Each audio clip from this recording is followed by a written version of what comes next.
Chapter 1. Water gushed out of the corroded faucet into the chipped, porcelain tub, pooling at the bottom with a few tangled strands of long, brown hair. The water was easily 120 degrees, so hot that Katelyn Berkeley could hardly stand to dip her painted green toenails into it. The scalding water instantly turned her pale skin mottled shades of crimson. Perched on the edge of the tub with her right leg dangling in the water, Katelyn smiled. It was a hurt that felt good. At 15, Katelyn knew something about hurt. Promises had been made and broken. Things change. People let you down, even those closest to you. Promises, she realized, were very, very hard to keep. As a blast of icy air blew in from her open bedroom window, the silver razor blade next to the half-empty bottle of tea tree shampoo glinted, beckoning her. Katelyn fantasized about taking control of the situation of her pitiful excuse for a life the only way she could. She looked in the full-length mirror across the room. The glass was starting to fog as the steam billowed from the tub's rippling surface, but she could see that her eyes were red. There wasn't enough Smashbox on Earth to cover the splotches that came with her tears. "Merry Christmas, loser," she said. She pulled inside of herself into that place where there was only a little relief. The bathtub was nearly full, steaming, just waiting. Katelyn had no idea that not far away, someone else was doing the exact same thing, just waiting for the right time to make a move. As fresh tears rolled down her cheeks, Katelyn took off the rest of her clothes, threw them on the floor, and plunged herself into the tub. Downstairs, her mother, Sandra, stood in the kitchen and poked at the congealing remains of a prime rib roast. She yanked at her blue sweater as she pulled it tighter on her shoulders and fumed. She was cold and mad. Mad and cold. She searched her kitchen counters for the espresso maker. Where is it? Sandra had a bottle of Bacardi spiced rum at the ready and a small pitcher of eggnog that she wanted to foam. It would be the last time she took a drink for the rest of the year. The promise was a feeble one, like many of Sandra's. There was only a week left until the new year. All night Sandra had been watching the bottle's amber liquid drop like the thermometer outside the frost-etched window, single-paned, because the Berkeleys was a historic home and could not be altered. Last drink. Promise. Where is that machine? Her parents, Nancy and Paul, had finally left after their holiday visit, and Sandra needed the calming effect of the alcohol. They always dropped a bomb at every social occasion, and the one they had offered up earlier that evening was a doozy, even by their standards. They'd rescinded their promise to fund Katelyn's college expenses, a promise made when their granddaughter was born. That night at dinner, Nancy had let it slip that they were no longer in the position to do so. "Sandra, my kitchen counters were Corian, for goodness sake. I deserved granite.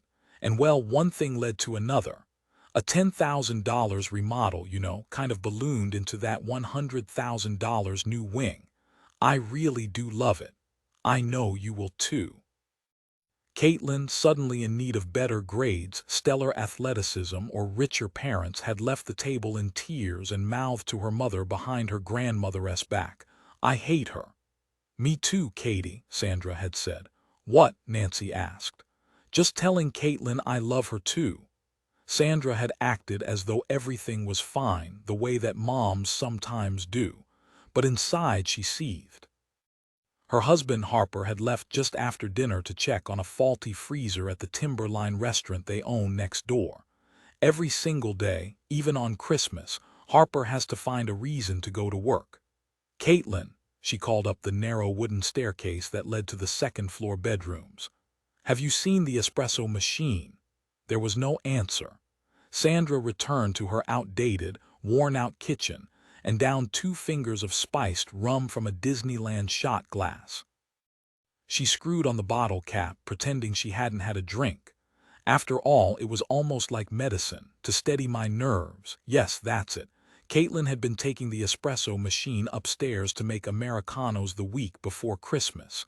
Sandra had scolded her for that. "It isn't sanitary, Katie. We don't bring food upstairs." Katelyn had rolled her eyes at her mother. Only a restaurant owner would call milk and sugar food, Mom. That isn't the point. Yeah. I get it, Katelyn said, feeling it unnecessary to point out that she'd been forced to have a food worker's permit since she was 9 and could recite safe temperatures for meat, poultry, milk, and vegetables in her sleep. The lights flickered and the breakers in the kitchen popped. Another reason to hate this old house, even if it does have an extra upstairs bathroom. Sandra started up the darkened stairs and made her way down the hallway. She could hear the sound of water running. She called out to Katelyn and knocked on her bedroom door. No answer. Sandra twisted the knob and at once a wall of icy air blasted her face. Katelyn had left the window open. The lights were out too. Sandra flipped the switch up and down more times than she needed to prove the obvious. The room stayed dark.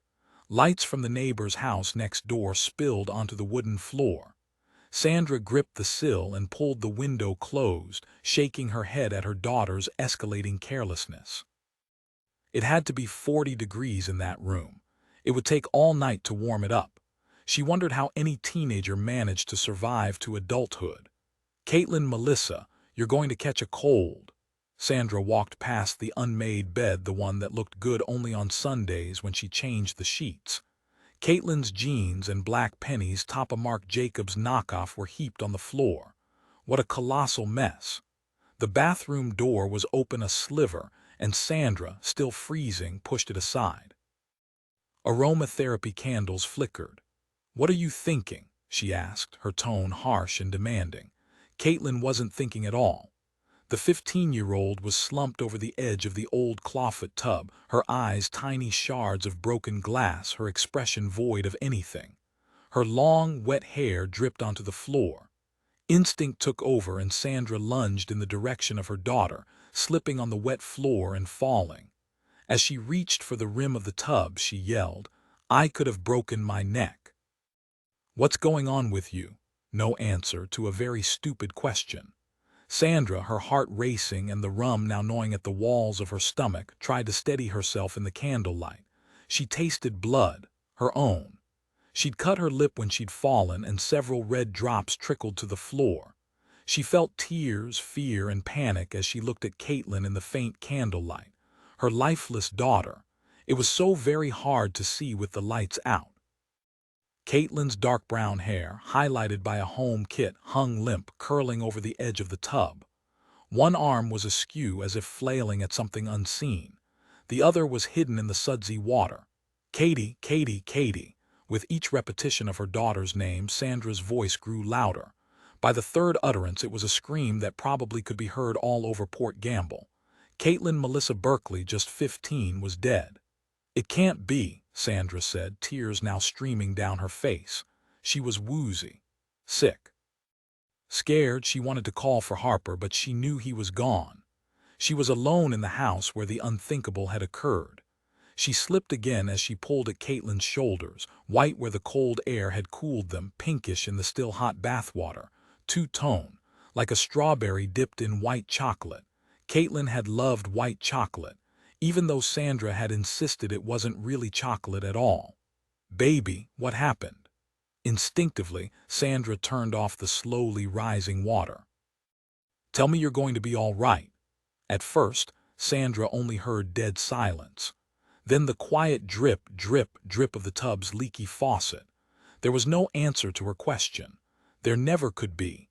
Never again.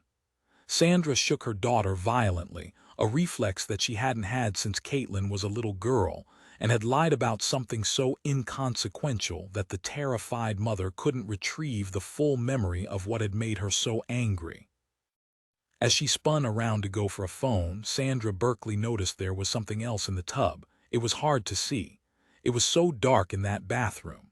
Through her thickening veil of tears, she leaned over and scooted the suds away. The mini espresso machine. Her eyes followed the electrical cord. Like a cobra that had recoiled into strike, the plug sat upright, still firmly snug in the wall outlet at the side of the tub. In small towns like Port Gamble, Washington, news travels fast. 4G fast. Within moments of the reverberating echoes of Sandra Berkeley's anguished screams, residents had begun to gather outside the tidy red house with white trim and pineapple shutters. Christmas lights of white, green, and red sparkled in the icy night air. A passerby might have mistaken the gathering for a large group of carolers. Port Gamble was that kind of place. At least, it tried to be. An ambulance siren wailed down the highway from Kingston, growing louder with each second. That the teenager had died was known by everyone. What exactly happened, no one was certain. Someone in the crowd whispered that Katelyn had fallen in the tub and split her head open. Another suggested that the girl had issues of some sort and had taken her own life. Maybe she offed herself. Kids do that a lot these days. You know, one final grasp for attention. I dunno. She didn't seem the type. Kids are hard to read. True enough, but even so, I don't think she was the kind of girl who would hurt herself. Scenes of sudden tragedy have their macabre pecking order when it comes to who stands where. Closest to the doorway were those who knew and loved the dead girl. Her mother, father, a cousin or two. In the next wave were the friends, the church pastor and a police deputy, who was there to make sure that the scene stayed orderly. Beyond that were casual acquaintances, neighbors, even the occasional looky-loo who was on the scene, because it was better than a rerun of one of the various incarnations of Real Housewives. There was a time when Hayley and Taylor Ryan might have been in the grouping closest to the Berkeleys' front door. Though they were no longer that close, the twins had grown up with Katelyn. As it often seems to be, middle school became the great divider. What had once been a deep bond shared by three girls had been shattered by jealousy and the petty gossip that predictably turns friends into enemies. What happened among the trio was nothing that couldn't have faded by the end of high school. The girls could have reclaimed the friendship they'd had back in the days when they used to joke about Colton James's stupid sports t-shirts, which he wore every single day in 5th grade. Only a loser would support the Mariners, Katelyn had once said, looking over at Colton as he stood in defiance, his scrawny arms wrapped around his small chest, nodding as if he were defending his team. But that was then. A million years ago, it seemed. Since then, Port Gamble's youths had grown into pubescent teenagers. Taylor and Hayley, still mirror images of each other, had blonde hair, blue eyes, and the occasional pimple. Colton had traded in sports t-shirts for 80s relic rock bands insignias and was dating Hayley, and Katelyn was dead. "When was the last time you actually talked to her?" Hayley asked, already trying to piece together what had happened. Taylor brushed aside her annoying bangs, which she was growing out, and shook her head. "Not sure." A puff of white vapor came with Taylor's warm breath. "Last month, I guess." "Do you think she was depressed? I read somewhere that suicide rates are highest at Christmas." Taylor shook her head. "Depressed? How would I know? You have a better pulse on the social scene than I do," Hayley said matter-of-factly. "They're saying she killed herself because she was upset about something." "Was Katelyn still cutting?" Hayley looked surprised. "You knew about that too?" "Duh," Taylor said, wishing that she'd brought gloves like her sister had. Taylor's fingertips were numb. Everyone knew. Dylan, that sophomore with a shaved head and earlobes he's been gouging since Halloween, called her Katelyn last week. Hayley looked down at the icy pavement and said quietly, "Oh, I was under the impression she had stopped." Taylor shook her head, then shrugged her shoulders. "I remember her telling people that she liked cutting, liked how it made her feel in control." "That doesn't make sense. Cutting made her feel in control of what?" "She never said." The crowd contracted to make room for a gurney. Covered from head to toe was the figure of the dead girl. Some people could scarcely bear the sight and they turned away. It felt invasive, sad, wrong to even look. The ambulance, its lights rotating red flashes over the bystanders, pulled away. There was no real urgency in its departure. No sirens, nothing. Just the quiet slinking away like the tide. A few moments later, the crowd surged a little as the door opened and Port Gamble Police Chief Annie Garnett's imposing frame loomed in the doorway. She wore a dark wool skirt and jacket with a knitted scarf around her thick neck. She had long, dark hair that was pulled back.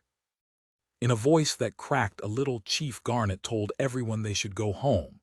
"Tragedy here tonight," she said, her voice unable to entirely mask her emotions. Annie was a big woman with baseball-mitt hands, a deep, resonant voice, and a soft spot for troubled young girls. Katelyn's death would be hard on her, especially if it turned out to be a suicide. Hayley nudged her sister, who had started to cry. "We probably should go home, Tay," she said gently. In that instant, shock had turned to anguish. Hayley's eyes also welled up, and she ignored a text from her boyfriend, Colton, who was out of town and missing the biggest thing to happen in Port Gamble since the devastating bus crash. The twins looked over the crowd to see the faces of their friends and neighbors. Hayley jammed her hands inside her coat pockets. No Kleenex. She dried her eyes with a soggy gloved fingertip. It could not have been colder just then. The air was ice. She hugged her sister. "I feel sick," Taylor said. "Me too," Hayley agreed. Curiosity piercing through her emotions, she added, "I want to know what happened to her and why." "Why do you think she did it?" Taylor asked. "Did what?" Hayley argued levelly. "We don't know what happened. I'm just saying what they're saying." Taylor indicated those in the outer ring of grief just beyond their own. "I'd rather know how. I mean, really, an espresso machine in the bathtub, that's got to be a first ever." Taylor nodded, brushing away her tears. She could see the absurdity of it all. "Some snarky blogger is going to say this is proof that coffee isn't good for you, and write a headline like "Port Gamble Girl Meets Bitter End," Hayley added. The spaces in the crowd began to shrink as people pushed forward. All were completely unaware that someone was watching them. All of them. Someone in their midst was enjoying the tragic scene that had enveloped Port Gamble as its residents shivered in the frigid air off the bay, loving the sad moment to the very last drop. Chapter 2. Some say Port Gamble was cursed from the moment they came. The Esclalem Indian tribe had made its home on the bay's shores for hundreds of years, finding food from the sea, shelter from storms, and the tranquility that eluded other isolated locations along the Pacific's rugged coastlines. The place, the earth, the universe was in perfect harmony, the way it was always supposed to be. And then the early explorers arrived at the jagged edge of Hood Canal, an offshoot of the Pacific Ocean that pokes into Washington with the force of an ice pick. That was a century and a half ago, a very long time by West Coast standards. The sawmill, located below the bluff on which the town was built, was still the source of most of Port Gamble's jobs and its pungent clouds of smoke. Green hats, those who actually worked in the mill, and white hats, those who told the greenies what to do, coexisted happily in the town's company-owned neighborhoods of centuries-old homes. Homes were known by number. Taylor and Hayley Ryan lived in number 19, the last house in Port Gamble before the highway's march along the bay toward Kingston, the nearest town of any size. A two-story chocolate brown and white structure built in 1859 that had been added on to at least 4 times. Number 19 was the oldest house in Washington state to be continually inhabited. It was drafty, quirky, and certainly loved more than most rentals. The conversation in that particular house was likely the same as others were having throughout Port Gamble that fateful night. Maybe not exactly. The Ryan family gathered around the old pine kitchen table. And despite the fact that it was Christmas night, the subject that held their attention wasn't the gifts they'd received, a Bobby Brown makeup collection for Taylor and a forensics book, the science and history of the dead. For Hayley, all they could think about was Katelyn Berkeley and how it was that she had come to die that night in the bathtub. Kevin Ryan, the twins' father, was about to celebrate his 38th birthday and had taken to doing sit-ups every night and half-hour jogs around town. The girls had never known a time when their dad, a true crime writer, wasn't poking around an evidence box, hanging out with cops or prosecutors, or, best of all, visiting some low-life killer in prison. Every year at Christmas time, their mailbox was filled with cards from baby killers, stranglers, and arsonists. Their mother, Valerie, worked as a psychiatric nurse at a state mental hospital near Seattle. Hayley thought her parents had a symbiotic relationship since her dad seemed to rely on her mom as a human wiki when he was trying to figure out the psychos he was writing about.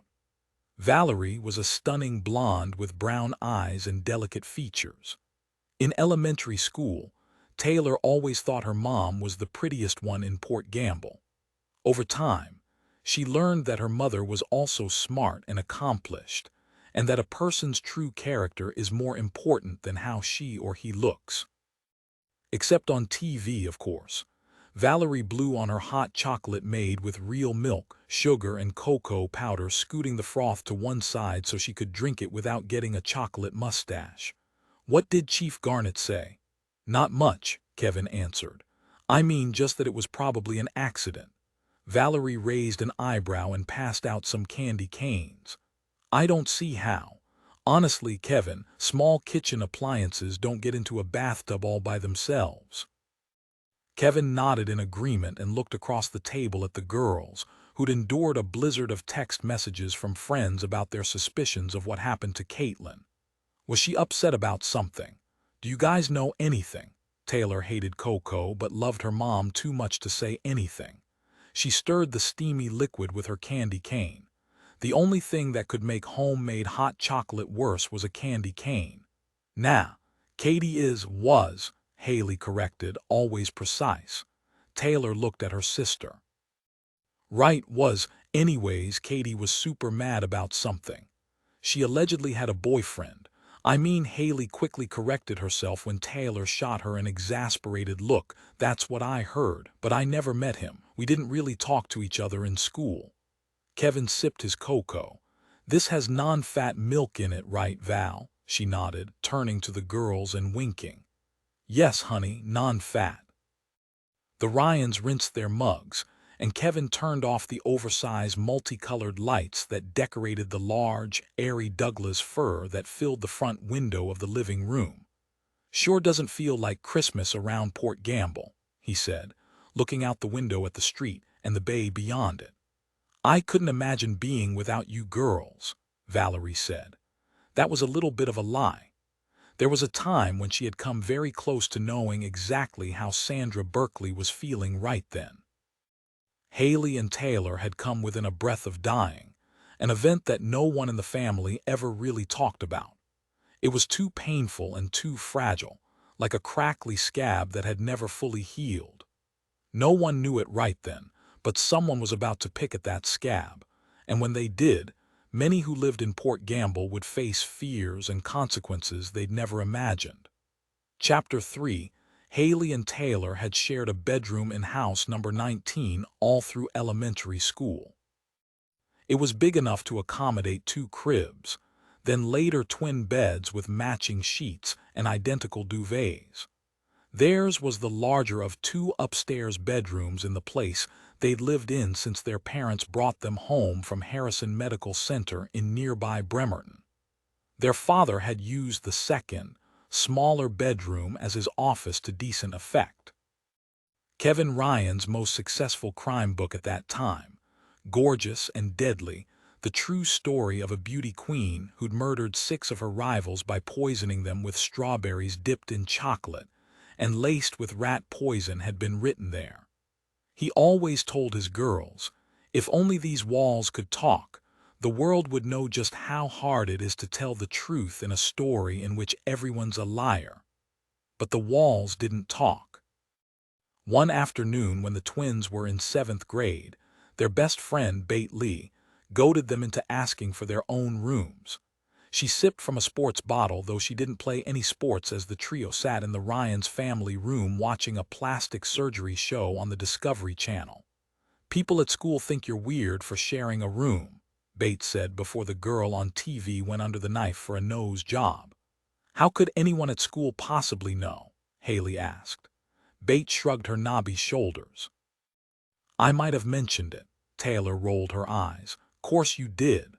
I'm just looking out for you, Hayley, Bate said, refusing to call the girls by their individual names.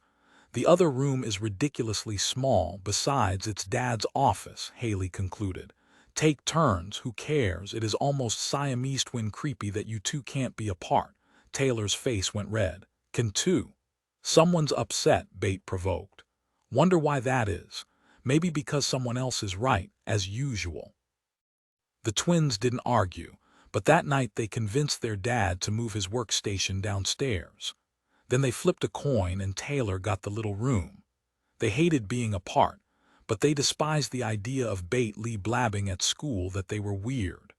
Weren't twins supposed to be close, after all?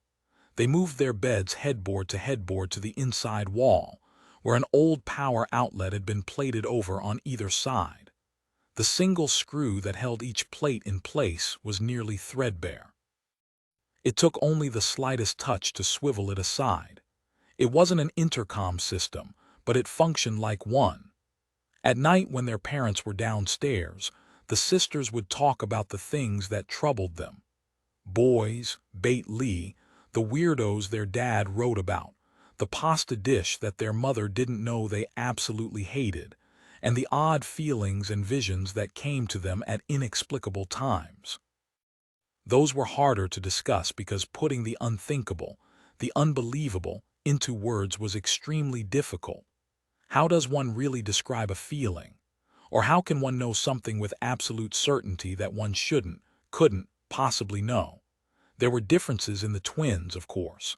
They might have come from a split egg, but that didn't mean they were identical beyond their carbon copy genetics. Physical similarities aside, the girls were distinct and unwavering in their likes and dislikes. Hayley leaned toward alternative music. She loved homegrown Northwest bands like Modest Mouse, Fleet Foxes, and old-school Sleater-Kinney, anything off the beaten path, out of the mainstream.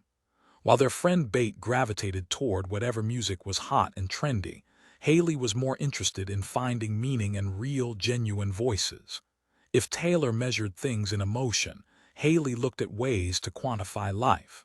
Analytical in nature, her head almost always overruled her heart. Love it, hate it. She wanted to know it. Her drive to know something at its very root was likely the reason the boy next door, Colton James, fell for her. Taylor's intelligence wasn't as logic-based, it was more intuitive. She liked a color because it made her feel good, not because it made her eyes look pretty. She prided herself on being outspoken and socially conscious, often flip-flopping with vegetarianism, risking ridicule from Hayley. Words came easily to her, as opposed to her sheer, more introspective twin. But despite their differences, something more than mere twinship always bonded them together. From her bed, Taylor watched a boat decorated with a Christmas tree on the bow glide across Port Gamble Bay toward the mill. It being Christmas night, the scene was deathly quiet. A faint plume of steam rose above the sprawling site with its rusty, tin-roofed shacks, a near-empty parking lot, and logs stacked everywhere like Jenga on roids. Taylor may have had the smallest room, but it offered the best view in the house. The boat, an old tug, left a trail of foam in its wake. It curled and undulated on the glassy black surface of the water. She sat up and stared at it more intently, her heart starting to beat a little faster. On the water were the letters. Look, knowing this was one of those inexplicable moments, she turned, lifted the outlet plate and called to her sister. Hayley, come here, you gotta see something. I'm tired, Hayley said. I've already seen that hideous scarf Aunt Jeline got you. Taylor spiked an exasperated sigh with a sense of urgency. Nope, not it. Come, now. A beat later, Hayley stood in the doorway and Taylor pointed out the window. Yeah, so it's a boat with a pretty Christmas tree. Hayley narrowed her brow and shot an impatient look at her twin.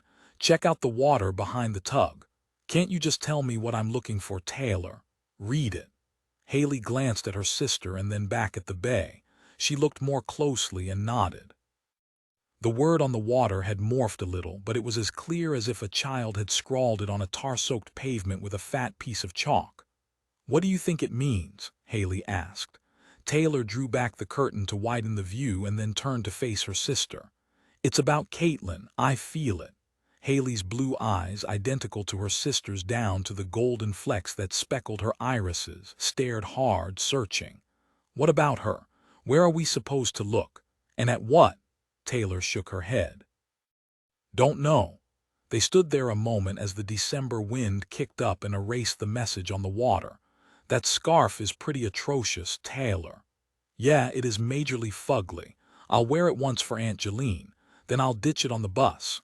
I'm just saying neither girl knew it right then, but the night Katelyn Berkeley died was the beginning of something that would change everything. Everything. Every single thing. Chapter 4. The day after Christmas in Port Gamble was completely out of whack.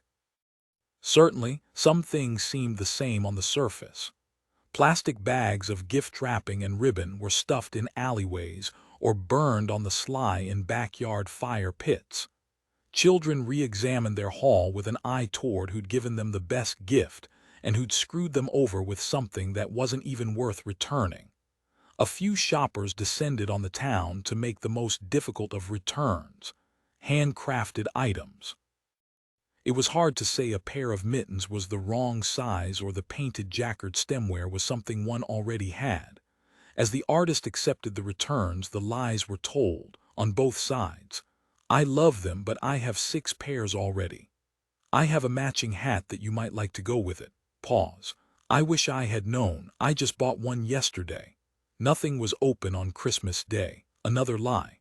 The mittens were indeed ugly. Lies on both sides. That happened in shops and households all over town. Sandra and Harper Berkeley had a Christmas holiday that not a soul on earth would want. Their daughter was dead. Gone.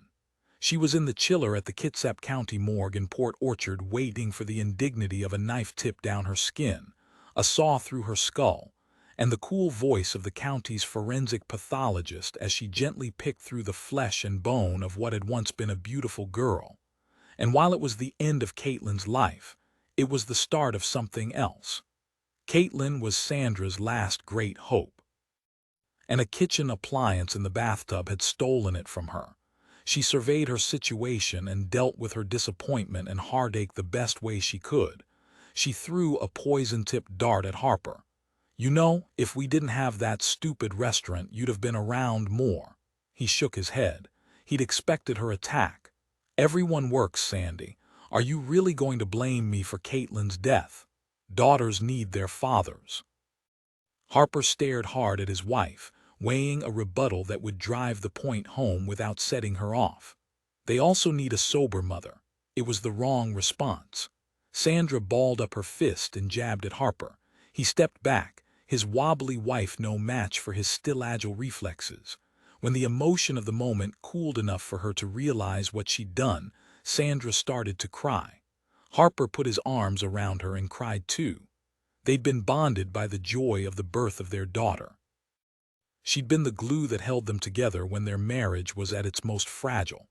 As they lay in bed in the early morning hours after their daughter had died, Sandra cried quietly into her pillow. Her eyes were red, a color born of agonizing grief and too much alcohol.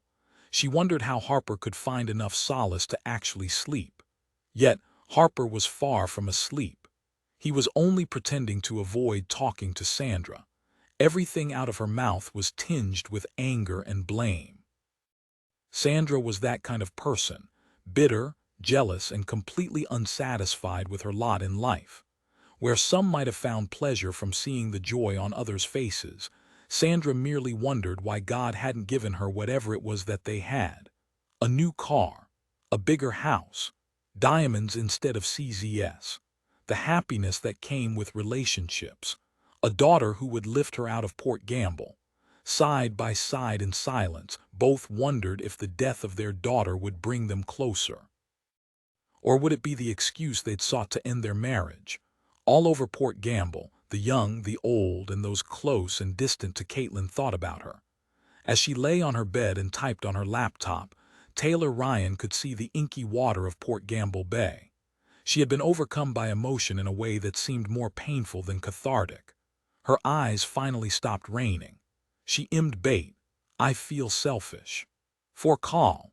Sem's wrong to grieve 4K and be gr8 fall for my liff and my sister's liff. I know actance HPN every die. I also KNW dat KWZ. On the other hand, Hayley didn't fight her thoughts about Katelyn. She let them tumble from her, texting her ponderings to Colton about what could possibly have led to this very moment. Katelyn was imploding over Starla. Seemed so unfair. Instead of getting help, she was shoved aside like trash. People aren't trash. No one deserves to be dissed like that. Katelyn just wanted Starla to like her again. I know some people think that Katelyn had some kind of girl crush on Starla, but that's not true. That's just the kind of thing mean girls say to make everyone laugh. Night owls Bate Lee and her mother Kim were still very much awake in house number 25 on Olympian Avenue. While they watched late evening TV together, something that Kim said provided mother-daughter bonding time, Bate got out her phone and started texting. She was a facile texter, easily keeping an eye glued to the movie and the other on the task at hand. Every once in a while, Kim would chuckle and pat her daughter on the leg, and Bate would pause her texting to make eye contact. The minute Kim looked over at the screen, Bate would start up again. Might not act, but I am, don't do well. Max my is puff in L% Evan Smaller THN Thyre. Counselor Amy P. said I mask my feelings W sarcasm. Saw Kay's mom crying. Think we all let Kay down. As her husband Buzz snored next to her, Valerie Ryan said a silent prayer. She wanted to send something out into the universe that would provide some healing. She was a believer in the power of a positive message. Katelyn, stay close to your mom and dad. They need you and they will never stop loving you. Where we are living now is not the end of things. You aren't dust. You aren't alive only in a memory. Almost 200 miles away in Portland, Colton James felt sick to his stomach about what had transpired just a few doors down from his house in Port Gamble. He wasn't stunned about it, like his mother and father were. Colton had seen Katelyn over the past few months as she declined from a reasonably upbeat, moody teenager to a more sullen and distracted person. He read the text message from Hayley and texted back. Usually he was a brief texter, just a few words or even a solitary letter to convey what he wanted to say. This time he wrote out his thoughts more fully. He wanted to share. He needed to make a point. I'm bummed about her too. She WZ weird lately, but all nice to me and my mom. She once got my mom's pampered chef pizza crap at her house. She made 4 kinds of pizza W my mom. She really licked Katelyn. Said she WZ special. Wish we could turn back Tim and CHNG, the one lil thing that would CHNG everything. Dumb, right? Things like that can't HPN. Next door to the Berkeleys, Starla Larson picked up her phone and touched the Facebook icon.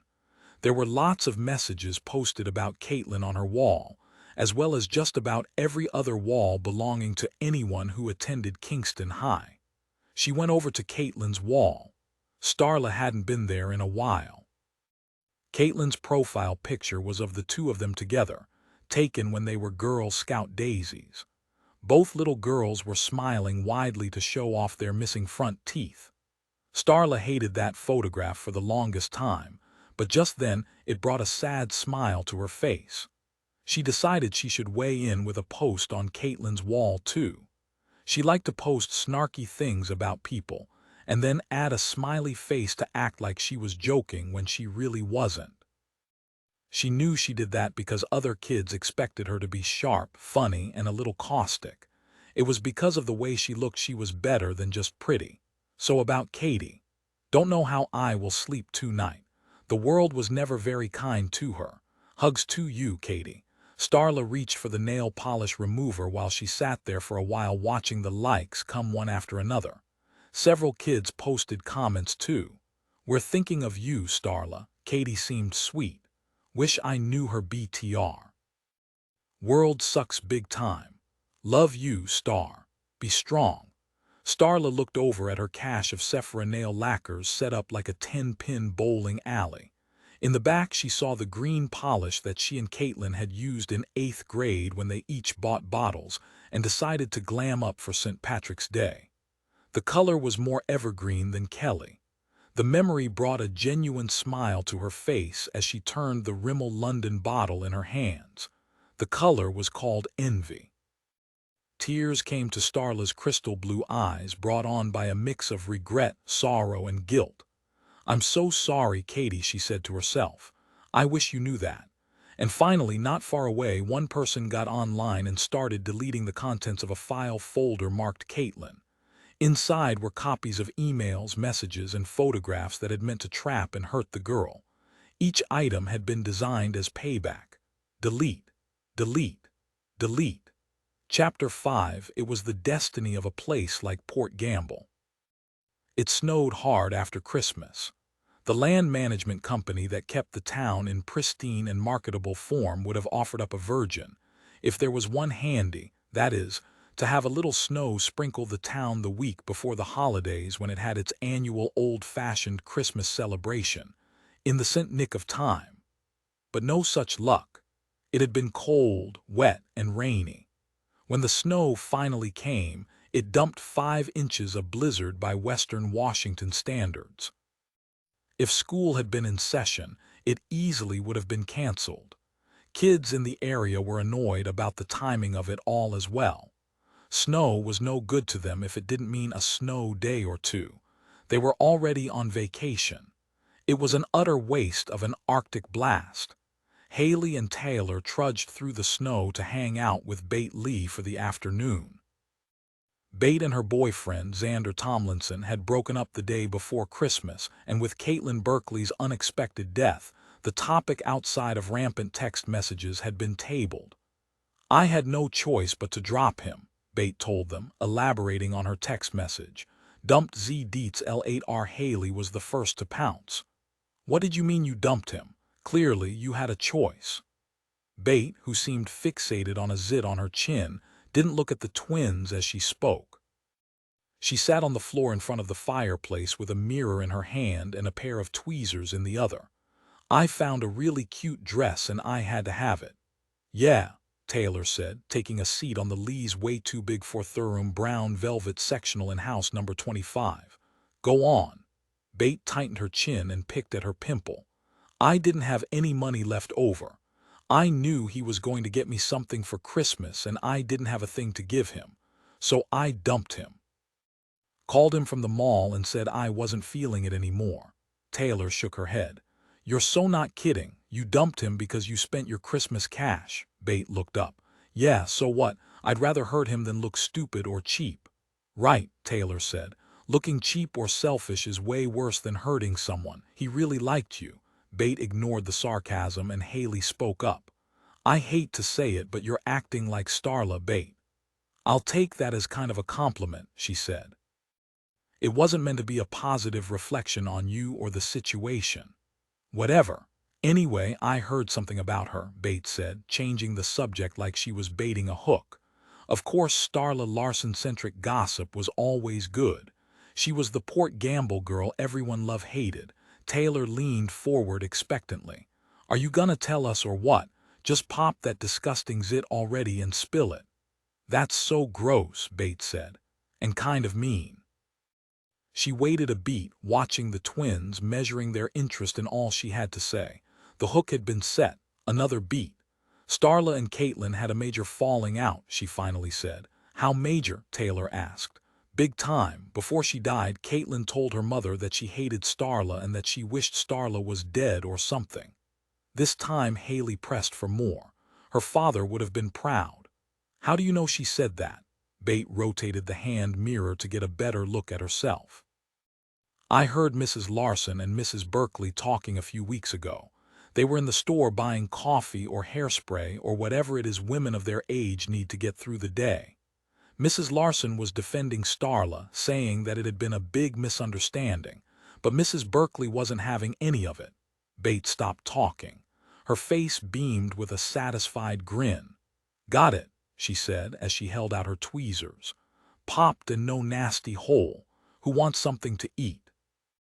Hayley and Taylor, thoroughly grossed out by what they'd seen, shook their heads in unison. "That's it. Was there more?" Taylor asked, pushing. "I really didn't listen, Taylor," Bates said, clearly ready to move on from the Starla/Katelyn drama. "I saw that new kid Eli there, and I was trying to get him to notice me." Taylor smiled to herself and looked at her sister. Despite Bates' constant need to be aloof, pretending indifference all the time, she knew who was who. Hayley had always been her way of pretending to put up a wall, so what if Bates was completely self-absorbed? She was also an astute judge of what was worth passing along and when. They liked her. Besides, in Port Gamble there weren't a lot of choices for the mantle of best friend. "But Bates, didn't you really like Xander?" Hayley asked. "Of all your boyfriends, he seemed to stay in your good graces the longest." "And that's no easy feat," Taylor added. Bates curled up on the couch. "Is this pick-on-me time or what?" "No, not at all," Hayley said. Bates shrugged a little. "Too bad. I like it when you tease me a little. Makes me feel kind of like I'm the third twin," she said, pausing a beat. "The smart one, the pretty one." Both twins knew there was some truth to that. Not that Bates was prettier or smarter, but that Bates was sometimes lonely being an only child. They'd never known a moment when they hadn't had each other. "You can be whatever you want to be, Bates. But please promise that next time you'll pay attention when you're in the vicinity of some good info." Bates smiled. "All right, and I'll make sure that you're 2 of the top 10 people I'll tell first." Hayley's and Taylor's phones buzzed. "That must be Mom," Hayley said. "She's spamming us with mass texts." Taylor looked at the message from their mother and closed the phone. She looked a little upset, but she tried to hide it as she slid the phone back into her pocket. "What's up?" Bates asked, watching Hayley as she shut her phone with the same kind of reaction. "A reporter found out that Katelyn was in the crash," Hayley explained. "She's writing a story about Katelyn, her death, and the crash." "Again the crash. Freak. Haven't they milked that one for all it's worth by now?" Bates asked. "Not from this angle," Taylor said. "Katelyn surviving the crash only to die now makes her death even sadder."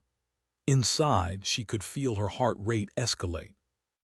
The idea of reliving the crash, talking about it, and having others talk about it again made her feel sick to her stomach too. It was funny how the word crash could have that strange effect on her. It didn't have to be the crash. Just any crash. It wasn't because the memories of what happened were so awful to relive. It was because neither she nor her sister had any recollections whatsoever of what happened that rainy afternoon all those years ago. Not a single one. Chapter 6. What remained of Katelyn Berkeley was transferred onto a stainless steel table ringed by a gleaming trough of running water. Gushing water. The rushing flow around Katelyn would help eliminate all the blood that would spew forth once deep. Hacking cuts were made on her torso. Her eyes were closed, and even more positively and importantly, she was dead. And yet, for anyone who knew Katelyn, there was a deserved measure of empathy for the humiliation of it all. Indeed, it was only one of the many indignities that are required when a young, healthy person dies. Strangers would be looking at her body, her naked body. Then they begin the practice of cutting her open like a split Chinook salmon as they reviewed and measured the contents of her chest, her stomach, and even her brain. In the instance that she took her last breath, she'd unwittingly given herself over to strangers with blades. If she'd killed herself and sought refuge from pain, real or imagined, she'd made a mistake. Katelyn didn't fade away or cross over to some kind of nothingness. Instead, she ended up as a piece of evidence, a high beam of light on her, in the county morgue in Port Orchard, a place where she would have refused to be caught dead in unless she were really dead, and there'd be no say in it wherever she was. While no one seriously suspected foul play in Katelyn's death, there wasn't any reason to. Really, the Kitsap County Coroner's Office protocol required the most invasive of techniques before Sandra and Harper Berkeley could lay their only daughter to rest in Port Gamble's Buena Vista Cemetery. And what with reduced holiday staffing and ensuing police investigation, it would take a while. Rest. As if rest were even possible since her parents were unable to stop arguing long enough to make sure that their baby was remembered for all the love she'd given them, rather than the pain she'd left them to endure. There she was, on the pathologist's table, her green-painted toenails facing up, ready to relinquish any last shred of modesty. Katelyn Melissa Berkeley had died a horrible, tragic death in the bathtub of her Port Gamble home.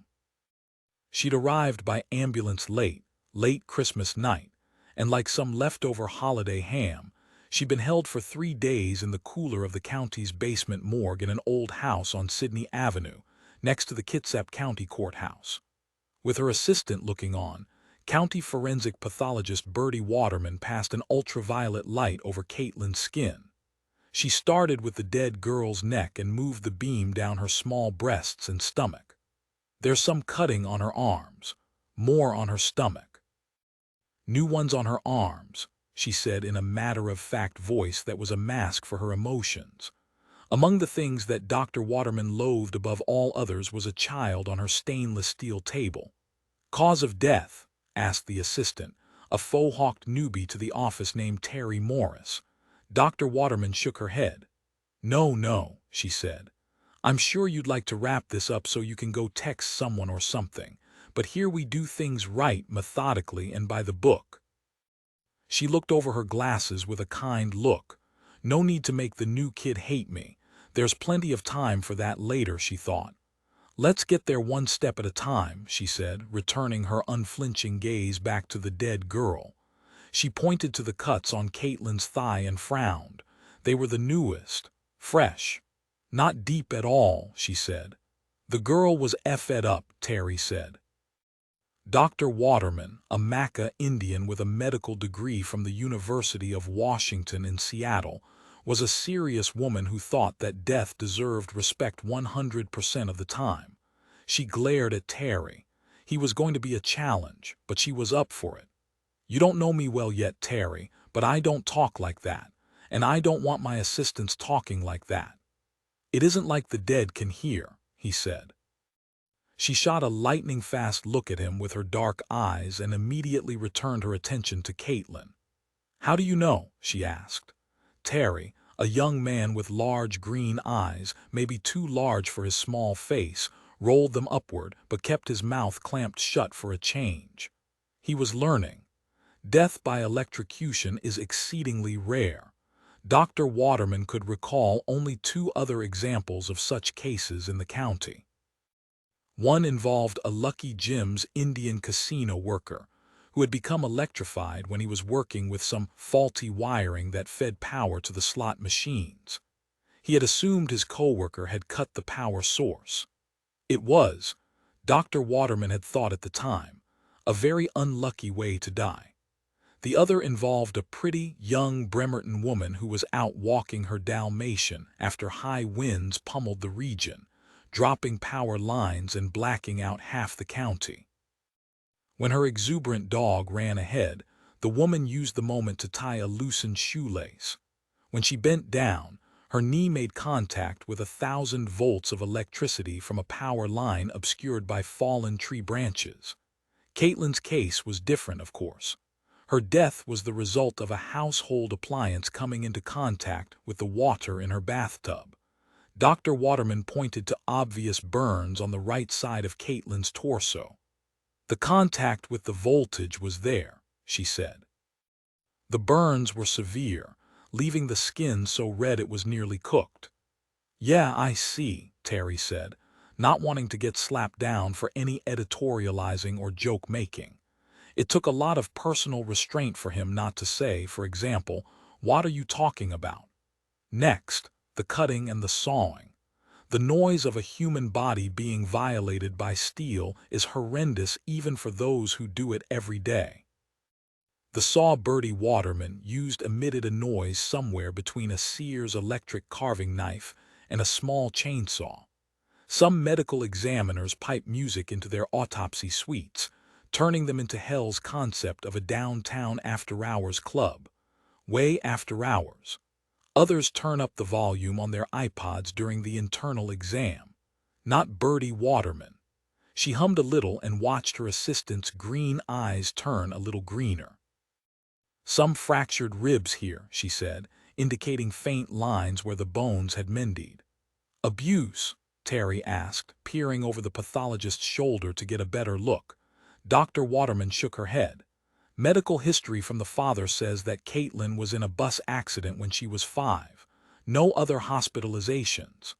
Katelyn's heart and other organs were removed from her body, weighed, measured, and examined.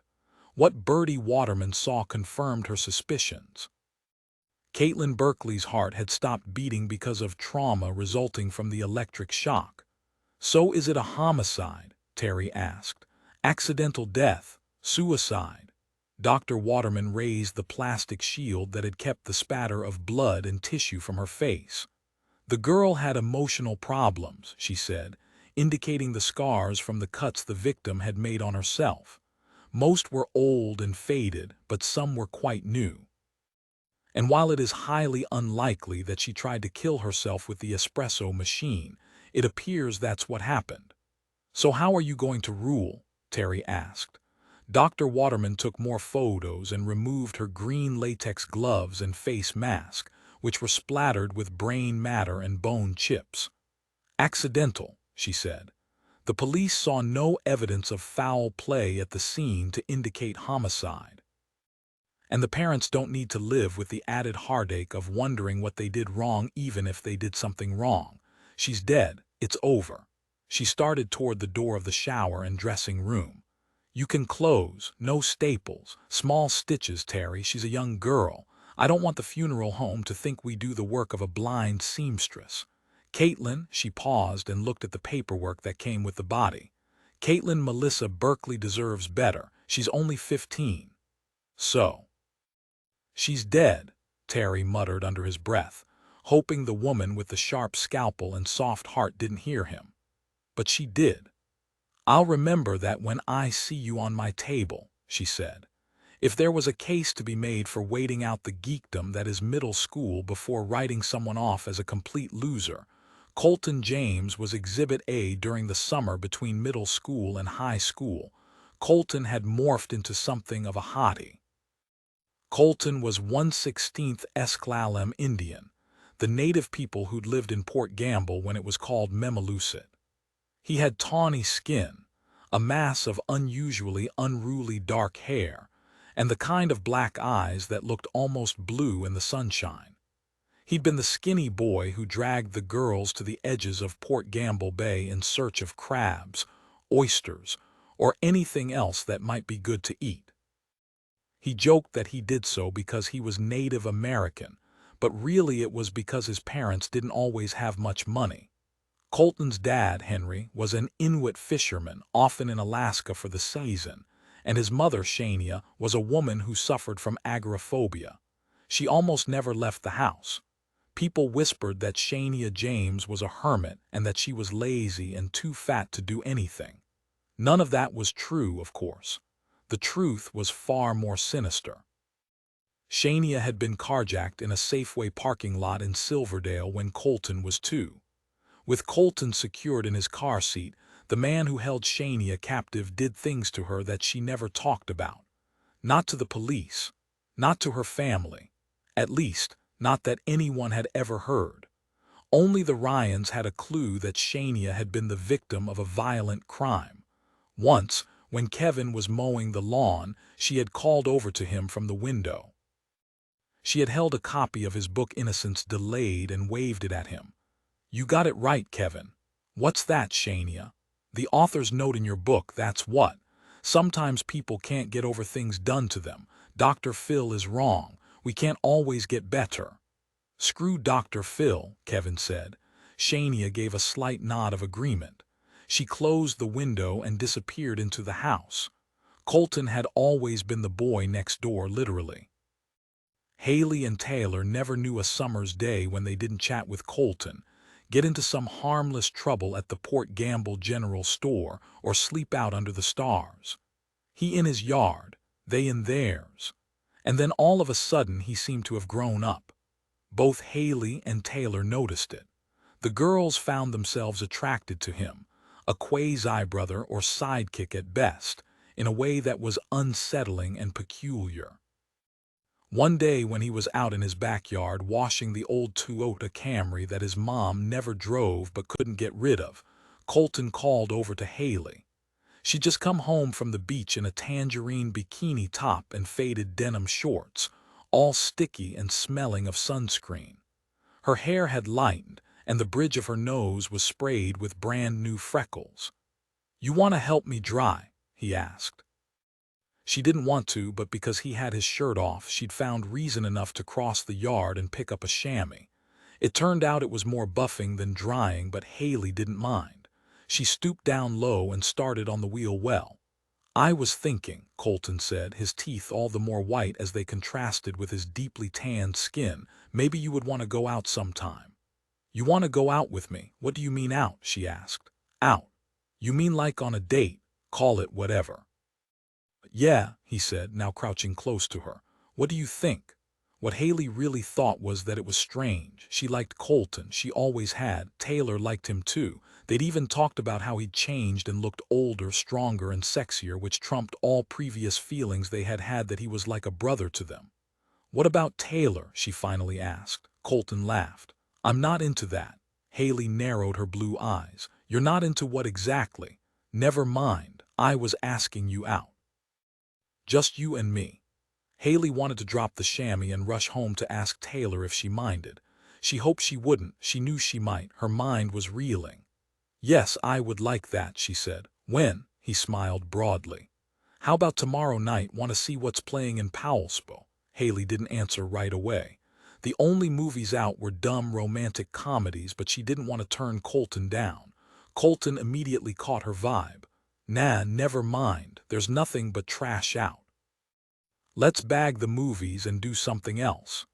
In that moment, Hayley Ryan really saw Colton James as someone more special, more in sync with her than just about anyone she could name. "It's a date," she said, turning her attention to the car but watching Colton in the reflection of the shiny hubcap.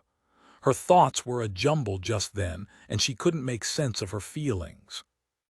There was no doubt she was jubilant over the fact that he had asked her out, but as she touched the car and moved the chamois in small circles against the chrome, she felt tiny pricks of sadness in her fingertips. What was it? She would always wonder about that car that made me feel that way. The night Katelyn died, Hayley thought about that feeling she'd had back when they were polishing the Toyota and planning that first date. The energy that came to her was similar to something she was feeling now. She also thought of Colton, whom she texted the minute she heard the news about Katelyn. He was in Portland with his dad's relatives and wouldn't be home until the day after school started. His mother had to be coaxed out of the house for the trip. Hayley, thinking of Katelyn. Sad, sad, sad. Colton, SRY, at HPND. Hayley, not sure, no one really knows. Suicide, accident. Colton, sucks. Hayley, miss you Colton. You too. When Taylor caught Hayley texting Colton, she just rolled her eyes. Sometimes those two were just so annoying. Chapter 7. Maura Windsor knew that greatness was never going to come from writing for the What's Up section of the North Kitsap Herald. But at 23, she'd been saddled with student loans and no prospects for a better job, at least until the economy bounced back. Whenever that was supposed to happen, no one seemed to really know. Maura was also being strategic. She knew that a toehold in a real journalism position was a must in building the credibility that she was sure she could spin into a spot next to Matt Lauer on Today. That was if, and only if, that overly sincere Ann Curry didn't work out and got booted off the air. A slender redhead with a nice figure that she used to her advantage, Maura waited outside house number 19, composing her thoughts before knocking on the Ryans' front door. Even though it was freezing outside, she unzipped her jacket a little to showcase what God and a Victoria's Secret push-up bra had given her. She peered through the 6 panels of rippled glass that ran alongside the solid, painted door. She pulled back and planted a smile on her face as footsteps approached. Kevin Ryan, wearing gray sweatpants and a ratty, stained Got Crime t-shirt that Valerie had tried to discard by stuffing it into the bottom of a Goodwill bag more than once, swung open the door and smiled. A little cleavage always works. Mora had learned that technique trying to get men to reveal things that they ordinarily might not. All told, Mora had about an 87% success rate with it. "Mr. Ryan, I'm with the North Kitsap Herald. I'm a huge fan. Can we talk?" Kevin studied her, then looked at her eyes. He'd seen that purported huge fan look before a dozen times. She was young, excited. Like most reporters who sought an interview, this one probably was more interested in advancing her dream of writing books than in interviewing him about anything he'd been doing. "I'm sorry," he said, hesitating a moment. "I didn't catch your name." "Mora Windsor," she said, with the kind of confidence that suggested he ought to know who she was. "I'm with What's Up." Kevin never turned down a chance for publicity, but he had one cardinal rule on the subject: never do any media unless you have a book to sell. "Right. Mora, I'm sorry, but I didn't get a heads up from anyone at the Herald that you'd be visiting. I don't have a book coming out." "I'm a huge fan of your work," she repeated.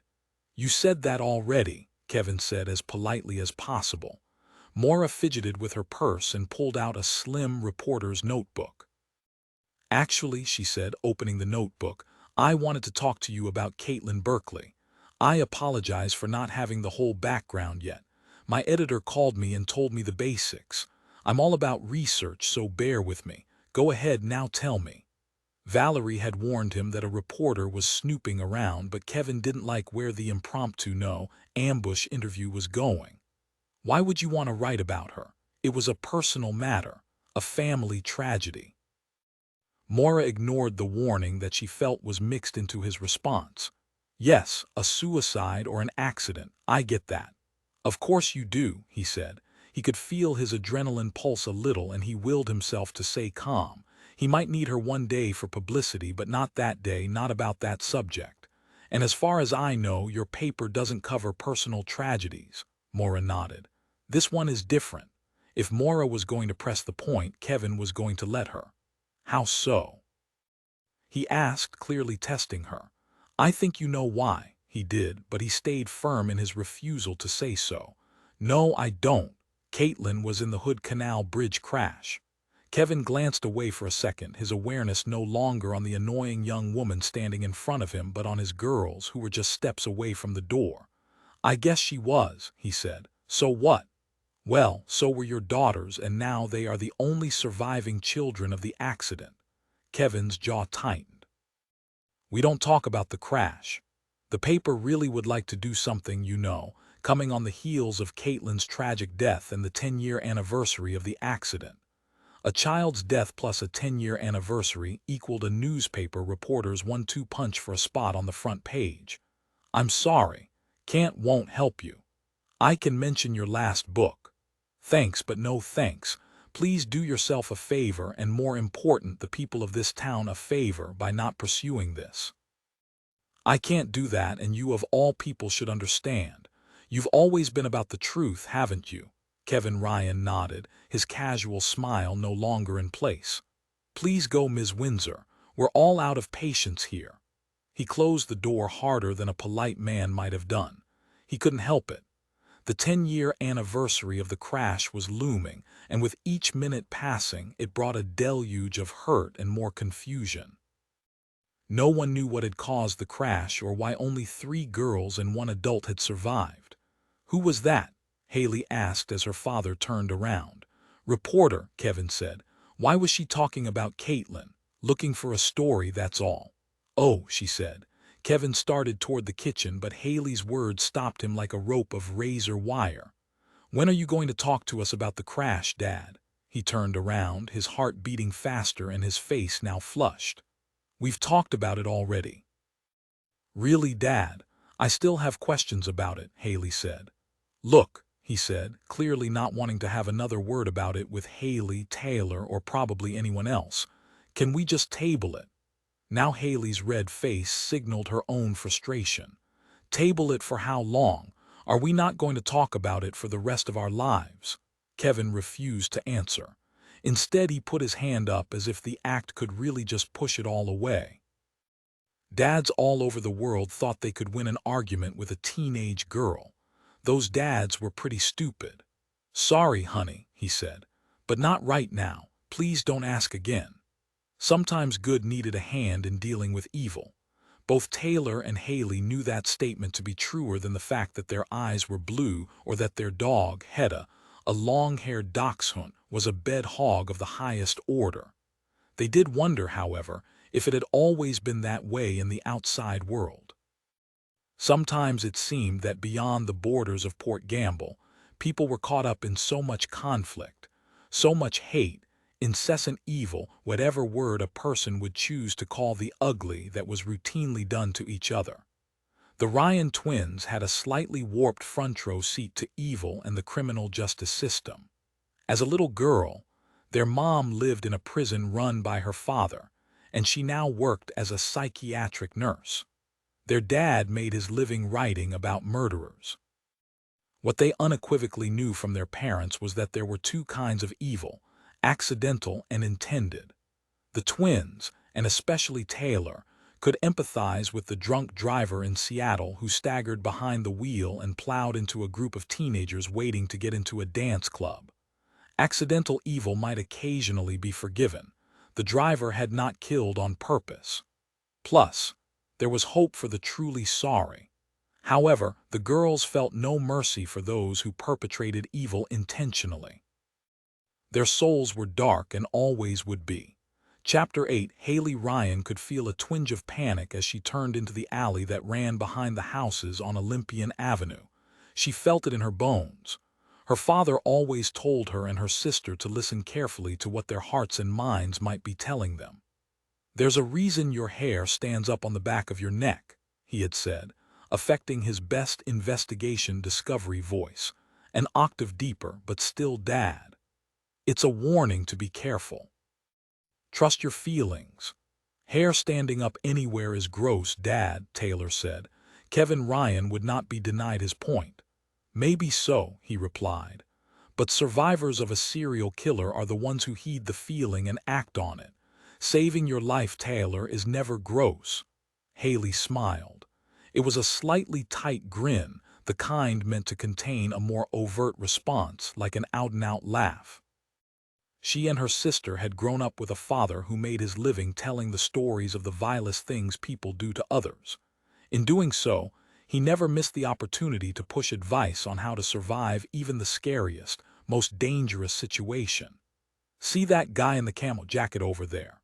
he asked the twins one time when the family was shopping at Central Market in nearby Paulsbo. "Say he's a serial killer, and he corners you in this parking lot." Valerie rolled her eyes upward. "Why does everyone have to be a serial killer?" Taylor piped up. "Because they're the best, right, Dad?" "Yes, the best," Kevin said, nodding at what he knew was a tiny dig. "The best in terms of sales for books, but more important, they're the best in making sure their victims are never left alive to tell their stories." "Let's get back to the camel guy," Hayley said, eager to continue the role play. "What about him?" Kevin lingered by the car door and spoke quietly, watching the kid with the carts, trying to keep his eye contact on his girls. Eye contact, he always said, was very, very important. "Say he helps you to your car and when you open the trunk he pushes you inside." "Easy," Taylor said. "Jab his eyes out with the car keys." "I would scream as loud as I could," Hayley said, sure that her response was the better of the two. After all, car keys might not be handy, especially if you're a teenager and don't have a car or even a learner's permit. Valerie shifted on her feet, eager to get going. "You shop somewhere else," she said flatly. Kevin made a face at Valerie. "All except your mom's are the right answers, but there's one thing to remember above all others." The girls waited. Their dad was big on the cliffhanger. Sometimes his sentences ended in such a way that the pause invited more curiosity, a kind of verbal begging to turn the page. You only have 1 second to save yourself, he said. And that's before Camo Guy is pushing you into the trunk. If the trunk goes down on top of you, well, you're probably as good as dead. Only 1 in 1,000 abducted girls lives if taken to a new location, Hayley said, recalling a dinner table conversation. Right, Kevin confirmed, satisfied that the day's spur-of-the-moment crime safety lesson had yielded the correct response. And I can't have either of you girls be the one who doesn't make it. The camo guy who'd been the focus of the girls' attention was about 35, with pockmarked skin and scraggly red hair.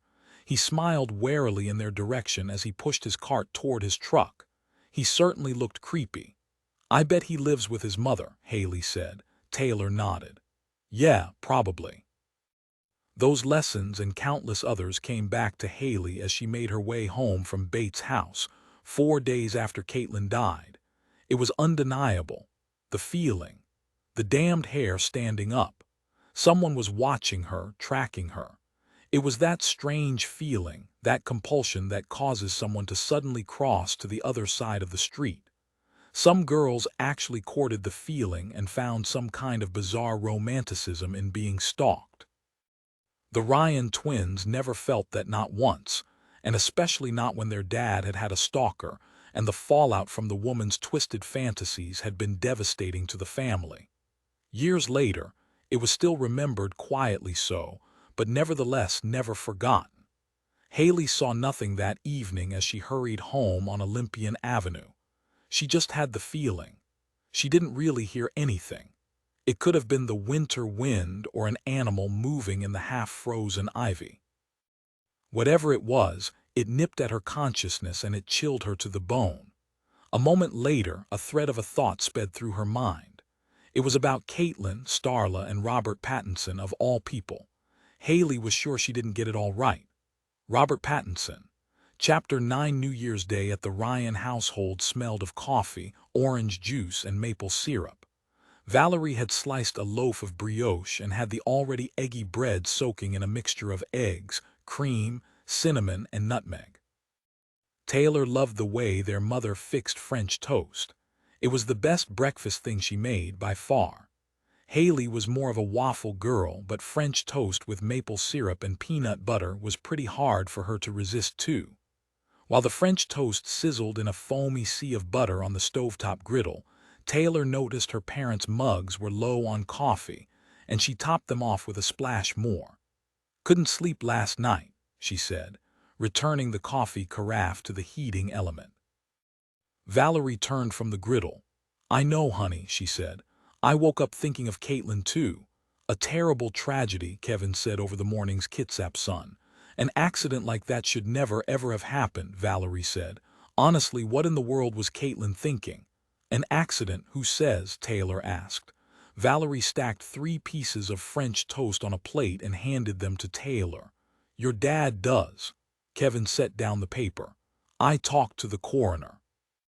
This one's going to fall under the tragedy heading, a freak accident. That doesn't make things any better, of course, for the Berkeleys." Hayley, who had been mostly silent, spoke up. "Do you know if suicide has been completely ruled out, Dad?" Kevin's lips tightened and he shook his head. "They don't think so. Anything is possible, but only her history of it." He stopped to search for the words. "Her history of emotional problems could be an indicator of suicide, but the evidence they've gathered doesn't point to it." Hayley weighed her father's words. "But if they aren't sure it was a suicide and it could have been a freak accident, couldn't it just have easily been a homicide?" Kevin shook his head. "I don't know, honey. I don't think so. But really, we might never know what happened to Katelyn." Hayley looked into her sister's eyes. There was no need to speak. Both of them knew what the other was thinking. "Oh yes, we will." Bately accepted that she would never be tall. Her parents were both short. She knew her wisp of physical presence might cause her to get shunted off to the side. Sure, she had great hair, black and thick, and near mirror reflective.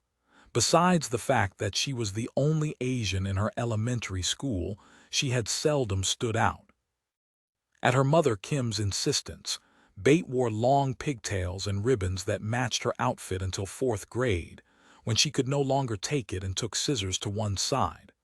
Her mother ripped her a new one when she got home and made her go to school for a week looking lopsided. "You want to stand out, so now you do," Kim Lee had said. After her DIY haircut and resulting humiliation, a line in the sand had been forged, Hell's Canyon deep. Bate Lee would never let anyone, not her mother, not her best friend, tell her how to look or dress. She didn't want to be the dutiful daughter, the brainy Asian, the girl who was anything different than the others who lived in Port Gamble. Hayley and Taylor Ryan were her best friends, though she seemed to consider them a single entity. Hayley were the only ones in town who didn't try to mold her into something she wasn't. They simply let her be. If Bate wanted to be a vegan for a month, fine. If she wanted to go goth and wear a dog collar around town, the Ryan twins didn't make a big deal out of it. Lately, she'd taken to shopping exclusively at Forever 21 in the Kitsap Mall in Silverdale, where she purchased outfit after outfit. She never saw a dress or shirt with a non-functioning zipper that she didn't proclaim so totally her. The only other Port Gamble woman who shopped regularly at Forever 21 was Starla Larson's mother, a woman about whom others gossiped, saying that she never saw a zipper she didn't want to undo. Bate remarked on it. "Saw Mrs. Larson at Forever. Was she shopping for Starla?" Hayley asked as the two sat on her bed waiting for Taylor to come upstairs with snacks so they could eat, chat, and waste the last few days before school restarted on January 3. "Shopping for herself," Bates said. "As always, she wears club clothes to work, I guess." Taylor entered the room carrying a couple of Diet Cokes and a can of Ranch Pringles. "Who wears club clothes to work?" she asked. "Starla's mom." "Did you talk to her?" Bate took a second. "Not really. I pretended I didn't see her, but she nabbed me by the checkout counter." "Did she say anything about Katelyn?" Hayley asked. "Something about how she saw it coming. Katelyn was a sad girl, whatever." Taylor looked upset. "Saw it coming." Bate shrugged. "I didn't ask. I wanted out of there. I was afraid she was going to corner me and force me to come in for a haircut. If she saw something was wrong, if she saw it coming, then she should have done something about it," Hayley said. "I guess so. Can we talk about something else? All this talk about Katelyn is kind of boring me." Taylor looked at Hayley, her eyes popping. Neither one of them knew how it was that Bate Lee could possibly be their best friend, but she was. Chapter 10. Before leaving for work at the hospital, Valerie Ryan made cookies, fresh, not Christmas retreads that had been moved from platter to smaller plate as their numbers declined. She boxed them up in a Tupperware container for the girls to run over to the Berkeley place. There was no bow or ribbon. It was a gesture, not a gift, to the family down the lane who'd suffered the cruelest blow in a season meant for joy and togetherness. Valerie watched a row of cars head down the highway that morning, looking for places to park as Harper and Sandra gathered in their grief with family members and close friends. The girls planned on paying their respects at Katelyn's memorial service later in the week, but their mom's cookies needed delivery. Bundled up in North Face jackets, Taylor and Hayley slipped out the back door to the alleyway that was the shortest route to the Berkeleys. Taylor wore Aunt Jalene's hand-knitted scarf, a sad-looking strip of yardage in search of a color palette that didn't suggest, as Taylor aptly assessed it, a color wheel of different kinds of barf. The air was bone-chilling, with the added jolt of a damp wind blowing off the bay, coating the shrubbery in a glistening sheath of ice. The weatherman had blabbed about an ice storm coming, but since he was seldom on target with his forecasts, no one really prepared for it. The girls noticed right off that Mrs. James's 100-year-old camellia was encased in ice. "She's going to be way disappointed when she gets back from Florida and sees that no one put a blanket over it," Taylor said. "She's so possessive of that dumb bush." Hayley looked over the shimmering emerald form of the shrub and said, "I think it's pretty." "You think everything is pretty, hey?" "Well, not everything," she clarified, pointedly indicating Aunt Jalene's scarf. "But yeah, a lot of things can be pretty. You just have to look at things the right way to see their beauty." Mrs. James doesn't own that bush. Nothing in this town of renters belongs to anyone. That could be said of anything, Taylor. Whether you rent and live in Port Gamble or buy and live in a house in Seattle, ultimately you're just visiting. Taylor changed the subject. This is stupid. Bringing cookies over to our dead friend's house. Lame. Yeah, but Mom wanted us to, so we're doing it. Right, because she thought it was a good idea. Like we can't come up with our own. I think that's the point. We wouldn't be going to the Berkeleys if Mom hadn't made the cookies. Natch, Taylor had to agree. Sandra Berkeley pulled open the front door and faced the Ryan twins. It had been a while since they'd seen Mrs. Berkeley outside of the family's restaurant, the Timberline, a breakfast and burger place with good food and a sign over the counter. Neither could be sure when the last time was they'd come over to visit. It might have been back in middle school. Katelyn had sort of slipped away insofar as their friendship was concerned. For most of Port Gamble Elementary, they had been in the same circle of happy little girls that once filled the front row of Miss Paulson's second-grade class. Mrs. Berkeley had been their Daisy troop leader. She was different then, prettier, more serene. Watching her and the other moms of Port Gamble, Hayley and Taylor understood as well as any young girl that with beauty came power. This was before Disney princesses could get what they wanted without having to resort to kicking serious butt. And yet, kicking butt, the Ryans knew from experience, definitely had its own set of empowering charms. Mrs. Berkeley, on the other hand, had let her strong points fade since the crash. Gossip all over town had it that she was a big drinker, and there was little in the way of excuses one could conjure to suggest otherwise. When she opened the door, she didn't speak for a moment. Her hair was a black octopus, her makeup was raccoon-smudged, and her bird legs shook under her crumbling frame. She was the sum of animal parts, like a mutant crossbreeding experiment gone completely haywire. Hayley and Taylor, shivering on the doorstep, proffered the cookies. "Come inside," Sandra said, a sharp waft of booze emitting with her breath. Hayley looked at Taylor, then back at Mrs. Berkeley. "We don't want to be in the way," she said, pushing the cookies at the dead girl's mother once more. Mrs. Berkeley took the container and smiled faintly. Was it wistful? A sad smile? A reaction to the kindness of Valerie Ryan? I was hoping some of her good friends would come by. Katelyn's friends meant so much to her. The twins stepped into the house, and before they could say something about the fact that they hadn't seen much of Katelyn lately, they were in the middle of a swarm of relatives and friends who had convened to support the family during the most difficult of circumstances. "These are two of Katelyn's best friends," Sandra Berkeley said to an older woman with thin lips and a wattle neck whom the girls presumed to be Katelyn's grandmother, Nancy. "Hayley?" the grieving mom asked, pointing tentatively. "And Taylor, right?" She was wrong, but it didn't matter. After all, they were suddenly best friends of the girl they no longer really knew. "They've brought some treats," Sandra said. "This isn't a party." The older woman sniffed. Hayley didn't know what to say. Even though she had agreed to bring them over, she had thought the cookies were a crappy idea in the first place. "My mom made them," Taylor said. "They were Katelyn's favorite whenever she hung out at our place, always had at least two. It was a good save. Taylor was like that. She could always be counted on to think fast on her feet. If Mrs. Berkeley was so deluded as to think that she and her sister and Katelyn were the best of friends, she could go along with it. Katelyn never knew when to quit. If she hadn't been eating all the time, she would have made cheer," the grandmother said. "That's enough, Mom," Sandra said, shooting what had to have been a practiced glare in the direction of a woman who'd clearly been more interested in bitching about something than grieving. And yes, both girls thought Katelyn had put on a few pounds.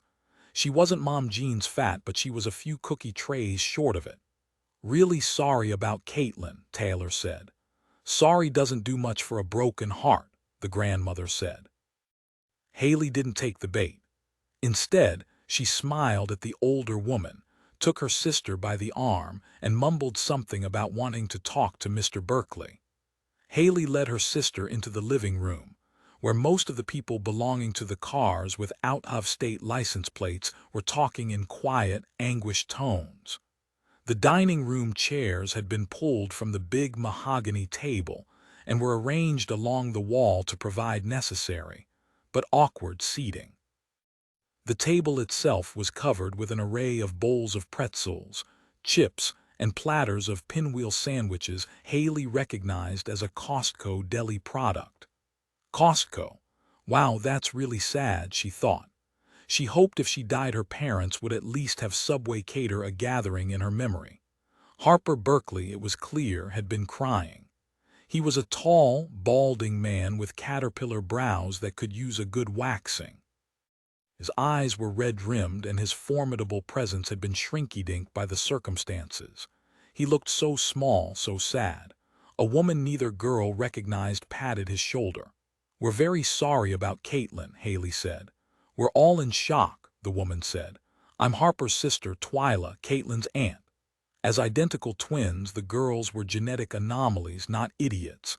They knew that the dad's sister would be Katelyn's aunt, but now was probably not the time to point it out. These cookies were Katelyn's faves. "Just wanted to drop them off," Taylor said. "Yeah, she really liked our mom's cooking," Hayley echoed. Harper thanked them with a quiet nod. To say anything was probably too painful. Sometimes one word can lead to a dam burst. "Thank you for coming," he finally choked out. Taylor and Hayley stood there a second in uncomfortable silence before retreating toward the front door. Both wondered how it was that with the inevitability of death, no one really had anything to say about it. It was as if one of life's pivotal moments, the final moment, was devoid of potential small talk. Death was a big, fat period to most people. Over and out, dark and cold, a void. By the staircase, Hayley felt a tug. Taylor whispered, "Gotta go up there." She looked up the stairway's two narrow risers toward Katelyn's bedroom. Hayley shook her head emphatically. "No, we are most certainly not going up there. Aren't you as creeped out by all of this as I am?" "You mean the Costco sandwiches? Or that our supposed BFF is dead?" Taylor started up the stairs, turning to her sister with one last look. "Hey, either you can come up with me or you can make small talk with them." She pointed back at the living area. "Remember the tugboat on the water? We're supposed to look.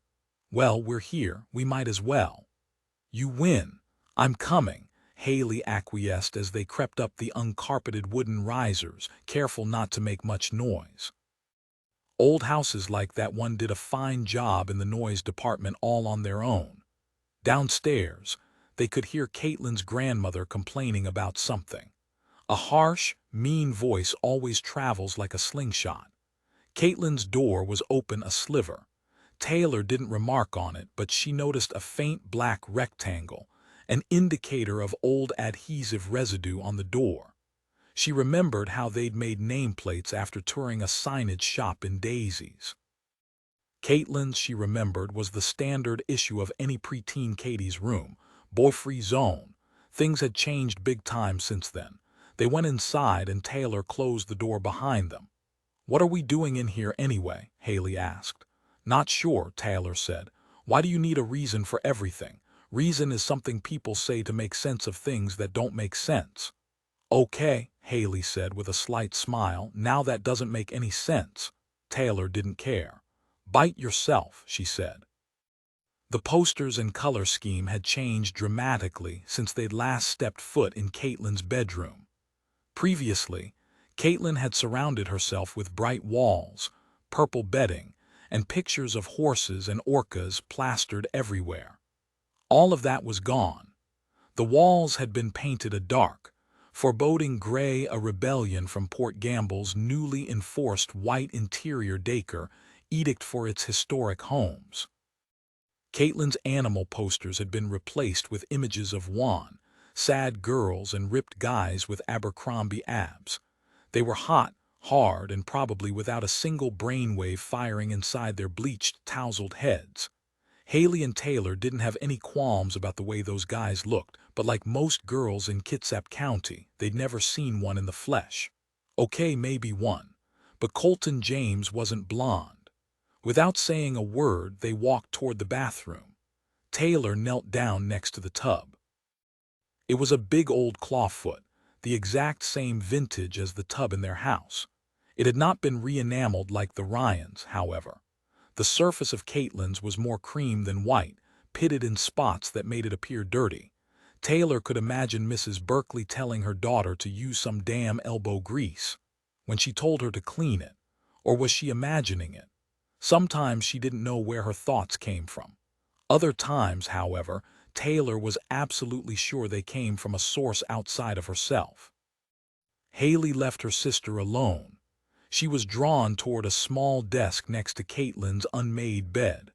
A lamp with a breaching orca as its base, some black markers, and a couple of small framed photos caught her eye, but she dismissed all of that. Even though those items had a definite personal connection with their dead friend, they didn't beckon for her to touch them. Her fingertips were hot, moist. There was a feeling in her stomach, knotted like a bag of jump ropes, that made her feel queasy, not throwing up sick, but the kind of feeling that comes just before the onset of the flu. She was a little lightheaded too. Her heartbeat pushed inside her rib cage. This wasn't the first time she'd experienced being drawn to an object. Neither twin could explain the sensation or the visions that sometimes came afterward. They had little control over it. It was Katelyn's laptop that had lured Hayley to come closer. She drew a deep, calming breath and touched the keyboard. Nothing. She closed her eyes and ran her fingers over the screen like a blind girl might do with a book in Braille. She could feel her heart rate surge a little more. It was a peculiar feeling that had more to do with fear than excitement. Something. She felt something. She imagined the folds of her brain tightening around something. Taylor put her hand on her sister's shoulder and Hayley spun around. "Holy crap, Tay. I hate it when you do that." "Then keep your eyes open. Time to get out of here." Hayley shook her head and felt the keyboard once more. "I'm almost there. I need just a second more." "Now," Taylor said without any ambivalence in her voice. Hayley pushed back at her sister. She didn't want to leave, not just then. "We can't leave yet. I'm not ready." "You don't get it, Hayley," Taylor said, her voice rising louder, loud enough to drive the point without alerting the odd cadre of mourners downstairs. "We're not wanted here." Hayley had thought the same thing, especially about Katelyn's grandmother, but she needed more time. "This is where Katelyn was murdered," she said. Taylor's eyes widened. "Murdered? That's the feeling I'm getting. You try it." As Taylor nodded and braced herself, the bedroom door swung open. Both girls screamed. "Who said you two could come up here?" It was Katelyn's mom, wobbling in the doorway. "Sorry," Taylor said, unconsciously inching back away from her. "We just wanted to," Hayley interrupted her sister. "To be close to Katelyn." Sandra Berkeley looked over at the laptop, which was still open and emitting the telltale glow that it was in use. "Were you trying to read her private journal?" Sandra's eyes were rheumy, and it was obvious that it was more than the effects of a mixed drink that had brought her to tears that day. Taylor snapped the lid shut. No, not at all. We didn't even know she had a journal." Hayley nodded briskly. "We had no idea Katelyn wrote anything down," she said. Sandra walked over to the window and looked out across the yard to the Larsens' place. Her eyes lingered for a moment before she turned around to face the girls. "Oh," she said, as if searching for the words. "It was stupid, really. The ramblings of a silly girl, I guess. I never read it. It was an odd way to refer to a dead daughter. A silly girl." Hayley couldn't take it. "Katelyn wasn't that silly, Mrs. Berkeley," she said. "On the contrary, she was a sad girl. I think we all know that." "Wow." Taylor couldn't believe her sister said that. Quiet and sometimes a little reserved, Hayley usually kept things much closer to the vest. "We're leaving now," Hayley said, and the pair brushed right past the surprised woman. They hurried down the steps, no longer trying to tread lightly. Everyone in the living room looked up, but the girls didn't say a word to any of them. "You sure told her off," Taylor said proudly as they went outside. Hayley allowed the flicker of a smile. "Yes, well, we just had to get out of there, didn't we?" Taylor nodded. "I really don't believe that Katelyn's death was just an accident. There's more to it," Hayley said, though she didn't have to say it out loud. Taylor didn't need to reply either, but she did. I know, felt it the night she died. Hayley said as she glanced at her sister's bare neck. I think you might have forgotten your scarf. Taylor smiled. Like hell I did. That's our excuse to go back. It may be the ugliest rag in Port Gamble, but it's getting us back into that house. As they walked through the alleyway toward home, neither Taylor nor Hayley was aware that a pair of eyes was riveted to their every move, studying them, wondering from a dark place just what the twins' rekindled relationship with the dead girl's family was all about. Chapter 11. Kingston High was one of those schools built with a tip of the architectural hat to its location. That was usually the intention of school district review boards, but it rarely worked as well as it did in Kingston. Just 8 miles from Port Gamble, Kingston was a rolling rural landscape dotted with subdivisions and family farms that dipped at its very eastern edge to Puget Sound.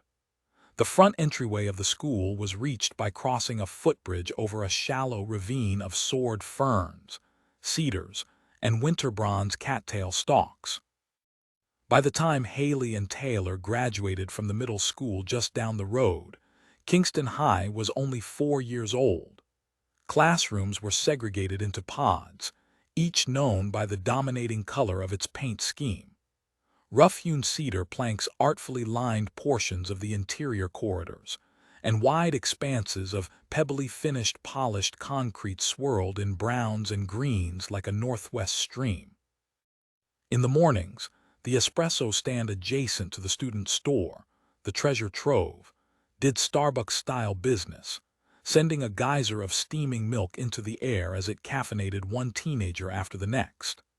Even those who didn't need coffee got in line like Bate Lee, who never arrived at school without a rock star drink in her purse and a triple tall latte from Gamble Bay Coffee.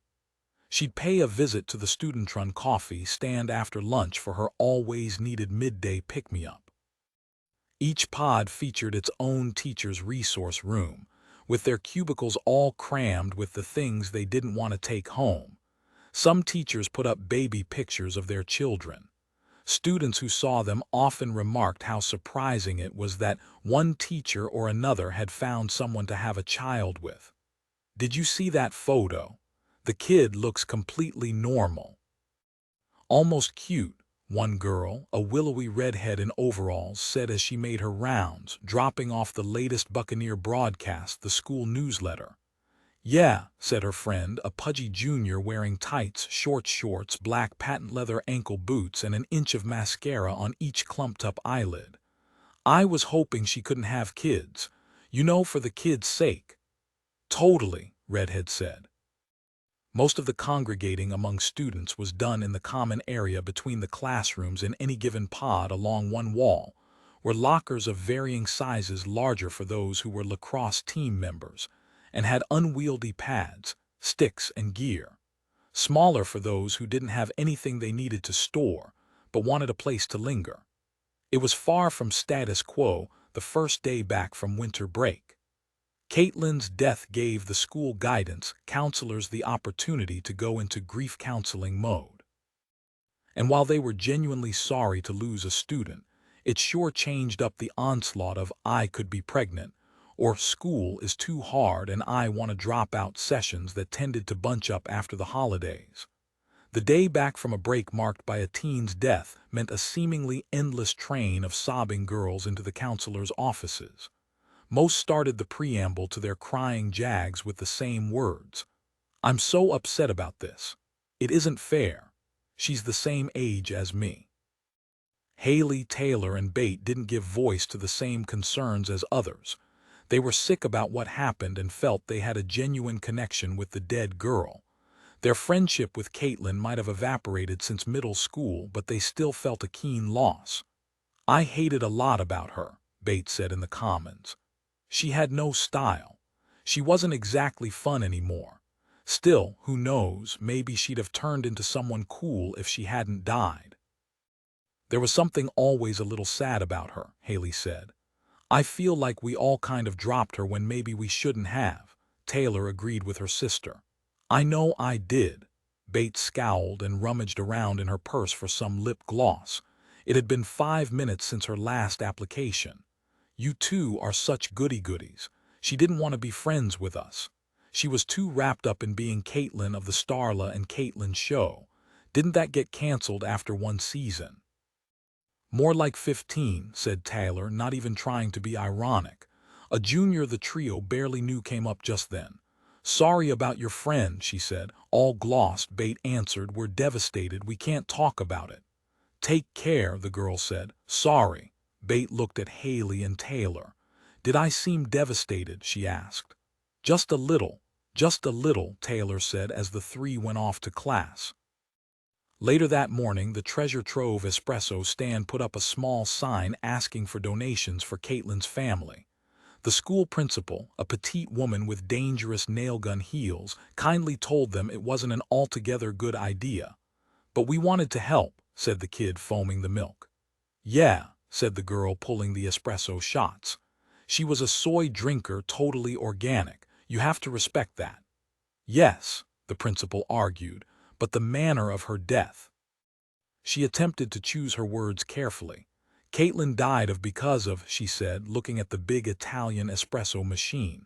Oh, said the foamer, I get what you're putting down. The shot girl apparently didn't. Huh. An espresso machine killed Katelyn, the foamer said. She was electrocuted in the tub. Finally, the look of awareness came to the student's face. A light switched on. The coffee girl got it. Yeah, she said, quickly pulling down the sign. We shouldn't collect money. The principal gave the pair a quick nod and walked away over the shiny, polished surface to her office at the front of the school. She looked through the windows of the first pod's reception area. A small group of girls, some who might not even have known Katelyn but who got caught up in the sad drama of a dead girl, had amassed. Taylor Ryan was one of those girls, waiting to talk with the grief counselor. She understood that Katelyn's death was a tragedy and there was no bringing her back, but the pain of it was a knife point to her heart. She wanted to tell someone that she could feel Katelyn's presence all around her. She felt that whatever had happened to Katelyn in that bathtub had the hand of another person in it somehow. She just didn't want her sister or Bate to see her there. Later that afternoon, Hayley and Taylor slowed as they walked in the vicinity of Katelyn's locker. A few members of the Buccaneers cheer team congregated nearby, chatting about their holiday. Tiffany, a senior, had a tan and was bragging about her awesome Hawaiian vacation and the hot swimsuit that she bought in a boutique in Maui. When the twins approached, she smiled. She was a friend of yours. Sorry, she said. She was a friend. She wasn't a really close one, but thanks, Hayley said. As the cheer squad moved aside, they revealed the beginnings of a makeshift memorial. A few grocery store bouquets past their pulled dates were slumped on the gray linoleum floor. Someone had taken a photo from Katelyn's Facebook profile, blown it up, and written in very careful print, "Rip Katie." The fact that they'd used an exclamation point was odd, but most of the kids in school couldn't punctuate anything properly, so it probably wasn't meant to signify that Katelyn's resting in peace was something exuberant. Hayley thought it could have been worse. Yay, Katie's on permanent break. Have a fun time in heaven. You go dead, girl. Hayley stopped her train of thought as the buzzing of the other girls abruptly ceased. Starla Larson, wearing black pants and a black cashmere sweater, joined the group in front of Katelyn's locker. Sorry about Katie, Taylor said. She resisted the urge to actually give Starla a hug because in that moment it just didn't seem right. Yeah, we both are, said Hayley, who didn't hug Starla either. Starla, for the first time in recent memory, looked terrible. Terrible for her would have been pretty good for a lot of other girls. Starla terrible was quite noticeable nevertheless. Her skin was pale, in fact, very pale, especially next to the ultra-tan senior, Tiff. It was a big shock, she said, making a sniffling sound, although it didn't appear that she had any need for a tissue. Though she had first-class designer bags under her eyes, it was pretty clear she hadn't been crying. We weren't as close as we once were, but I loved her very, very much. Tan Tiff put her arms around Starla. Let's go somewhere we can talk and grieve, she said to the others hanging around Starla. I want to show baby girl the photos from my trip too. Thanks, Hayley Taylor, Starla said, disappearing down the hallway. Hayley turned to her sister. Is it just me or what? Starla had dropped Katie. Those two haven't spoken for months and she's saying she loved her. Guilt, maybe, Taylor suggested. Hayley thought for a moment. It could be guilt or maybe it's revisionist history. Dunno, Taylor said. She looked tired for sure, but sad not so much. She didn't look sad at all, Hayley agreed. She doesn't seem one bit upset, and what's this baby girl crap? Cheer talk, Taylor said, inserting her finger in her mouth, the universal sign for puking. Worse than the twin talk we made up when we were little. Hayley laughed, and the girls blended into the mass of axe-drenched boys and makeup-laden girls moving like a single living organism into the doorways of classrooms. Please remind me never to go to another pep rally, Hayley said. Gotcha. Taylor slipped into her life science class, and her sister went on to English. Both were wondering the same thing. What was up with Starla? The winter afternoon sky turned into dusk as Taylor trailed her sister down the stairs from their bedrooms. Hayley had just run home to grab a textbook. Off to hang out with Colton again? Taylor asked. Her tone was unmistakable. The little lilt on the last word turned the question into a snipping judgment. Hayley turned to face her. She did not have a smile on her face. In fact, she could not conceal her brewing anger. That first day back at school, Hayley had spent every minute between and after class with her boyfriend, and Taylor took every opportunity to complain about it. The incessant questioning about Colton had become more than an irritant. It was worse than a flea bite that never went away. What's gotten into you, Taylor? Finally, another chance to be direct, and Taylor took it. Maybe the fact that all you ever do is hang out with him. What about Katelyn and the look message? We're nowhere with it. What are you two so busy doing all the time anyway? Hayley clearly didn't like what she was hearing. What is that supposed to mean exactly? If you're accusing me of something, I would prefer it if you just spell it out. Taylor held her ground. You know, Colton and I are just hanging out. Hey, I'm your twin, don't lie to me.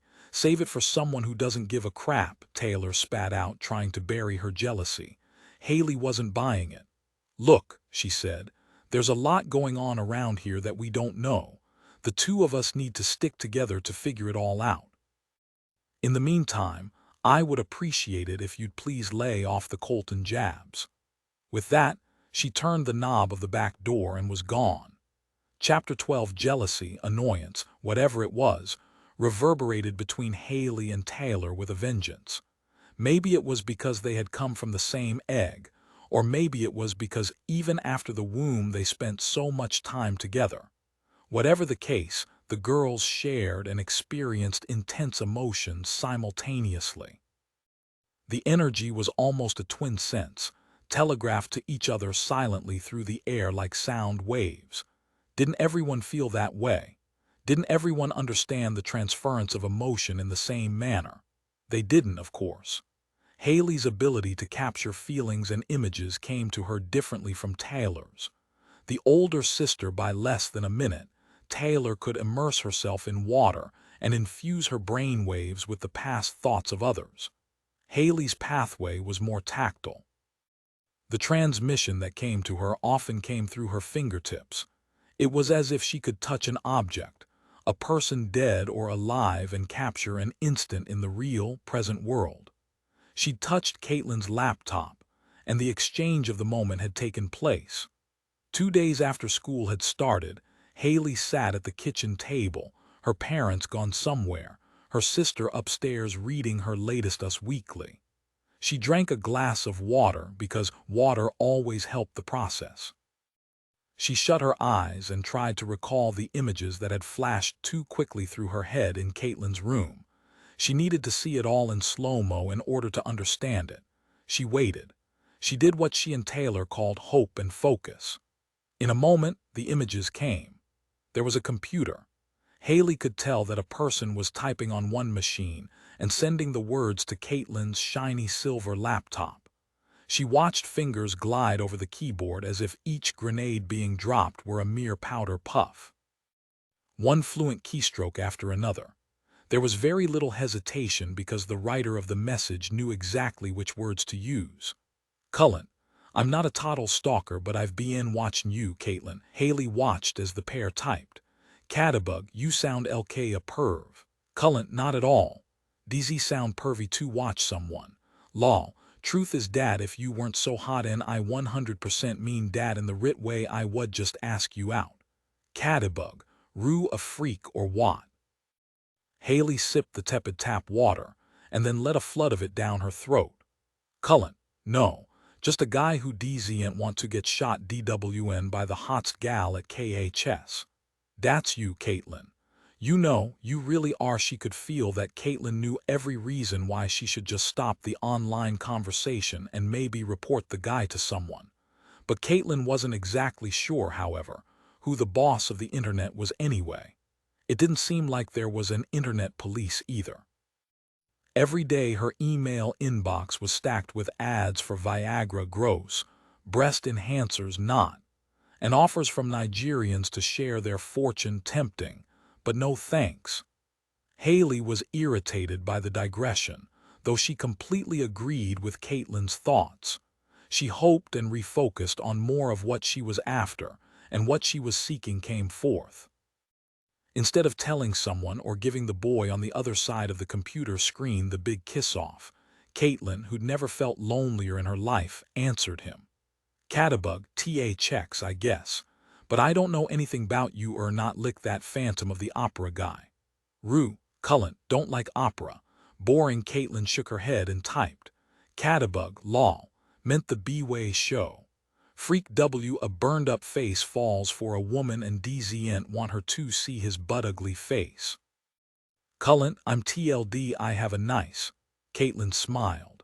The guy hitting on her was actually kind of funny. Maybe a little clueless, but amusing nevertheless. The boys at Kingston were in one of two camps, either a slacker or a jock who measured his muscles in the reflection of the school's trophy case. None seemed to understand for a single nanosecond that talking to a girl was hotter than a dirty Girl Scout drink, a blanket, and a quickie down at the beach. Far, far hotter. Cullen, I want to meet you, Catabug. D'n't know if I'm RDY. 2BWU in person might be more THNICN handle. More than she can handle. She could handle plenty. That is, if someone gave her something to sink her teeth into, hold. Whatever. Katelyn started to type just as her mother entered the room. Sandra Berkeley had been drinking since 5 that afternoon, and she was clearly feeling the effects of the alcohol. She'd switched to vodka earlier in the year because she was under the erroneous assumption that it didn't have an odor. Of course, it didn't have the sweet smell that wafted out of a whiskey drinker's mouth, but it did carry the hard-edged scent that reminded Katelyn of Listerine. Minus the minty freshness, of course. What do you want? Katelyn asked, sending a perceptible glare in the direction of her nosy, drunk, and all too predictable mom. That's no way to talk to your mother, Katelyn. You haven't acted like my mother since I was 7, Katelyn said from behind her laptop. She'd swiveled on the edge of the bed so that her mother could see only the back of her computer. Sandra brushed her dark, limp hair from her forehead in a display of dramatic effect that was meant to show impatience and tolerance at the same time. Must we always go there? She asked, slumping on the foot of the bed. Katelyn closed the chat window on her laptop, just in case her mother's vision was less blurry than she expected it to be. I guess so, she said. I guess we must. Where's Dad? Shouldn't you be downstairs fighting with him? Sandra wrapped her arms around her shoulders, trying to convey that she was freezing or maybe a little vulnerable. In reality, Katelyn was sure that her mother was merely trying to steady herself. She'd overdone it like she always did. What are you doing online? Her mom asked. Sandra put her hand on the laptop, but Katelyn flicked it away. Homework, what do you think? Don't get lippy with me, she said. Katelyn let out a sigh. It was exaggerated, but with her mom drinking too much, emotions sometimes had to be painted with very, very broad strokes. It was the only way to ensure that something, anything, got through her mother's alcohol-induced haze. I'm not lippy, Katelyn said. I'm just tired, Mom. Tired of you not trusting me. The images faded and Hayley fought hard to hold on to what she was seeing. Suddenly Sandra reappeared. This time she was wearing jeans and a sweater and her hair was clipped back from her face. She was angry and she stood to leave. I won't ever trust you after what you did last fall. She spun on her heel, shot her own glare in the direction of her daughter and left the bedroom. Katelyn sat there seething. Last fall. There would always be that to throw in her face. Taylor came into the kitchen to get a post hanging out with Beth's snack. A slice of cold leftover Hawaiian pizza sounded good just then, and since she was the only one in the house who'd eat it, there were always leftovers for her. She glanced over at her sister and the empty water glass. Hoped and focused, she asked, a little more quietly than needed. They were, after all, home alone. Anything. Hayley looked up and nodded. Yeah, although I'm not sure what it means or if it really has anything to do with Katelyn's death. Taylor took her pizza from the refrigerator, grabbed a too-long streamer of paper towels and slid into a chair facing Hayley. Whatcha get?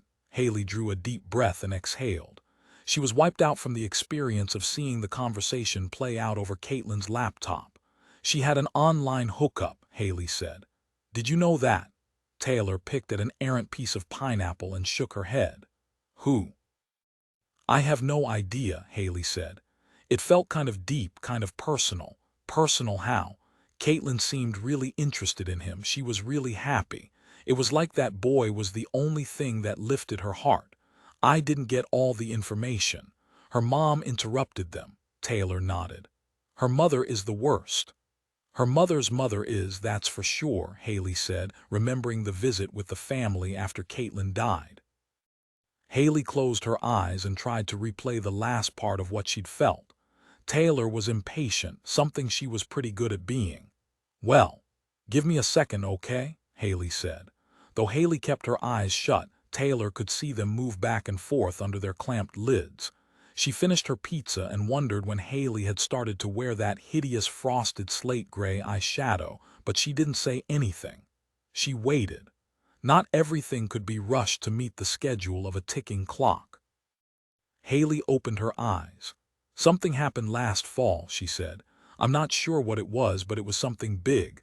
Her mom said she had trust issues with Katelyn. Like what? What did she do? I have no idea, she didn't say, and I didn't get anything to point us in the right direction except a reference to last fall. Last fall. Yeah, they said something about last fall, Hayley repeated. What happened? Where was she in the fall? I can't really think of anything. We didn't see her much. Remember, she and Starla were always practicing for cheer, Taylor nodded. I hated that with a passion. We could hear them jumping up and down and yelling from our backyard. That's right, Hayley said. I remember it was intense. Maybe it was related to cheer. I doubt it, but there's one person who might know. Taylor gave her sister a knowing look. Starla Larson Port Gamble's it girl. She'd be worth a visit. It would have to be at her house, not at school. Since she had picked up her pom-poms, Starla was too cool to acknowledge any of the old Daisy Troop girls she'd known forever. They were a step way too low on the popularity ladder. Later that evening, Taylor's phone vibrated with a text from Bate. Bate saw weirdo over by Kay's house. Port Gamble was not a big town, but it had plenty of weirdos. Taylor, what weirdo? Bate, Segway guy. Taylor, what WZ he doing? Bate, dunno, segwaying, lick he DZ. He gives me the creeps. Taylor, my dad checked him out. Harmless creep. Bate, perv, Taylor, and Tia perv, Bate, he just hovers round there. Why, Taylor, what if he was Kay's fake BF? Bate, that's really gross. He's lick 40. Segway guy was closer to 50, but Taylor let it go. One of Bate's fortes was her ability to exaggerate everything. Even so, Taylor did think Segway guy was a little creepy. Seriously, riding around in a Segway without at least a little irony about the spectacle. Chapter 13. Taylor Ryan filled the old white clawfoot tub with too much water, nearly sending a small wave over its rolled edges. Since childhood, she always wanted the water as deep as possible, deep enough to dive down and hold her breath. 1, 2, 3. Her record was 177 seconds. Her sister's was about the same. She was 15 now, and getting into the water on that night had nothing to do with trying to set a new record. Hayley had tried to find out more about Katelyn's death, and Taylor wanted to dip her toe into these waters herself. Literally. The air in the bathroom was cool, and the steam from the bathwater collided with the mirror. Taylor noticed the circular motion she'd left on the surface of the glass the last time she'd been stuck with bathroom cleaning duty. She undressed, folded her favorite mech jeans, pale pink cami, and cream-colored merino wool sweater into a neatly squared stack on top of the toilet seat. Slowly she stepped into the hot depths of the bathtub. Her hair, no longer as blonde as it had been in the summer, was pulled back in a messy ponytail. As she slid down to cover her body, she could feel the water wick slowly up her backbone like hot fingers along each of the knobs of her vertebrae. The water shut out all of her senses. No sound, no air upon her face, no sight, just the stillness of a blanket of hot water. Taylor let it all go. She had been thinking of Katelyn all day, and her sister had brought them a bit closer to finding out what had happened. That evening, the water, the sensory deprivation, the forced concentration held the answer to questions that she and Hayley had asked over and over since their visit to the Berkeley house. What happened to Katelyn? Like the flood of images that sometimes came to Hayley through touch, what transpired underwater with Taylor couldn't be explained, at least not to anyone's satisfaction. Not that either of the twins ever tried to come up with the reasons for it or how they discovered it. In truth, they really weren't sure of its origin. It just happened like the random way things happen in nature, all on their own. They talked about it through their bedroom outlet intercom, but only occasionally, and always with great respect that came from the fear of whatever it meant, whatever was happening to them, or where it came from. Sometimes Taylor practiced immersions, but with the discretion that comes with keeping something secret. One time, Valerie came in and found Taylor floating under the surface of the bathtub, and her mother had screamed, "Are you okay? What are you doing?" The words came at the girl with a rifle shot of panic that startled her so much, it had almost made Taylor ashamed of being naked. Now she lay perfectly still and dropped below the surface. Quiet. Focused. A surge of feelings that somehow translated into images emerged. What visual cues came at her were never from a memory of her own. These memories belonged to others. Sometimes they came in a steady stream, like swirling orbs linked up in a video shooting gallery game. They moved quickly. So fast, in fact, that she experienced a kind of upper neck pain akin to whiplash. Looking, following, trying to see whatever it was. Other times the images were more static, without a sense of urgency. 5 seconds into the immersion. Though her eyes were closed, Taylor felt tears underneath her eyelids. In front of her she saw a horizontal box of white light.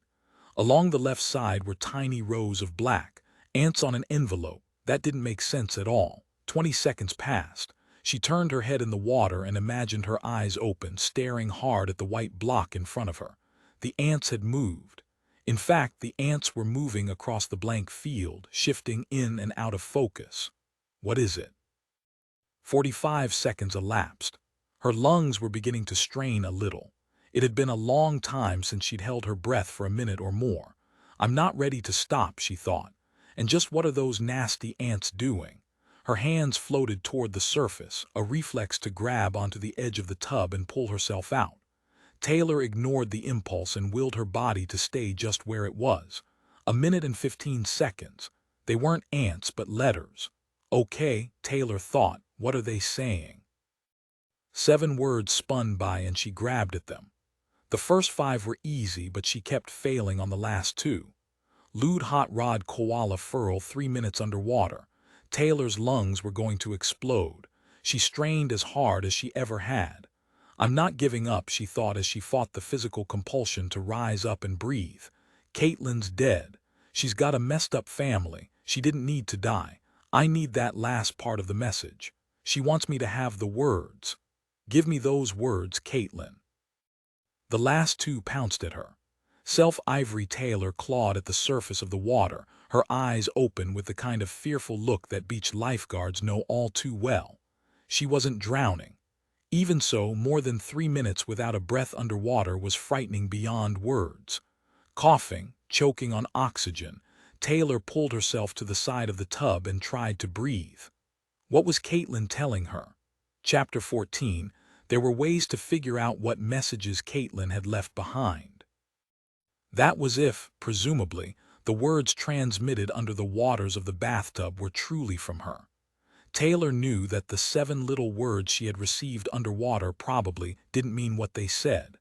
They were only a clue to put her on the right path. Figuring it all out was the hard part. When Hayley and Taylor had first started receiving messages, they played around with index cards. Even with a half-dried Sharpie, Taylor had better handwriting, so it was she who wrote down each word in crisp black printed letters. Whenever they'd unscrambled the true meaning of each message, they tore up the cards and flushed them down the toilet despite the historic district's rule against the disposal of anything other than toilet paper and personal waste, as it taxed Port Gamble's sewage system. "Isn't this personal waste?" Taylor asked, looking down at the confetti of index cards. Hayley nodded. "It is personal, though we're not always sure what person we're hearing from, and it is waste, but I think we could come up with a more eco-friendly way." "Occult-friendly. I like that. We should copyright that one." Hayley gave her sister an irritated look. "It has nothing to do with the occult." "Kidding," Taylor said. "I hate it when you make comments like that. It makes all of this seem so ugly." "Maybe it is." "It isn't ugly. It comes from someplace good. I feel it, so should you." "I'm not like you, Hayley." The comment was funny and both girls laughed. After that, they had settled on using their parents' Scrabble game, a handmade relic from their mother's childhood, to twist around and rearrange the letters that came to them. Kevin and Valerie shared a deep love of words. Whenever the twins were lying on the thick, powder blue oriental carpet in the parlor playing Scrabble, it brought a smile to both parents. They could see that their daughters were engrossed in a different version of the game, but in a day of video this and internet that, they didn't say a single word about how they played. Flames crackled in the fireplace, and the smell of their parents' nutmeg-laced eggnog wafted through the drafty house. It was the last gasp of leftover cheer in a holiday that had pulsed with an undercurrent of sadness. The family dog, Hedda, was curled up between the girls and the fireplace. "You girls want some company?" Kevin asked as he entered the room, mug in hand. "We're good, Dad," Taylor said, "just messing around." Kevin looked a little disappointed. He had work to do on his latest book and a distraction apparently was not in the cards. "Okay, I'm going to rewrite the discovery of the victim scene." "That's always my favorite part of your books, Dad," Hayley said. He smiled. Those girls had been born into a life of crime. They had never known a moment when blood spatter analysis, gunshot residue, or chain of evidence was not a part of the family's dinner table conversations. Valerie Ryan always tried to push dinner-time topics toward ponies, peonies, or something lovely, especially when the girls were young. She did so as a mother, seeking to protect her children from the things that hurt deeply, things that pointed to the darkest side of humanity. It was easy to understand why she tried and why she failed. Valerie had grown up on McNeil Island, the home of Washington State's oldest penitentiary. Her father, Chester Fitzpatrick, was the warden, though, later, the governor changed the position's title to superintendent to better reflect a more clinical, institutional approach to incarceration. She'd grown up in what any outsider would consider a lonely, desolate place to raise a child. For Valerie, it was a town, and the guards, staff, and prisoners were its citizens. As a little girl, she watched wide-eyed as the Friday afternoon chain arrived, man after man tethered together to step off the prison boat to make their way past the big white house that her father, mother, and sister called home. Valerie, a pretty towhead like the daughter she'd one day have, was riveted by the stream of men, faces haggard, angry, or resigned, wondering what they'd done and how they'd done it. And some stared back at her. Occasionally, the looks in her direction caused her to turn away. A few times they'd even made her cry. It wasn't fear that caused the tears, though her father and mother thought so. It was something else. She wasn't sure what it was until many, many years later. Valerie found some things about the institution that were beautiful too. The razor wire coiled over the almost tree-topping fences was a braid of tinsel at Christmas time. The bars over the windows that looked over the deep blue of Puget Sound were a steel version of Cat's Cradle. Nothing, young Valerie came to believe, could match the splendor of the hallway that ran from her father's enormous office down toward the cell block. The shiny gold-hued beige linoleum was Dorothy's yellow brick road. One day, she knew, it would lead her away from there. "I'm going up to read now," Valerie said, casting a wary eye at the handmade Scrabble board Taylor and Hayley had arranged in front of the fire. "What are you reading?" Hayley asked. Valerie smiled and acknowledged the paperback she was carrying off to bed. "A murder mystery. Is there anything else?" "Not lately," Taylor commented, as their mother disappeared down the hall. No words were said about the Scrabble game or why they'd chosen it that evening instead of the Xbox Connect console with its collection of video games, which had been a Christmas present. There was really no need to explain. Valerie understood her girls in a way that most mothers couldn't. There was a time when she was just like them. Even as a grown woman, she could still tap into the feelings she held when she was a young girl. It was more than her compassion that made her such a good psychiatric nurse or a mother, though she joked that the skills were interchangeable. The twins picked out the tiny squares of pale, smooth wood. "Let's break it down," Taylor said. Hayley, who was busy turning all the letters so they were facing up, nodded. "All right, why don't you call them out?" "Lewd hot rod," Taylor said. "Sounds nasty," Hayley laughed. "Lewd anything would, but adding hot rod is particularly, well, you know." Next, Taylor set the appropriate letters in front of her, studying each as if they might literally speak to her. She collected the THE first. "You're the new Vanna White," Hayley said. "Huh, you know, the helper on Jeopardy." "You mean Wheel of Fortune." She moved the OLD next. "The old," Hayley said, pulling up the final four letters. WORD. Taylor looked at the unscrambled letters. "The old word," she said. "Maybe Katelyn was a teen hooker," Hayley surmised. "You know, the oldest profession in history. There are lots of those girls in Seattle and Portland." Taylor looked at her sister and shook her head. "Don't think that's it." The next words, koala and furl, stared up at the teens. This time, Taylor took on the task of moving them around. In a few moments, she'd arranged the letters into Laura Folk. Taylor shifted away from the fire. "Never heard of her." "I don't know of anybody named Laura Folk either. Maybe she's a senior or something, but I think we know everyone from Port Gamble and Kingston. That's one of the supposed good parts of living in a small town." They looked down at the tiles. Taylor carefully slid them aside and then laid out the last two words, self and ivory. "Maybe ivory is the color of something we need to know and self is about us." "You like it when the words need no interpretation, Hayley. It is easier when you don't have to read into anything or extrapolate an inference from the words." "Nah, these words aren't in the right order," Taylor said, moving the pieces around until it read, "I for sly." "That sounds stupid, it doesn't even make sense," Hayley said. "Maybe I remembered it wrong. Maybe you did, or maybe it has nothing to do with Katelyn. I'm not going back into the tub. Will, I'm not. I'm not as good at it as you are." Kevin went past the staircase and called over to them. "What are you two arguing about? Hayley, did you come up with some esoteric or scientific name to get a triple-word score?"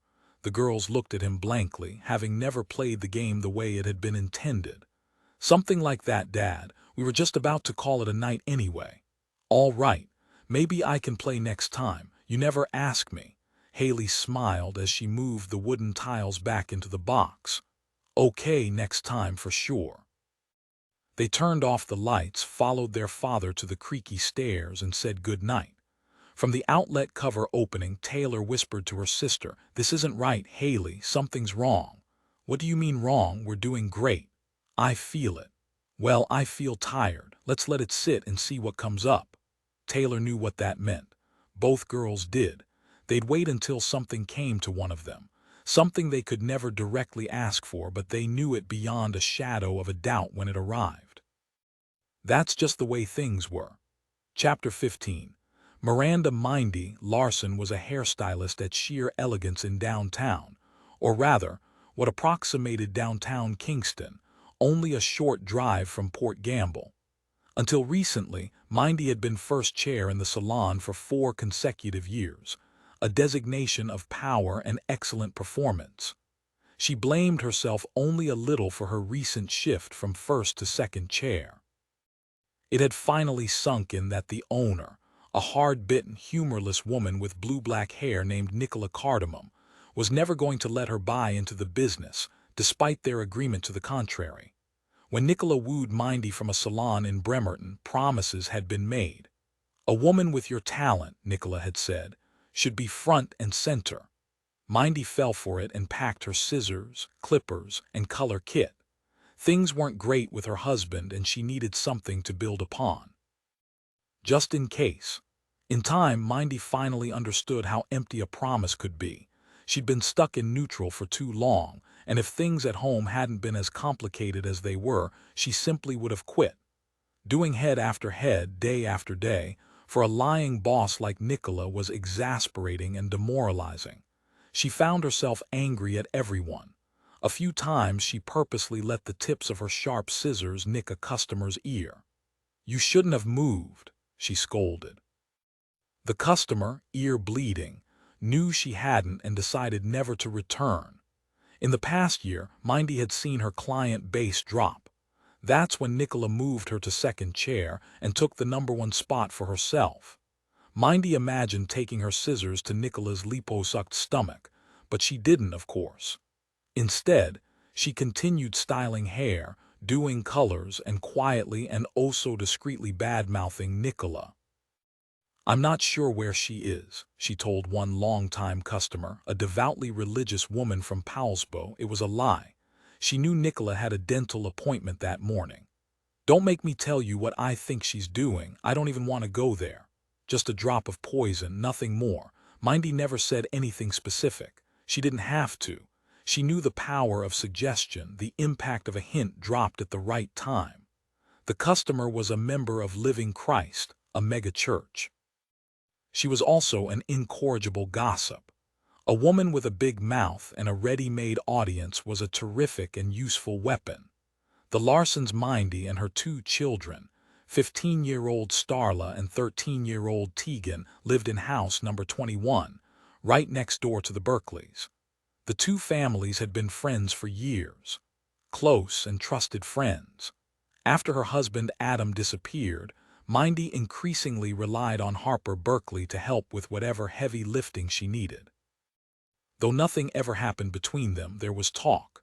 Small towns need barely a whisper to get things moving in the wrong direction. Starla and Katelyn had been best friends forever back then. They'd grown up side by side from Barbie to Bras, and no one doubted that when one or the other got married, the maid of honor duties had already been secured. That was never going to happen. Not now. On the morning after Katelyn's sudden death, Starla refused to get out of bed. She was racked with hurt, guilt, even some shame. She and Katelyn had had a falling out several months back over, of all things, making the cheer team at Kingston High School. They'd tried out together as freshmen, and Katelyn again the year after when she didn't make it, working on routines in the fenceless backyard that the 2 families shared as if it were their own private park. Most people in Port Gamble seldom used their front yards anyway. If they did, they'd end up having to give a nosy tourist a mini history lesson on their house, the mill, the school, or whatever it was the interloper wanted to know. While it certainly wasn't colonial Williamsburg, with its phony blacksmiths and chambermaids running around with beeswax candles and a request for all ye gather round, It was annoying residing in a living museum like Port Gamble. The only Port Gamble residents who could escape incessant scrutiny were the 115 people in Buena Vista Cemetery. And of course, they were dead. Starla was a hot blonde. Not model pretty, but more like reality TV beautiful. Most everyone knew that her mother was a colorist and assumed that Starla's shimmering golden hair had a lot of help. There was more to be coveted than just her pretty face. In fact, in the world of teens at Kingston High, a pretty face was only as good as the boobs that went under it. At least, most girls knew that's where the boys' eyes seemed to always land, like a fly on a slice of cherry pie. Starla had hit puberty earlier than her best friend, and by the time they got to Kingston Middle School it was clear that Katelyn was never going to quite measure up. Although she was pretty, she was just a shadow of Starla's beauty. Nobody had the power that Starla commanded by the mere virtue of just breathing and being. When Starla didn't have time to have her 7 for all mankind genes altered, she rolled up the hems and all the other girls in her class did the same thing. Almost all of them. Katelyn resisted. When Mindy cut Starla's bangs for the last time ever, the other girls followed suit. Even the older ones thought Starla Larson was the real deal. No one could say for sure what direction Starla would go. Music. Acting, America's Got Talent. There was a reason why they called her Super Starla, and she allowed it. She was, no doubt, going to put Port Gamble on the map. It was funny, some would later say, how it was her decidedly less glamorous former BFF who actually put the place on the map. Yet it would never be funny how she did it. Not far from Port Gamble, Maura Windsor pecked the headline of her story onto her faded keyboard. Death of a Survivor. It was absolutely perfect. Sensitive. Moving. Even a little shocking. Everything she thought her story would be, if she could just get the interviews. She wasn't asking for all that much. She needed the story. Why was Kevin Ryan being so damn difficult? Maura looked at her headline once more. She loved the idea of plucking the heartstrings of her readers while giving them a story that only she could tell. Plus, she needed to find out more about these girls. The Katelyn story was an entree into something a lot bigger, a toehold into a tale so fantastic that she was surely going to get Ann Curry off that TV couch with a single flick of her finger. She had been leaked a tip, and if it was true, it would blow Katelyn's death story out of the water. These stupid twins were all that separated her from her coveted success in uncovering the truth. That job would be hers. She deserved it. She wanted it bad. And Maura always got what she wanted. Always. She dialed Kevin Ryan's number. He answered the phone on the second ring. "Hi, Mr. Ryan," she said. "Maura Windsor here." There was silence for a beat before Kevin said anything. "Maura," he said coolly, "I thought I was clear the other day." Maura drummed her chipped nails on her out-of-town aunt's kitchen table where she'd set up her office. "You were, but I was hoping you'd change your mind. I really want to do a good job. You were young once. You know the importance of a good story, how it can help you." Kevin hesitated again as he contemplated an answer that would shut her down and get her to go away.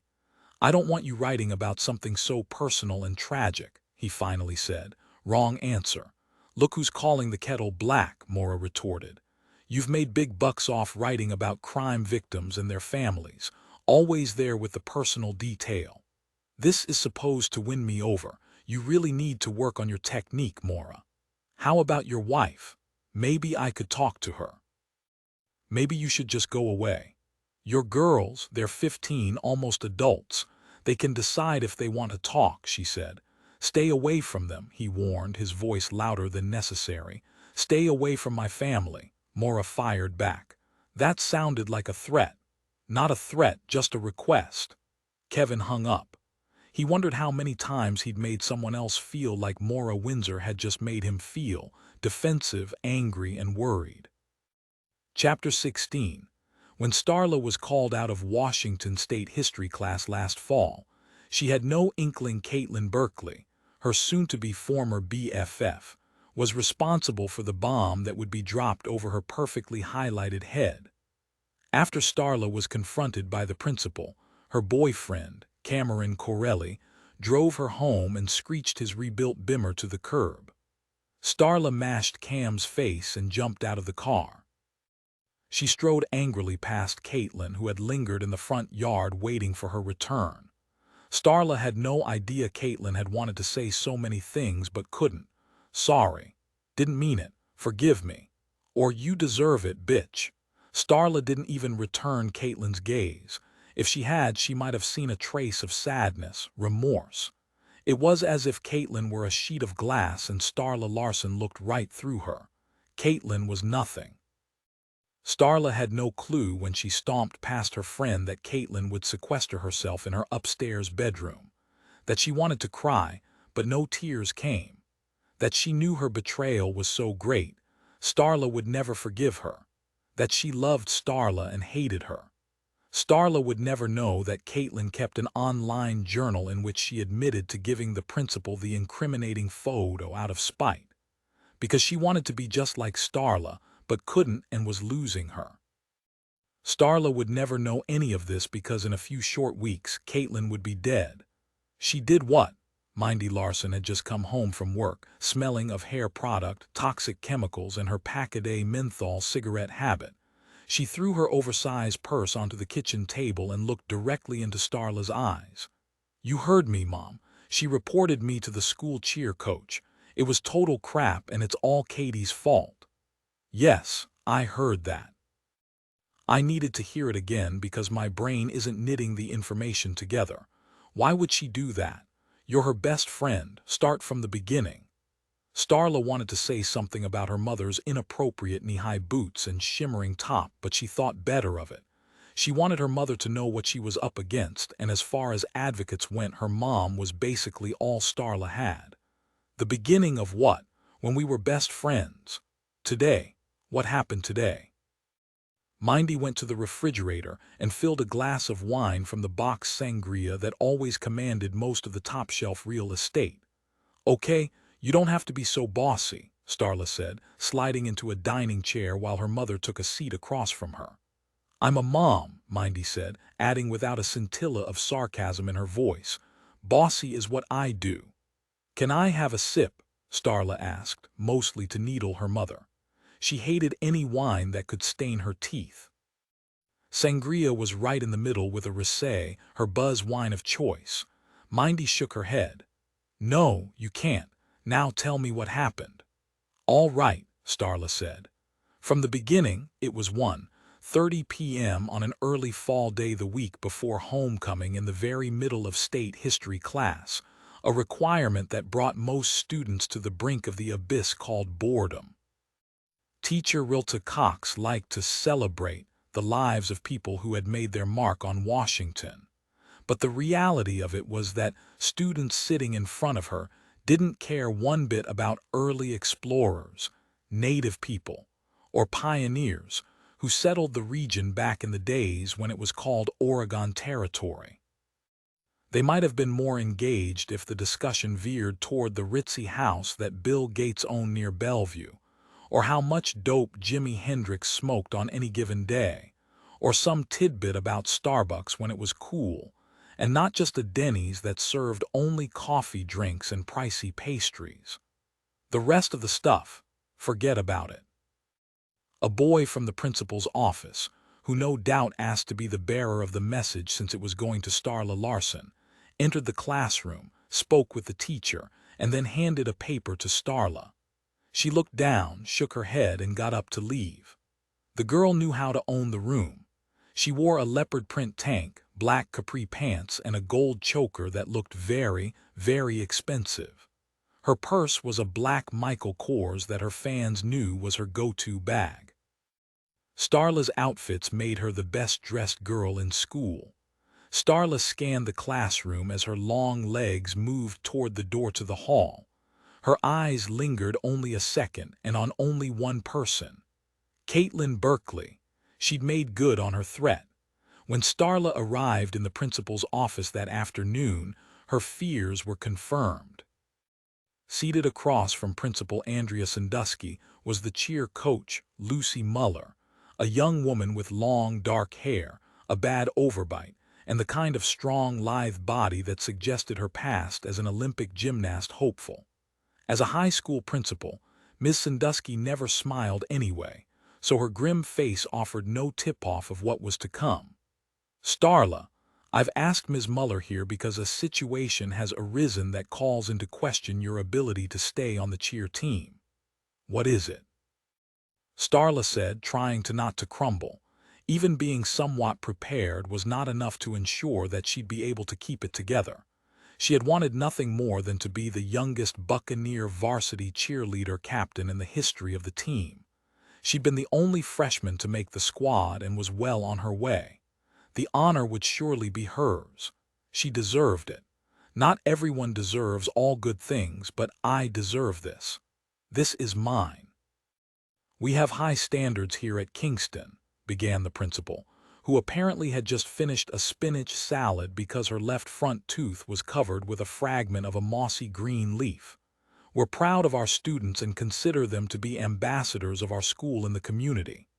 Yes, Ms. Sandusky, Starla said, trying not to look like she was staring at that green tooth, but she was. I know. I get that. I am the best ambassador for this school. Andrea Sandusky rolled her tongue over her tooth and sucked. Got it. I thought so too, but something has come to our attention that has given us great concern about you. She stopped and picked up a manila folder. In a flourish that would have impressed most defense lawyers, she pulled out a single 8x10 photograph. Then, as if it were laced with poison, she set it on her scrupulously neat desk, face up.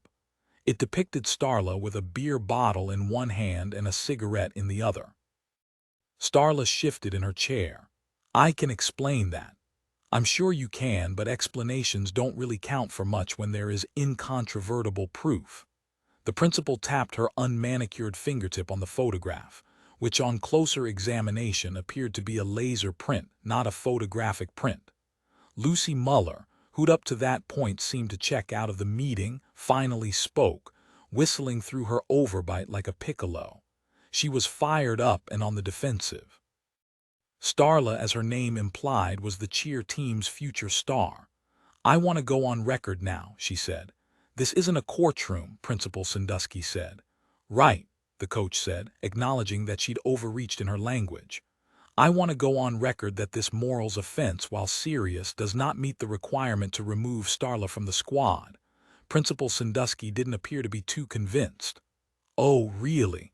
Smoking and drinking. Starla knew better than to say a word. It wasn't easy for her to keep her lips shut, but this time reason won out over the need to always jump into the fray. Lucy Muller picked up the flimsy photograph.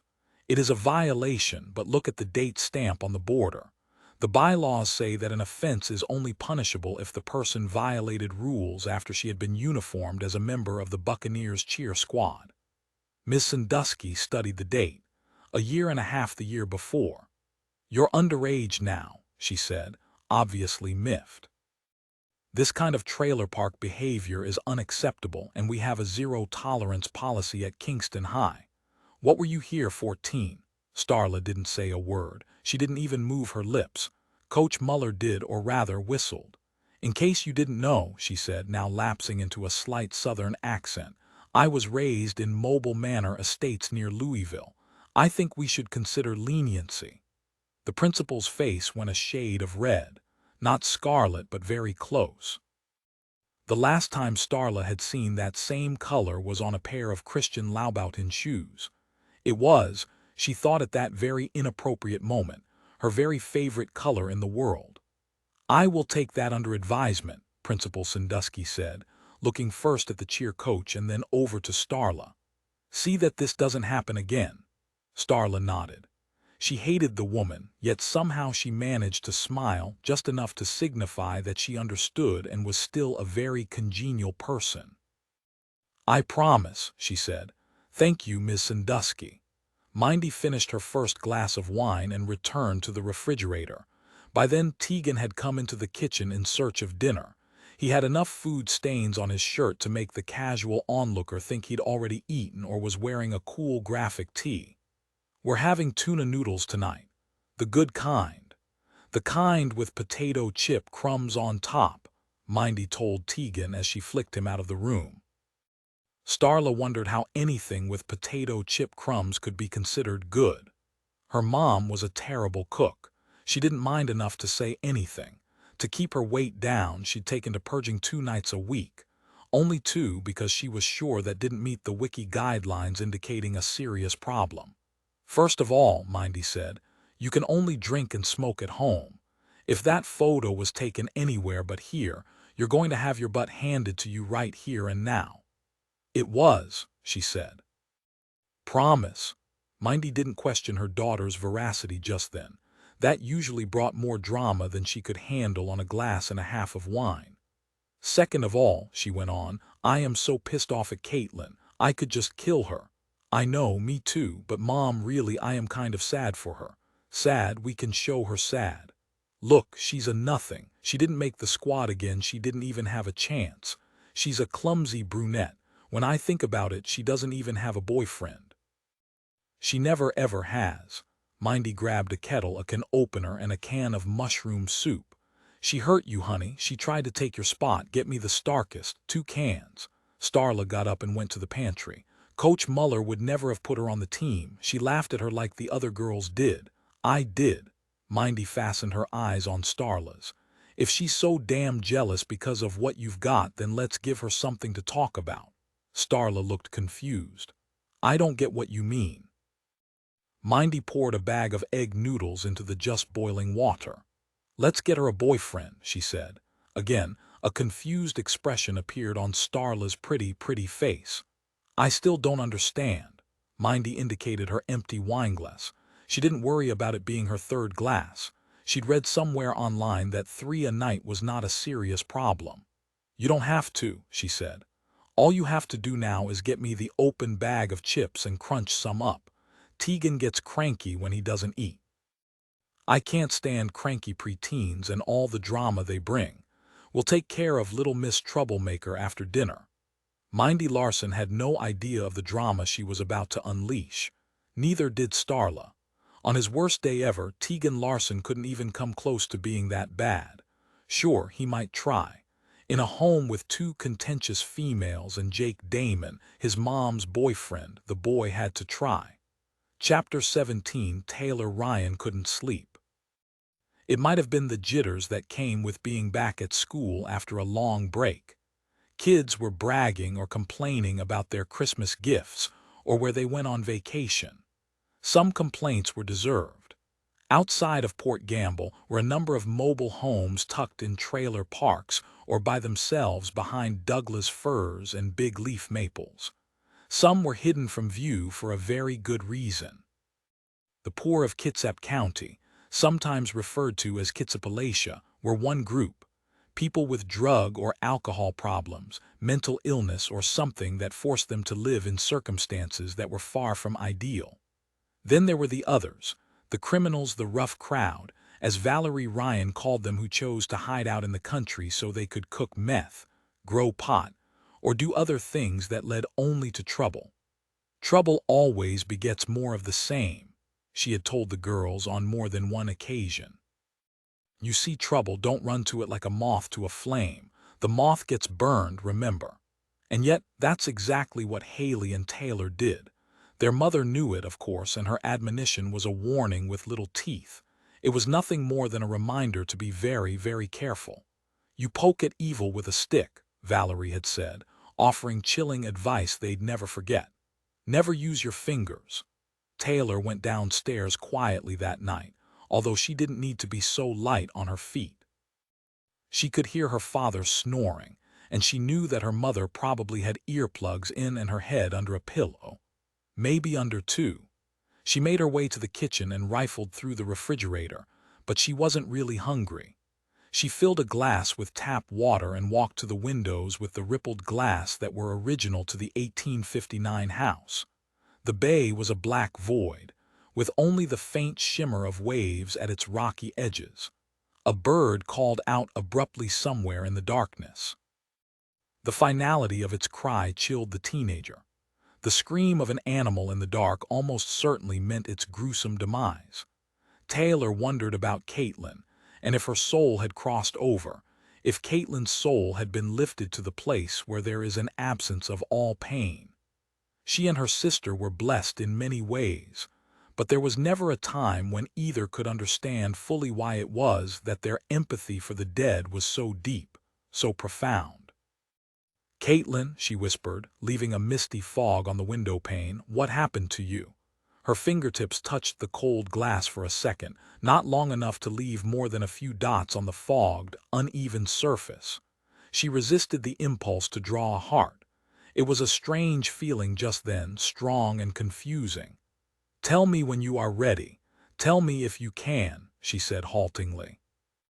Taylor and her sister knew people would think their gifts were faked, like bad sideshow psychics, carnival mediums, and the pack of middle-aged men that paraded around cable TV talking with the dead like some nitwit's idea of an otherworldly cocktail party. Wow, he guessed that someone in the audience has a family member with the first letter J in their name. An unimpressed Bate Lee had said one time when she was over watching TV at the Ryans. "Yeah," Taylor said. "Pretty stupid." "I love how they always say that dead people have unfinished business to attend to," Bates said. "Like whatever you're doing when you croak needs to be put in order." Hayley caught her sister's eye. Bate was a lot of things: vegan, goth girl, fashionista, but she didn't really understand that there was truth to some of what those TV shows were playing up. "Do you really think that once we die, there isn't anything more?" asked Hayley. Bate rolled her eyes. "Oh, don't go all religious on me." "It isn't about religion," Hayley said. "It's about our spirit. I think there is something here, something more." "I'm not saying there isn't," Bate replied flatly. "I just haven't seen any evidence." Taylor spoke up. "Have a little faith." Bate looked over at the TV. "Dr. Phil is coming on. I have faith that he'll still be a chub despite his exercise and health books." The show intro queued up and the TV host with the bald head and mustache appeared. "Look," Bate said. "I was right, he is. I must be psychic." Hayley and Taylor laughed, but inside they knew that no matter how hard they might try, no matter how much those closest to them might want to believe them, some things could not be explained. Maybe it was more than that. Maybe some things shouldn't be explained. The twins locked eyes. They both knew that that was the truth, absolute and unqualified. Chapter 18, that fall after the cheer squad results were posted. Katelyn and Starla sat out on the Larsens' rickety old back porch glider and watched Tegan as he tried to keep their attention on a rope swing that Adam Larsen had put up the year he vanished. The swing was a replacement for one that had rotted, and as a replacement, there was no need to go through the cumbersome process of sucking up to the property management company that kept things Stepford pretty in Port Gamble. Starla offered Katelyn a smoke from a pack of Vogue Super Slims menthol that she'd stolen from her mom and tucked behind a cushion on the porch glider. "I didn't know cheerleaders were allowed," Katelyn said. "They're not, but they're also not allowed to get fat, and smoking helps. I don't want to be bent over a toilet because I ate something I shouldn't. It's better not to eat at all. Smoking is very, very helpful." Katelyn lit her cigarette from the ashy red tip of Starla's smoke and kept her eyes on Tegan. "He won't tell, will he?" Tegan was a wiry, fearless boy who seemed to delight in the attention of the older girls. He noticed the smoke. "Are you watching me, Katelyn?" he called over from the rope. "No, he won't tell," Starla said before calling across the yard to her annoying brother. "We're watching you, you little brat." "How can we not watch him?" Katelyn said, pulling a long drag through her cigarette. She was proud that she wasn't coughing, but of course she didn't say so. "He swings around like a crazy version of Tarzan." "Tarzan was a dork," Starla said. "His best friend was a monkey." Katelyn smiled. She stifled her desire to correct her friend by letting her know that a monkey and chimpanzee were not of the same species, not any closer than man and monkey. Instead, she changed the subject. "I like your hair a lot," she said. Starla fussed with it with her free hand. "I hate it. My mom cut it and she's not much of a stylist." Katelyn wanted to touch Starla's hair, so golden and pretty, but she didn't. I don't know, she said. I think it's hot. You would. I mean, she said, eyeing Katelyn with a cool look, you don't have to try as hard as I do to keep things going. It was a dismissive, snarky remark that on the surface seemed like a compliment, but both girls knew it really wasn't. Nothing's easy, Starla, Katelyn said. I get that. Sorry, she fake apologized. Katelyn reached down to pet the Larsens' cat, Bobby, a vicious Manx, and in doing so the length of her arm was exposed. Jesus, Katie, what happened to your arm? Katelyn sat up ramrod straight and tucked in her arm like a chicken wing. Nothing, she said. Starla bent closer. Bullshit, let me see. She pulled on her friend's wrist to wrestle her arm from her body. Katelyn didn't put up much of a fight, not really. She let her arm go limp as Starla pushed up her sleeve to reveal 3 small parallel cuts just below the elbow. The freshly scabbed-over redness popped against the whitest part of her skin. I wondered why you were wearing a sweatshirt on a day like today. You haven't started up again, have you? Your cat scratched me, Katelyn said, her tone defiant and pleading at the same time, begging Starla to notice that the bloody mess had taken over once more. Starla shook her head, her eyes worried. If the cat was named Katelyn, I'd say so. Katelyn turned away, easing her arm from her friend's not-so-tight grip. You're cutting again, aren't you? Katelyn kept her focus on Tegan, performing his Tarzan spin on the rope. No, I'm not. Don't lie, we're practically sisters. Weeks before, the comment might have resonated as being slightly genuine, but not then. Is it because you didn't make cheer again? Asked Starla. A little, I guess, she admitted. Starla dropped her cigarette and crushed it with the toe of a tacky Candy's sandal she'd borrowed from her mother's closet. I thought you stopped that, she said. I guess I didn't. Katelyn faced Starla before snuffing out her own butt. Can we not talk about it, please? It isn't normal and you know it. Katelyn had let loose a deep, throaty laugh at Starla, the ethereal beauty, the one all others wanted to be like or be with. Normal? What could you possibly know about normal? You need to go to a shrink, Starla said. Katelyn's expression flatlined. You need to butt out, Starla shook her head. Seriously, you need help. Does your mom know? Katelyn got up off the glider, her inert expression turned to anger. You tell her in one way or another I'll never speak to you again, she said. Like that would ever happen. Starla stood her ground. We're tight, remember, Starla said, knowing that it wasn't really true. She never had time for Katelyn anymore. Now she saw her only from her bedroom window or on the rare occasion when they met on the street on their way home, like that summer afternoon they spent on the porch glider.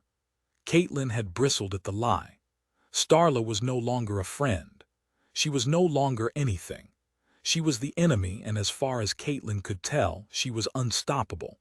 If Starla had viewed Katelyn as a backup dancer in her laser-fantastic arena show, she was wrong. Dead wrong. Chapter 19. Hayley and Taylor found their father in his tiny office, which was decorated with paperback book covers that were so hideous they really couldn't pass for art, even though they were professionally matted and framed. Kevin Ryan was bent over his computer. Approaching middle age, Kevin was holding his own in the looks and cool department, at least on the dad scale, which every teenager knew was not so demanding.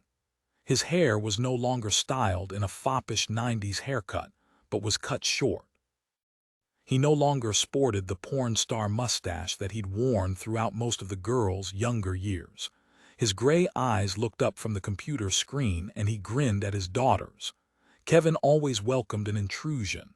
You talked to the police today? Taylor asked.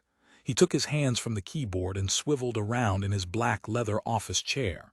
I talk to the police almost every day. It's kind of my job. He grinned. Taylor pulled up a chair and scooted it closer to her father's desk. Hayley took a space next to Hedda, who was laying on her back, dead opossum style, in the small window seat. We know, Dad, Hayley said. Did you find out anything about Katelyn? Kevin didn't answer right away. He clicked the save icon on the screen and took off his glasses, which he said he needed only for computing, but the girls knew otherwise. Next to him was a faxed copy of a Kitsap sheriff detective's report. Katelyn's name and the date 12 days after her death were smudged across the top. "Look," he said, "I want you to understand that what I'm about to tell you isn't the kind of information anyone really needs to know. But I've trusted you with important stuff before, haven't I?"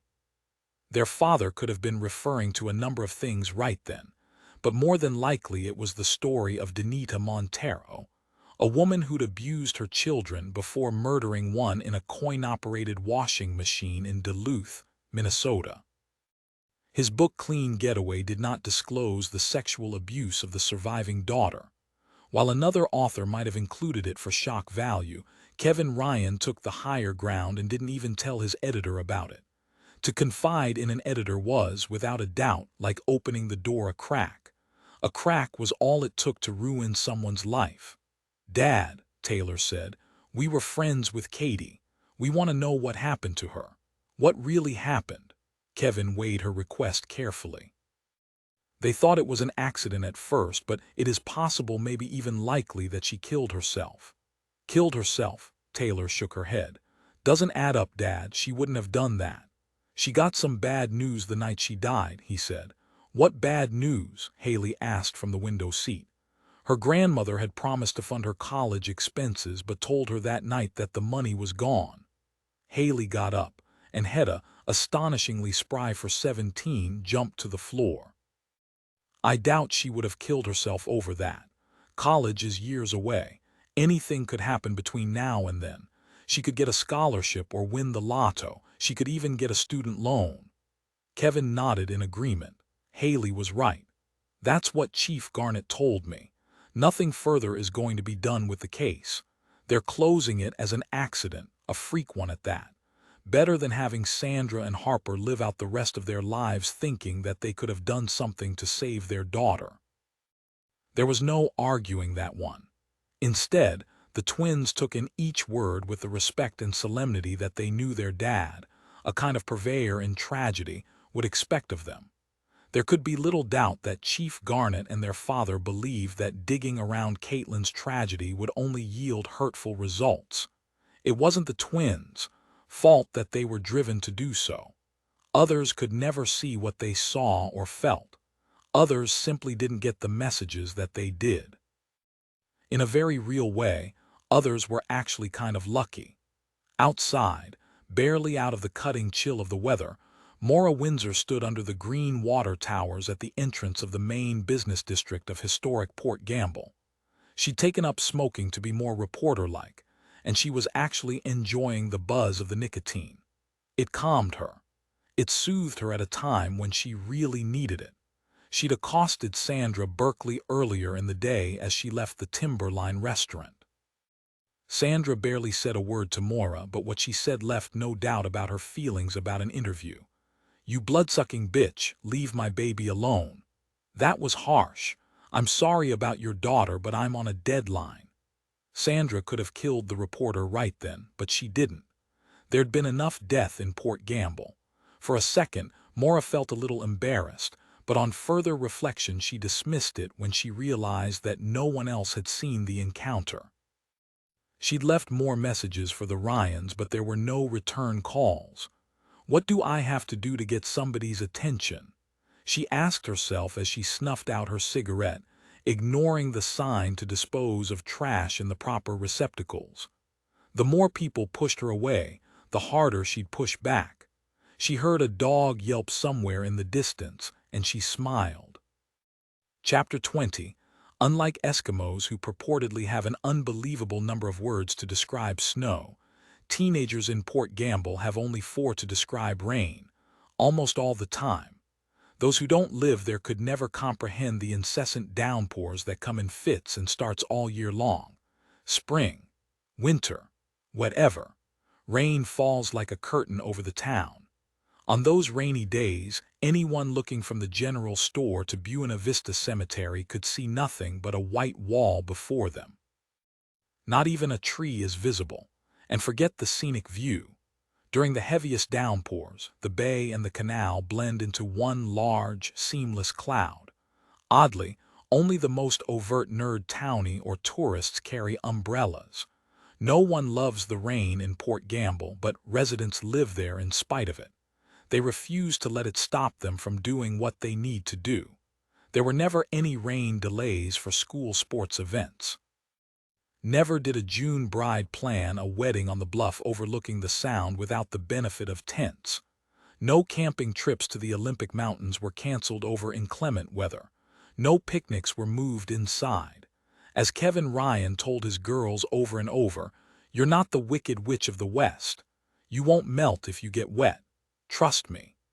It was raining, of course, when Taylor and Hayley stood out in front of their house waiting for the school bus. In a few months they'd be 16, and if there was any justice in the world, their father would help them buy a car.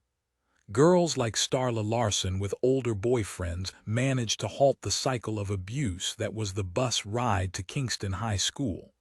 The driver, Ms. Hatcher, liked to keep perfect order on her bus. She didn't want to be made the constant hugger, and especially not the kid with Asperger's. She made him sit behind her on the window seat in her blind spot so she never had to engage with him or the boy from house number 27, who wore a raccoon tail on a back belt loop as a fashion statement. Other kids sat in the usual order. In the front were the geeks, the crybabies, and the kids who just wanted to get off the bus as soon as the doors swung open. The couples and the druggies sat in the back. The middle section held everyone else. Bate Lee was seated in the middle, one of the few kids to actually migrate toward the center of the bus since leaving elementary school. Bate had so many incarnations that she easily could have found a spot anywhere. Hayley and Taylor scooted into the seats next to Bate. As the bus pulled away, the girls rolled their eyes at Segway Guy, the man who lived in house number 91 along the water and who for some strange reason chose the most embarrassing mode of transportation known to man as his preference to get from point A to B. Freak, Bate commented. Even the rain doesn't stop him. The rain stops no one, Hayley said, deadpan. Not even Segway Guy. Where's Colton? Bate asked. Home, exhausted. From what? From doing it with you. Bate spoke loudly, not so much to overcome the noise of the idling bus and Ms. Hatcher's tendency to overpress the accelerator pedal as she waited for her turn to merge onto the highway, but to increase the opportunity for someone to overhear. Anyone who saw her could figure that. That day Bate Lee's impossibly black hair was spiked with so much Elmer's glue that someone could hang a coat on it. No doubt once they got to school, someone probably would try.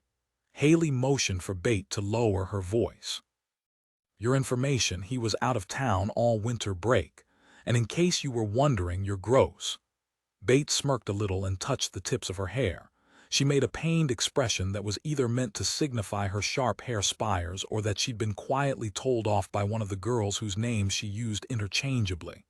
Just asking. I figured that you did it by now. Probably told your sister, but not me. People leave me out of everything. Taylor spoke up. She hasn't told me anything. She looked at her twin. You didn't, did you? I mean, I would have known if you had. Hayley scowled a little. That's none of your business, but no, I didn't, and no, I won't tell you when we do. Bate glossed her lips with some overly fragrant strawberry lip balm.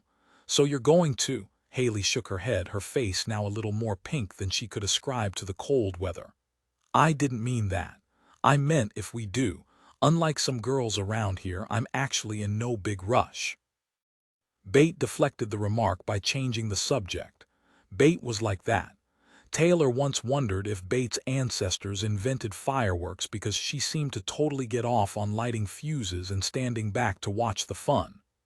I heard some news, Bate said as the bus lurched down the highway toward Kingston. Do we have to pull it out of you? Taylor asked.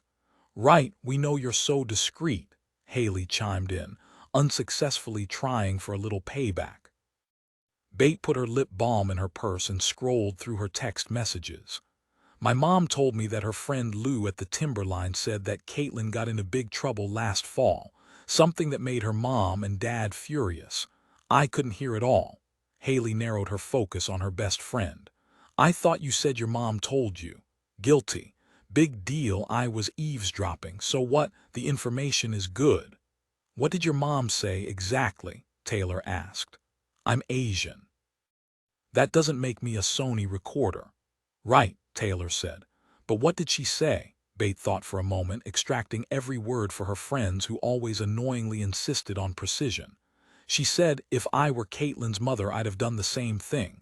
What girls won't do these days for a boy? What boy was she talking about? Hayley asked. Bate sighed.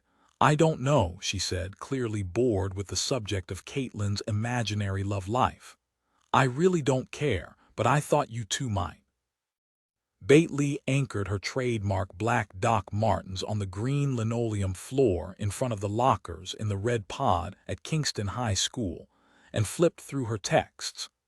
The school administration didn't allow the use of electronic devices during class, and teachers had gotten pretty good at catching the kids who tried to strategically place books to block the view from the front of the classroom. One violation got a slap on the wrist, not literally, of course, because that would be abuse, and abuse was so very, very out of bounds. But two violations meant confiscation of the device and required an irritated parent to personally retrieve it from the principal's office. That day Bates' fashion sense was subdued. Her top was a small men's chalk-striped suit vest that left her arms bare, and her jeans were old-school acid-washed. She looked a little like an 80s reject, but she didn't care. While a sea of kids trudged past her, she methodically scrolled through her messages, ignoring her mother's notes, which were always signed Law. Bate didn't have the heart to tell her it did not mean lots of love. Be home late tonight. You'll have to make your own dinner. Law. Mom, she'd moved on to Facebook when Hayley arrived. Where's the other one of you? Bate asked. Maybe Taylor's in the bathroom, Hayley guessed. I don't know. Bate held out her phone. Who is Moira Windsor? Hayley looked on and shook her head. I don't know, I've never heard of her. Says she's a friend of yours and wants to friend me. Taylor joined them. Who is Moira Windsor? Bate asked her. Taylor shook her head. Dunno. Bate looked at the twins. Do you two always say the same thing? Hayley laughed, but it was a nervous laugh. No and no, we don't know her. By then Taylor was looking at her Facebook account. Get this, she said. This Moira person says we should friend her because she's your friend. The three girls looked at each other. Stalker. They all said in unison. Bate put her phone back into her purse. Hey, that was cool, she said. This time I got to say the same thing. Someone's rubbing off on someone. She let a beat pass. Not sure I like that. Hayley and Taylor didn't say anything more about Moira as they peeled off in different directions for their respective classes. Taylor had art, Hayley had life science, and Bate was toying with getting out of PE because it was table tennis, and she felt it would be racist to make her participate. She hated to sweat, and the excuse seemed a plausible way to get out of suiting up. Forcing me to play because I'm Asian is offensive, she imagined herself saying to the coach, a nice woman who never offended anyone. Kim Lee would be mortified by her daughter's actions, and Bate would pretend to sulk after she got a talking to. Her mom might notice her then. That would be good. It was all she really wanted. Hayley and Taylor knew Moira's name. They'd heard their father talking to their mother in the living room again about the pushy reporter, but it was a conversation that ended abruptly when they approached. What was that all about? Chapter 21, number 19, was eerily quiet. For a change, their father's sometimes jackhammer snoring couldn't be heard. Hayley and Taylor had talked through the outlet about what they were thinking and feeling. Not surprisingly, Katelyn remained heavy on their minds. She was probably in the thoughts of many in Port Gamble before they slept. Those who were religious likely included Katelyn and the Berkeleys in their prayers. All wondered just how it was that a girl could die in a bathtub with a household appliance as her killer. Hayley and Taylor went asleep hoping that a clue would come to them. Something did. Taylor's last thoughts before slumber were pleas to whomever or whatever controlled her dreams to let Katelyn come to her. Then she was in the corner of Katelyn's bedroom, watching, feeling all that was happening. The illumination from the laptop screen sent a cool white spray of light over her face as Katelyn sat on her bed, hoping for more conversation with the boy she was falling hard for. She wasn't disappointed. The chat window was open for only a second before he appeared online to talk. "Cullen, why won't you meet me?" She took a second before answering. Being too quick would signal desperation. "Catabug, cause I didn't know who you are." His typing was slow as he hunted and pecked his way across the keyboard, stopping, correcting. "Cullen, that's the PT in meeting someone." Katelyn was almost 16. She was nobody's fool, but she was undeniably lonely. "Catabut THX for the nice things you have said. But for all I know some old man in Port Orch and you get her rocks off by GNG after teen GRLS. Cullen, lol, that's good. Like I've ever been to Port Orch. Catabug KDAT-WZ a low blow. Cullen, a perv is fine but Port Orch, hitting below the belt. Katelyn laughed. It wasn't an lol but an actual genuine laugh. She liked this guy, whoever he was. She needed someone to like. She'd felt so abandoned, so lost. Nothing had been going right. Her grades had slipped precipitously from the year before. It was as if she'd been free-falling and there was nothing to land on. And as lame as it was, she felt her only hope was the guy on the other side of her computer screen. Catabug, when Rue sending a pic. Cullen, what kind of pic do you WNT? Catabug, now you really are BNG a perv. You know the kind you might GVE mother. A short pause was followed with some more typing.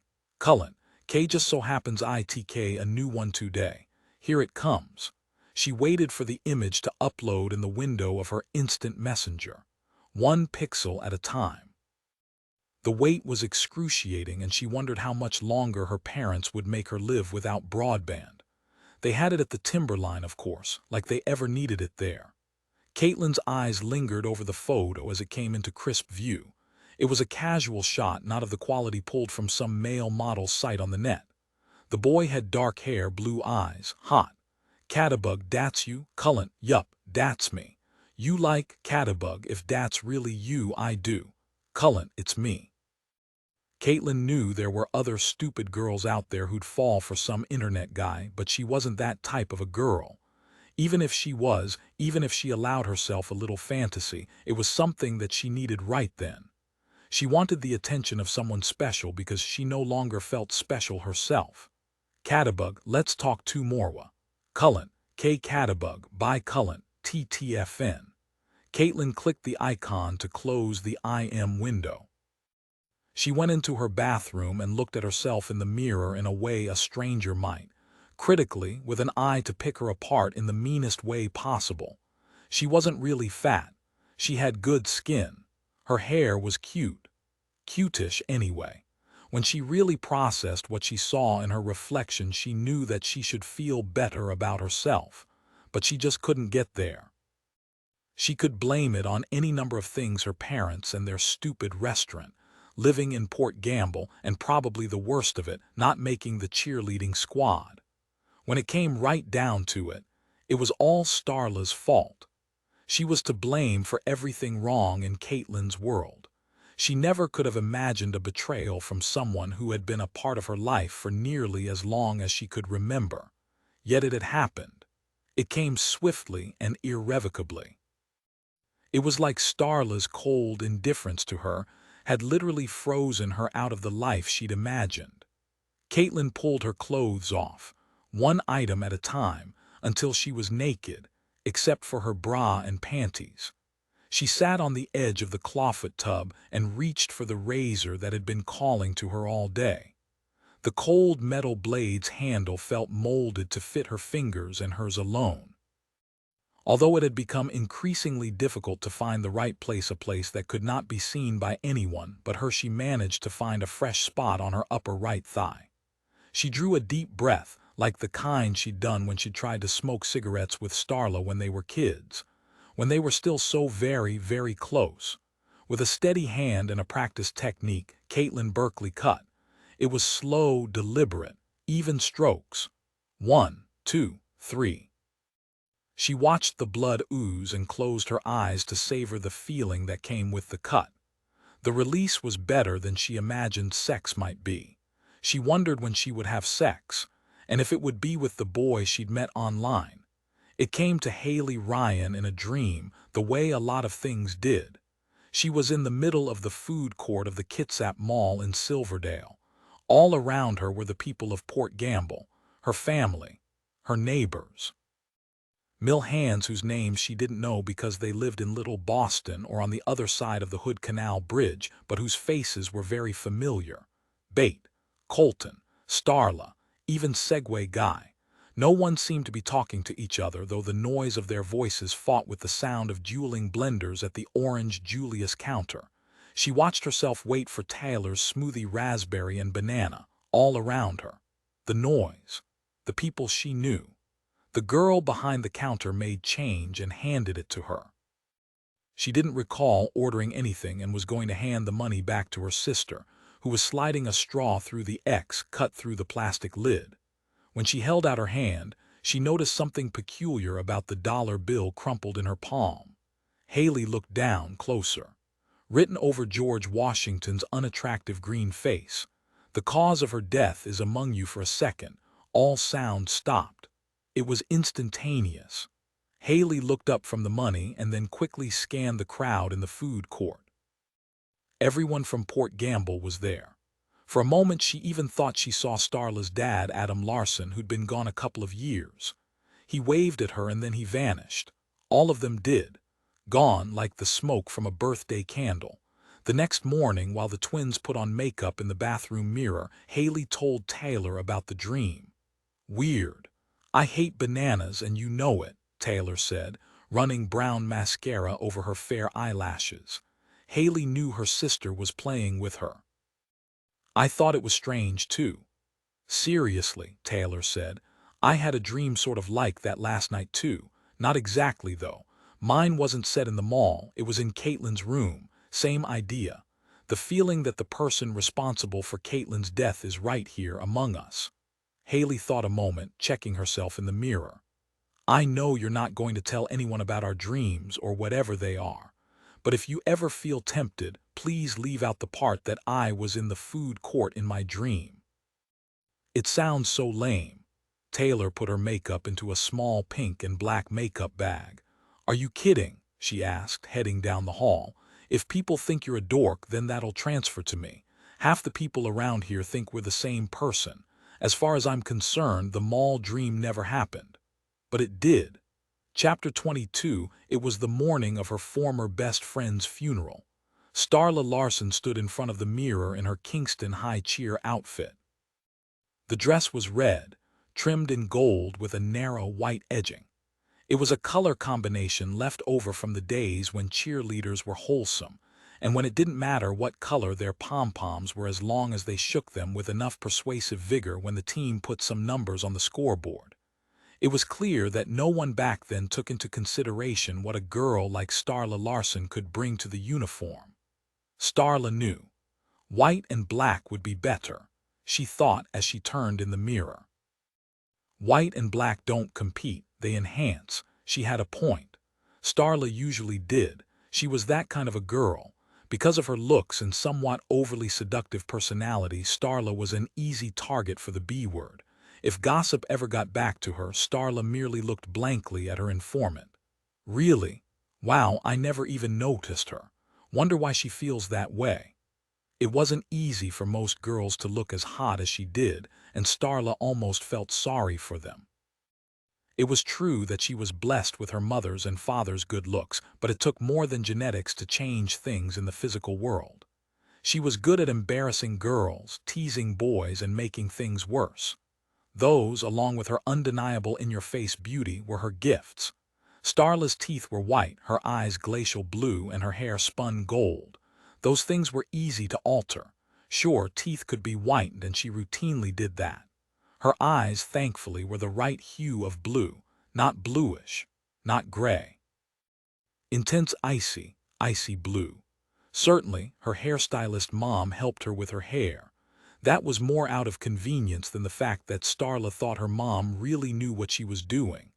Starla read enough fashion magazines and watched enough style TV to understand that the cut was more important than the color. Her mom almost never cut her hair. Starla had it all, and she was only a sophomore. That, she was certain, had to be some kind of a freaking record. The only downside in Starla's world, besides her anxious little brother, Tegan, and her omnipresent stage mother wannabe, was her mom's boyfriend, Jake Damon. Even at almost 30, Jake was eye candy, to be sure. He had a decent chest pecs, not boobs and arms that looked muscled but not overly gross when he purposely flexed around the house doing some chore that Starla's father would have done without making such a show of it. Yeah, she thought, Jake is the perfect guy for Mom. She still thinks she's in her 20s, and Jake is stupid enough to go along with it. Starla's mother came into her room and planted her 4-inch pumps into the floorboards like she was nailing something down for posterity. Mindy was a sight as always. Her hair was gooped up with so much product. Starla wondered how her mother's pencil neck could support it.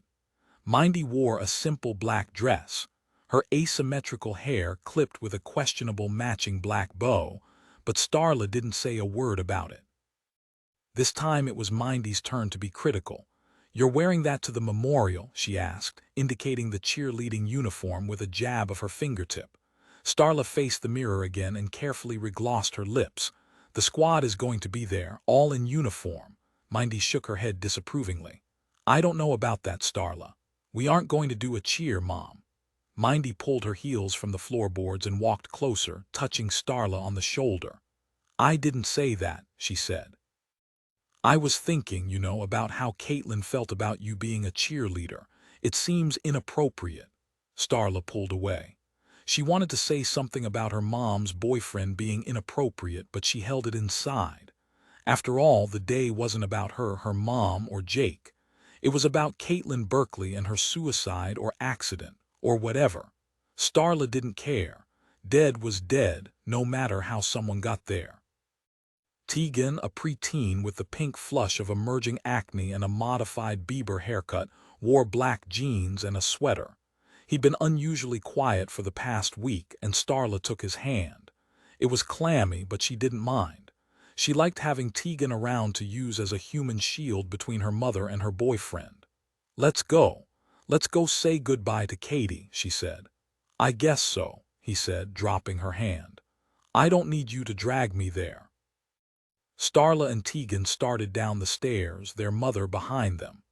At the landing was Port Gamble's answer to a Jack, or in his case, a Jake of all trades, master of none. Jake Damon was the town's handyman. Until he took up with Mindy Larson, most women would have said he was reasonably handy with or without his toolbox, or something like that. Jake smelled of beer, which was how he usually smelled. He looked Starla up and down and raised a brow in that creepy way he had when he was drunk and thinking he was sexy. "Go, Buccaneers," he said, nodding like a dashboard bobblehead. Starla wanted to ignore her mother's squeeze, but she couldn't hold her tongue. "Why don't you go off somewhere and buccaneer yourself?" Jake clenched his fists. The large veins on his arms stretched against his skin, and Starla thought he was a bigger jerk than she ever could have guessed. "Did you say what I think you said?" he asked, stepping closer. "You heard me," she said, giving proof to all doubters that pretty could also be tough. "I said buck you." Mindy yanked on her daughter's hand. "Starla, what a mouth you have." "Let go of me," Starla said, twisting away. "I didn't say anything that bad." Mindy looked at Jake pleadingly. "She's grieving, let it go." "She's a pain in the ass," he said in his bud breath. "But sure, I'll let it go." The four of them slipped on their coats and started out the door. The church was only a short distance away, and they decided that, despite the cold weather, they'd walk. There wouldn't be any conversation, just hurried steps through the cold led by a very pissed-off cheerleader. While Katelyn Berkeley's friends and her parents waited patiently for the cause of death to be determined, and for grandparents Nancy and Paul to return from a 4-day cruise to Ensenada, they refused to cancel. Her body had been kept on ice under Bertie Waterman's watchful eye. Finally, 2 weeks after Katelyn's death, it came time to bury her. Her casket was fuchsia and ivory, a color combination more appropriate to an ice cream store than to the final resting place of a girl who eschewed such colors in favor of the drab tones that she wore in the months before her death. Behind the casket, on the church altar, were photographs of the dead girl's life: baby, Girl Scout Daisy, and sullen teen. All of Katelyn's iterations of life stages were on display, along with a few things she'd made. A candy dish she'd glazed in purple and black at one of those coffee and pottery shops, a painting of a forlorn moon over the tar-colored waters of Port Gamble Bay, and a letter opener made in shop class that looked suspiciously like an old-fashioned barber's razor blade. No one said anything about that. How could they? The church was full, though not particularly because of Katelyn's popularity in the community. It was true that she was well known because of her omnipresence at the family's restaurant bussing tables, helping the cooks, sitting at the counter reading a vampire novel with a half-naked boy on the well-turned cover. Indeed, the swelling size of the crowd at her memorial service had little to do with Katelyn specifically. People were there because of her youth. Nothing, all ministers know, brings out mourners like the death of a child. Katelyn might have been more than halfway to adulthood, but she was still a little girl. A very dead little girl. Hayley, Taylor, and their parents sat in the third row, 2 rows back from the Berkeley family. Colton James sat behind the Ryans, and 3 rows farther back were Bate Lee and her mother, Kim. The order was as it had been the night of Katelyn's death. The closer the relationship with the deceased, the nearer to the casket.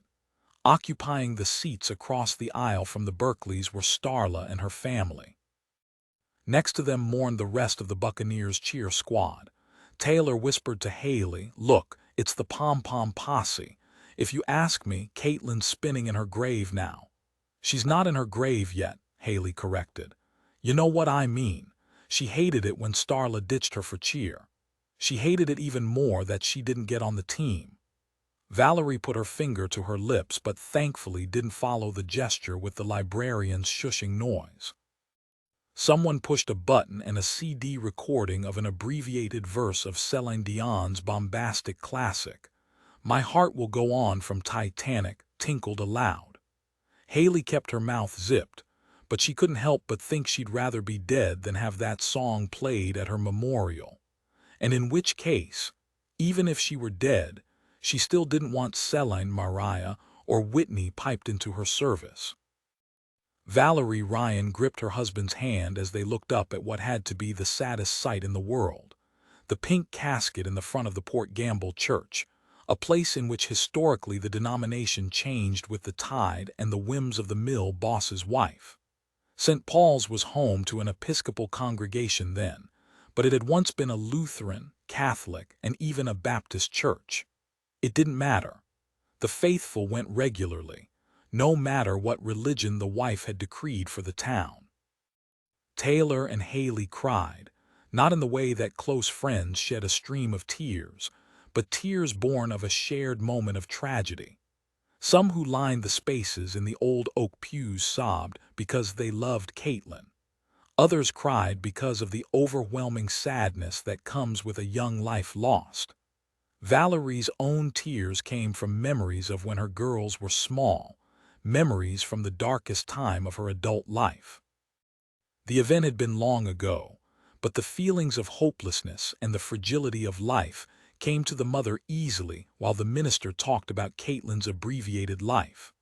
Valerie's own girls had been side by side in Seattle's Children's Hospital for 31 days after the crash, their eyes fluttering, scanning. Under eyelids both parents prayed would open. The hospital wouldn't allow another bed in the room. Apparently, fire codes were more important than an aching heart of a mother or father. So Valerie brought a foam mattress from their home in Port Gamble, and she and Kevin took turns sleeping on it in the space between the girls' beds. "Why aren't they waking up?" she asked, over and over. "We really don't know," said the doctor, a pleasant, bespectacled man with nicotine-stained fingertips. "It isn't physiological." "Why do you keep saying that?" Valerie caressed her girls. gently touching their cheeks to remind them that wherever they were right then, wherever their minds were, that she was with them and she would never leave. "I'm sorry," the doctor said. "Sometimes medical science doesn't seem very scientific." Valerie positioned herself between the two beds, twin beds. Hayley's and Taylor's beds were tucked into a web of tubes and wires.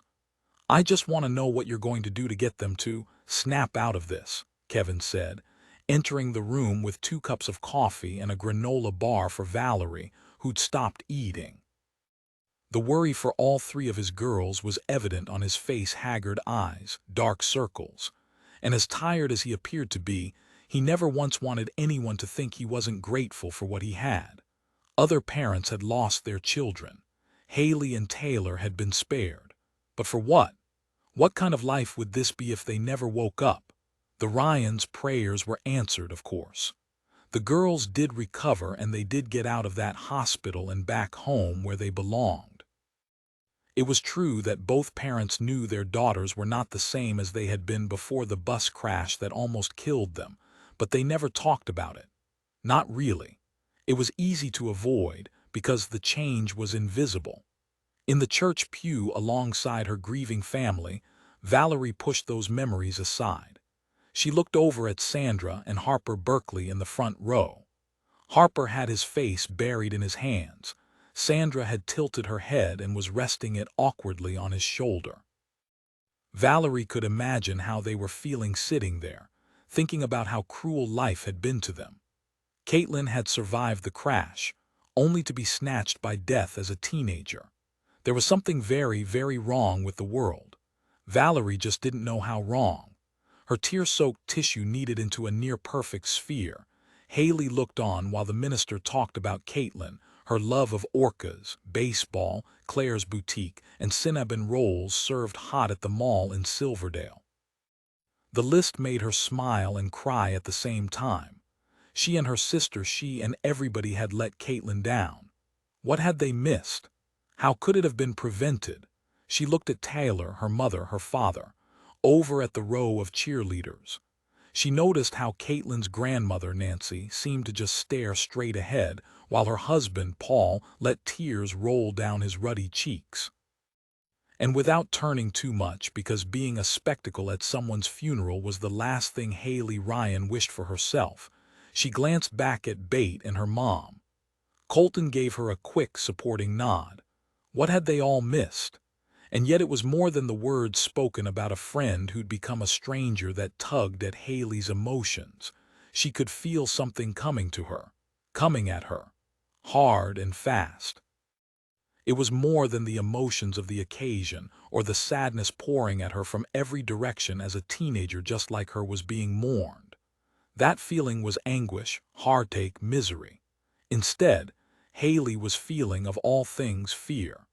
Not from the dead girl in the pink casket, which might have made some kind of sense, given how she'd been abandoned by everyone, but from someone else in the church.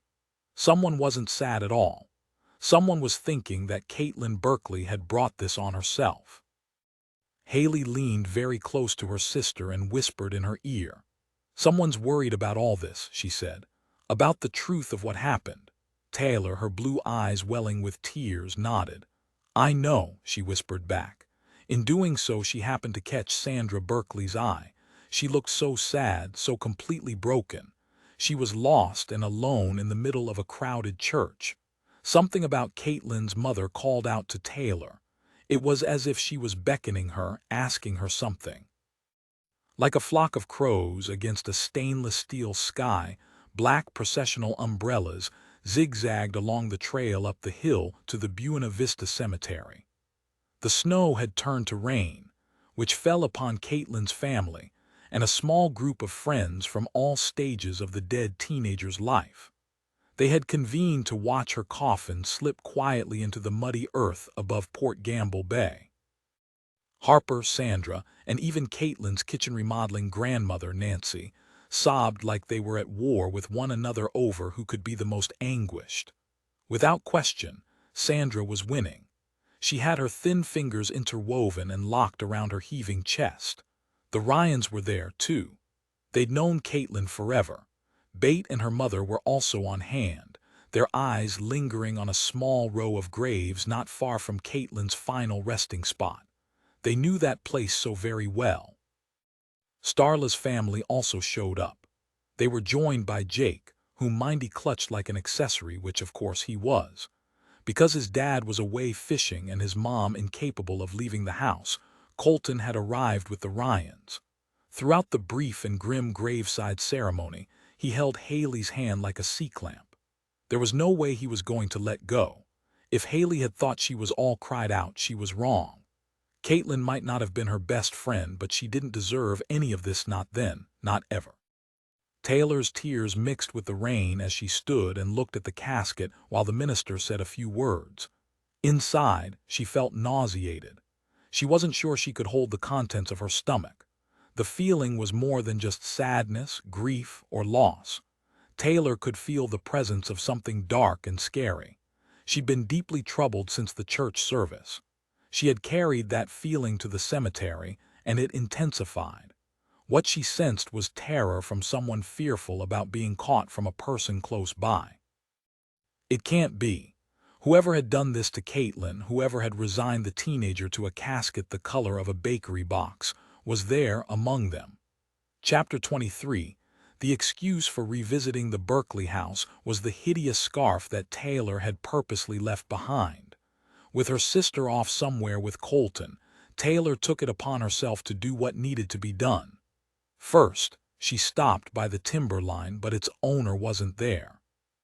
She saw Katelyn's mother in her office behind the hostess station, looking grim as she typed on the keyboard of the old CRT that filled half of her tiny desk. Since Taylor didn't want to talk to her anyway, she quietly departed for their home next door. Rain had left the remnants of snow on the sidewalk between the restaurant and house number 23 like a gray Slurpee.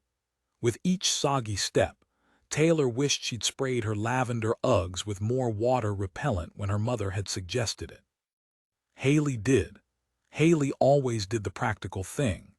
Taylor could feel the cold wetness pick at the tips of her toes, the chill working its way up her legs and the rest of her body. Harper Berkeley answered the door. His face was ashen, and the stubble on his chin suggested that he probably hadn't shaved in at least a day or two. His eyes were the saddest Taylor had ever seen.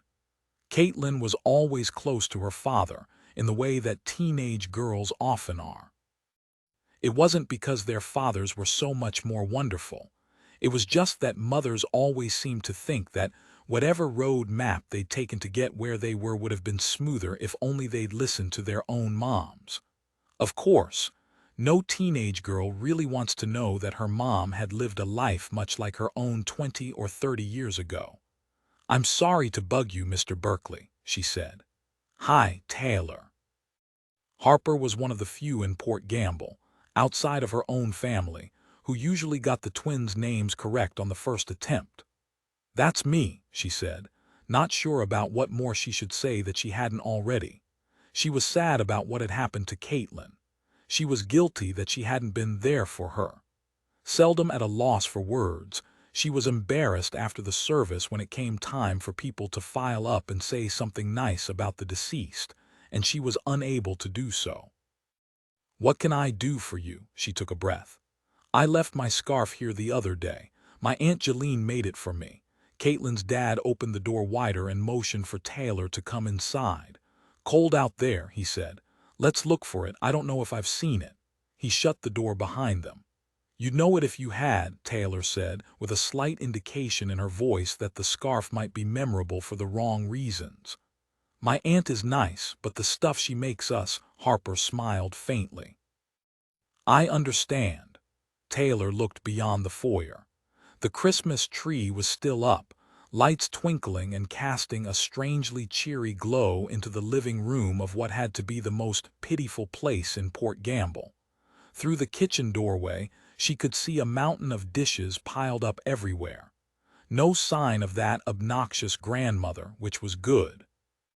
Katelyn's father led her to the hall tree a few steps inside the door, reached over to the top hook and fished out the scarf, pushing aside a silver and black trench coat. Taylor knew the garment instantly. She hadn't seen it in a while. It was a Burberry knockoff that Katelyn had bought on eBay. She remembered how Katelyn was showing off her purchase by her locker at Kingston High. She was beaming, but not overly so. After all, it was a knockoff, but a pretty good one. "Oh, Katie," Starla Larson had said as she passed by the show and tell scene. "Another one of your auction winnings. It is so cute. I love the slimming silhouette on you." "Thanks, Starla," Katelyn said, obviously unaware that her friend had dissed her, with an lead bright smile no less. Taylor remembered how she had felt when she observed that encounter. Starla was being cruel, needlessly so, and Katelyn just kind of stood there and let her be. Why didn't she tell her to F off or something along those lines? Katelyn had it in her to push back, but not then. It was as if Katelyn were some kind of abused child, seeking the approval of a parent who never loved her, trying but failing, then doing it all over again. As the memory spun back into her consciousness, Taylor noticed a slip of paper protruding from a pocket of the faux Burberry trench. She looked over at Katelyn's dad and gently touched her throat with her fingertips. "Mr. Berkeley, I've got something stuck in my throat. Can I have a glass of water, please?" "Of course," he said, turning in the direction of the cluttered kitchen. Taylor lingered a half a second and grabbed the paper. It had been wadded, smoothed out, and carefully folded. She didn't know why, but her heart started to beat faster as she unfolded it. Her eyes widened. In typed block letters it said, "Coming," Harper called from the kitchen sink. Without a second of hesitation, Taylor shoved the paper into the pocket of her jacket and secured it decisively with the pull of a zipper. "No need," she said, shaking her head. "I'm good. Thanks for the scarf. Take care, Mr. Berkeley." Taylor didn't wait for a response. She wanted to get out of there right then. She twisted the doorknob and hurried outside into the slushy afternoon, her hand touching the pocket holding the note. Some younger kids were throwing wet snowballs in the field next to what had been old stables before horses ceded their role to automobiles in Port Gamble.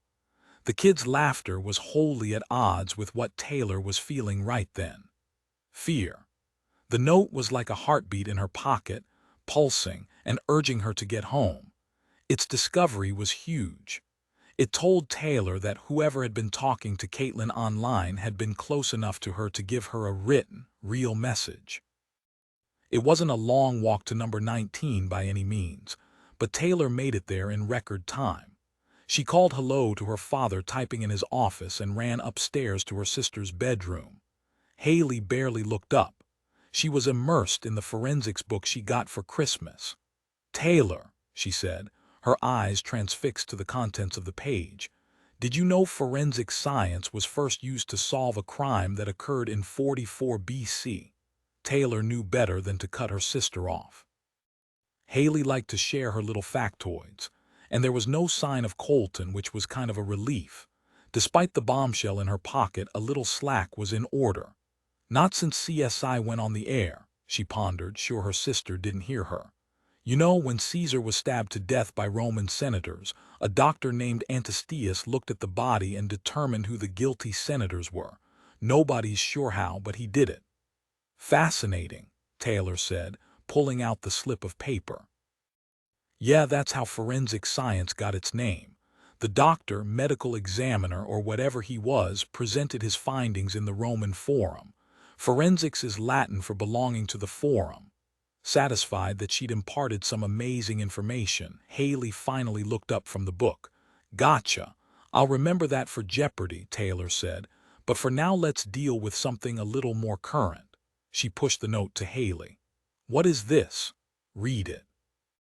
Hayley unfolded the paper and read, her face growing grim and excited at the same time. "Where did you get this?" "From Katelyn's trench coat. I liked that coat. She looked great in it." "She did look fab. Anyway, you know what the note means, at least what I think it means." Hayley nodded. "Yeah, it means that the person playing games with Katelyn was close by, close enough to give it to her." "It could have been mailed," Taylor said. Hayley got up and held the paper toward the window. "It wasn't mailed," she concluded, indicating a rectangular smudge of glue. "It was taped to something." "Her door." Hayley didn't think so. No, then anybody could have found it. Like her mom and dad, Taylor said. Hayley handed over the paper. Yeah, them, maybe it was taped to her locker at school. Feel anything just now? Taylor asked. No, did you? Taylor shook her head, carefully folding the paper along its original creases. Should I sleep on it? For most, that particular phrase was a call to mull over a problem. For the Ryan girls, it was more literal. Sleeping on it meant just that.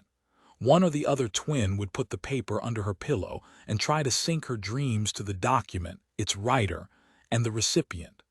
Taylor was better at that than Hayley, having discovered it when a note was left by the tooth fairy under her pillow when she was 7.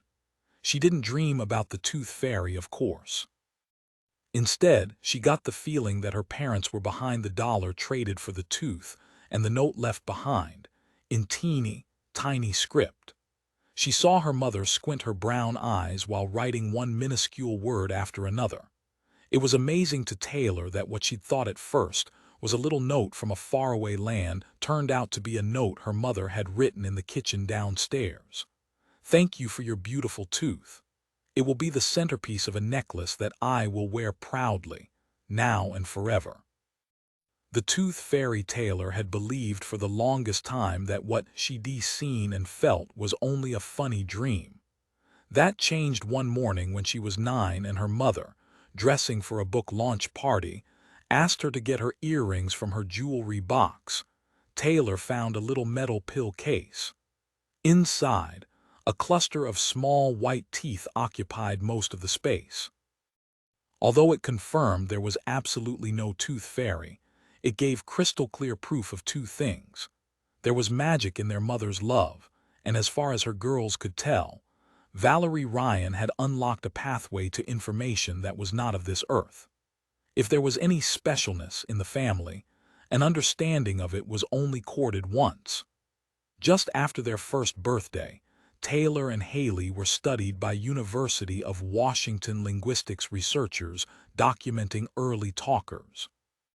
The twins had started talking in full sentences at 10 months, and Kevin, never missing a chance to make a connection with someone who might be an asset later, answered an ad and submitted a video clip of the girls. Unlike some of his other endeavors, it worked. Sort of. A research assistant named Savannah Osteen was assigned to the Ryans, and she came to Port Gamble to tape them for a 4-hour period a few weeks later. Naturally, Kevin had been particularly proud of the girls' unusual verbal skills. Whereas most kids, months older, only pointed and called out one word for whatever it was they desired, Hayley and Taylor actually strung words together in a completely coherent fashion. No kitty, for them. Rather it was, I want to play with kitty. Other times they called out phrases that made no sense to anyone but them. That was at 10 months. And while it wouldn't surprise anyone who has studied twins, the Ryan girls did indeed develop a language that was unique to them. Savannah called it the girls' idioglossia, a language of their own. Neither Valerie nor Kevin quite understood what levee split poop meant, for example, but it clearly did signify something very important because Taylor and Hayley called it out many, many times. Outsiders, like the observer, considered it to be a descriptive phrase for a bodily function, with poop being the most crucial word. It seemed to be directed at certain people, however, not at the contents of a diaper.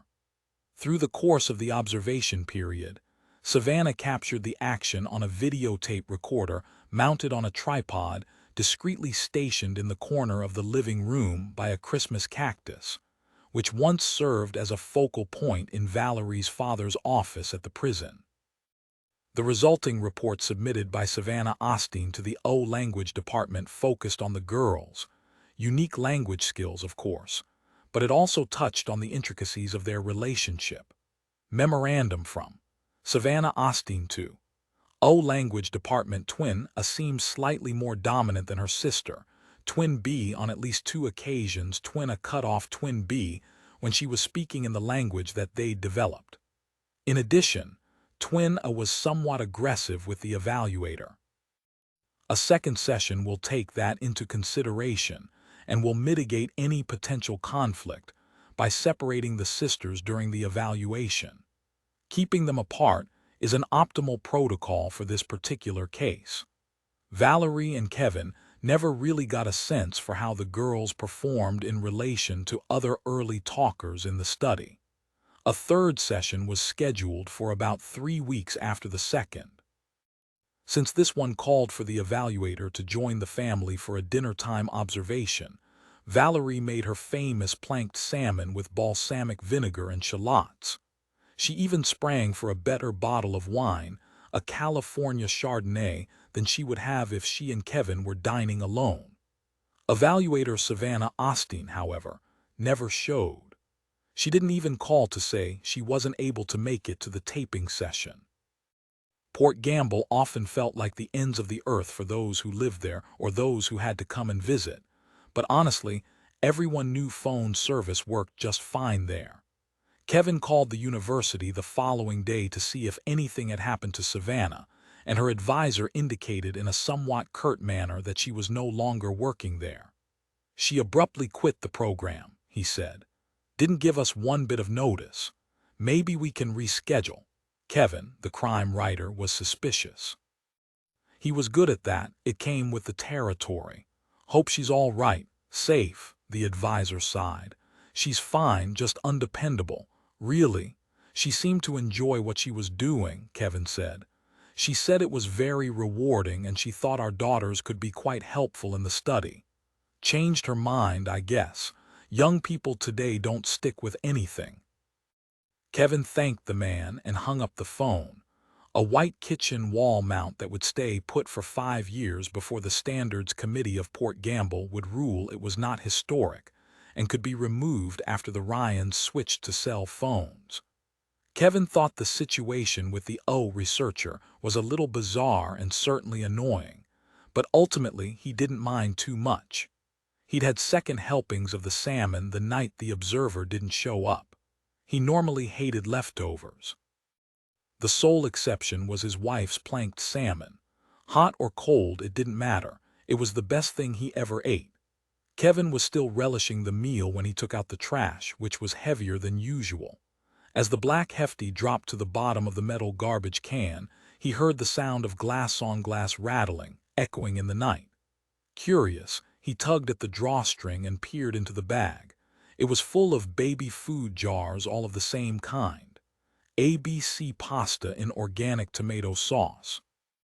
Chapter 24. Tegan Larson sat in front of the computer. Next to his keyboard was a bowl of fluorescent orange microwave macaroni and cheese, the only thing that his mother let him cook for fear that anything else would burn down the house. The computer was set up on a small table adjacent to the sofa in the living room. Mindy Larson had worried about teens being victims of online predators, and while she was sure Starla was cautious, Tegan wasn't. Since his father had left, he seemed more vulnerable than ever. Although he'd brought a fork to jab at the sad bowl of pasta, he used his fingers to pick out one slimy, cheesy tube at a time. Each time he did so, he licked his digits with noisy and aggravating abandon. "Tegan, you're making me sick," Starla said. She sat on the couch. "Your face makes me sick," he said. Starla didn't even glance in his direction. "How original, Tegan," she said. She continued flipping through the channels until she landed on America's Most Wanted. It wasn't her favorite show, but the idea of ordinary citizens rounding up the scum of the earth appealed to her. "I wish Jake's photo would show up here one of these days," she said, barely looking over at her younger brother, who by now had started using his fork to eat the mac and cheese. "I hate him too," he said. Starla turned down the volume. This was an interesting exchange with Tegan, and she liked what she heard. "I thought you liked him," she said. Tegan nodded at his big sister. "I act like I like him because if I don't treat him with respect, he'll beat my butt." "He'd better not," she said, actually meaning it. Since making the cheer team, Starla had dialed down the pretense of being kind to everyone. She didn't need to be that nice anymore. She was already on top, and that kind of position was very, very powerful. "You know he was in jail," Tegan asked. She didn't. If it were true, why didn't she know about it? Her mom's thug boyfriend was presented to both Starla and her brother as a dear friend. Before both of them realized, he was staying over every night in their parents' bedroom. How do you know that? She asked, no longer interested in the creep du jour who was being profiled on TV, a big fat dude who'd killed his mother with a crowbar and then stolen her car, a measly hybrid of all things. They had a creep du jour right there in their house. I heard him talking to Mom about it. Said something about how he'd had his freedom taken away once and never, ever would allow that to happen again. What did he do, molest her? Tegan went back to typing on the computer. Dunno, maybe, they didn't say what. Starla paused, weighing other scenarios before settling on the molester theory. I don't like the way he looks at me, she said, slumping her head back onto the sofa pillow and wiggling her toes.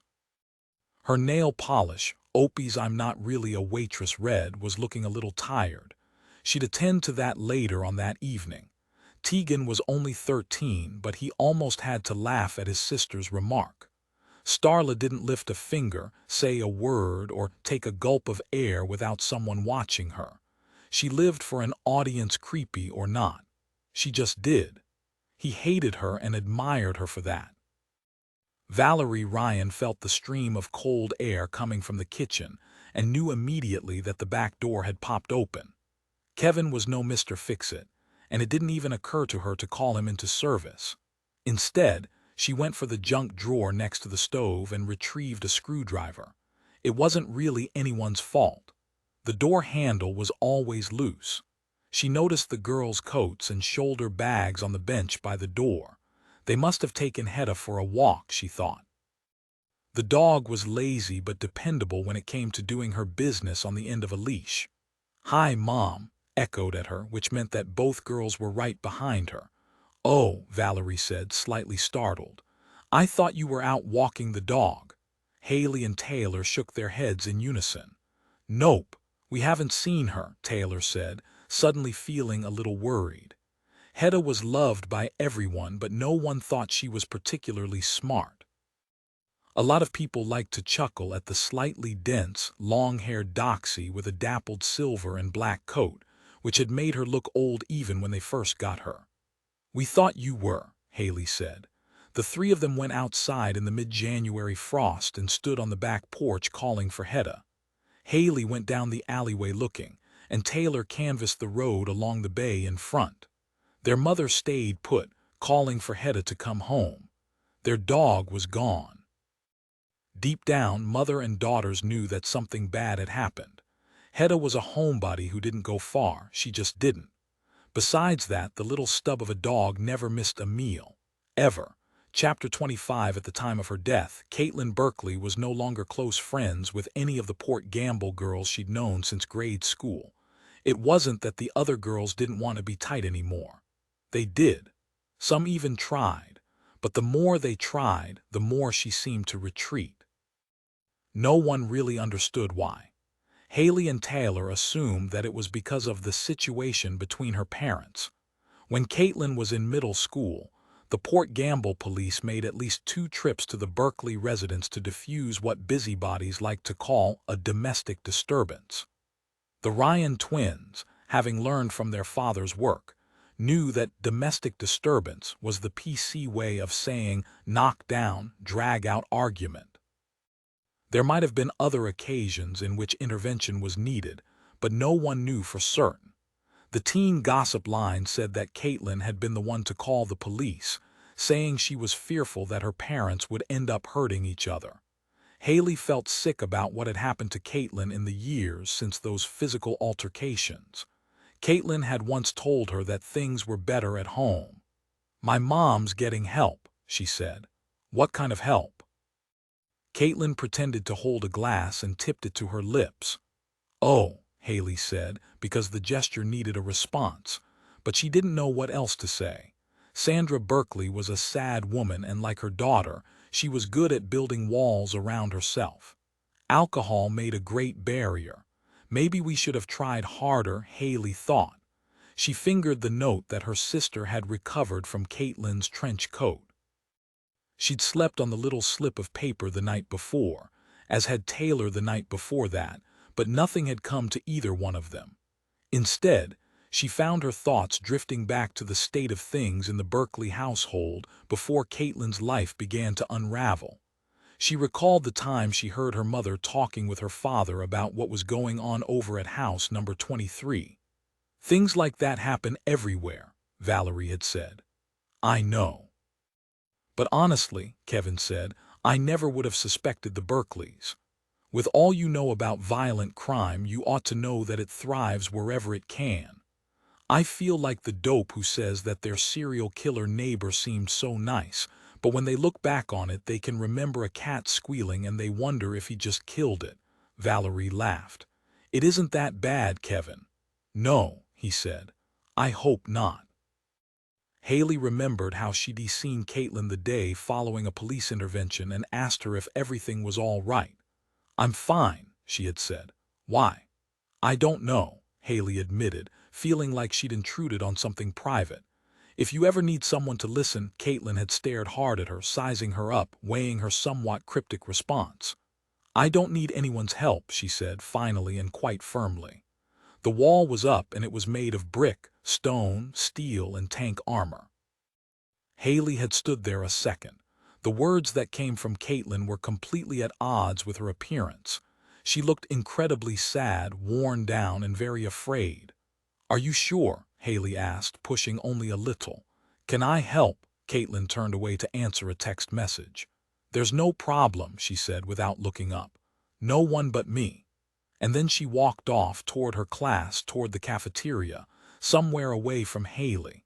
Hayley let it go that day at school and regretted it years later. She hadn't pressed her further because it just seemed too private.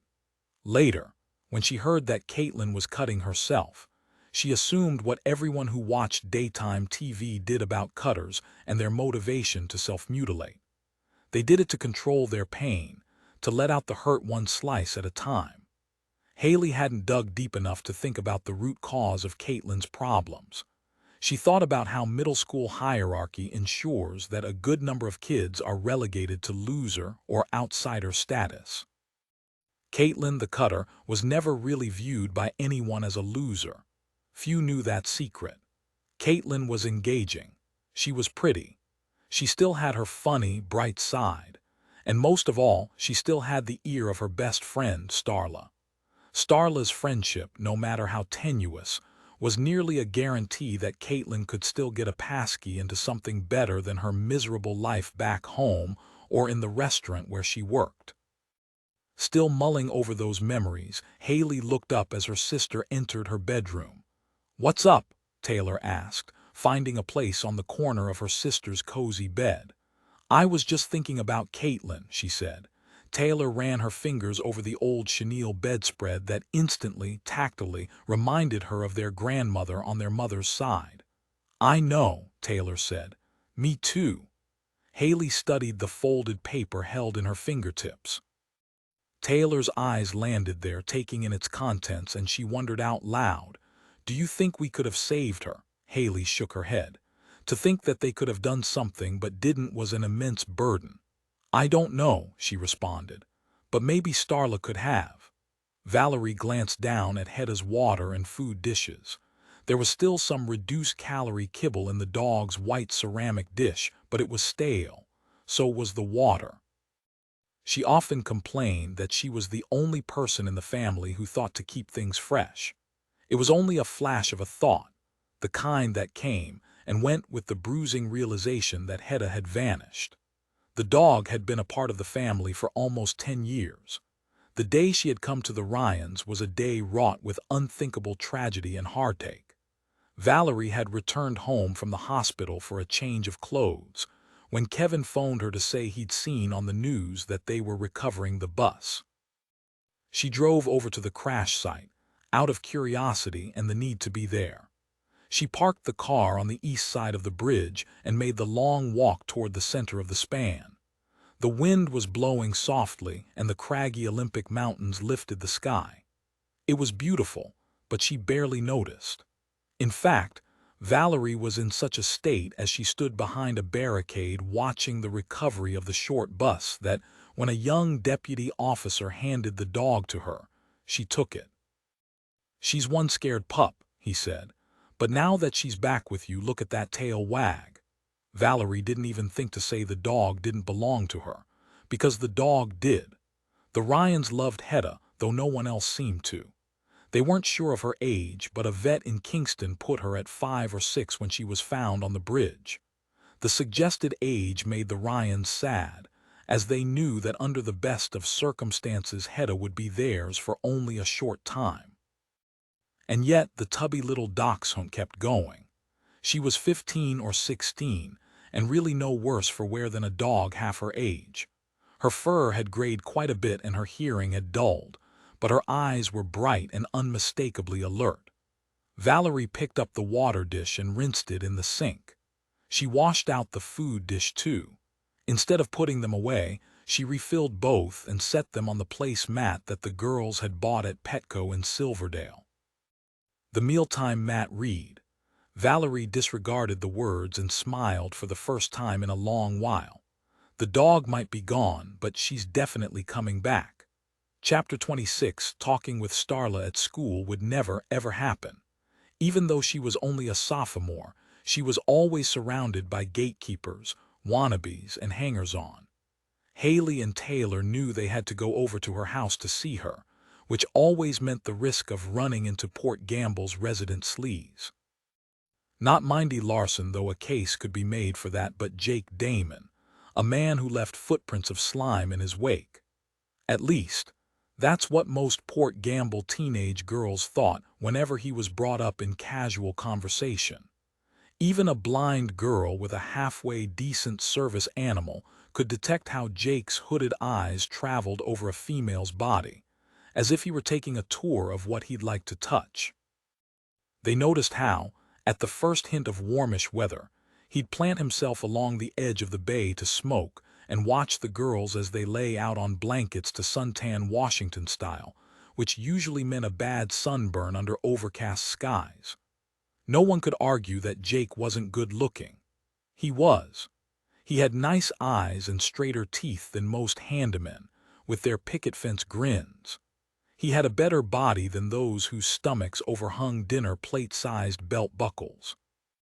Jake never wandered around town in butt-crack-revealing, low-slung jeans. Taylor and Hayley, however, didn't think Jake was hot in the least.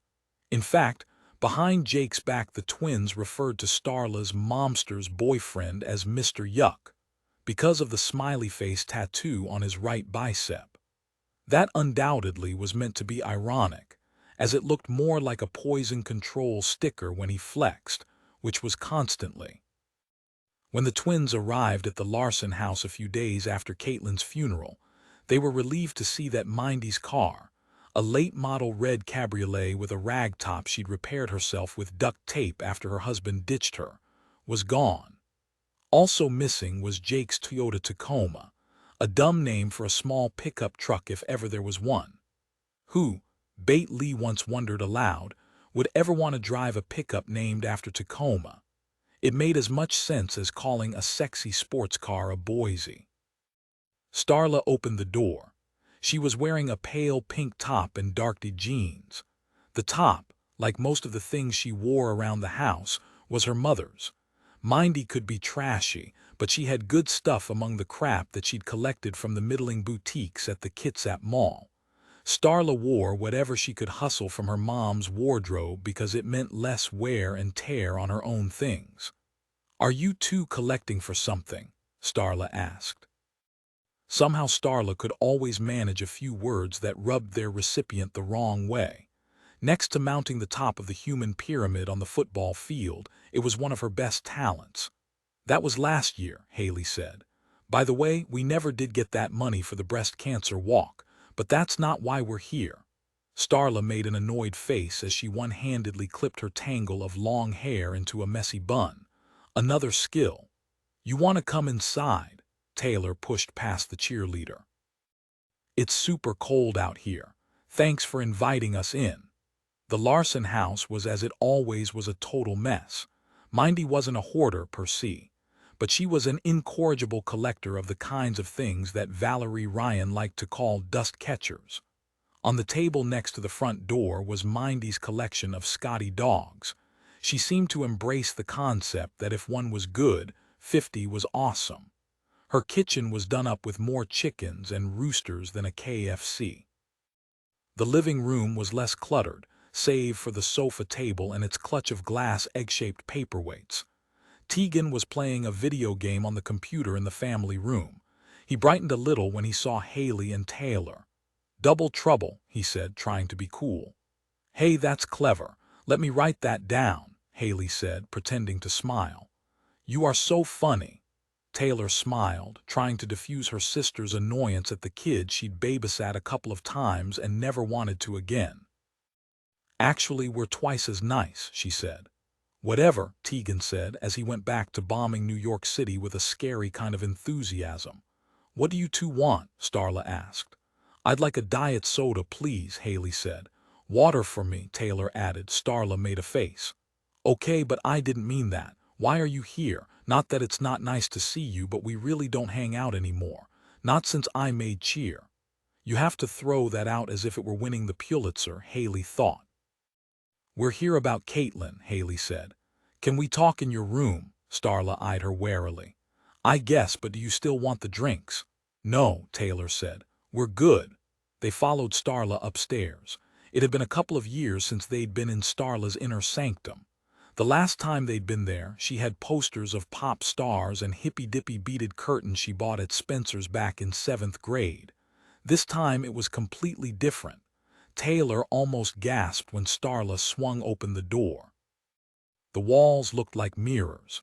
Everywhere they turned were pictures of Starla. She was posing in her Buccaneers uniform, with and without pom-poms, and in some ridiculous evening wear attire that reminded Hayley of get-ups she'd seen in kids' pageants on TV. There were even some images of Starla practicing her cheer routine in the backyard. "Motivation," Starla explained, picking up on the girl's obvious stares. "I read in a magazine that if you surround yourself with the best that you are, you'll get even better. I have a lot more to work with, but you two should give it a try." "You're a real piece of work," Taylor thought, but thankfully she managed to hold her tongue. She and her sister were there for a reason, and an important one at that. Hayley studied the photo of Starla in the backyard. In the background, off to the side, was Katelyn, standing with slumped shoulders and a sad look on her face. The reason they were there. "We wanted to talk about Katelyn," Hayley said. "Do you think she actually killed herself?" "I don't know. I guess she had a lot to live for," Starla said half-heartedly, as though she was not sure if that was true. She planted herself on a big pink beanbag, the only item that either visitor remembered. Bate Lee had once hurled all over it during a sleepover when Mindy served salmon cakes, made up of 2 cans of salmon, the good kind, and tater tots. The memory was disgusting, but it still made Taylor smile. Just the idea of Bate retching over a beanbag was awesome enough, but the fact that it was Starla Larson's made it absolutely sweet. "I heard Hedda went missing. Did she come home yet?"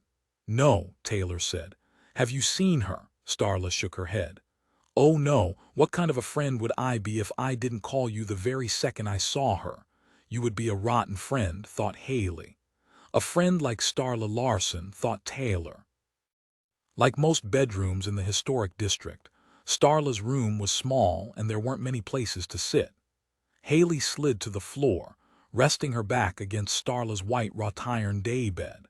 It had a lemon and cherry print duvet and enough ruffled pillows that it seemed it would take an hour to scoot them aside to make space to sleep at night. Taylor swiveled the white and black plastic IKEA desk chair around to face the other two. "Katie was pretty messed up," Starla said. Hayley tried to get comfortable by shifting her weight. The hardwood floor was, well, hard. "Messed up enough to kill herself?" Taylor asked. "Teen suicide is rampant in this country," Starla said, readjusting her messy bun. "I did a paper on it." Hayley gave up on being comfortable. "Katelyn was your best friend." Starla shook her head. She did so slowly and without making eye contact. "Correction," she said. And I know this will sound harsh, and harsh is not at all what I'm about, but she was most definitely not my best friend. I might have been her best friend, but not the other way around. All right, Taylor said, but you knew her better than anyone. You would have noticed it if she was spiraling downward, thinking of killing herself. Right, Starla punched at the beanbag to spread its flattened styrofoam beads. Look, I've been busy. I feel horrible about what happened to Katie. But if you're looking for me to give you some insight and I don't even know why you'd care, I can't do that. What about last fall? Can you tell us about that? Hayley asked. What happened? Starla refused to meet Hayley's gaze. I don't know what you mean. Taylor picked up the beat in the conversation. Something happened. Her mother was really mad about it. Her mother was always pissed off at something, Starla said. Her tone was dismissive and mean. Right, Taylor said. But what happened, Starla? Starla appeared to think for a moment. It was hard to tell sometimes, not because she wasn't smart, she was. She was just very, very cagey. I don't know, she said, hesitating a little. It was clear the Ryan twins weren't going to leave her alone without some kind of revelation. Tell us, Starla. Katie would want us to know, Taylor said, nearly wincing at her own words. Who knew what anyone would want, especially a dead girl? Well, maybe she and her sister could. It might have to do with stealing that money from the till at the timberline, Starla said, getting up from the giant pink beanbag. What money? What are you talking about? Hayley asked. She took some cash out of the register so she could get away. Taylor leaned closer. Run away? Not really, Starla said. She took the money and caught the Bainbridge ferry to Seattle to see her boyfriend. Boyfriend? Taylor asked. Starla looked around, refusing to meet either girl's piercing gaze. Some online guy, she said. I don't know any more about it. Again, Taylor pushed. She never told you his name. Starla got up and started walking toward her bedroom door, her very clear signal that the conversation was over. Cullen Anthony, I think, she said, but I don't even know if the dude is real or not. Katelyn had gotten weirder. How weird? What do you mean? Hayley asked. She was so, I don't know, it seems embarrassing to admit it, but she seemed so jealous of me. Like that was some kind of admission she didn't want to make. Starla reveled in the jealousy that swirled around her. She didn't always live in What About Me City, but she'd done a good job finding a spot on the town's main drag. Taylor picked up on the meat of what Starla had said. Weirder how? I don't even think the boyfriend she wanted to meet was real. No, Hayley asked, interested in that repeated disclosure. Starla continued talking as she walked down the hallway, down the stairs. Tegan was hovering by the entrance to the kitchen. It is so sad, she said, but I think Katie just kind of lost it after she didn't make cheer again this year. I wanted her to, I did everything I could. And when she didn't make it, I had to distance myself from her a little for obvious reasons. Obvious reasons. Like the fact that if you were a bigger biatch you'd have to sleep in a kennel at night. That kind of obvious reason, thought Hayley. Before Starla opened the front door to shove the twins back out into the cold air, Hayley reached into her pocket and pulled out the watching you note. I don't think she made up her boyfriend, she said. Starla took the note and warily eyed Hayley, then Taylor. What's this? She said, taking the message. What do you think it is? Taylor said, in a voice unable to mask her anger. Your best friend, or rather the girl who considered you her best friend, had someone in her life. Starla looked up from the paper and twisted the doorknob. I don't know anything about this, she said as the winter air blasted inside. I'm sorry that we have to cut our visit so short. I have some chores to do before Mom and Jake come home. Taylor scoffed but said nothing. Chores? When did Starla go all little house? Or when did she do anything but worship her face in the mirror? After dinner, Taylor put up a second lost dog posting on Craigslist, this time with a photo of Hedda taken by their mother on Christmas Day. The dog was curled up like a kielbasa in front of the crackling fireplace, looking cozy and reasonably alert, at least for Hedda.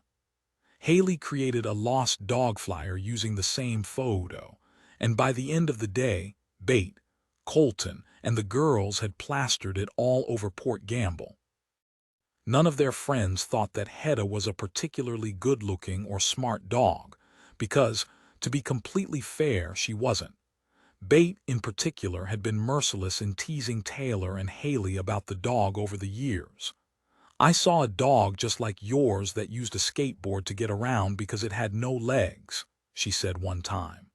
"She has legs, Bate," Taylor said, a little defensively. Another time, "The ugliest dog in America is ramping up again. It's time that disgusting Chinese crested with the overbite is given the boot. I was thinking that Hedda has a shot at the title." "She's not ugly, Bate. I'm just saying," Bate said. As they stapled flyers to the kiosk by the general store, Bate admitted something that surprised the others. "I hope we find her. I really, really like that little dog." "I thought you hated her," Colton said. "Tells you how much you know about me, Colt." "I'm more than what I say," she said, before waving goodbye from the corner and heading home. Taylor walked a few steps ahead of her sister and Colton, who always found a moment to linger alone together. She looked up at Katelyn's bedroom as they passed the Berkeley house. She wondered if Mr. Berkeley was watching from the darkened room.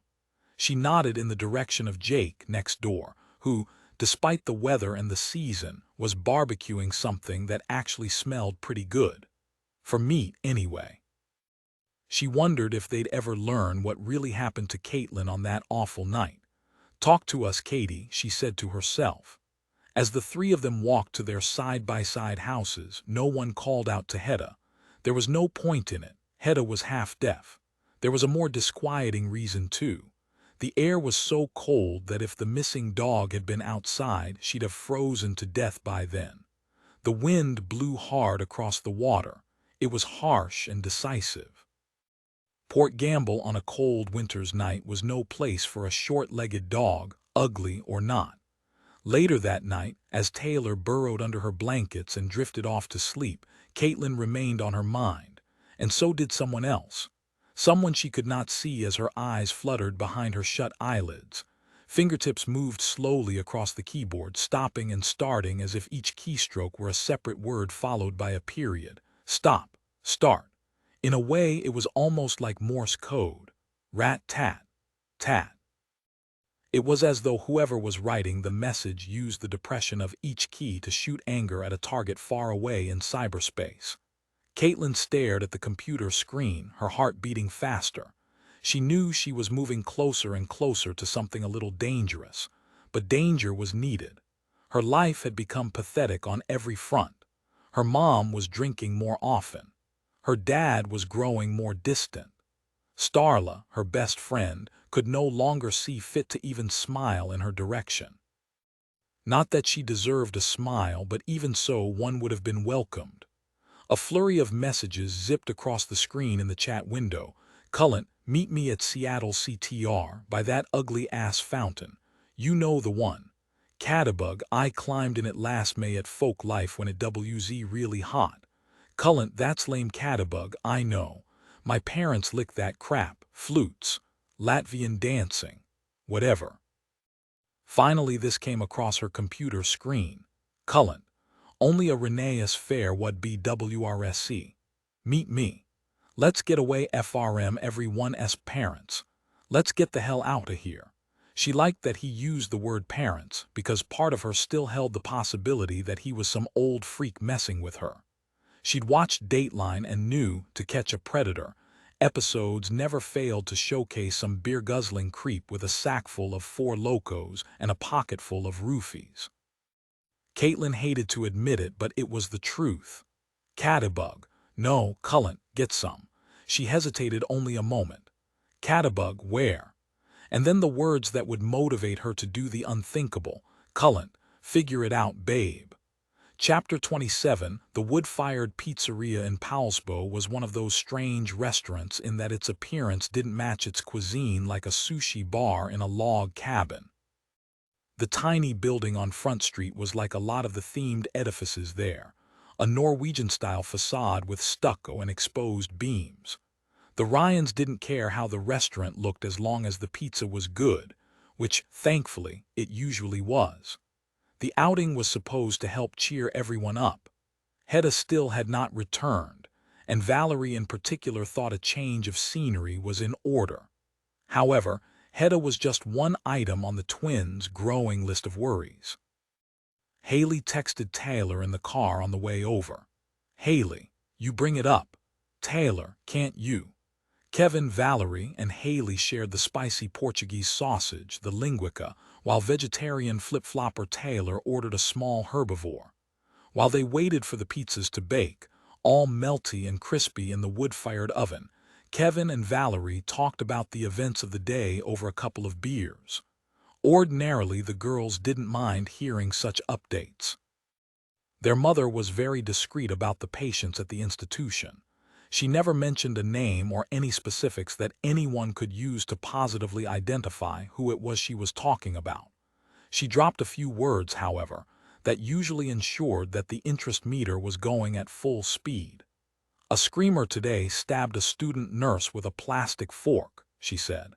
"Other than that, it was the same crazy, just a different day." Kevin set down his beer and surveyed the quiet restaurant. A couple 2 tables away sat side by side, a seating arrangement that was meant to be cozy but always looked like another party had stood them up. "Mine wasn't much better," he said. "Except my crazy is my editor who thinks my book is going to be done on time. Still can't get the perp to give me an interview. Now she wants the questions in advance." "You'll charm your way around that," Valerie said. "You always do."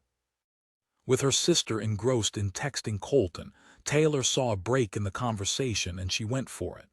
"Mom, Dad, we need to talk about something." Her tone came off as a little strange, and she worried for a second that her parents would think she was going to drop some major bomb on them, that she was pregnant, gay, or both. "What is it?" Valerie asked, clearly anxious as she reached for her drink. Kevin didn't say a word. This was Valerie's territory. "Wait, it isn't anything about me or Hayley." Both parents deflated a little and relaxed in their chairs. "Of course not," Kevin said. "Didn't think anything was up, not at all. Our parents are such dorks. Cool sometimes, but dorks," Taylor thought. "We need your help, we think," Taylor said, noticing that Hayley had finally put down her phone. She thought Hayley's thumbs must need a good soaking after they'd had such a workout texting. "We think," she repeated. "It's really only a hunch." Kevin narrowed his focus on the girls, looking at one, then the other, ping-pong style. "What is it?" It popped into Hayley's mind right then that they could say Katelyn was gay and pregnant, just as a way of getting out of a conversation that didn't seem to be going as they'd planned, but she didn't. Taylor took up the slack. "Dad, Mom, we think that someone was playing Katelyn, messing with her." "Minf," she wisely cut herself short. The waiter brought their pies and the family sat in silence for a beat. "I'll pretend I didn't hear that," Valerie said. She wasn't mad, but a slight reprimand went with the business of being the mother of a teenager. In her case, times 2. "I didn't say the entire word," Taylor said, passing napkins around the table. "You have a better vocabulary than that," Valerie said. Taylor nodded emphatically. "Someone was scamming her, playing her." "So what's up with Katelyn, besides the fact that she's dead?" Kevin asked, a remark far more flippant than he'd meant it to be. Valerie shot him a look and then looked over at her girls. "Tell us, we're listening." Taylor told them about the note she'd found in Katelyn's coat, and how she and Hayley had gone to see Starla, and what she'd said about Katelyn's supposed rendezvous in Seattle with her mystery boyfriend. "You don't think there was a boyfriend at all?" Kevin said. "No, we don't," Taylor confirmed, picking at the crust of her slice. "I think she thought she had one," Hayley added. Taylor nodded emphatically. "Someone was playing her." Kevin swallowed a big bite of pizza. He'd been taking in the conversation, watching his girls and wife as they circled around what had happened to Katelyn, and just if, there was some reason behind it. He was a little skeptical. "All right, I know we run on feelings around here quite a bit, but what proof do you have that something like that was going on?" "We don't have any proof," Hayley said.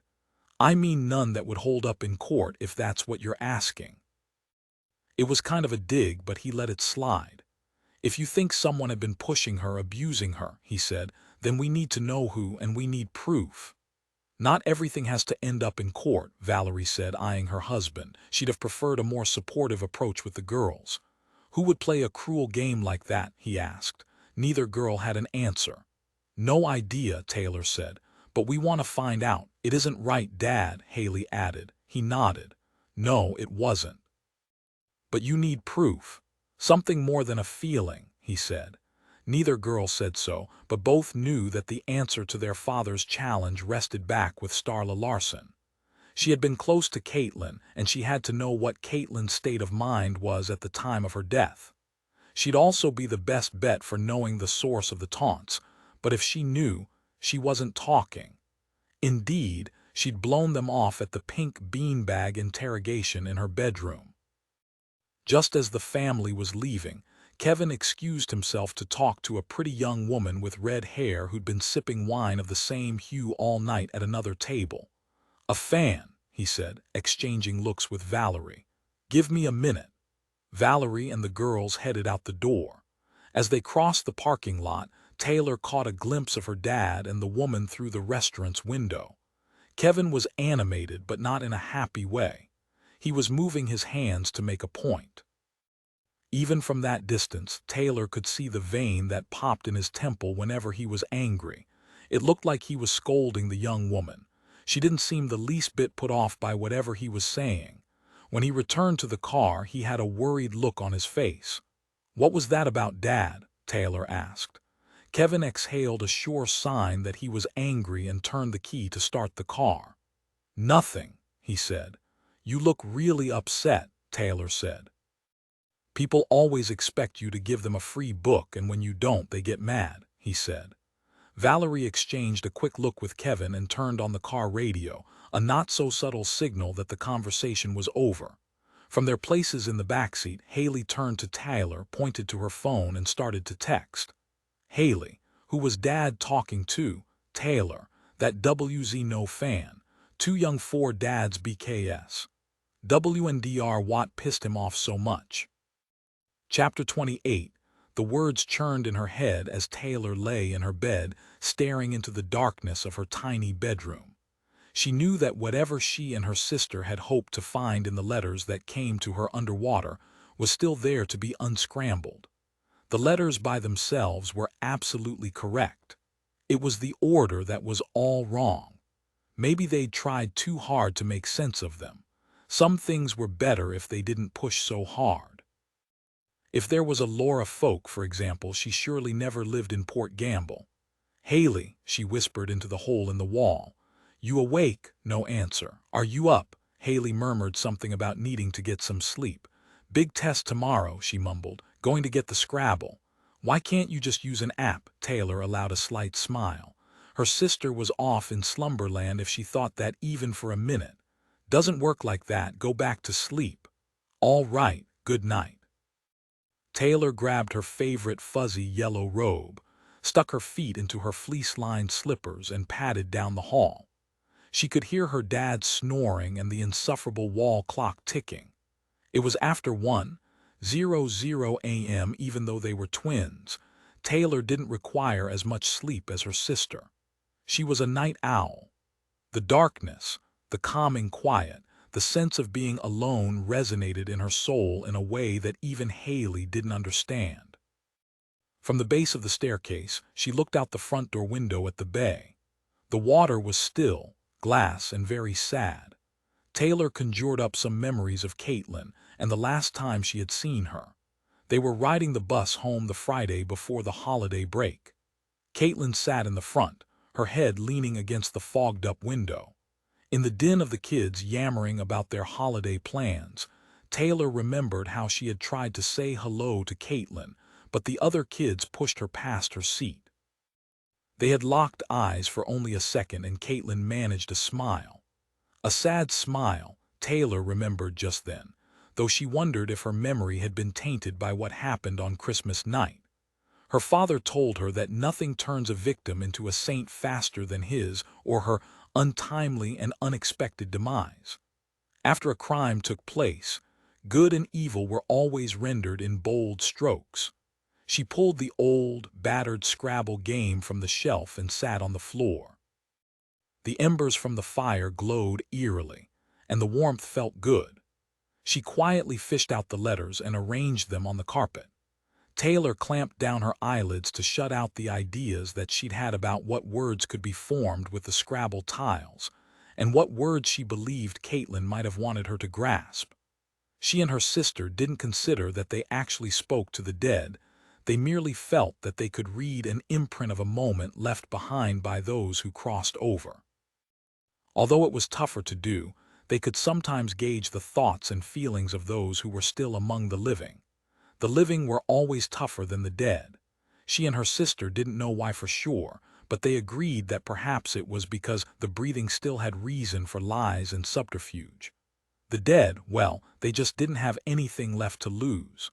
When Taylor opened her eyes, she found herself drawn to the word self. It was as if there was a pulsating energy in the word. The others, not so much. Next, she pushed all the words together and ran her hand across their smooth surfaces, mixing them without rolling them over. "Talk to me, Katie," she said softly. "Tell me." The word "your" pulsed from the mix. She studied the letter tiles spelling out "yourself." Taylor closed her eyes again, and without any consideration for what she was doing, she smoothed out the tiles. Her eyes popped open, and the word "favor" seemed to leap up at her. She said it next to "yourself." She shut her eyes and tried again, but nothing. Why is this so hard? She closed her eyes once more, unaware that her sister had just entered the room. "Taylor?" Hayley asked. Taylor looked up, startled. "Geez, Hayley, thanks for the warning. You should have dragged my butt out of bed." "Your butt's too big to drag," Taylor said. Hayley sat on the floor, facing her sister.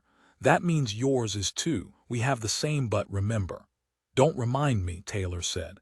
"I see it every time you walk in front of me." Hayley dropped the butt talk. She studied the letter tiles spelling out "yourself" and "favor." "That's all you've got?" "Yeah, I guess that's why you're here now. Give it a try." Hayley closed her eyes and ran her fingers over the game pieces. When she opened them, she immediately saw the word "world." "I feel something about that too," Taylor said, moving the tiles next to "favor" and "yourself" in the remaining letters LIKLHTED. Hayley saw the words "hate" and "Kate." But while they seemed to play into the events of what happened to Katelyn, they didn't seem right. She reached for the last of the wooden tiles and slowly moved them to spell "kill." Without saying another word, Taylor arranged the remaining game pieces to spell out, "Do the world a favor, kill yourself." She looked up at Hayley. Even in the dim light of the living room, it was clear to see that the color had left her face. "Are you thinking what I'm thinking?" Taylor asked, tears coming to her eyes. She hated when she reacted like that, but she couldn't help it. "You already know I am thinking it," Hayley said. Taylor rubbed her eyes dry with the sleeve of her robe. "Someone wanted Katelyn to kill herself," she said. Hayley started to gather up the pieces of the game, a game that would never ever seem like fun again. "Who would want that?" Taylor asked. The sisters started toward the narrow staircase, lowering their voices to a whisper as they walked. "Someone with a very black heart, that's for sure," Hayley said. Taylor nodded. "Someone we're going to find." "And we will make them pay," Hayley whispered. "Big time." It wasn't a threat, but more of a promise. All lives have a purpose. Taylor and Hayley Ryan knew whatever gifts they'd been given were powerful, and they intended to use them for the right side. For Katie. Chapter 29. The next morning, Hayley found their father in his office writing and drinking coffee, which, judging by the dark ring at the mug's midpoint, she was sure was left over from the previous day. Kevin Ryan was on a "don't disturb, I'm in the home stretch of something really important work" jag. It was Groundhog Day, and all indications were that this exact scene would be repeated until he was done. "Got a minute?" she asked. Kevin swiveled his office chair to face her. He hadn't shaved for 2 days, and he was of the age where stubble wasn't cool, where it looked more bum than stud. Not that thinking of her father in that way would ever cross Hayley's mind. "What up?" he asked. Hayley hated when he talked like that, but this wasn't the time for a coaching session on which colloquial phrases were really in, and which were used only on beer commercials written by completely unhip advertising copywriters. "Dad," Hayley said, framing a lie, a small but necessary one. "I was reading about a case in Nebraska or Nevada about a woman who committed suicide because her husband said she was fat." "I haven't seen that story," he said, glancing over at his idled keyboard. "I saw it online," she went on. "The husband kept calling her names, leaving her bags of food with nasty notes. He sounds like a pig," he said. "You don't know the half of it. Well, I've been wondering about him. I mean, can he be held liable for it?" "I don't think so." Kevin slid his computer glasses down the bridge of his nose. "He mostly has to live with himself for being an ass. Isn't it like someone yelling fire in a crowded theater, and causing someone to get trampled to death?" "Not really. I mean, even if she were unstable and fat and he merely taunted her, that wouldn't mean he was responsible. After all, the woman in Nebraska or Nevada, maybe New Hampshire," Hayley said, adding a shrug for good measure. "Right, whatever end state she was from makes no difference. The woman was an adult and responsible for her actions. But her husband urged her to kill herself." Kevin, smelling a crime story, seemed more interested just then. "How so?" "He told her to do it. Bullet her. He left her notes and told her to do the world a favor and kill herself." "That's different," he said. "If she was vulnerable and he told her to do that, by the way, how did she kill herself?" Hayley hadn't thought that one through. If she'd really read the story online, if there had been a story online, it would have mentioned the cause of the heavy woman's demise. For a split second she considered offering up something totally off the wall, like the dead woman ate 100 waffles and died of a perforated stomach, but she refrained. She knew her dad would Google the case then. Waffles plus suicide, hit search. She jumped off a roof. "Wow," he said, "that's hardcore." "Yeah, she hit the pavement and splattered like a melon," she said, adding a description that she knew he'd like. "Watermelon?" he asked. She shook her head. "Cassava." "Nice, Hayley." She hugged her dad before leaving him to do his work. She'd lied to him, but she'd made him smile too. She could tell that he loved the melon visual. She expected that he'd use that the next time he had the occasion to write about a jumper. The body hit the asphalt and splattered like a melon, like a cassava. Chapter 30. People in Port Gamble knew the death of the Berkeley's daughter would make it nearly impossible for Harper and Sandra to survive what many already knew firsthand was a marriage on mudflat footing. Kim Lee told her daughter, Bate, that she'd seen Harper eating alone in a restaurant in Kingston. At first, she thought he'd been scoping the competition, though the concept of that endeavor so soon after his family tragedy seemed peculiar. When she saw him a second time sitting on one of the benches overlooking Puget Sound to Edmonds, at the landing of the Kingston Ferry crossing, she had a better idea what he was up to. He was staying away from Sandra. "You know I'm not one to gossip," Kim said, as usual when gossiping. "But I have seen Sandra a few times in town and she looks terrible. I hate to say this, but I think she might be drinking heavily." Sitting next to her mother on the sofa after dinner, Bate texted the info to Hayley and Taylor while promising complete discretion. "Yeah, I don't like to gossip either, Mom," she said, her thumb still jabbing the message. "Sandra B. is a drunk. Mr. B. hates her." Of course, Sandra Berkeley knew what everyone thought of her.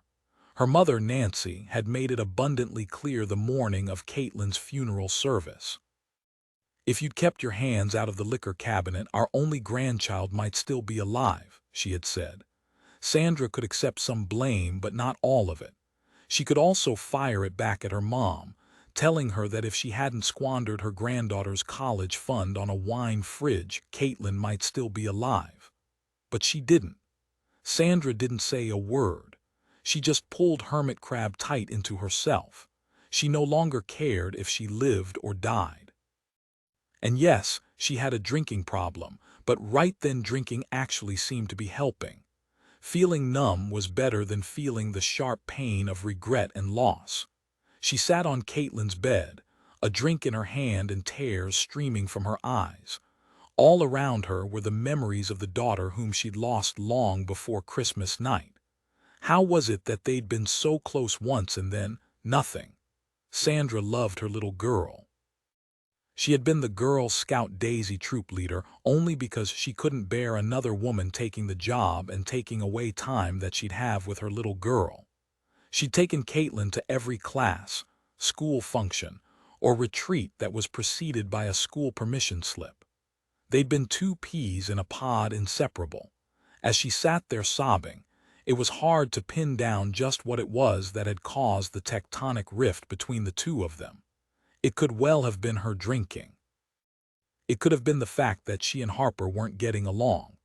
The restaurant was making money, but not enough to fuel the dreams Sandra had for herself. For herself. For her family. Sandra sipped her drink, rum, whiskey, or vodka, whatever she had in the house. She no longer even bothered with mixers. As she tried to steady herself, her eyes landed on the laptop sitting on Katelyn's nightstand, a garage sale discovery transformed with 6 coats of spray paint into a shabby chic table. She recalled how Hayley and Taylor Ryan had been standing over it the day they came to bring those awful cookies. She set her drink down and pulled the laptop closer. She plunked her shaky fingers against the keys, but when the window opened, it revealed the need for a password. Password. What in the world was Katelyn's password? Suddenly, her heart rate accelerated. She swung her legs over the edge of the bed and sat up, trying feverishly to come up with her dead daughter's password. She hadn't a clue. Catbug, a nickname Harper had called Katelyn when she was young. Skatelyn, another she had in elementary school when she rollerbladed everywhere in Port Gamble. Nothing. They never had any animals, so there was no obvious pet name to try. Sandra pushed the laptop aside, took a big gulp from her drink and began to cry. Hard. A veritable river of tears. She rested her puffy, red face in her hands and let out a guttural scream. At that moment she realized that she was now and forever alone. She dropped her hands, which were clenched hard against the comforter. "Katie, why did you do this? Why?" Of course there was no answer, and as drunk as she was, Sandra Berkeley knew there couldn't be one. As she picked up her glass for the last swallow, something caught her attention. It was on the floor next to the bed. For a second, Sandra thought it was the handle of a toothbrush. No, maybe a digital thermometer. She dried her eyes on the sleeve of her blouse and extended her arm to reach it. Her heart started to race faster. What was that doing in Katelyn's room? She held it close to her blurry eyes to make sure she was seeing correctly, and she was. It was a pregnancy test wand. Sandra couldn't believe her eyes. Maybe it wasn't a freak accident after all. Had Katelyn killed herself because she was pregnant? Sandra was reeling by then. She wondered why her daughter hadn't come to her, hadn't asked her for help. She clutched the wand like she could choke it away in her fingers. It was so unreal, so unexpected, so very, very shocking. She didn't even know Katelyn was having sex. She was only 15. What is the matter with these kids today? Can't they wait to have sex until they get their driver's license and can go somewhere? Like what Harper and I did when we were 16. Chapter 30. One Hayley Ryan and Colton James were in his bedroom with the door open as the teenager with a mass of dark hair proudly demonstrated an app that he'd finished programming the night before. Although Colton had been up all night, his energy level was completely unfettered. The app might not be $1 million idea, but it was definitely a viable one. He was hoping to make enough to buy a new car. Maybe he could convince his mom that the car she never drove could be traded in too. He was thinking big, and Hayley was suitably impressed. "It is a simple idea," he said, "using existing police scanner information that's already out there on the net. I had to link up with a bunch of guys with servers in their basements. That was kind of tough, but I managed. I think they think I'm a lot older than I am." Hayley sat on a stool next to Colton's ginormous computer screen. She inched herself a little closer than necessary to see, but that was only so she could be close to him. He smelled delicious, like Colton. "How does it work?" she asked. brushing a stray blonde lock from her forehead as she leaned a smidgen close enough to brush against him a little. Sure, they were dating, but nothing other than a once-a-week make-out session had transpired between the pair. She wanted to go further, not as far as they could go, but it just didn't seem like they were there yet. She liked everything about Colton, but she wasn't convinced she was in love with him. Hayley wasn't sure what that kind of love really felt like. She tried to dissect it in the analytical way that she did with a lot of things. She tried to measure her feelings for Colton against the feelings she had for her mother, father, and sister. Of course, those feelings weren't the same kind of love, and she accepted that she'd know when the time was right, and if the feelings she had were of the depth needed for the most intimate experience she could imagine. She dreamed about it more than once, especially after they'd kissed the first time behind the twin 50,000-gallon water towers on the edge of Port Gamble's business district. She could still feel his lips on her from that encounter. All other kisses would be measured by the first one. She was glad Colton had been the boy of her dreams. Colton flashed a big, white smile. Users select the location that they want to keep tabs on. It allows them to listen in as the police, fire, and other emergency responders chat in a monotone about people and their messed up lives. I'm not kidding about messed up. Seriously messed up. Hayley was interested. Like what? Like a guy was in trouble because his wife or girlfriend kicked him out of the house with nothing but his cell phone. So what's the big deal? She asked. I mean nothing, he said, laughing. Dude was butt naked. Hayley laughed too. Okay, that is messed up. Colton's mom, Shania, appeared in the doorway. She was a pretty woman with dark hair like her son, and the Esclalem Indian lineage that she could trace back to the days before Port Gamble was known as Memaluset. Though she seldom left the house, she never failed to dress up for the day as if she was going to the office or even a casual lunch out. Her clothes were almost all in earth tones. The only concession to glitz was the entwined ropes of liquid silver that wrapped around her neck. Colton confided to Hayley it was to hide a jagged scar, something his mom never ever talked about. Colton, she asked, her dark eyes heavy with concern. Katelyn's mom is here. She wants to talk to you. Hayley's mind stumbled a little on what Shania James just said. It was true that Sandra Berkeley was Katelyn's mom, but she wondered if there was no daughter anymore, was she still a mom? Colton and Hayley followed his mother down the hallway. Shania lasered her eyes on her son and in mime fashion mouthed the words, "She's been drinking." Duh. Sandra was a disheveled mess plunked down on the sofa in the front room. Her hair needed brushing, maybe even washing. She wore skinny jeans and a black cardigan sweater. On her feet were slippers, not shoes. Yet it was what was sitting in her lap, gripped tightly by her chued-to-the-nub fingertips, that commanded Hayley's full attention. Katelyn's laptop. "Hi, Mrs. Berkeley," Colton said. "Hi," Hayley echoed. Sandra glanced up at the teenagers, then back down at the laptop. She locked eyes with Hayley briefly. Hayley recalled the incident in Katelyn's bedroom. She felt uneasy. "Hayley?" Sandra asked, never sure which girl it was and in that moment not really caring. "Colton. I'm sorry, Colton," she said, her voice soft and a little unsteady. "I know this will sound stupid." The tea kettle whistled from the kitchen. Shania looked at Sandra with the compassionate eyes of someone who'd seen her own share of pain. "Sugar and milk, if I remember?" Shania asked, turning to leave her son and his girlfriend alone with the mess of a woman who'd come calling. "Yes," Sandra said, managing something of a smile. That Shania recalled how Sandra liked her tea was a reminder of how they'd been close once when their children were babies and before the incident at the Safeway. Shania left the room and Sandra held up the laptop. "Colton, I want to know what's inside this thing," she said. "What do you mean?"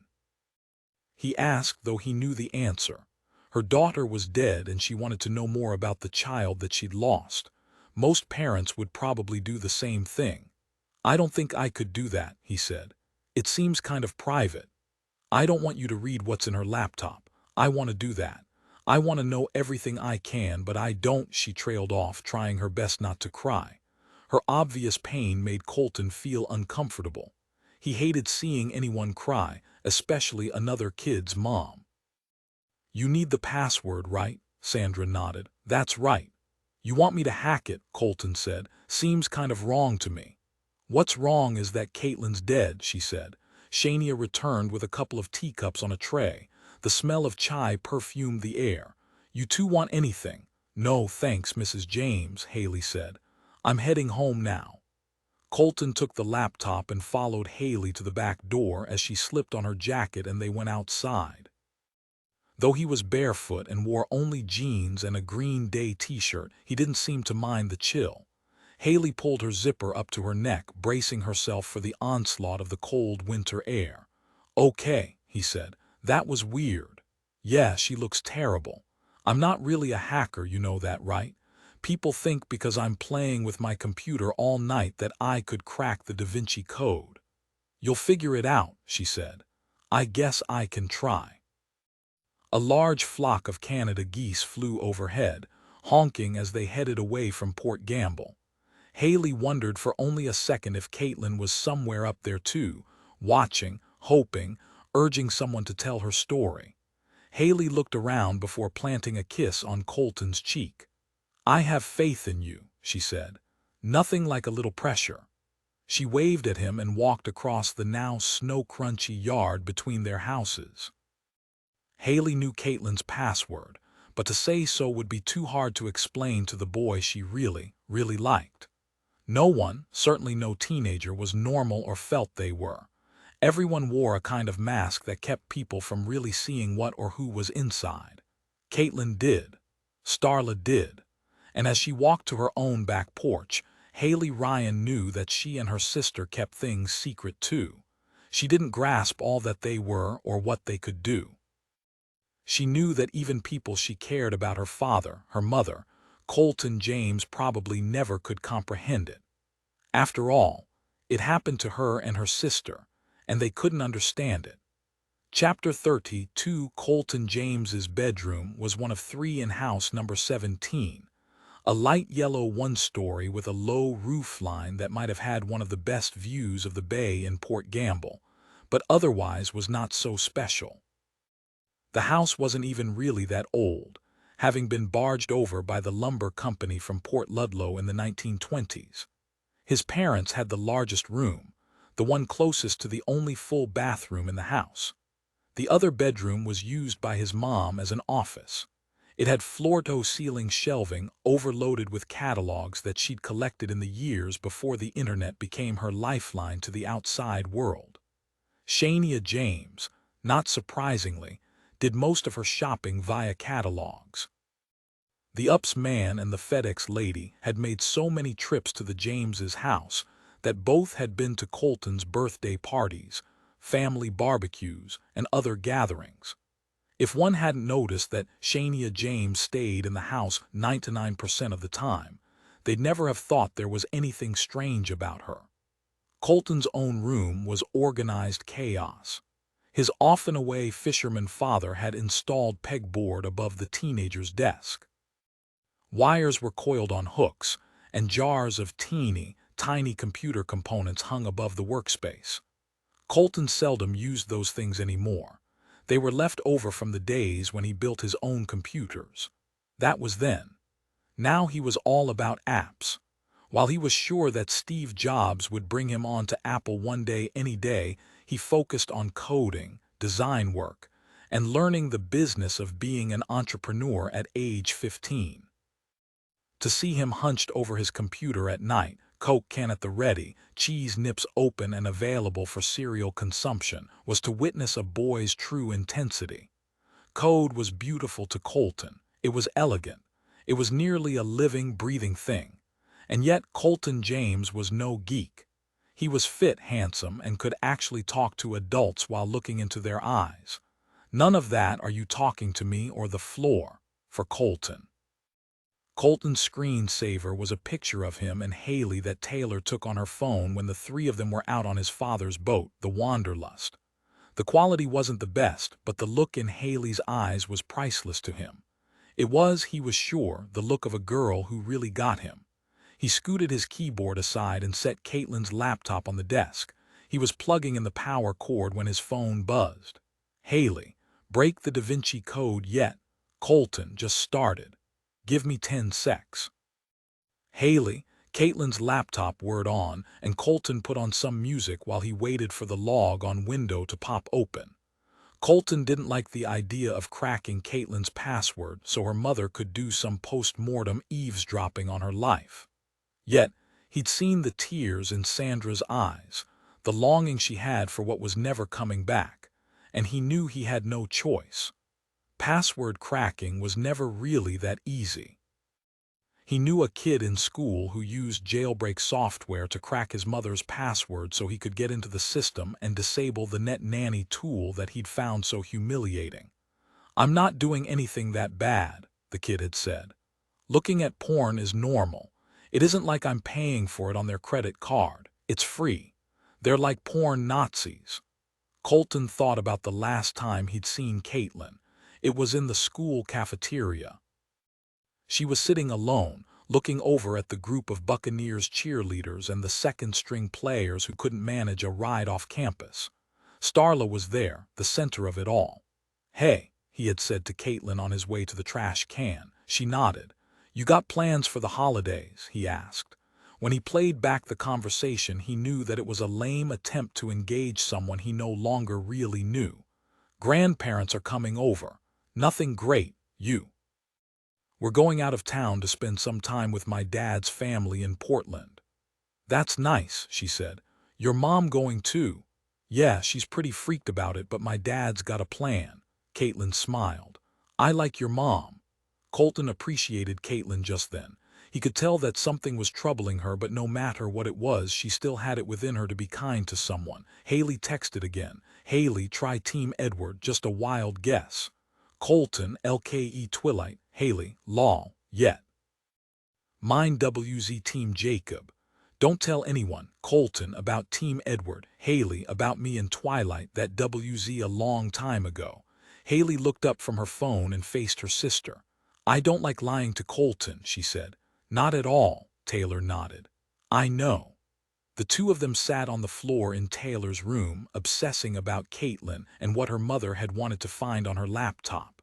Both girls knew the password as if it were their own. Somehow, when they touched the laptop, the password had imprinted on their minds. "I just didn't want him to struggle too much," Hayley said. "Sure, he likes a challenge and he can do anything when it comes to computers. But you know we can help out, so why not?" Taylor got up to fish a sweater from her bottom drawer. The walls of her bedroom leaked cold air like a crab pot leaked water, and she was freezing. "Agreed," she said, pulling out a gray oversized sweater with pilled, stretched-out sleeves and a couple of missing buttons. It was a favorite cast-off of her dad's that she could never part with. "Totally." "Your sweater needs a shave," Hayley said. Taylor shrugged and then put on a wicked grin, teasingly, of course. "I was thinking the same thing about your nasty legs," she said. Colton typed in the suggested password and nothing. He thought for a moment and figured that if Team Edward was Katelyn's password, she probably would have used a numeric sequence to make it less obvious. That was easy to guess too. He typed in Team Edward 23, the number for the Berkeley's house. He'd used his own house number tagged on the end of plenty of passwords over the years. It was always easy to remember. The computer rumbled softly and the screen opened wide, bearing all of Katelyn's secrets. Got it, he thought. No illicit software had been needed after all, and that made Colton feel a little better about what he'd been asked to do. It was one thing to password crack a dead friend's computer, another to enlist a skanky internet tool to do the deed. It seemed cleaner somehow to do it with a guess-and-go technique. Less criminal. Hayley had given him more than half of what he needed, and that brought a smile to his face. Colton, success. Now what? Hayley, copy her hard drive, everything. I'll explain L8R. Colton, Hayley, Katelyn WZ in trouble. She's dead because of it. Colton, WTF. Hayley, explain L8R promise. Chapter 33. Bertie Waterman, Kitsap County's forensic pathologist, had burned her tongue on coffee that she'd microwaved a minute too long. She looked out of the window of the green vinyl-floored kitchen on the main floor of the coroner's office. The old house, which had been converted to the county morgue, probably had an impressive view of the Olympic Mountains to the west. Trees and the Kitsap County courthouse now stood in the way. She was swishing cold water in her mouth when her annoying assistant Terry Morris told her that a woman was there to see her. "She's in a bad way," he said, sculpting his short faux hawk. "Wants to talk." Dr. Waterman swallowed the water and pushed her disposable cup into the swinging lid of the kitchen garbage can. Without another word from Terry, she knew that it was the mother of a victim. Mothers can never let go. Fathers were different. Not all of them, of course, but most accepted scientific findings for what they were clinical facts. Moms didn't. Dr. Waterman didn't recognize the woman. "I'm Bertie Waterman. Can I help you?" she asked. Sandra Berkeley was as she had been in the James's living room, a disaster. Her hair disheveled. Her makeup scrawled on, not applied carefully. She was thin where she should have had some fullness to her face. She was puffy where the contours should have been more sculpted. It was the face of a mother who'd lost her baby. Dr. Waterman had seen that so too many times before. "Can I help you?" she repeated. "I hope so," Sandra said, anxiously looking for a place to sit. Her knees shook just then. "Let's go into my office," Dr. Waterman suggested, gently placing a hand on Sandra's bony shoulder as she led her to what had once been a bedroom but now functioned as her office. In addition to the louvered closet doors along the farthest wall, the ceiling light above her was the only other remnant of the office's original purpose. It was a glass fixture etched with figures of cowboys and their spinning lariats. It had been a child's room. "I'm sorry," Dr. Waterman said, moving things aside to clear more space across her desk. "I didn't get your name." "Sandra Berkeley. My daughter was Katelyn, of course." Even though she'd only seen her laid out on her autopsy table, there was no mistaking the resemblance. Dr. Waterman nodded. "I'm deeply sorry for your loss." Sandra started to cry. "Thank you.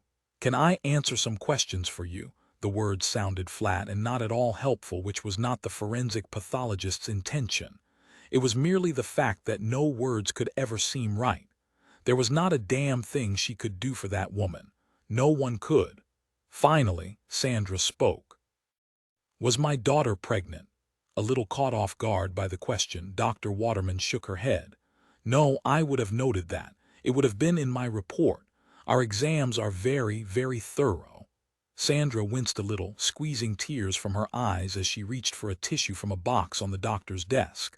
Then she dug into her purse and pulled out a Ziploc bag containing the pregnancy test stick. "I found this in her room. I thought maybe that's why she might have killed herself. Because she didn't want to disappoint me." Her words trailed off into more sobs.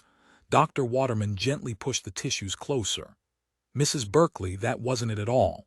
I examined your daughter. As I recall, it didn't appear that she was sexually active. Your daughter was more than likely still a virgin." Sandra stopped her tears. "Then why would she have this?" she asked, waving the wand once more. A somewhat startled Dr. Waterman shook her head. "It was a very, very good question." "No idea," she said. "Maybe she and her boyfriend messed around and thought she might be pregnant. I don't know. Kids are funny. When I was young, I almost believed you could get pregnant from a French kiss. If she had a boyfriend, her father and I never met him. You wouldn't be the first mother who had no idea what her daughter was doing when she was out of your sight," Dr. Waterman thought. "I know that none of this is easy and there's nothing I can do to make you feel better," she said. It was all she could say. Sandra Berkeley stood. She was sad, hurt, and mad at the same time. "I will never feel better again," she said. "I understand, Mrs. Berkeley. Really, to the best of my ability, I do." Dr. Waterman reached for a tablet and a pencil. She jotted down a phone number.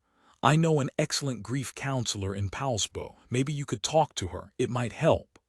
"I don't want to talk to anyone," Sandra said, her voice louder than needed. I want my daughter back. I want to watch her graduate from high school, go to college, get married. Bertie Waterman let her go on. Nothing short of an Act 47 could halt the mother of a dead teenager as she grieved for all that had been lost. Chapter 34. She may have been fueled by vodka, or it might have been only the enormous sadness of her loss, but Sandra Berkeley made a beeline for Katelyn's phone when she got home from the Kitsap County morgue. How could I not know my own daughter? How could it be that she didn't tell me? First on the list was Starla Larson. It didn't ring and went immediately to voicemail. Starla, this is Sandra, Katelyn's mom. Call me back when you get this. A few minutes later she tried again, with the same results. Sandra had half a mind to just go next door and confront Starla face to face, but she thought better of that. She didn't want to fall apart in front of Mindy and Jake. They'd avoided her lately with the kind of sad, frightened look parents sometimes give others whose children had special needs, or died suicide or otherwise. Next she tried Hayley Ryan. She and her sister were nosy enough to snoop in Katelyn's room. Maybe one of them knew something. Hayley was nearly done with the forensics book when she looked down at her vibrating phone. Her face went nearly white. It was as if she'd seen a ghost. In a very real way, with Katelyn's name popping up on the caller ID, it was a ghost. Hello, Hayley, this is Sandra Berkeley. I have something I need to talk to you about, maybe your sister too. I've tried to reach Starla, but she's probably out running the universe. There was genuine sarcasm in Sandra's voice. Hayley liked that. What is it? It's private, can you come and see me? Sure, shall we come to the restaurant or your house? I'm home. Okay, what's it about? I'll tell you when you get here. Bring your twin. Bring your twin. That didn't sound good. Hayley hung up and went looking for her sister. Whatever it was, this was big. It had to be, because the last time the two of them had interacted with Sandra Berkeley, she'd wanted to bite off their heads and toss them out of her daughter's second-floor bedroom. 10 minutes later, Hayley and Taylor Ryan stood on the Berkeleys' front doorstep, bracing themselves from the cold, and for whatever it was Katelyn's mom wanted to say to them. Sandra opened the door and wasted no time getting to the heart of the matter. There was no offer to take their coats, of a warm beverage, or anything like that. Not that they'd wanted anything, but still it was wham, bam, thank you, ma'am. She'd barely invited them in when she dropped the bomb. Who was my daughter sleeping with? Huh? Taylor asked, looking at her sister. Hayley looked clueless. Sandra had planted herself right in front of the twins and didn't step back. She was totally invading their personal space. Do you know who Katie was having sex with? She asked, her eyes fierce and angry. It was a look neither girl had seen from Sandra, who had always seemed so fragile. Hayley shook her head. As far as I know, she wasn't, and if she was, it was none of our business when she was alive. Or now when she's, not alive, Taylor said. Sandra's eyes were stony. She was upset, cold, livid. Dead is the word you're looking for, Taylor, she said. Taylor felt her face go pink. Right, dead. Well, we honestly don't know. Sandra was on a mission. She needed to know. Did she have a boyfriend? She asked. Hayley took that one. Taylor was unusually flustered. She might have had someone she was talking to online. This is more than online, Katelyn's mother said, backing up and going toward the coat tree. She started fishing through her coat pockets. Damn, she said. I can't find it. Find what? Hayley asked. The pregnancy test she took, Sandra said, now digging through her purse but coming up empty-handed. Must have left it in the car. Taylor looked over at Hayley. She didn't say it, but she was thinking that nobody takes a test for having online sex. If people did, grocery and drug stores would be selling the kits by the cartful. Look, Mrs. Berkeley, Taylor said. We didn't know her that well. Not like we did when we were little. But I'm pretty sure Katelyn would have told you if she thought she was pregnant. Taylor's words seemed to soften Mrs. Berkeley's features. Maybe so, she said. At least I hope so. She opened the door, which was their cue to leave. As it swung shut, the twins looked at each other. What you just did was very nice, Hayley said as the pair hurried down the steps to the sidewalk in front of house number 23. Taylor shrugged off the compliment. That's not why I did it. It was the truth. Mrs. Berkeley and Katelyn were close, close enough to make me wonder what it would be like if it was just me and Mom. Instead of you, me and Mom. Right. That's a nice thought, thanks for that. Oh, come on, like you haven't wondered what it would be like as a singleton. Just then they noticed Tegan, loitering in the alleyway with his BB gun and a coffee can that he'd been using for target practice. Both girls thought it but didn't say it. Who buys coffee in a can anymore? Starla home? Taylor asked. Yeah, he said, the little bee is upstairs. You mad at her? Hayley asked. Tegan lowered his BB gun. Not really, or maybe yes, she's always telling me what to do. Even when I'm not mad at her, I have to get ready to be mad. He kicked the coffee can. Aren't BB guns illegal? Hayley asked. You going to tell on me? No, I'm just asking, he shrugged. I don't care if they are, it's fun to shoot stuff. One time I knocked a robin out of a tree. That was cool. Actually, that's not cool at all, Hayley said. Whatever. I'm going inside. Come on and I'll let you in. Chapter 35. Tegan knocked on Starla's bedroom door and opened it before she had time to call out an answer. Brothers across the world routinely did that. Girls routinely got special treatment like that. No sister ever has to knock to get into her brother's room. That is, if she'd ever want to actually go into the gross, stinkfist lair that is usually on the other side of such a barrier. Starla was sitting on the floor in that god-awful beanbag chair texting and listening to her iPod. The room smelled of strawberry incense, and whoever thought that torching strawberries was a good idea was completely devoid of any good sense or sense. The only thing worse was tea rose incense, which Taylor was convinced smelled like a burning grandmother. Starla had taken to burning incense to round out what she called her spiritual side. Hayley and Taylor are here, Tegan announced. Oh, hi, Starla said, not looking particularly happy to see them. She reached up through her cascade of golden hair and pulled out her earbuds. What's going on? You two look like crap. Tegan disappeared into his room next door, and Hayley and Taylor went inside. What's up is that 5 minutes ago Mrs. Berkeley just asked us if we knew who Katelyn was having sex with, Hayley said. Starla didn't get up and the twins didn't sit. Oh, that must be why she's been calling me, she said. So spill the beanbag, Hayley said.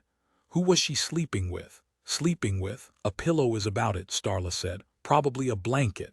If Starla had meant to be ironic just then, it fell flat. Honestly, you don't know, Taylor said. Starla's phone buzzed with a text, and ignoring the two girls in her room, she went about the business of answering it. Without looking up, she said, as far as I know, she'd met that guy online but not in person. He stood her up. Right, Taylor said. But how come her mom found a pregnancy test kit in her room? Starla looked up startled and then returned to her texting. Beats me. I mean, maybe Katelyn was playing around more than we thought. Sometimes quiet girls are the wildest ones, right? Turning, she specifically directed her gaze at Hayley. How's Colton doing? Hayley smartly refused to take the bait. Look, we thought you liked Katelyn, she said instead. We thought that you'd want to know how she died. If she was pregnant, she might have felt there was no way out. No way but a suicide, Taylor said. Starla shrugged slightly. That seems dumb, but maybe. Or maybe she didn't want anyone to know because the guy that got her pregnant was someone older, someone she was protecting, Hayley said, a little proud that she refrained from saying something snarky to Starla in retaliation for the crack about Colton. But I don't know anything, Starla said. I've got 10,000 messages to answer. It was Starla's way of dismissing them, and it worked. Taylor and Hayley turned to leave. Tegan emerged from his room as they were heading out. You were right, Tegan, Taylor said. Your sister is a total bee, the biggest bee in the history of Port Gamble, Hayley added. No argument from me, he said with an undisputed grin on his face. I heard you asking about Katelyn. What's up? What's up? Taylor asked. She's dead and we don't think she killed herself. What do you know? Tegan watched as Hayley hesitated in front of the door. Me? Nothing, he said. She was depressed. I guess that's something. Taylor pushed a little. Maybe the kid was more observant than his sister and actually knew something. Did she have a boyfriend? He shook his head. I think that's why she was depressed. She didn't have one. Later that evening, Hayley and Colton looked at the screen on Hayley's computer. They'd opened up the files from the thumb drive and with a few clicks went a little deeper, beyond the contents of the messages themselves to the source files. What they were seeing was baffling beyond belief. The IP address for all the messages sent to Katelyn came from the Larsens' house, all of them, including the "Meet me in Seattle" message. Jake, Colton said. That creep was stalking Katelyn. Jake, Hayley repeated. She avoided saying something stupid like the fact that she'd always had a funny feeling about Jake Damon, but she had. So had her sister, Bate too. One time the previous summer, Bate had complained that he drove by her house very slowly as she washed the car in the alley. Outside of Segway Guy, he's the creepiest person in Port Gamble. I'm glad that Jake's boning Starla's mom. She deserves it, Bate had said. That's harsh, Bate, even for you, Hayley said. Bate barely blinked. That's me, I guess. Harsh. As Colton scrolled through code, Hayley thought some more about Jake, and the pieces began to fall into place. It wasn't a perfect fit, but the kind that inspired more digging. There had always been talk about Jake Damon and his supposedly lurid past. No one really knew exactly what it was, and they assumed all sorts of nefarious possibilities: drug running from Seattle to Alaska, motorcycle gang activity, derived from his first appearance in Port Gamble on a BSA chopper, and even the suggestion that he'd been in prison. One of his tattoos looked suspiciously homemade. Hayley's dad took the bait on that one, but after computer research and a couple of phone calls, the only criminal activity that came up for Jake was traffic-related. And none of that involved a motorcycle gang. Jake was handsome, kind of shiftless, and never seemed to need full-time employment. When he hooked up with Mindy Larsen around the time her husband left town, most people saw him as an opportunist. Mindy's drowning her sorrows in a six-pack of steel, Sandra Berkeley had blurted to Valerie when she and the twins were shopping the previous autumn at Central Market in Poulsbo. Valerie had remained silent. The scene was too sad. Sandra had the last word, though. I know what kind of a guy Jake Damon is. I've seen the way he looks at our daughters. Of course, Sandra knew something about drowning her own sorrows. Her idea of a six-pack had nothing to do with abs either. In her cart were half a dozen bottles of Yellowtail Shiraz on sale with a 10% discount for shoppers who bought 6.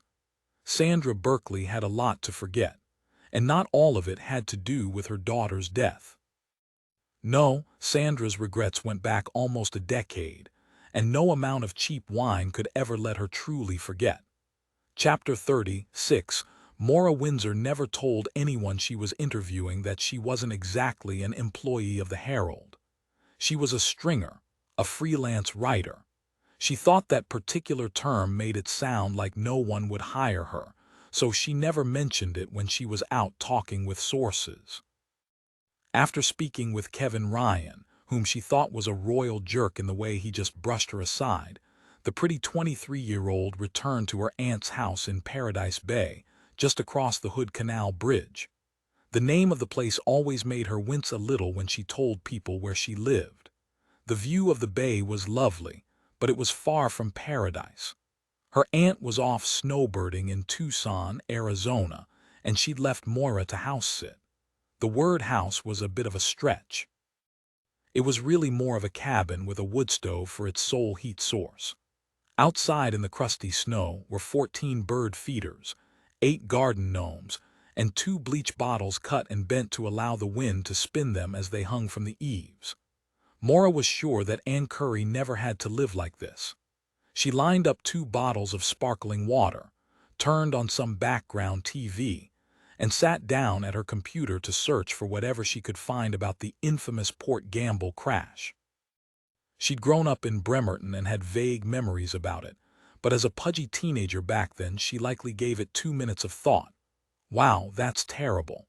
I feel sorry for those kids and their families. And then she went back to her life and her dreams of getting out of Naval Grey Bremerton, the county's largest city. With a cooking show playing in the background, she went onto the search engine and put in the words, Port Gamble plus Daisy plus Crash. The host was talking about ways to cut calories out of her nice spice Indian cuisine, but as a former fatty, Maura wanted to fantasize about the real thing. Bring on the fat. She guzzled her sparkling water and looked longingly at a bottle of red wine. 17 articles popped up. She clicked on the first one that had appeared on the Kitsap Sun site. Hood Canal Bridge crash kills 5. A Port Gamble school bus being used by a Girl Scout Daisy troop for an ill-fated picnic at Indian Island careened over the Hood Canal Bridge yesterday afternoon, killing the driver and 4 girls, ages 5, 7, 3 children, and an adult were airlifted to area hospitals. Motorists on the scene indicated that the draw span had been retracted when the bus crashed in heavy rain and wind. State engineers say retracting the span is done to relieve pressure on the bridge. They were right in front of me, said Cindy Johnston of Bainbridge Island. I was following them pretty closely because I could barely see. The rain was coming down so hard. In 1 second, the bus just disappeared. Sustained winds of 50 mph with gusts of 65 mph were reported in the region by the National Weather Service. The Washington State Department of Transportation and the State Patrol are investigating. Maura knew that the crash had killed several people, but she thought it was only 2. 4 plus the bus driver. It was beyond tragic. She tried to process the depth of that kind of loss on a small town like Port Gamble. It had to have touched almost everyone who lived there. She read the next article, which indicated that 2 children were recovered from the water as well as 1 child, and an adult who'd been thrown from the bus to the bridge deck. The article also went on to say that the recovery of the North Kitsap School District's short bus and the bodies would likely take several days as the depth of the water was 300 feet or more. She clicked on another article, one from the Daily Olympian. Electrical failure led to fatal Hood Canal crash. A spokesman for the Washington State Department of Transportation said today that the school bus crash killing 5 was a tragic combination of the weather and an electrical fault that caused the span to open. It had not been opened by the bridge tender, as previously reported. Among the dead were Christina Lee, 7, Sarah Benton, 6, Violet Caswell, 5, and Emma Perkins, also 5. Also killed was bus driver Margie Jones, 29. Jones, according to the North Kitsap School District Records Office, was an exemplary employee. She was completing her master's degree in education and was working as an activity bus driver. She'd planned to teach next fall. She wanted nothing more than to do something for kids, said Barry Jones, her husband of 5 years. 3 of the survivors remain hospitalized. 1, a 30-year-old Port Gamble woman, has been released. Maura activated a few more links, some showing photographs of a barge transporting an enormous crane to the crash site, another as it raised the short bus out of the water, and finally a close-up of an exhausted pair of state divers standing at the rail. Their haunted eyes and grim expressions said more than anything a reporter could write. Another article highlighted the joint memorial service held at Port Gamble's church. She recognized Kevin Ryan in one of the photos. Finally, she thought, as her eyes scanned the computer screen and the next article. The names of the survivors. Victims' names released. 2 in coma. The names of the survivors of the Hood Canal Bridge bus accident were released this afternoon.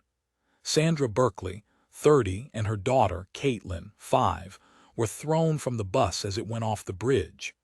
Ms. Berkeley suffered cracked ribs and abrasions. She and her daughter were treated and released from Harrison Medical Center, Bremerton.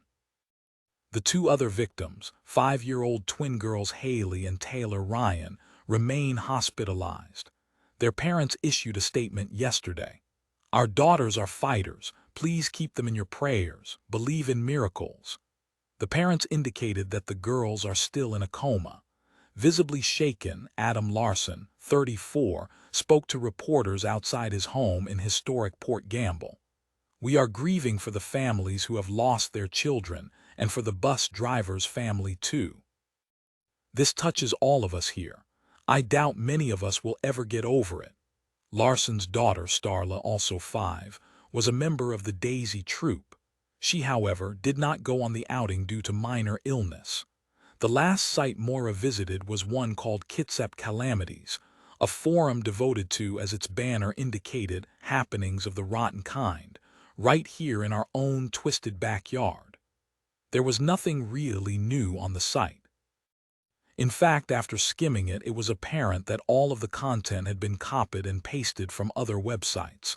Maura sniffed at that. It was the fate of journalism today. Why do any legwork when you can just cut and paste? Not her. Not Maura. She was going to do whatever it took to create something original, noticeworthy, star-making. And if her tip paid off, the Ryan girls were going to get her just where she needed to be. Kitsap Calamities was created by someone named Maxi Taxi using a WordPress blog. Maura clicked on the comments field and scrolled through the missives people posted, mostly of the "that sucks" or "your blog is maxi stupid" ilk. A few were more thoughtful. One was very, very intriguing. Scary, different, babies. Maura looked at the name of the online commenter. Sweet Data File 31. She typed it into Google, figuring that whoever used that handle had done so on more than one blog.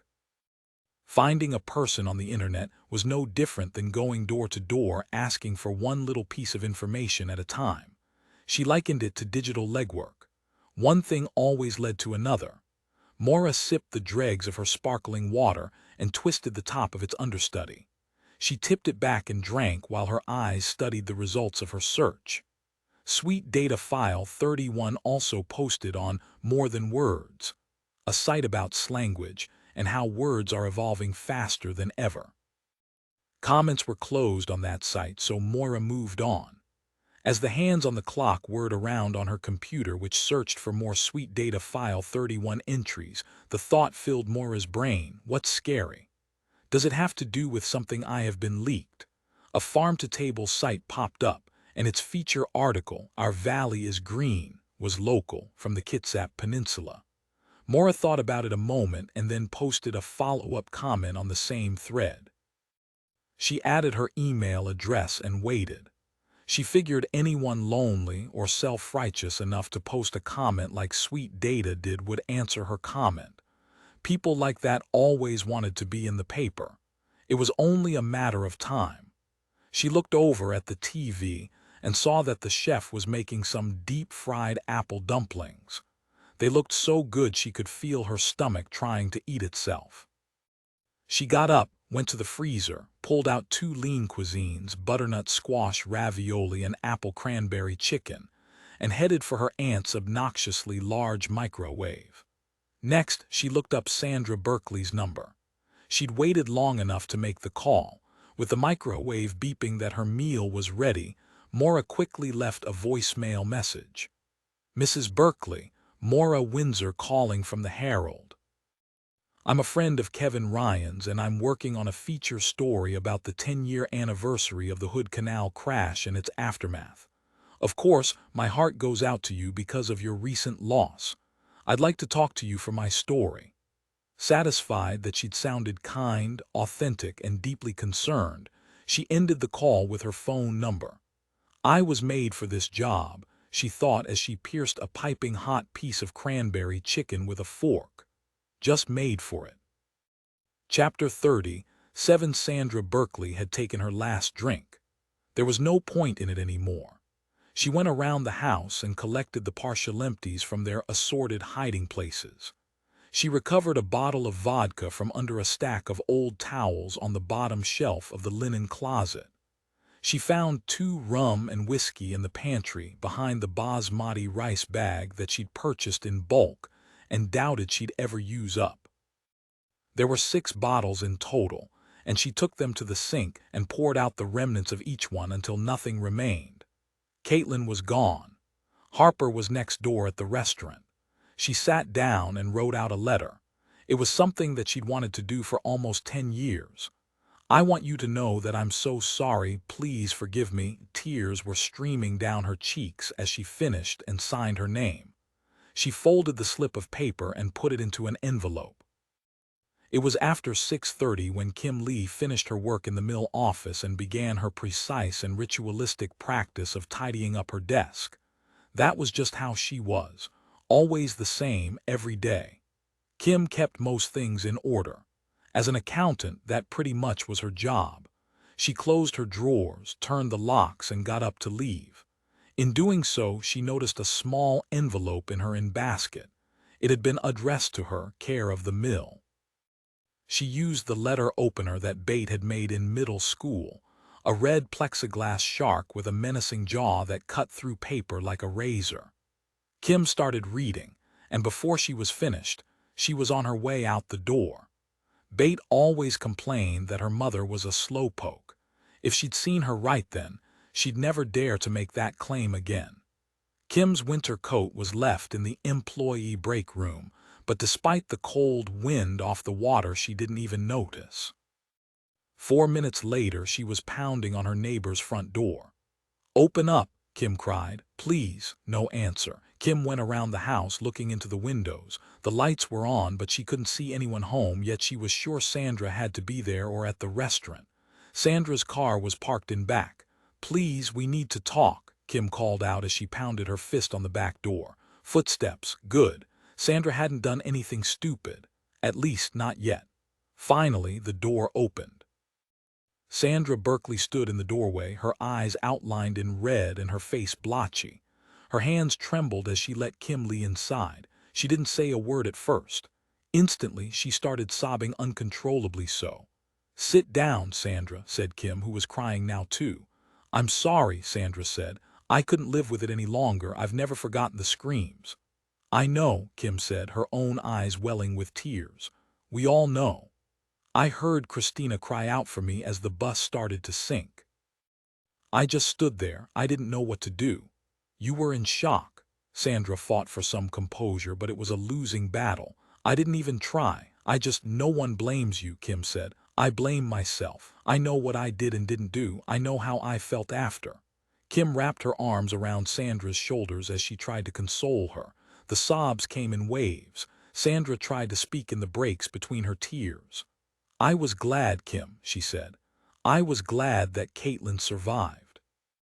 I stood there listening to the screams, knowing that I had my daughter and that she was hurt, but she was alive.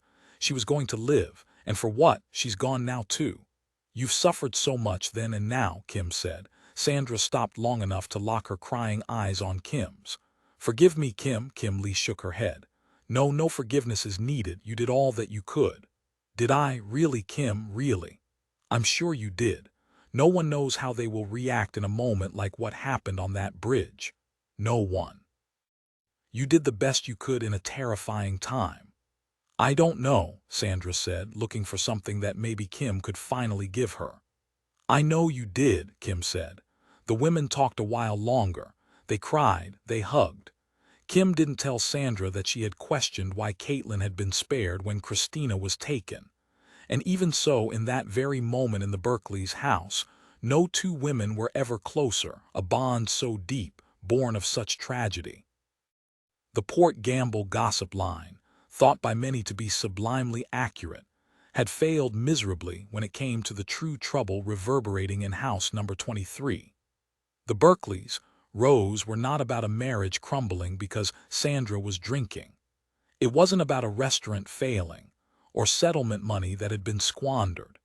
It was a marriage falling apart because Sandra Berkeley could not face what had really happened on the Hood Canal Bridge and the shame and misplaced guilt that came with it. Booze had been her medication. Anger had been her weapon against a husband who had wanted to help her work through her guilt. After she was sure Sandra was going to be all right, Kim Lee left for home, shaken and relieved by the meeting. She composed herself before ducking inside. Bate was watching TV, texting, drinking a sugar-free Red Bull, and reading a book.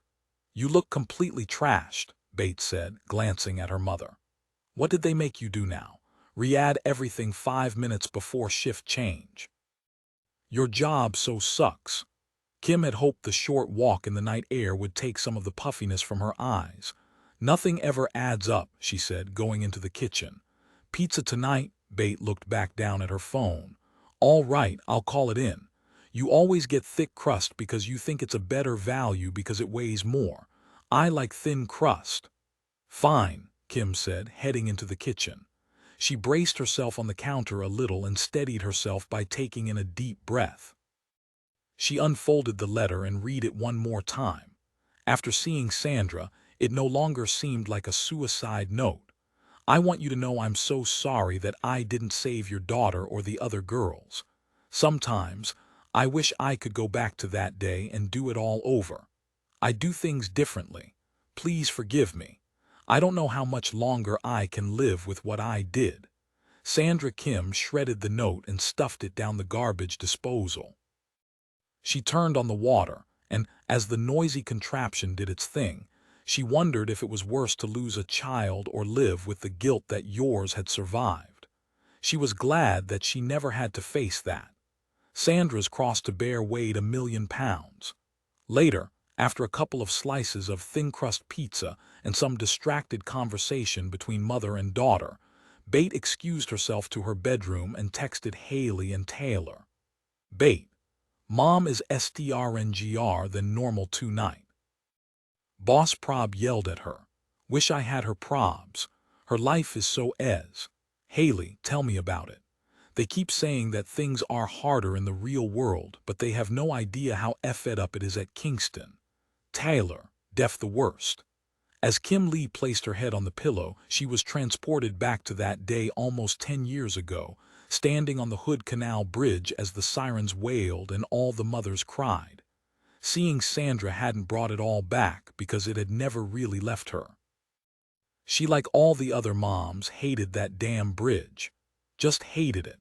Chapter 38. Some bridges, like the nearby Tacoma Narrows or its far sexier cousin, the Golden Gate in San Francisco, are a marvel for their stunning beauty, arching over dangerous waters or defying gravity as they connect two high points over a deep chasm.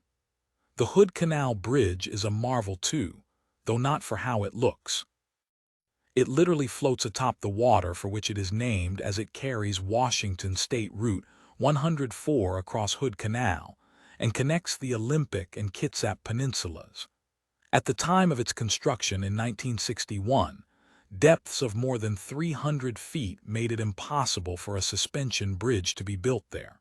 So it floats. Concrete pontoons hold up the roadway just above water level. 15,000 cars cross it every day, its drivers and passengers thinking nothing more than how beautiful the Olympic Mountains are, with the eagles soaring overhead, and the occasional submarine cruising for the Navy base in Bangor. A few families cross the bridge and remember the darkest days of their lives. The Ryan family was one of those. Valerie Ryan in particular couldn't stand driving over the span. It was the primary reason why she went back to school to complete her psychiatric nursing degree. All of those jobs were on the Seattle side of the bridge. She didn't want to find herself crossing Hood Canal for the mundane reason that her job was there. The girls knew about the accident, of course, but traversing the bridge on those rare trips to Port Townsend or Port Angels brought the occasional questions about what happened that rainy, windy March 21 years ago. For some reason, the girls sought clarity of only one detail, not of what happened, but of exactly where it had been. Taylor in particular seemed to hone in on the spot where the draw span connected with the main bridge deck. "It was here," she said, when she was 7 and they were heading home from a visit in Port Townsend. "Somewhere around here, yes," Valerie had said. "No," Taylor said, "it was right here." Hayley looked at the water. It was glass that late afternoon. "She's right, Mom, right at that spot where those birds are floating. That's where it happened." Valerie glanced in the direction of gulls bobbing on the surface as their car sped past. She didn't like to think about it at all. She wanted everyone to just forget it. "I don't remember," she lied. "But yes, right around here."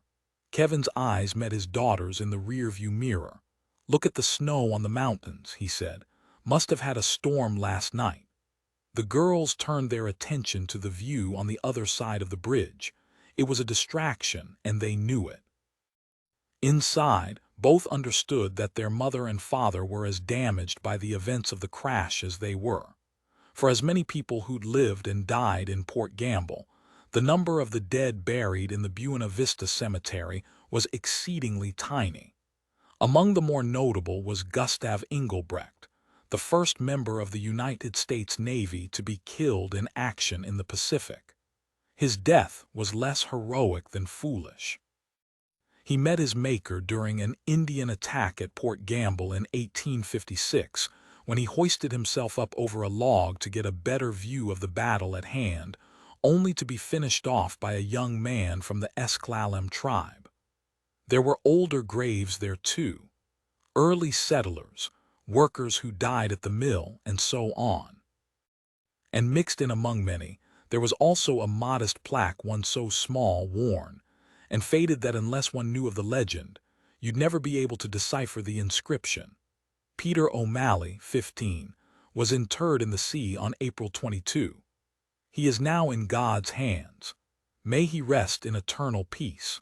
According to the story, which had been passed on for generations, poor Peter had died from cholera and was laid to rest in a salt cod crate coffin that had washed atop a sandbar. However, when three young Esclalems forced open the mysterious crate, all that was inside was a silver crucifix, a tornado of flies, and an acrid, hideous odor, the smell of death. Soon after, the oyster beds died and the seabirds stopped nesting there. People began to say that the site was cursed. They called the place Memelusit, or empty box. Those with a more twisted frame of mind called it empty coffin. Decades later, Port Gamble was plotted there. On a day that many also consider cursed, Buena Vista Cemetery received a row of little girls' graves under a gigantic maple tree at the edge of the bluff looking toward the floating bridge across Hood Canal. Christina Lee was first, then Sarah Benton, Violet Caswell, and Emma Perkins. Other than the obvious differences of the dates of their births and their names, all gravestones were identical in their design. Carved in relief from the black and white granite was a sleeping lamb and a phrase in simple script. "Only a short time here with God, forever for years after." Visitors came to the cemetery and left toys and flowers for the little girls. One time, someone left a complete Barbie dream house and a Ken doll. Another deposited a tiny porcelain tea set. All of those things were gathered up and stored in the museum's archives, with the understanding that no display would be made until the youngest of the survivors turned 21 years old. History was full of tragedy, but, as the archivist pointed out, it didn't need to be shoved into the faces of the living. Although it never faded from the memory of those who lived in Port Gamble, people did find ways to move on. Visitors who came to the Buena Vista Cemetery to pay their respects never knew that one of the little girls' graves was empty. Kim and Park Lee refused to bury their daughter Christina there. It was too cold and windy, and its location was too much of a reminder with that awful bridge off in the distance. Instead, they had Christina cremated and kept her ashes in an urn in their living room. Park Lee was among those who could never forget the loss of his firstborn daughter.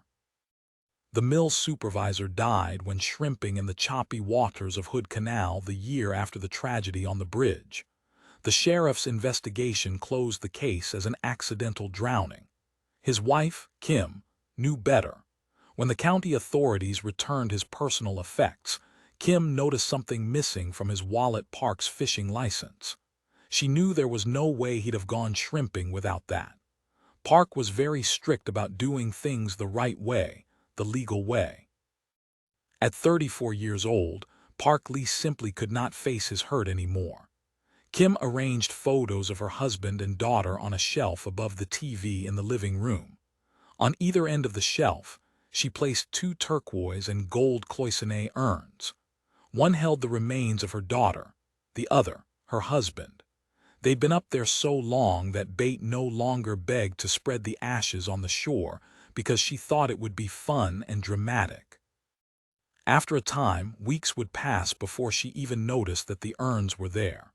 It was just her and her mom, and that was all it was ever going to be. And while Kim tried hard to make her daughter feel special, Bate never really felt it. Once, in a moment of deep introspection and personal clarity, Bate admitted to Hayley that the reason she never stayed with anything very long was because none of it seems to work. "What do you mean?" Taylor had asked as the three of them walked across the field by the wedding pavilion. It was summer, and a bridal party was being photographed along the edge of the bluff overlooking the water. "I'm not blaming my mom," she said. "I guess I get that the love she has for Christina and my dad is stronger because they're dead. It isn't like she gets any do-overs with those relationships. She can fantasize and romanticize." "People do that, sure," Hayley said as the girls sat in the freshly mowed grass, not caring that their butts would turn green. "Sometimes I just want to tell her, hey, look at me, I'm still here." Taylor touched Bate on the shoulder. "She knows that, Bate," she said. They watched as a young eagle tussled with a gull overhead. "On some level I get that," Bate said. "It's just hard when half your family's in urns, you know." The parents of the dead girls and the husband of the bus driver received financial settlements from the state, though each of them would have traded the money for their loved one's life any day of the week. After lawyers' fees, the sum was nowhere near the hundreds of thousands reported by the Seattle media. Kim Lee put the money into CDS and watched it grow, like the accountant that she was.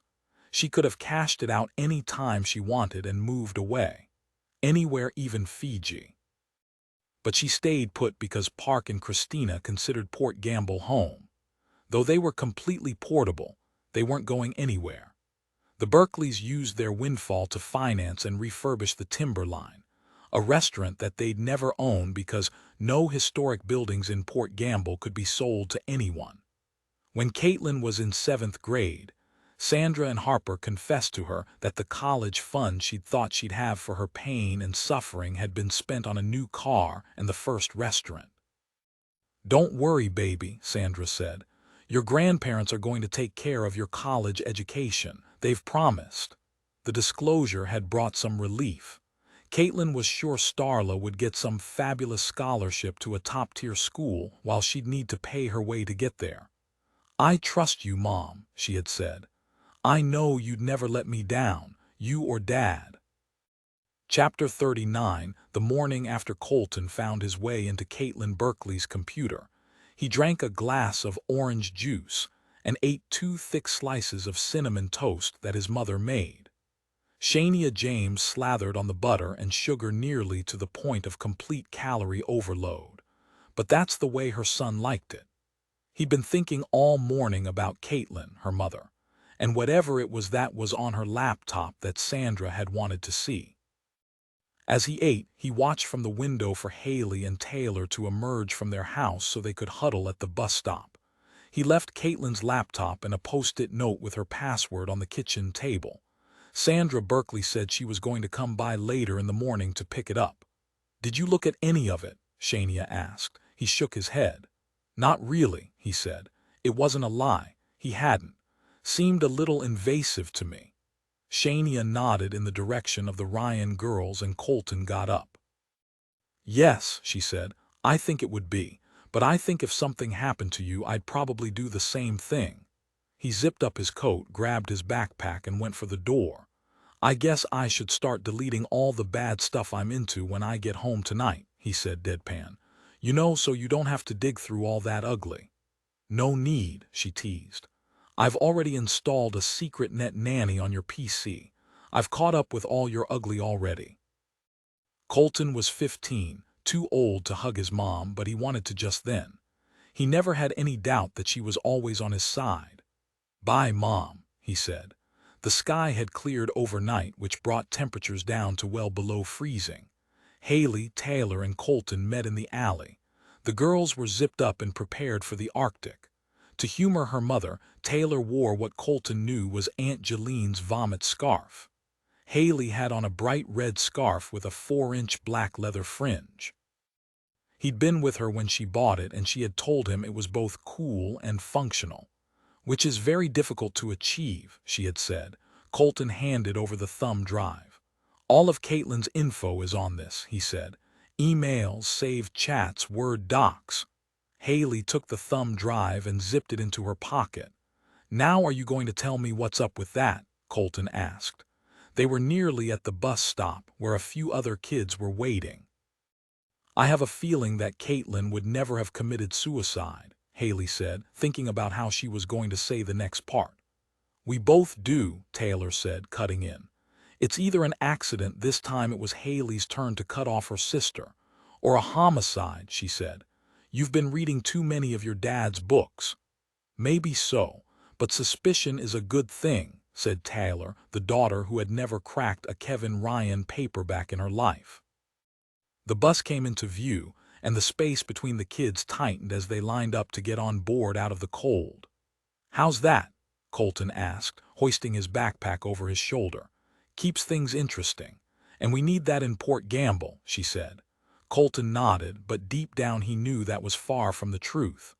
Port Gamble was a small town, certainly, and those who didn't live there might think it was a sleepy little place. Yet the truth was almost every household had been the victim of something. Starla's dad, Adam, left town without so much as a word. Bates' father drowned. Katelyn was dead. And then there was what had happened to his own mom. Exactly what it was had never been a topic of conversation around the Jameses' household. And as much as he loved his mother, he loved her enough not to say a word about it. Whenever he saw the scars on her neck, he pretended they weren't there. Later at school, between algebra and history, Colton ran into Starla, a rare occurrence because they spent most of their passing time in their separate pods, his orange, hers blue. It was even more unusual that Starla was alone, away from her usual group of mean girl admirers and the straggler or two who wanted to be part of the group, until Starla ordered the poor girl picked off like a weakened zebra. "Hi, Colt," she said. "Hi, Starla." Colton tried to remember the last time she had spoken to him privately. Was it 7th grade? When she pretended to like him, when all she really wanted was for him to do her computer science homework. Like the biggest idiot in the universe, he had done it. Starla edged a little closer, drawing him over by the teacher's resource room where it was quiet. "What does she want now?" "You doing okay?" she asked him. "I'm fine," Colton said. "But what about you? Are you doing all right?" She was full on Starla just then. She smelled good. Her eyes were done up in such a way that they looked anime big. "It has been really hard," she said. "My mom mentioned to me that Sandra dropped off Katelyn's laptop for you to hack. The reason. Starla was 10 times more efficient in getting to the point than she had been in middle school," Colton thought. "Yeah," he said, "she did. Were you able to get into it? You're pretty good at that kind of stuff." Colton knew she was using him again, yet he still blushed a little. Why did she have that effect on him? "Thanks, I guess, but yeah, I was. Really." "Yeah, really." Starla inched a little closer. She looked concerned, interested. She was kind of good at that and just maybe had a future in movies. Make that TV. "What did you find out?" she asked. "She was pretty messed up, wasn't she?" Colton thought a moment before answering.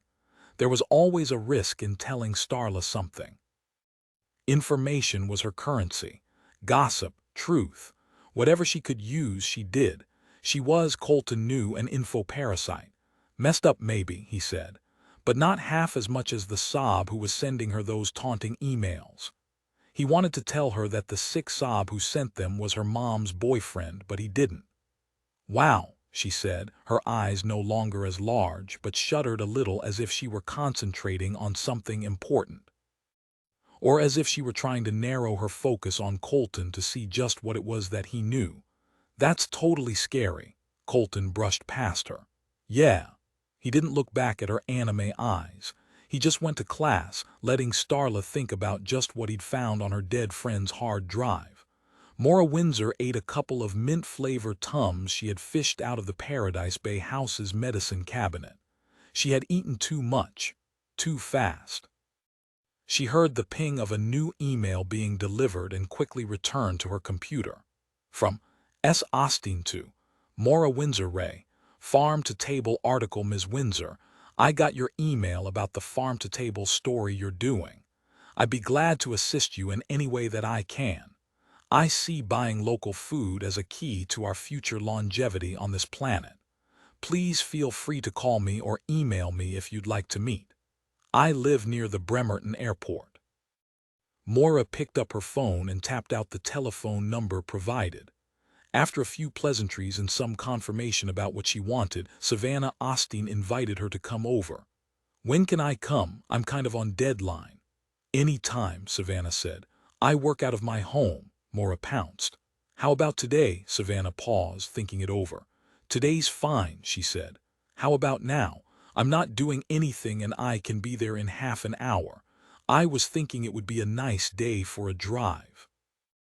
Partly sunny days like this are a treasure this time of year, Savannah said. Sure, come on over. She provided directions and the address, and Maura was out the door. About the time the Port Gamble High School students were looking for their second latte of the day, pathologist assistant Terry Morris made a run to the Albertsons store on Mile Hill Road for maple bars, because he loved those better than anything and could easily eat two on his morning drive to the Kitsap County morgue. He didn't care how sticky his fingers got because he could just lick them clean in the parking lot. Who cared if anyone saw him? He wasn't a people person, which is why he selected a career in the coroner's office. He'd figured he might be a dead people person. That sticky, sweet maple bar run took longer than he'd planned. Terry wasn't good at planning, period. He wasn't really good at being the pathologist's assistant either, but he'd been hired and was on 3-month probation. He was already getting the vibe from Dr. Waterman that he wasn't exactly winning her over. He tossed his greasy bakery bag into the trash by the morgue's back door and looked inside through the window. Good. Dr. Waterman wasn't in there hacking away through the first autopsy of the day. Terry was late for the autopsy of a burn victim from a house fire in Bremerton. But not too late, he thought, since it hadn't started. He was glad he had those maple bars. Hanging around a smelly corpse might kill his appetite for lunch. He went upstairs, where Dr. Waterman and the county office administrator were conferring about something in the kitchen. Terry scurried past to put away his things, wiping his hands on his trousers along the way. He hoped she didn't notice he was late, but she did. Glad you made it into work today, Dr. Waterman called out from the kitchen. Car trouble, he lied. I have some things bagged and ready for shipping to the state crime lab, she said. Please get them processed and meet me downstairs in the autopsy suite. Everything's on my desk. Let me know if you have problems managing that, all right. What a hag, he thought, though he didn't say it out loud. No problem, doctor, he said, thinking that a real doctor would be helping living people, not literally picking their brains. But hey, that was just him.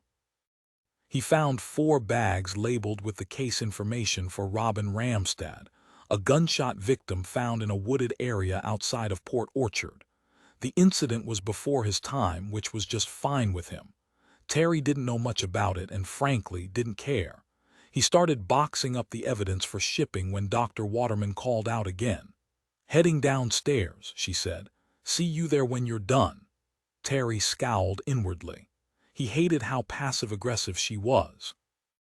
She was always telling him what to do. She was so bossy. It didn't occur to him that she was bossy because she actually was his boss. Be right there, he said, shoving a 5th bag into the box before sealing it with strapping tape and signing the chain of custody paperwork. He rushed downstairs, his hands still sticky and his annoyance still in full force.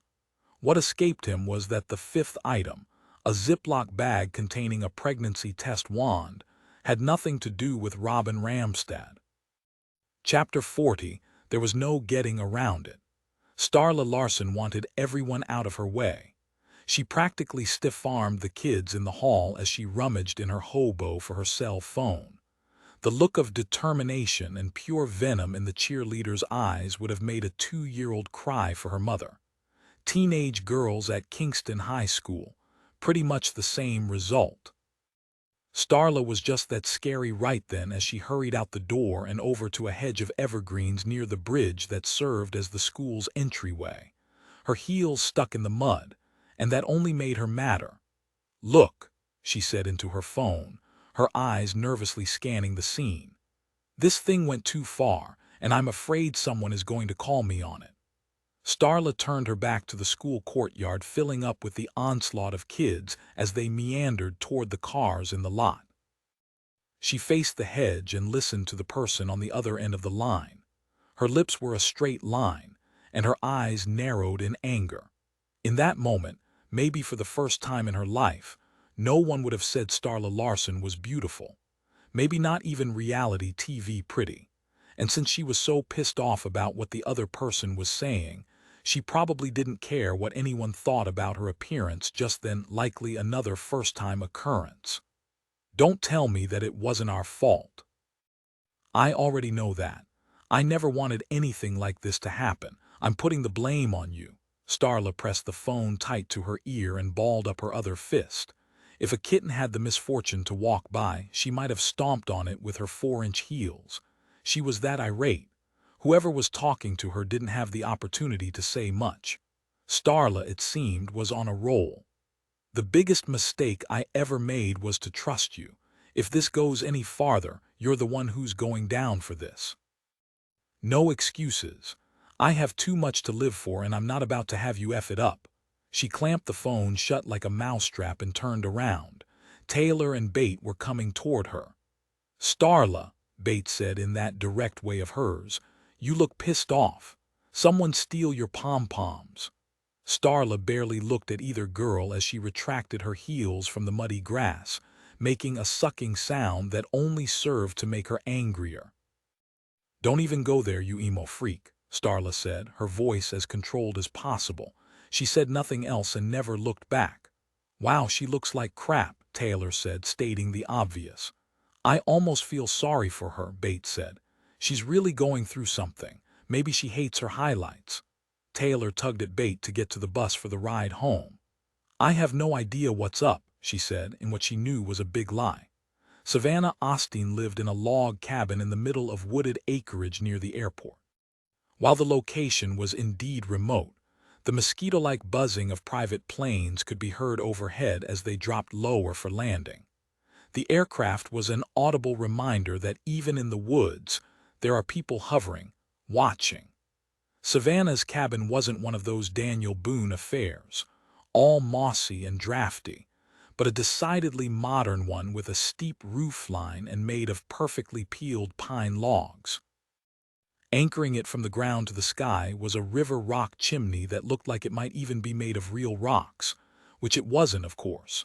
Maura Windsor edged her pewter compact car under a gnarly grove of cedars that formed a canopy, nearly blacking out the late afternoon sky. "Maura," a voice called out. Maura turned in the direction of the voice. "Savannah." "Yes, I'm back here in the aviary." Maura followed the sound to a large fenced pen with a 10-foot-high ceiling of chicken wire. Inside, a woman in her late 30s was huddled next to a wooden crate. Suspended above the crate was a heat lamp sending an eerie splash of orange over its contents. Savannah motioned for her to come inside the pen. "Dumb idea to raise pheasants in the middle of winter," she said. "I don't know what I was thinking." Maura unlatched the gate and walked over. She bent down a little and looked inside at a dozen or more small birds huddled in one disgusting mass and pretended to be interested. "They're pretty," she said. "I'm sure they'll be all right. Spring will be here soon enough." "I hope so," Savannah said, looking up at her visitor and smiling. Up close, she was a pretty woman with corkscrew hair that was more gray than brown. She wore slim-fit jeans, a heavy tan Carhartt jacket, boots, and a pair of garden gloves with the fingertips nipped off. "Let's go inside and talk about farm to table, and I'll tell you how my pheasants fit into that scenario," she said, lowering the heat lamp a little. The birds peeped loudly and scuttered from the light. "Oops," Savannah said, raising the lamp a touch. "Don't want to cook them, at least not yet." "No, not yet," Maura said, acting as if she was excited though she couldn't care less. She wanted to talk about something completely different from these disgusting birds. Besides, farm to table made no sense to her. Everything she ate came from a box or was shrink-wrapped. The place was spotless, which surprised Maura. She figured an old hippie, if that's what Savannah was, would be a grungy pack rat with recycling stations in every room and ugly eco-repurposed items like a bucket made into a lampshade. But the house wasn't. Instead, it was clean and bright with furnishings upholstered in creams and grays. After Maura removed her boots and jacket, she could see that Savannah was neat. Maybe not exactly stylish, but not some boho wannabe with a trashed-out house. A coil of silver chains swirled around her toned neck. 10 silver bangles ran up each wrist. Savannah offered coffee, not herbal tea, which also surprised Maura. There was no small talk about sustainable resources, the dire situation with South America's rainforests. They engaged in some casual chatter before Maura made a confession of sorts. "I lied to you on the phone," she said, once they settled at the kitchen table, a large Douglas fir crosscut topped with quarter-inch thick glass. "You're not from the paper," Savannah said, her tone indicating some skepticism and maybe even a little understanding. "Not exactly," she said and looked away. "Blogger, that's okay, I understand. No, I actually am from the paper, I'm just not doing a farm-totable story." Savannah perked up a little. She didn't seem alarmed, only a little interested. Maura wondered if there was marijuana in the coffee. This woman is so calm. I could be an IRS agent or a serial killer and she wouldn't bat an eye. "Is Maura your real name?" she asked. Yes, it is. I'm sorry. Do you want to see my driver's license?" Savannah shook her head. "No, but tell me exactly why you are here." Maura took a deep breath and started to tell her about Katelyn's death and how her editor had told her that Katelyn was in the terrible crash on the Hood Canal Bridge.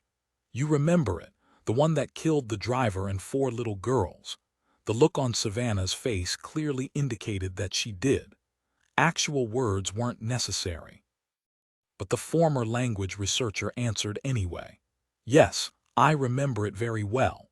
Just then, the air in the room thickened considerably.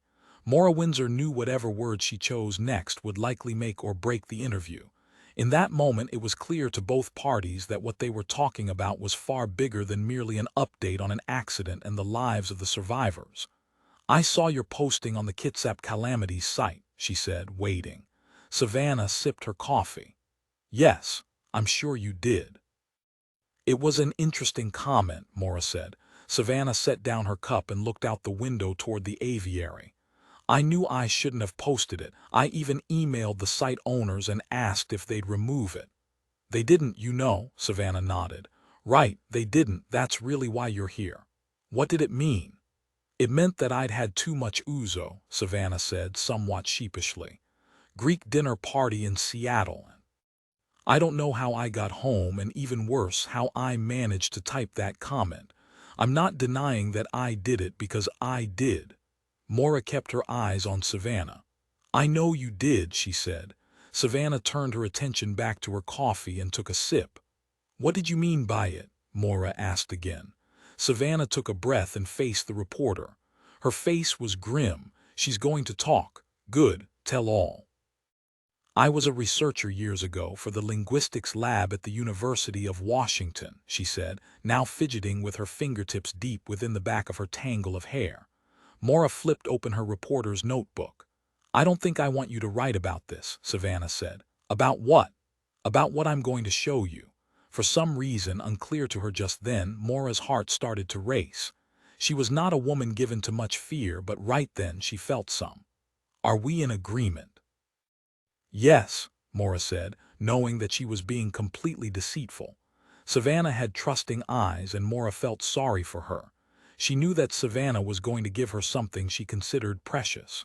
She also knew that the woman wanted to. She wouldn't have put that comment online, with or without too much ooze, or if she had wanted to hold it inside forever. "You were saying," Mora said, prodding. "Yes, I was saying that I was doing a study on early talkers at the UI, was a field research assistant. My job was to tape children in their home environment. Those children who, spoke at a very young age," Savannah nodded slowly. "Right, as early as 6 months. I don't think I started talking until after I was almost 2, Mora said, feeling a little stupid for the admission. Many kids don't, but in order to better understand how the brain develops and what external forces shape speech, we were sent out to record children who exhibited the propensity for early speech." Mora wanted to write it all down, but this disclosure was all off the record. She prayed right then that she'd remember everything Savannah Osteen was telling her. "So the Ryan twins, Hayley and Taylor, were in the study?" she asked. "Yes, Hayley and Taylor." Savannah paused, and it looked like she was going to cry, but somehow she appeared to shake it off and recompose herself. "They were beautiful little girls, really sweet. And smart too. Smart beyond their years, no doubt." "It sounds like they were gifted," Mora said, thinking of her sister Maisie, who was in the gifted program for 6 years and really wasn't, as far as she could tell, any smarter than she. "More than gifted," Savannah said, leaving the words to dangle in the air. "You said something was scary about them, that you weren't surprised they survived the crash." Something resembling a smile crossed Savannah's lips, but it was more a nervous reaction than the result of a pleasant memory. "I did say that, didn't I?" Mora leaned closer. She was going in for the kill. "You did. Yes, you did." Savannah played with her bangles, moving them nervously up and down her wrists. She wasn't going to rush, but she was going to talk. Finally, after a few beats, she spoke. "It has been 14 years, she said, her voice quiet. "I've never shown this to anyone."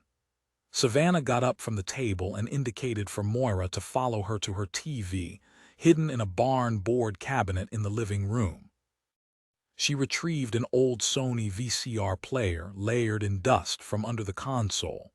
"I keep this relic only because it is the only way to play the tape," she said. "It isn't like I play it all the time, mind you, but I have watched it once or twice a year since I left the university." The VCR powered up and Savannah inserted a tape. "I didn't know they made tapes that big," Mora said, reaching for her phone. "Half-inch. The quality for major productions at the time. Calling someone." Mora shook her head no. "Silencing my phone," she said. Savannah pushed play. The video predated HD, and it had indeed degraded over the years.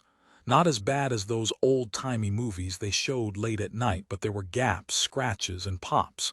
The camera moved back and forth before finally landing on a pair of baby girls dressed in matching blue outfits. Their hair was faint, downy, and blonde.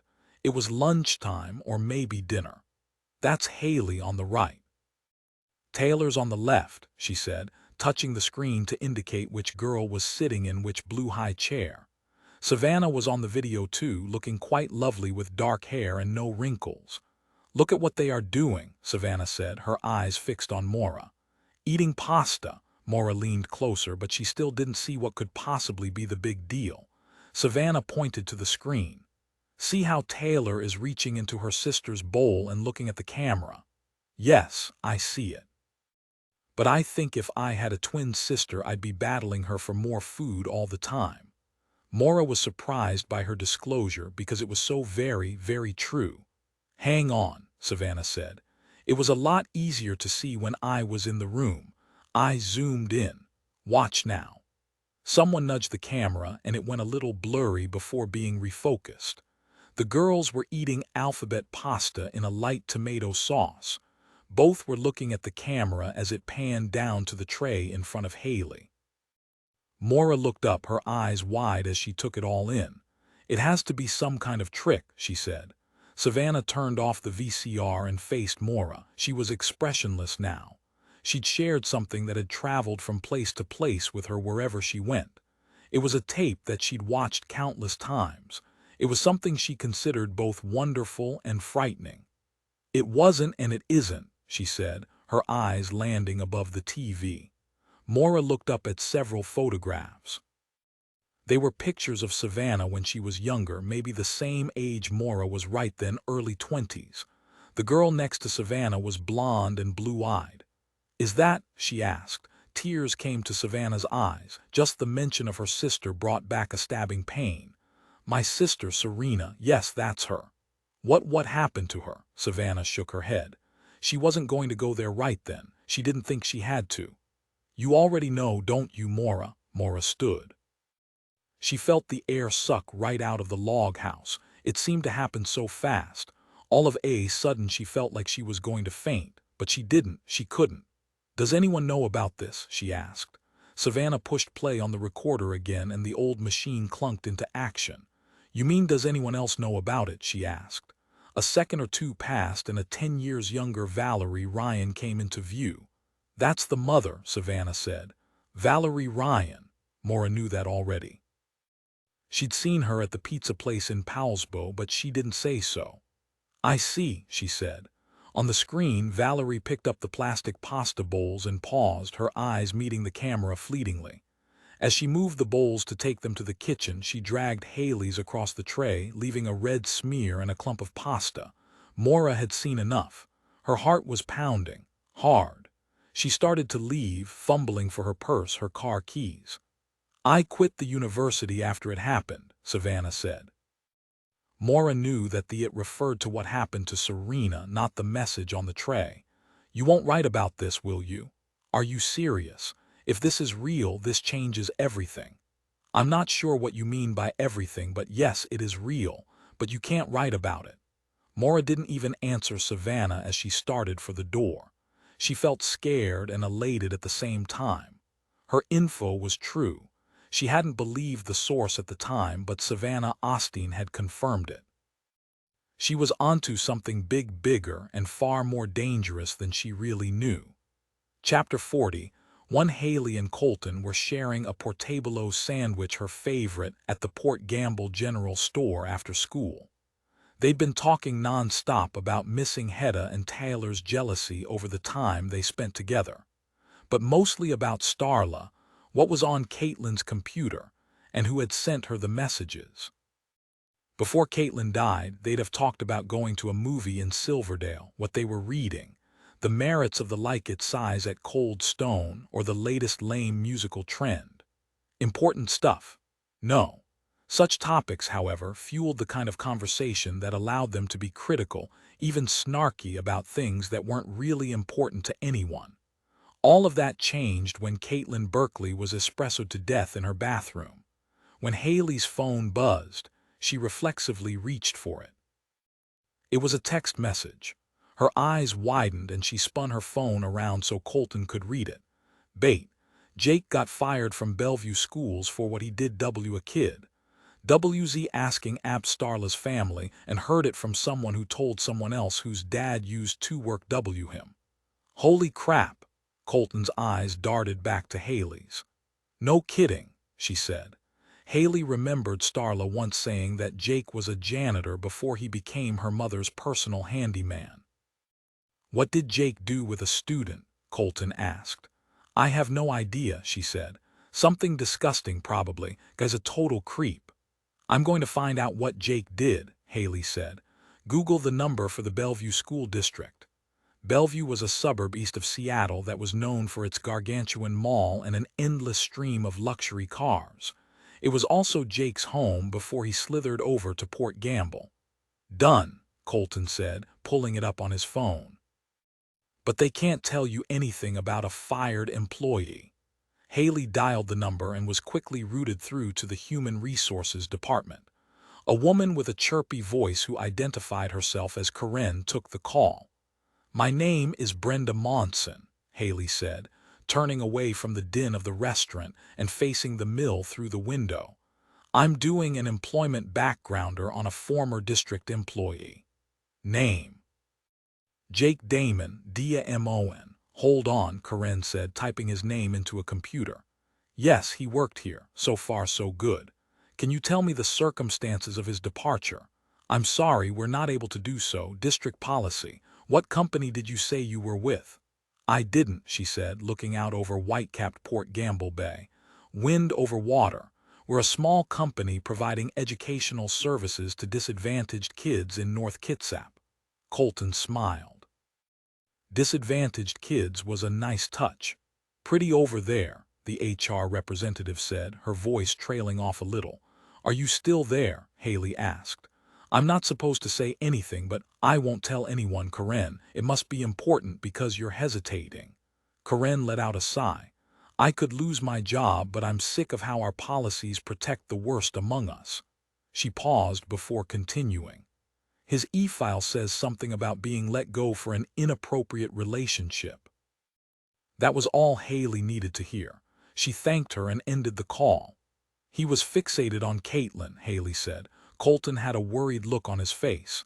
Enough to kill her? He asked. Hayley wasn't sure. Let's find out, she said.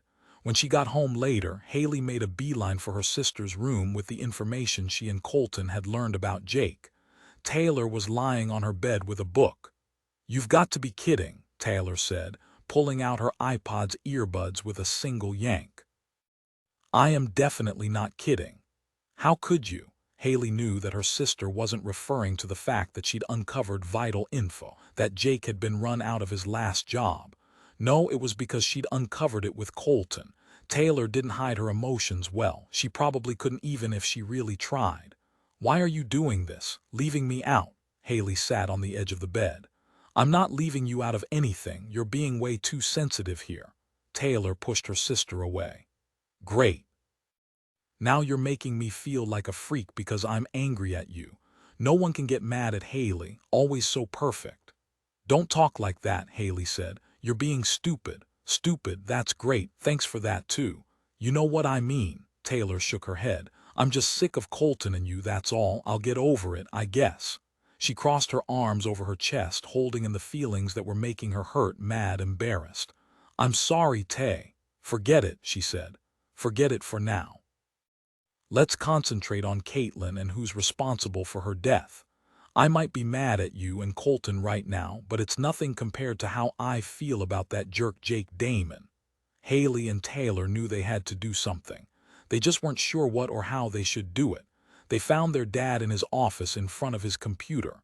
He took off his glasses and swiveled around in his chair to face them. I know that look. You two look like you've got something to say, he said. Of course he knew it. It was the look of any teenage girl in this case, times two with something big to tell. In that split second before either spoke, Kevin Ryan hoped whatever it was wasn't that big. With Hayley looking on, Taylor said, Dad, we think that Jake was stalking Katelyn. Kevin looked confused. Jake, Mindy's Jake. Yeah, Hayley chimed in. That's the one. The girls sat next to each other on the window seat. Stalking? What do you mean by stalking? He asked. Hayley again took the lead. He was emailing her. What do you mean? Kevin asked again, pausing for a moment while he processed what was said. And just how do you know any of this? Neither wanted to tell their father just how they were sure of it.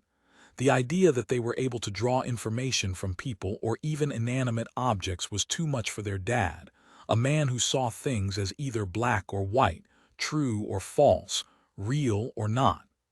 Mrs. Berkeley asked us to get into Katelyn's laptop, Taylor said. She was worried that something was up. She didn't know what.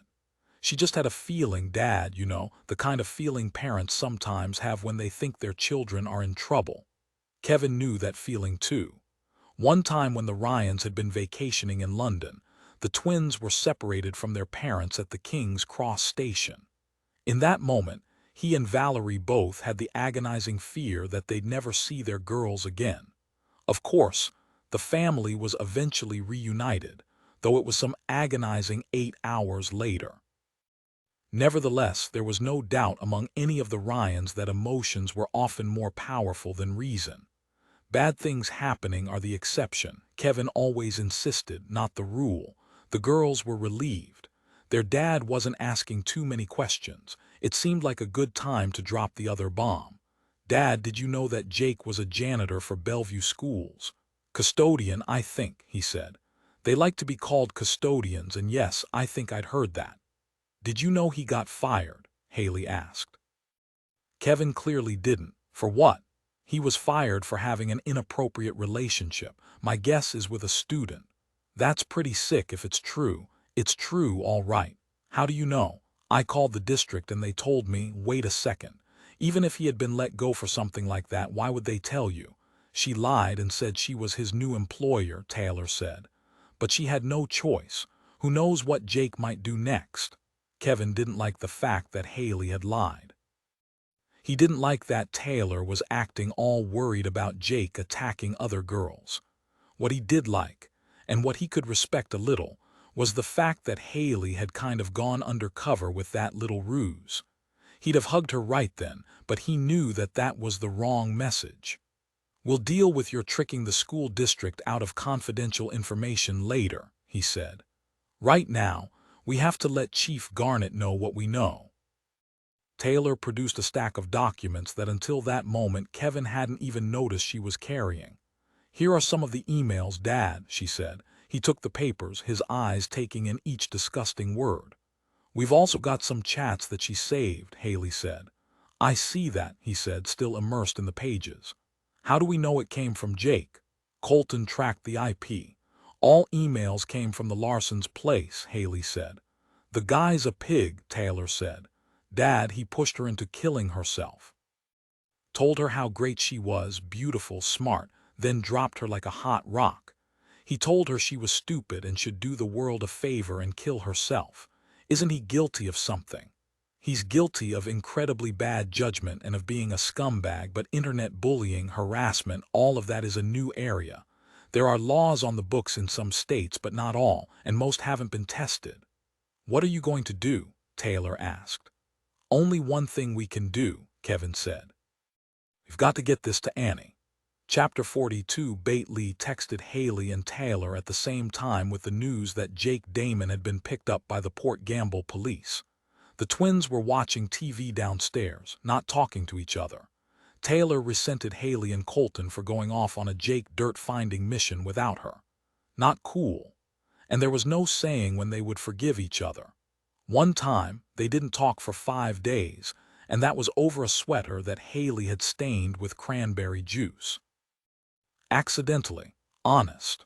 Really, Mom's dorky friend Nina works there. Says Jake WZ wanted on an outstanding warrant for Dewey. Taylor, did they arrest him for killing K? No, not yet. Nina says that he's been Ed booed STLKNG her, but he denied it. Hayley, he's such a liar. Yeah, but kind of QT. Taylor, OMG, you think a slez guy lick that is QT. Don't blame me. I heart suit me a bad boy. Hayley turned to her sister and they burst out laughing. Can you believe her? Hayley asked. No, Taylor said, her smile fading. And I'm still kind of mad at you. Savannah Osteen crawled onto her couch knowing she had made a very big mistake.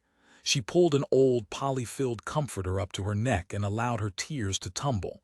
Whenever she told anyone about her sister's death, it was like the creation of a fresh wound, a rusty knife into her stomach. Hurt poured out of her.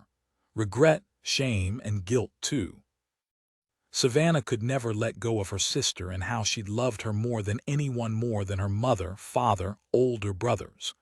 When Serena came home from the hospital, it was like getting a real-life baby doll. She was pink, straight-haired, perfect. Their mother let Savannah bottle feed her and bathe her. She was, Savannah believed, her baby too. Because of her, her baby was gone forever. To lose Serena as Savannah had, and to have missed the opportunity to save her, was a tragic event that shaped the rest of her life. She quit the university, got involved in drugs, and went from boyfriend to boyfriend. She'd only come out of the darkness the year before she posted the response on the Kitsap Calamities website. Curled up with the comforter, Savannah knew she had made a grave error sharing that videotape with the reporter, but she couldn't help herself.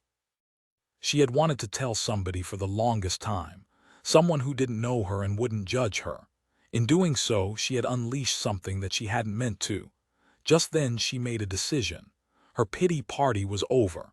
Savannah threw off the comforter, dried her tears, went to her computer and found Kevin Ryan's website. She hit the contact button. An email window opened and she started typing a message. She hoped that it wasn't too late. A message from the Washington State Crime Lab was waiting for Dr. Waterman when she returned to her desk from her autopsy suite. The note made absolutely no sense. She dialed the lab and got a tech on the phone. The pregnancy test kit you sent in with Ramstead came back negative, no presence of HCG. Picked up a trace of blood, though. We typed it, though, ob. Nada else, said the lab tech, a cheerful woman named Paris who always made sure that everyone knew she was named for the French capital, not the plaster. Dr. Waterman slid her glasses down her nose as she searched for the Ramstead folder. There must be an error, she said. Nope, pretty clear. That gunshot victim, Robin, wasn't pregnant.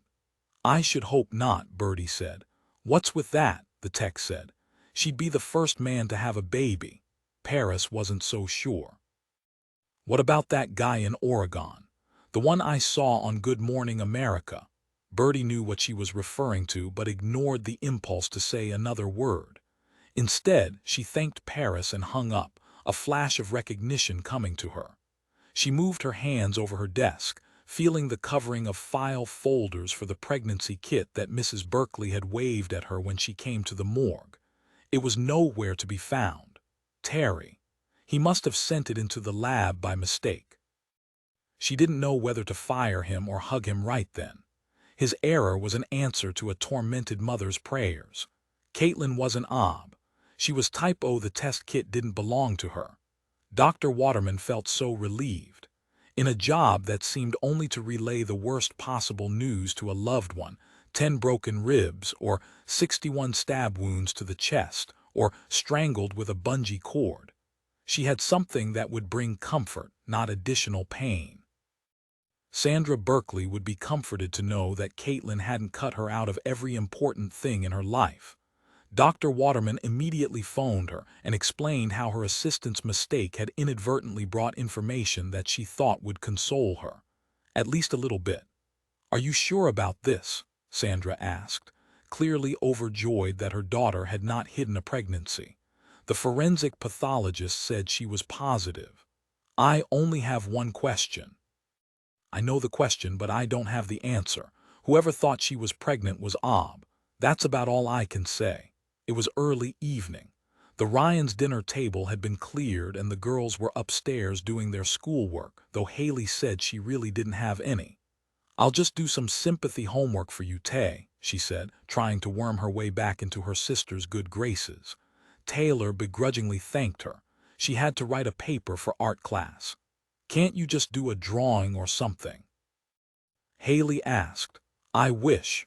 I thought art would be easy. This teacher is actually making us write papers on technique. I'm doing mine on chiaroscuro. Yum, I love churros, Hayley teased. Downstairs, things were quiet. Valerie had gone out to gas up her car so she wouldn't have to do it in the morning, and Kevin went into his office to catch up on email. He was pleased to see 2 fan letters in his inbox. The first was from a woman in Alabama who said she'd never written to a real-life author in her entire life. But after reading Kevin's Handsome as the Devil about Dylan Walker, a charismatic serial killer who stalked women and girls in the Northwest, she felt compelled to do so. The next one was from S. Austin. Her tone was too familiar for a mere fan letter, which he instantly knew it was not. From S. Austin to Kevin Ryan Ray. Warning. Mr. Ryan, hopefully you remember me. I observed your girls for the linguistics project from the U. I'm Savannah Austin. I have done something terrible and I wanted to warn you. I apologize for it and I truly hope no harm comes to you or your family. I showed a reporter named Maura Windsor a tape I made when I was there filming your girls. Maybe you know what was on that tape. Maybe you don't. I know Mrs. Ryan does. Please forgive me. Kevin could feel his heart sinking. He hit the print button on his computer and fumbled for an aspirin in case he had a heart attack. Sweat collected above his brows and wicked in his shirt under his armpits. Val, hurry home. You've got to see this." Upstairs, Taylor reread her paper for art class. There had been a 2-page requirement, and she'd managed to meet that by using a 14-point font. She was sure the teacher would call her on that, but she'd done her best. She knew other kids would basically wiki their whole paper, but she tried to do them all one better by using web sources from other sites, including the Metropolitan Museum of Art. The New York City Museum was hosting a traveling exhibit from Italy called Chiaroscuro, Our World in Light and Dark. The wiki kids were so lazy. It really didn't take any more time or effort to actually use a search engine to find something beyond the very obvious. Taylor popped her head into her sister's room and told her that her sympathy homework could end. "Good," Hayley said, "because I've been Facebooking for the last hour anyway." "Thanks for the support," Taylor said as she made her way down the hall and downstairs to their dad's office, where the networked printer commanded a little table next to the door. She noticed the bathroom door was shut and wondered if the dinner she'd made, a kind of beef stroganoff without beef, had made him sick. Taylor picked up her report and returned to her bedroom to proofread. On her computer screen, she could never find the mistakes that spell checkers missed. Somehow they just leaped off the page when it was actually a page. She pulled out a yellow highlighter and positioned it to mark whatever she needed to fix. First page, perfection.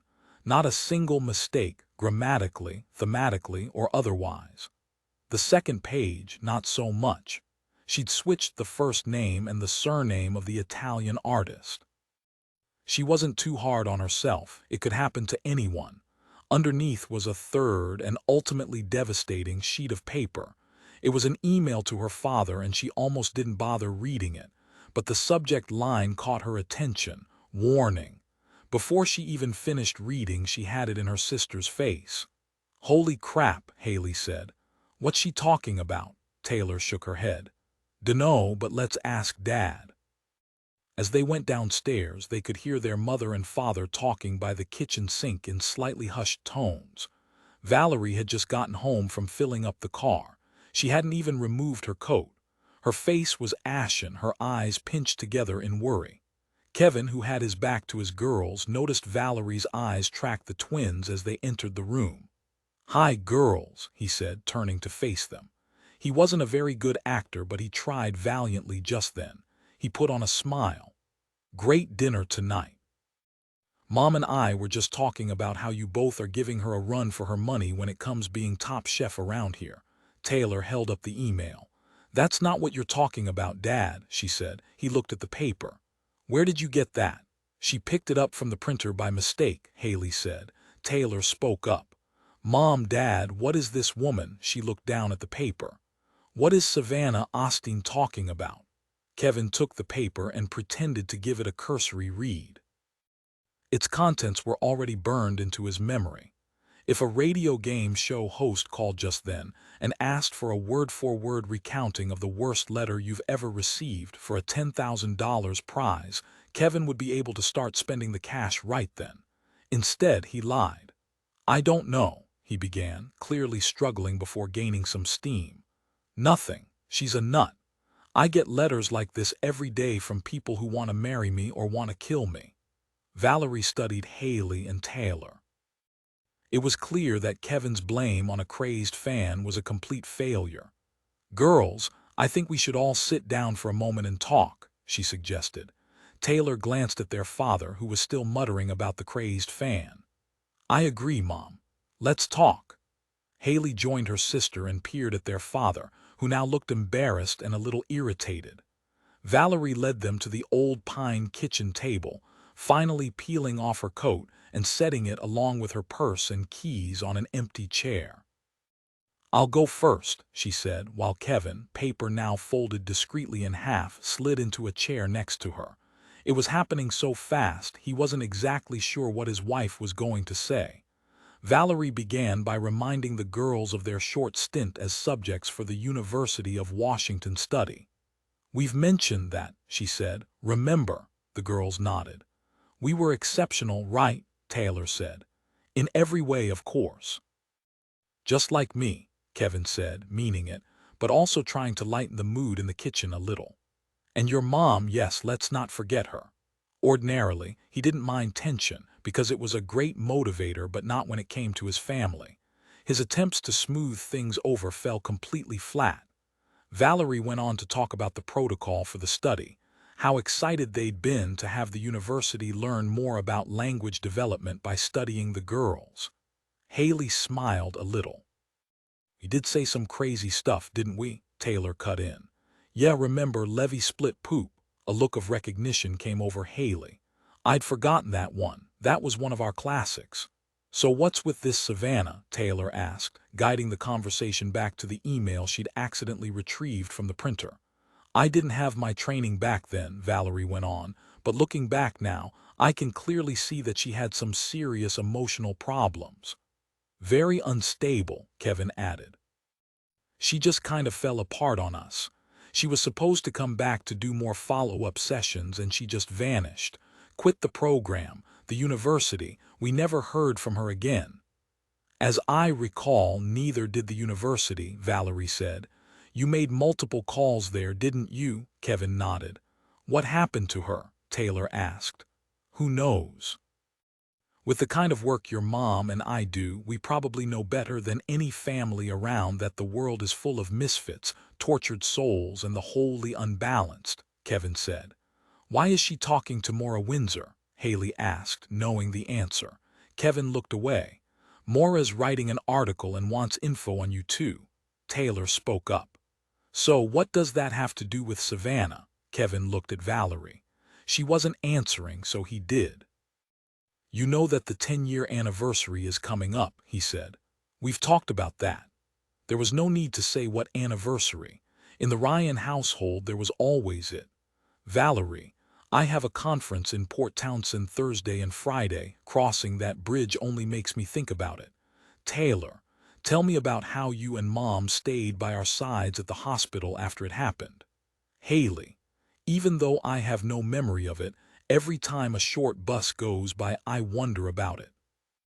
"Kevin, it almost cost us everything. Someone at the Herald probably tipped off Maura about the anniversary and the tragedy of Katelyn's death, linking all of you together, though none of it is related whatsoever," he said. "Talk about someone trying to capitalize on a tragedy," Taylor said, looking at her father. Despite the seriousness of the moment, it was a playful poke at her dad's true crime writing. "Thanks for that, Tay," he said.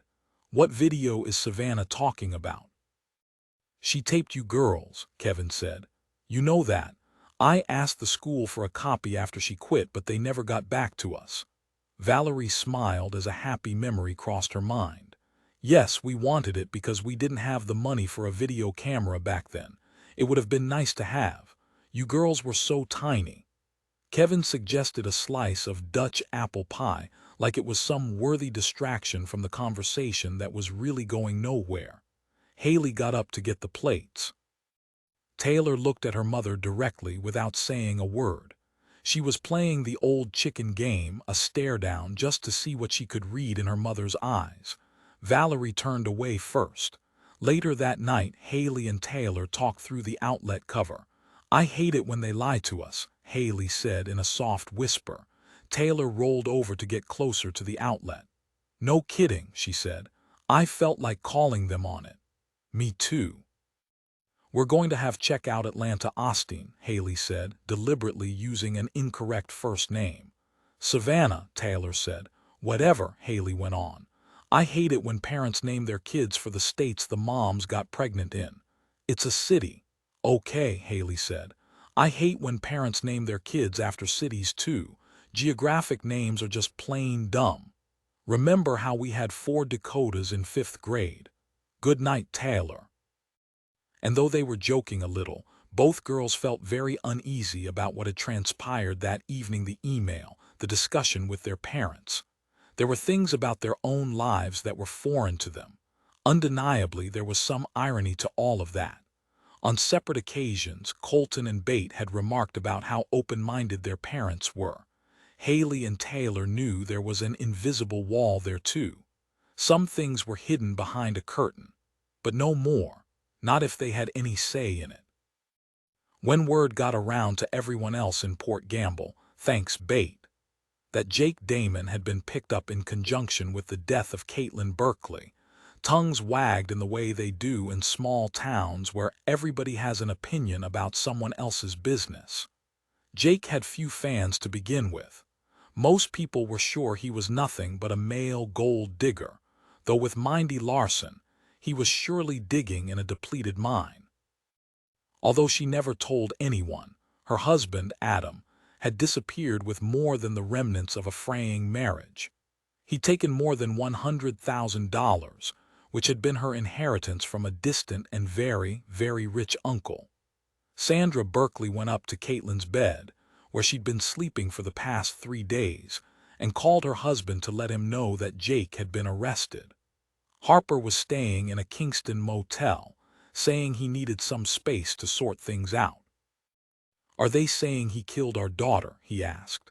"No, they really won't say why, only that he's been arrested. I'm not sure. Should we go down there?" "No, the police say not to. They say they are working on things and the gossip around town is way out of hand." "I hated that guy." "I know. I miss you," he said.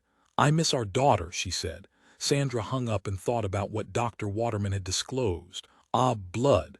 That was not the most common of blood types. She knew someone who had that type. Starla Larson did. Sandra remembered how Katelyn once remarked on it when she and Starla had typed their blood in middle school biology. They were cleaning the grills in the restaurant and Katelyn had wanted to talk about Starla. "No one else in our class had Mom. Only she did. Doesn't it figure?" Sandra wasn't sure what her daughter was getting at. "How so?" she asked. "She's so special, Mom. Everything about her." Chapter 43, his hair slicked back with a shellacking of hair gel. Jake Damon sat on a concrete cot in one of 2 holding cells set up in the back of the Port Gamble Police Department. For a man arrested on charges that he'd had an outstanding Dewey, a man who was likely the stalker of a teenage girl, he was remarkably composed. "You need anything?"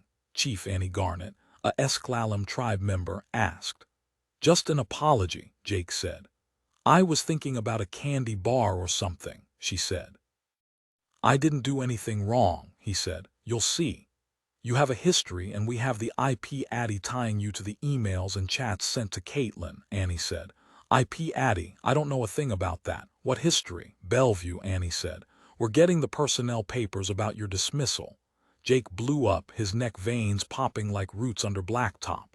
"That? You think that's some big deal that got me canned?" "It involved an inappropriate relationship with a student, Jake." Jake regained his composure a little and shook his head. "Boy, are you going to look stupid." Annie had heard that before. So far she'd never looked stupid. "We'll see about that," she said. Jake stepped up to the bars of the holding cell. "No, you will. The inappropriate relationship with a student that got me fired was because I gave money to the kid and his mother. Their house burned down. They had nothing. I wrote 'em a few checks. It was against district policy because I didn't go through channels. That's why they fired me." "I'll need to verify that," Annie said, turning away. "You just better," he called out. Annie stopped and did an about face. "Okay, if it wasn't you, then who was tormenting the girl next door?" Jake looked in her eyes and shook his head. "I have no idea," he said. "Your information is crap." Even though she was wearing a silver mini and her go-to strappy heels, Mindy Larson couldn't turn a single head with her good looks as she arrived at the Port Gamble Police Department. Forget that it was the dead of winter and such a getup was so wrong. But the truth of the matter was, no one was looking at Mindy because she was hot, pretty, or anything like that at all. They watched her every move because she was the girlfriend of the man in the holding cell, an internet stalker who'd pushed 15-year-old Katelyn Berkeley to the brink, and then coldly shoved her over its cruel edge. Chief Garnett led Mindy to her office. It was a comfortable space, as police chief offices go. The walls were decorated with citations and Esclallam tribal artwork. Behind her was a bookcase full of case files perfectly ordered and complete. Most crimes in Port Gamble were property crimes, and those were usually solved in short order. Annie knew Mindy quite well, at least on a professional basis. It was Mindy who did the chief's hair color and cut. From the very beginning, the chief had liked Mindy. She liked her over-the-top sense of style. She didn't consider herself a Native American version of RuPaul, but if Annie had the body for a silver mini, she'd be shopping at Forever 21 instead of Lane Bryant at the mall. If only. "Annie, just so you know, Jake could not have done this," Mindy said, planting herself in a visitor's chair across from the chief. The chief offered her some coffee, but Mindy declined. "I just bleached my teeth and they're still a little porous," she said. "I know you care for Jake," Annie said. Coming from any other cop, the words might have felt condescending. Not Annie Garnet. With all that she'd been through to get where she was, Annie never forgot what it felt like to be on the sad side of things. Mindy nodded and searched her purse for a tissue, just in case. "I love Jake, yes, I do," she said. "After Adam left me, I don't know what I would have done without him in my life." "Understood," Annie said, her slightly deep voice resonating a kind of calmness that was needed right then. On occasion, Mindy could be a bit of a train wreck and she needed to be handled with some care. "You know why he's here, and since you've come in, I'd like to ask you some questions, all right?" "He didn't do anything," she said quickly and decisively. A deputy passed the open doorway. When she caught him looking at her exposed thigh, Mindy brightened a beat. Finally, someone noticed how sexy she was. What more did she have to do get any attention around Port Gamble? "How does he get along with your kids?" "Fine." "He gets along with them just fine. Okay, maybe they have some issues, but nothing out of the norm." "What kind of issues?" Annie asked, her voice soft but unmistakably authoritative. Mindy crossed her legs and pushed the balled-up tissue to the edge of Chief Garnet's desk. The hairstylist was signaling that she was moving on and the conversation wasn't going to last much longer. "Just issues," she said. "You know, the kind any kids have when a new man comes into their mother's life. He didn't try to be Adam, but as far as Starla and Tegan could tell, he was a replacement for him, which he wasn't. All right, did you ever see him do anything inappropriate?" The word inappropriate hung in the air. It was the word law enforcement used instead of the more, well, appropriate word sleazy. "You mean around me?" she asked. "Yes, but also around your kids, around Katelyn." Mindy shook her head adamantly. "Never." The next question was the ringer in its directness, and Annie Garnet knew it. It was the kind of question that one never wanted to ask a friend or even a hairstylist for that matter. "Did Jake touch the kids?" she asked, her eyes fixed on Mindy's. The words hurt and it was clear on Mindy's face. It was like she stopped breathing for a moment. "You're offending me now, Annie. I don't like your tone or what your question implies." Annie knew that. "Sorry," she said. "I have to ask. It's my job." Mindy went for her purse and her keys. "No," she said quite convincingly. "He absolutely did not. Mindy, we have evidence that suggests Jake was stalking Katelyn." She turned to leave but thought better of it. "What evidence?" she asked. Chief Garnet got up and faced her, weighing every movement, every single tick. "Emails," she said. Mindy didn't like being backed into a corner, but she didn't blink. "What emails?" she asked. Again there was a flat expression on Annie's face as she said, "Sent to Katelyn." "Why are you being so vague here? I've cut your hair for years." "Fine," Annie said. "Emails that originated from your house." Even under her carefully applied dusting of Bare Minerals powder, it was easy to see that the blood quickly drained from Mindy's face. "I don't know what you're talking about, but I'm leaving now. I'm going to have my lawyer get Jake out. He's a good man. He's no stalker." With that, Mindy turned on those strappy heels and left the police department. It was a good thing that it was after work. If it had been in the middle of the day, the woman sitting in the number 2 chair at the Sheer Elegance salon might actually have gotten those scissors shoved deep into her eardrum. Mindy Larson was fit to be tied, and not in a good way. Chapter 44. Mindy braced her head against the steering wheel of her car outside her house. Her world was unraveling. She remembered how the Katelyn mess had started, and she prayed she could go back in time to undo things. She'd been drinking that evening, and while she knew that was no excuse, it was the only one she had. She grabbed the steering wheel and let out a quiet scream. That day, that moment of truth, if only Starla was hovering over her mother as she had pushed the send button. A little tipsy, Mindy had leaned back and sipped her wine, her glass just about empty. "Who are you going to get to meet her in Seattle?" Mindy looked over at Starla, the vision of what she'd been meant to be when she was growing up in a modest South Seattle neighborhood before she got pregnant by Adam and was forced to drop out of college. Mindy hadn't always dreamed of cutting hair. In fact, her dreams, both day and night, had always been of other women fussing over her, like they do and will always do for Starla. "No one," Mindy said, tilting her empty glass to indicate that Starla had better fill it. "That would be too over the top." Starla shook her head and took the glass. "Like this isn't. We want to teach her a lesson, don't we?" "Yeah, but what lesson is she going to learn from going to Seattle and finding that her fake boyfriend doesn't exist? The best kind of lesson, Starla. The kind she won't ever forget." As the memory replayed, Mindy steadied herself before getting out of her car and going inside. This was, she was sure, the worst day ever. She had no idea just how bad it really was. Starla cornered her mother in the kitchen. In doing so, she effectively blocked Mindy from the refrigerator and the wine that was beckoning the frazzled hairstylist from behind the shut door. Mindy wasn't happy about that, but Starla didn't care. They were in big trouble, and it seemed it was getting bigger all the time. Mindy had just returned from the police station, upset and shaky. "Mom, we've got a colossal problem here, and I want to know how you're going to fix things." Mindy tried to push her daughter away. "Me? How am I going to fix this? This whole thing is your fault. You wanted me to make Katelyn pay." Starla's blue eyes were cold even when she was merely miffed. This time they shot out a stream of liquid nitrogen. "You can't be serious, Mom," she said, standing her ground. "You know damn well that you came up with the idea to make her a fake boyfriend, and then you wrote that creepy note. Watching you." Mindy took another step, and there was barely room to do so. Refrigerator magnets and the bric-a-brac they held fell to the dingy floor. "Do not use foul language with me," she said. Starla would not back down.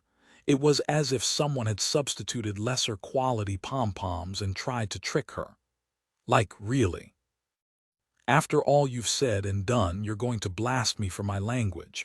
I'd laugh if I wasn't so mad at you already." Mindy managed to wriggle away. "Exactly how would you have me fix this?" she asked, once more eyeing the fridge door. The question was a fair one. What exactly could she do? Jake was in a holding cell for something he didn't do. Katelyn had been very fragile. And it was true that she might be dead because of how they had emailed and taunted her over that stupid beer and cigarette photograph she handed over to the principal for revenge. What had seemed like only a pinprick of revenge had turned into one enormous gash. "You know, Mom," Starla said, looking for words that would hurt and resonate, "I used to think you were pretty and stupid. Now I'm thinking you're just pretty stupid." Mindy, however, remained stone-faced. Her daughter was at least a little bit right. "I have to tell the truth. The whole truth," she finally said, starting toward the door. Starla stopped her mother. "The whole truth?" she asked. "Wait a sec, not the whole truth." Mindy knew what Starla was getting at. Starla, in a very real way, was Mindy's creation, the girl she wanted to be. The girl other girls dreamed of being. She put everything she had into Starla, and she wasn't about to pull the plug on her ambitions. "Not everything, don't worry. I'll take the blame here. I'll leave you out of it." "Even if you have to go to jail?" Starla asked in a manner that both suggested a possible outcome, but also a kind of contract between the two. She'd seen her mother cheat her no-good boss, Nicola, out of tips a time or two. She'd seen how she'd once told Jake she was going to visit a sister in Tacoma when the truth was that she had no sister in Tacoma, but rather an old flame she sought to rekindle. As Starla and Mindy gathered their things, Tegan appeared in the doorway. He was visibly upset by the conversation coming from the kitchen, the latest in many from which he was routinely excluded. I heard what you were talking about, he said. Fine, Starla said. Then you'll know what not to talk about. We're going to the police. Mom screwed up big time and she's going to do what's right for once. Mindy hooked her purse on her arms. She looked weak, ready to crumble. Yeah, your sister is right, she said. Tegan stopped her. But it isn't right for you to take all the blame. Let Mom handle it, Starla said, trying to untangle mother and son. You can come with us or you can stay here. You choose. Tegan put on his jacket, his gloves, and his hat, the same things he had worn that night. Tegan despised his family, but doing the right thing seemed like a step toward something better than the direction in which they'd all been going since his father abandoned them. He'd been unable to sleep, pay attention in class, or do anything whatsoever. He needed to come clean. He needed to save himself, because he couldn't save Katelyn. Tegan looked at his mother, his eyes welling with tears and the muscles in his throat so taut he could barely speak. Mom, he said, there's something you should know. God knew where Hayley was, though Taylor had no doubt who she was with. Colton, of course. It was always Colton. Her mom was in the master bedroom working on her least favorite task in the world, paying bills. Her father was in his office Skyping with a spiky redhead with a birdbeak nose who insisted she was the daughter of Richard Night Stalker, Ramirez. As if that were something worth telling the world about. Geesh, anything for fame. Taylor poured herself a glass of water and sipped it at the kitchen table. A digital clock made to sound like an analog clock ticked away the seconds as she thought about Jake's arrest, Katelyn's death, and the reporter from the North Kitsap Herald who seemed to lurk around Port Gamble like a crime groupie. She texted her sister and waited for a reply. Nothing. For the first time, she noticed a copy of her dad's magazine called Justice. It was open to an article about weapons. Taylor sipped her water, her eyes gliding over the glossy pages. She was just about to dismiss the rag, thinking Vogue was so much more interesting, when a headline leaped out at her. All thoughts of haute couture dropped away, and a dark feeling swept over the 15-year-old. She could feel the hairs on the back of her neck begin to rise. There was something wrong about those words, something that wasn't the least bit funny. The letters appeared to pulsate on the page. Taylor shifted in the kitchen chair. Her heart rate started to accelerate. She could feel something happening, a feeling that drew her eyes to the article for further scrutiny. Taylor finished her water and reached for a pen and the cube-shaped notepad next to the kitchen phone that only rang with robocalls around election time. No one ever called a house phone anymore. Guns. The key to jail. The words shifted and moved across the small square of paper. Taylor had experienced that before, but never with such velocity. The movement was so fast that it almost made her sick.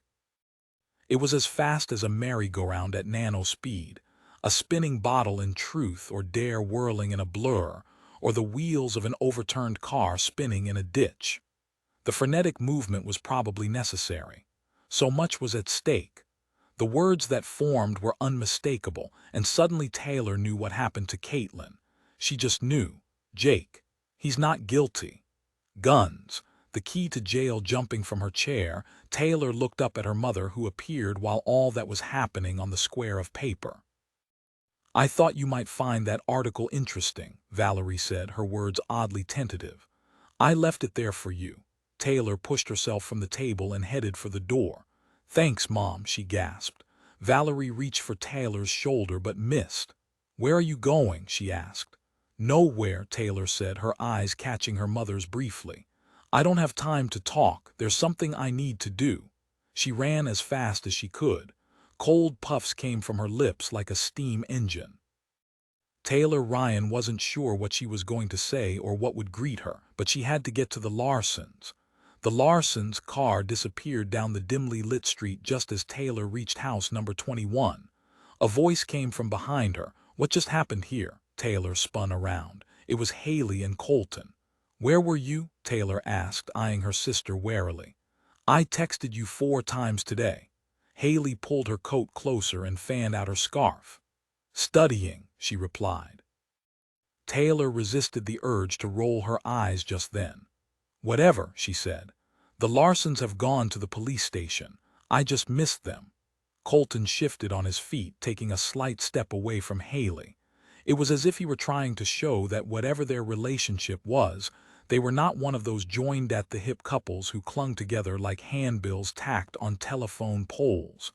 A little space between them was just fine. "Jake's going down big time," he said. "I'm not so sure about that," Taylor said. Hayley studied her sister right then. She telegraphed something, and if Taylor had wanted to, she probably could have grabbed the feeling. Instead, she started walking. "I know Jake is a creep, but I don't think he did this," Taylor said.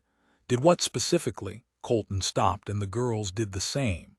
On the sidewalk in front of the timberline they huddled, acutely aware they'd just passed Katelyn's house. "Killed Katelyn," Taylor said, her voice almost a whisper. "He didn't do it." The disclosure had Colton's interest. He cocked his head and his dark eyes flickered as he asked, "And you know this because—" Hayley looked on but stayed silent. "I just know it. I can't say how I mean," Taylor replied, pausing to find the right words. She knew that whatever her reasons, whatever the source of what she knew, he wouldn't be able to understand. No one would. "I just don't think he did it."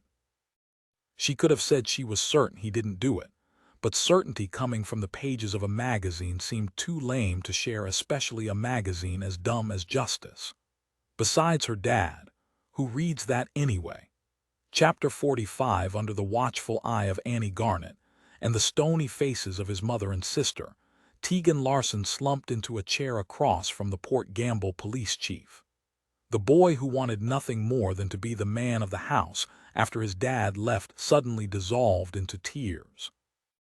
If the 13-year-old had been on the cusp of adulthood a moment before, all of that was gone. "I'm sorry," he said. "I'm really, really sorry." Mindy was crying too. She'd set all of this in motion, and the outcome had been devastating to everyone involved. "Honey, this is my fault," she said. Starla didn't say a word. She'd seen enough cop shows to know that every utterance she made could be used against her. Starla didn't intend to go down with the ship. She, more than anyone, had something greater to lose. "My brother is a loser. My mother, a damned hairstylist. A second-chair stylist at that." Chief Garnet patted Tegan on the shoulder, not so much to comfort him but to keep him focused on what he had to say. "Tegan," she said, "I need you to tell me what happened." Tegan looked up with flooded eyes. "It was an accident, I swear it was." "Do we need a lawyer?" Mindy asked. It was the first indication that she knew that whatever it was that had transpired in Katelyn's room was potentially the subject of a criminal investigation. Apparently, it had slipped her mind that they were sitting in the office of the Port Gamble police chief. "Up to you," Annie said, somewhat coolly. "We can get to the truth either way. Tegan, what do you want to do?" "I want to talk," he said. "I want to tell Mr. and Mrs. Berkeley that I'm really, really sorry. That what happened was my fault, but it was an accident." His word choice was interesting, an accident but his fault. Annie waited for Tegan to look up. There seemed to be no guile in the boy's damp eyes just then. Whatever he was about to disclose was going to be the painful truth, every rotten detail. "Then you need to tell us what happened, okay?" Annie asked. Mindy spoke up again. Her eyes were puffy from her own tears. Her voice creaked a little with the emotion of the moment. She had so much to answer for right then, but now it was her son's turn and she was worried. "Are you absolutely sure he doesn't need a lawyer?" she asked. "If it was an accident, there's no need for it," Annie said. Mindy turned to Tegan, who up to that moment had barely looked at his mother or sister. When he did, there was no doubt what he felt about either one of them. He'd been living his life alone in house number 21. Starla was caught up in the wonderland she'd created of her own life, and her mother had dragged Jake Damon into her bed. Everyone was so busy doing whatever it was they'd wanted to do to make themselves happy. Tegan had been left to his own devices. He'd always liked Katelyn. A lot. Tegan looked at the chief. "I used to think that maybe, if we were both the same age we'd hook up. Be boyfriend and girlfriend." Tegan took a gulp of air. When I saw those notes Jake was writing to her, at least I thought it was Jake. It made me so mad. I mean, he already had my mom, and then he was going to steal Katelyn away from me too. Forget that. Steal her away, Mindy said, now touching her son's shoulder. She wasn't interested in you, Tegan. Tegan shot his mother a frosty look and removed her hand. Mom, you don't know anything about me or Katelyn or anyone, not even your precious Starla. Don't drag me into this, Starla said. Not surprisingly, the first words out of her mouth were meant to preserve her character in a very messy situation. Your pregnancy started the whole thing, he said. Mindy gasped. Starla shook her head. I'm not pregnant. Tegan shrugged. It was a dismissive gesture, and it brought a smile to his face. It wasn't often that Starla squirmed. Maybe you're not now, he said, but you thought you were. Starla looked at her mother before glowering at Tegan. You'd better not be, Mindy finally said. Oh, shut up, Mom, Starla said. I wasn't pregnant, and I'm not pregnant. Annie steered the conversation away from the mini-family feud. What about the pregnancy, Tegan? What did that have to do with anything, she asked. Tegan grinned a little more. In that, the worst moment of his life, he'd found something that brought a smile. I found that gross pregnancy test kit in the trash. Mom makes me take out the garbage because I'm a boy, and the garbage is too nasty a job for a princess like Starla. Like she ever lifts a finger around the house anyway. And Jake, he never does anything but come over to hook up with my mom, so I guess he's too beat to do anything. Don't talk about Jake like that, Mindy said. Mom, do you ever hear yourself? You put Jake, Starla, anybody ahead of me, Tegan said. Mindy, heeding some of her own advice, kept her lips zipped. Annie pushed a can of soda in front of Tegan, and the boy took a sip. That's interesting, Tegan, but what about the pregnancy test? Annie asked. What did Katelyn have to do with it? I thought you said you found it in Starla's trash. I did, Tegan said. I thought it was funny. I thought if I brought it over to Katelyn, she and I could, I don't know, get closer because we could share something nasty about Starla. I logged on to the account and read the emails and chats that Jake, my mom, was doing. By the way, Mom, you're really twisted to do that to her. Mindy's face turned a deeper shade of red. It was a harsh statement, and she deserved it. I know, she said, stumbling over her monosyllables. I went a little mama grizzly that night. She didn't want to say she was a little drunk on boxed wine when she'd started the emailing. That would make her sound even more pathetic than she was. Go on, Tegan, Annie prodded. Tegan swallowed the rest of his drink and asked for another. His mom would never let him have 2 cans of pop at home, but this was the police station and she wasn't in charge. My mom spent all her money for Christmas on Jake and Starla, and I was pissed off. Mindy unzipped her lips. That's not true. I got you several wonderful things. Apparently, it was difficult to keep them closed. Do you mind, Mindy? Annie said, cutting her off once more. This isn't about how fair you are to your kids, but I suspect if you were fair in your attention to them, none of us would be sitting here right now. Yeah, Mom, Tegan said, clearly enjoying the focus on his mother's child-rearing expertise or lack thereof. What happened next, Tegan? I pretended to be Cullen Anthony and immed with Katelyn and told her I wanted to come see her, that I promised to come and I had a surprise Christmas present for her. The pregnancy test kit, Annie asked. Right. I didn't tell her that because I didn't want to ruin the surprise. She said her grandparents were going to leave early and I should come over at about 9. She'd leave the window unlocked. She told me how to climb up the trellis, which I already knew because I had done it before. She didn't know it, but I did. I guess that makes me sound like a perv, but I never spied on her. I only looked in her window when she was gone. You know, to see what she was reading or whatever, so I could be a better boyfriend. A secret boyfriend, Annie said. Yeah, secret until I guess she realized that I cared about her. So you went over there that night. Chapter 46. Tegan Larson put on his coat, gloves, and stocking cap, which in his mind was spelled stocking cap. He stashed the pregnancy wand inside his pocket, a little grossed out that his sister had actually peed on it, and said goodbye to his mom. apparently enthralled by Jake, who was poking the log in the fire.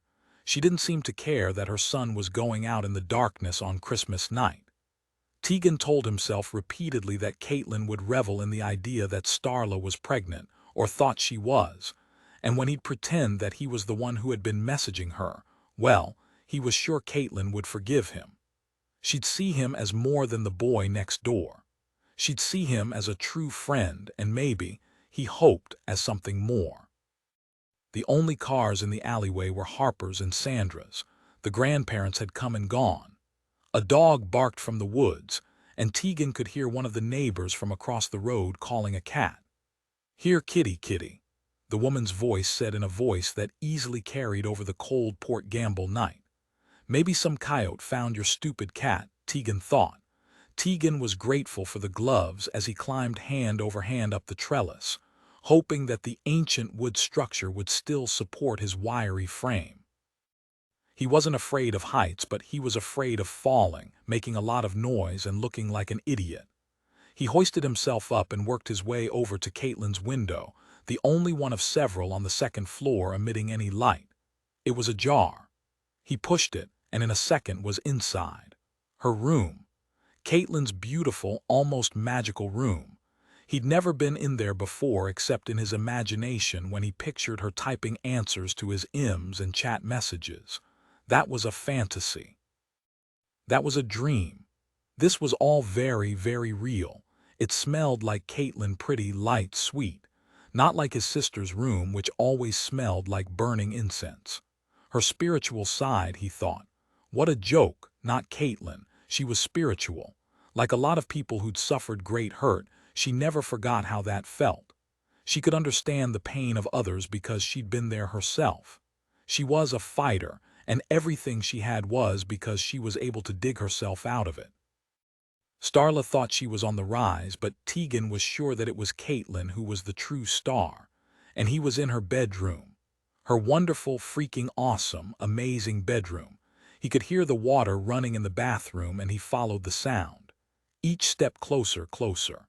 He wasn't sure that he was ready to see her naked, but he was positive that must have been something she had wanted. Why else would she have let him come over? The faucet stopped, and the sound of her in the water beckoned. Before opening the half-closed door, he drew in a breath. Katelyn smelled of jasmine bath salts and scented candles. It was the scent of a young woman, not like his sister, not like his mother, a sweet young woman, a woman who wanted him there, invited him there. He pushed the door open, and just like that the fantasy was over. "Tegan," a stunned beyond measure Katelyn called out. "What are you doing here?" She moved her arms to hide her breasts and sunk lower into the water, trying desperately to cover herself. Her long dark hair, which had been clipped up out of the water, became unfurled and soaked as she swiveled around. Tegan started to shake. "You asked me to come over," he said. "That last message was from me." Katelyn was angry and embarrassed, and the punk kid next door was frozen in fear. "No, I didn't. Tegan, get out of my bathroom, you little creep." "What?" Tegan couldn't quite grasp what Katelyn was saying. It was at odds with how he felt about her and how he was sure she felt about him. "I brought you Starla's pregnancy test. She thought Cameron knocked her up. We can report her to the school or something." He held out the test wand to prove what he was saying, but Katelyn didn't seem to care. "Do you want me to scream?" she asked. "Get out of my bathroom." Tegan became frantic. This wasn't how he thought it would be. "I love you, Katelyn," he said. She turned in the tub, sending some water to the floor. "You are seriously effed up, Tegan. You need help. I get that, but get the hell out of here." Tegan was embarrassed, confused, ashamed. All of his emotions were in a magic bullet and were spinning around and around. He moved forward, closer to the tub. He'd wanted to tell her he was sorry. He wasn't going to touch her. "Get out." This time she was loud. Not loud enough to wake up the neighborhood, but loud enough to get him into trouble. He was going to be in trouble. His sister was going to make fun of him. He was going to get yelled at by his mom. Jake was going to hit him again. And yet he stood frozen, unable to move. "It happened so fast," Tegan said to Chief Garnet. "It was so fast, but at the time it happened in slow motion. Really." The chief's office was pin-drop quiet. Annie looked over at Mindy and Starla, their grim faces easily betraying their own shame and guilt over what had occurred. A lot of what the boy said was true. In fact, all of it. But what he had to tell them next was the most important part of the story, the part that would keep him out of juvenile detention in Port Orchard, or wouldn't. Tegan had started to tear up some more, which Annie considered a good sign. Whatever happened in that bathroom in the house next door, it had not occurred without a heaping measure of regret and hurt. Tegan might have been a bit desperate and a pervert in training to climb up that trellis to Katelyn's bedroom, but he likely wasn't as bad as the kid who sets fire to the family dog or the one who trolled the neighborhood for an open window to get a peek at a girl undressing. "Okay," the boy said. "I just stood there a second, not really knowing what to do. I thought she wanted me there. I really did. She was so mad at me." Katelyn was completely pissed off. "Get out of here, Tegan." "But I thought." Tegan tried to find the words that would turn all of that moment into something better, something he'd imagined. "You thought wrong." Seeing that he wasn't going, Katelyn fumbled for the towel on the vanity adjacent to the bathtub. Once she got a hold of it, she jerked it toward herself. In that terrible moment, the towel caught the electrical cord on the espresso machine. In a second, but again, seemingly in slow motion, the machine cartwheeled into the bathtub. Although she saw it coming, Katelyn didn't have time to scream. In those hideous split seconds, the water hissed and Katelyn jerked in the bath like a fish on a line fighting that brief battle for its life. And then the lights went out. "Katie," Tegan called out. No answer. "Katie," he tried again. He bent down, embarrassed to get so close to the naked girl next door but needing to know what he could do to help her.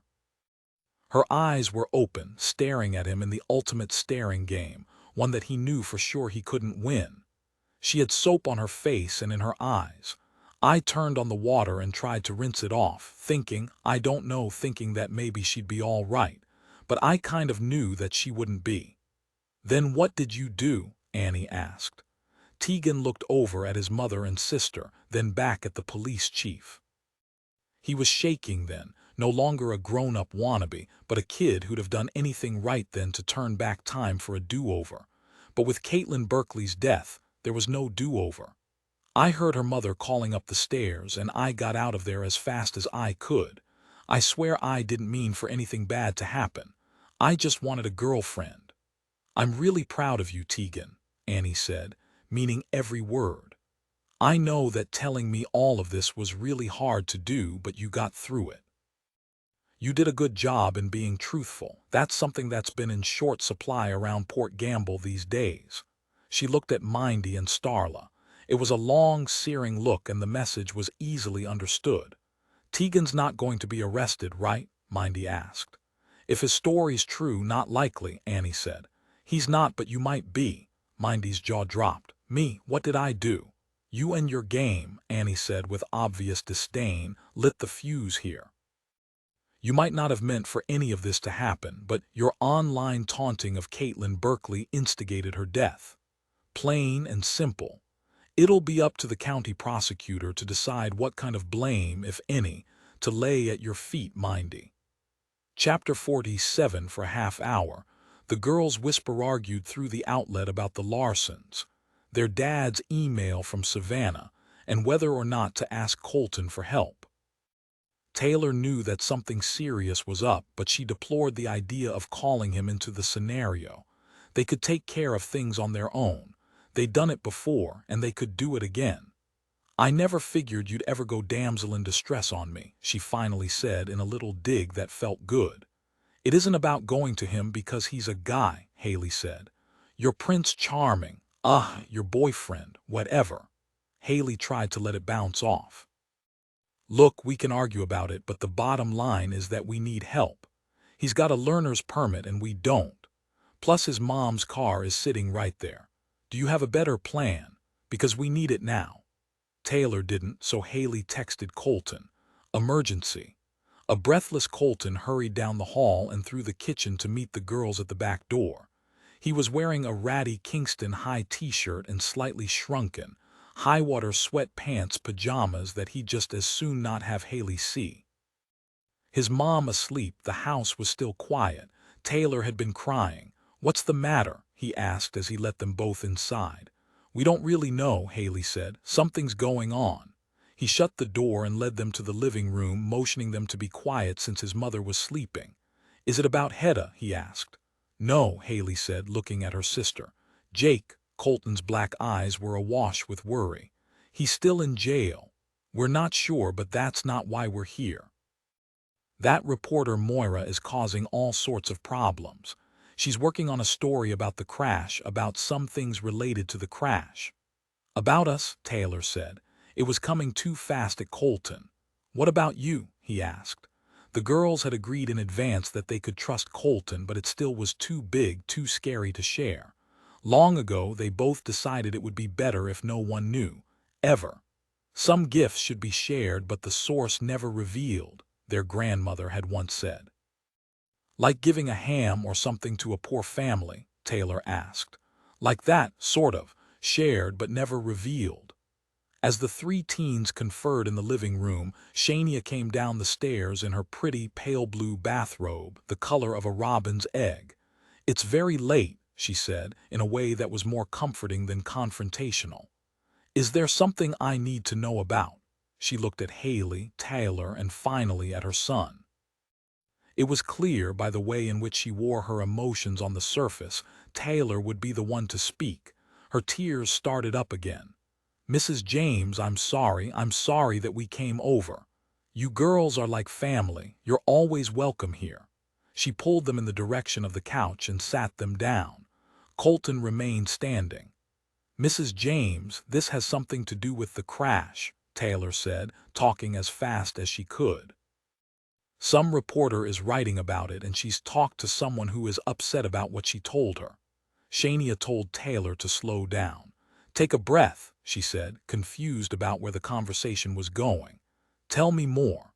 Hayley took over, telling Colton's mother about how Katelyn's death and the 10-year anniversary had inspired Maura Windsor to do some kind of an update. Shania nodded. "I'd been thinking about the anniversary. I do every year as spring approaches." "My mom does too," Taylor said, back in the conversation. "Of course she does," Shania thought. "She almost lost you both, more than once in fact. A researcher evaluated us when we were little, and the reporter is going to put it in the story. Medical stuff about us, private things." Hayley didn't mention that the researcher had done the study prior to the crash, and she was grateful that neither Colton nor Shania asked about it. "What does your father say, your mother?" "They want us to leave it alone. But I know they are worried too." This time Colton spoke up. "She sees this as her big story. She won't listen to reason." "She's been Facebook stalking us," Hayley said. "Mrs. James, we need to get out of here tonight. We need to get to the researcher's place and see what she's talking about. We don't want to read about ourselves in the paper," Taylor said. "Colton's dad will be home tomorrow. He can take you," Hayley pushed. "We have to go now." Shania looked at the clock over the mantel. It was after 11. A reporter digging into the past was no good. How far back had she gone? What did she know? "We can't go anywhere right now," she said. "Please," Hayley said. "Please, I can't explain it, but this is important. If information about us gets out, I can drive them," Colton said. Shania didn't like the idea at all. "You don't even have your learner's permit," she said. Colton cocked his head a little sheepishly. "I do. Dad and I got it. We didn't want you to worry. Besides, Mom, you've let me back the car in and out of the alley. I can drive." Wait until tomorrow." "Mom, can't you see? There's no waiting, I'm taking them. This is about their lives, not like we're looking for a ride to the mall to go to the movies or something." "He's right, Mrs. James," Taylor said, a little surprised that she'd gone from hating Colton's involvement to appreciating and needing his help. "He really is. Please let him take us." Shania James went for her keys. "I knew you'd understand," Hayley said.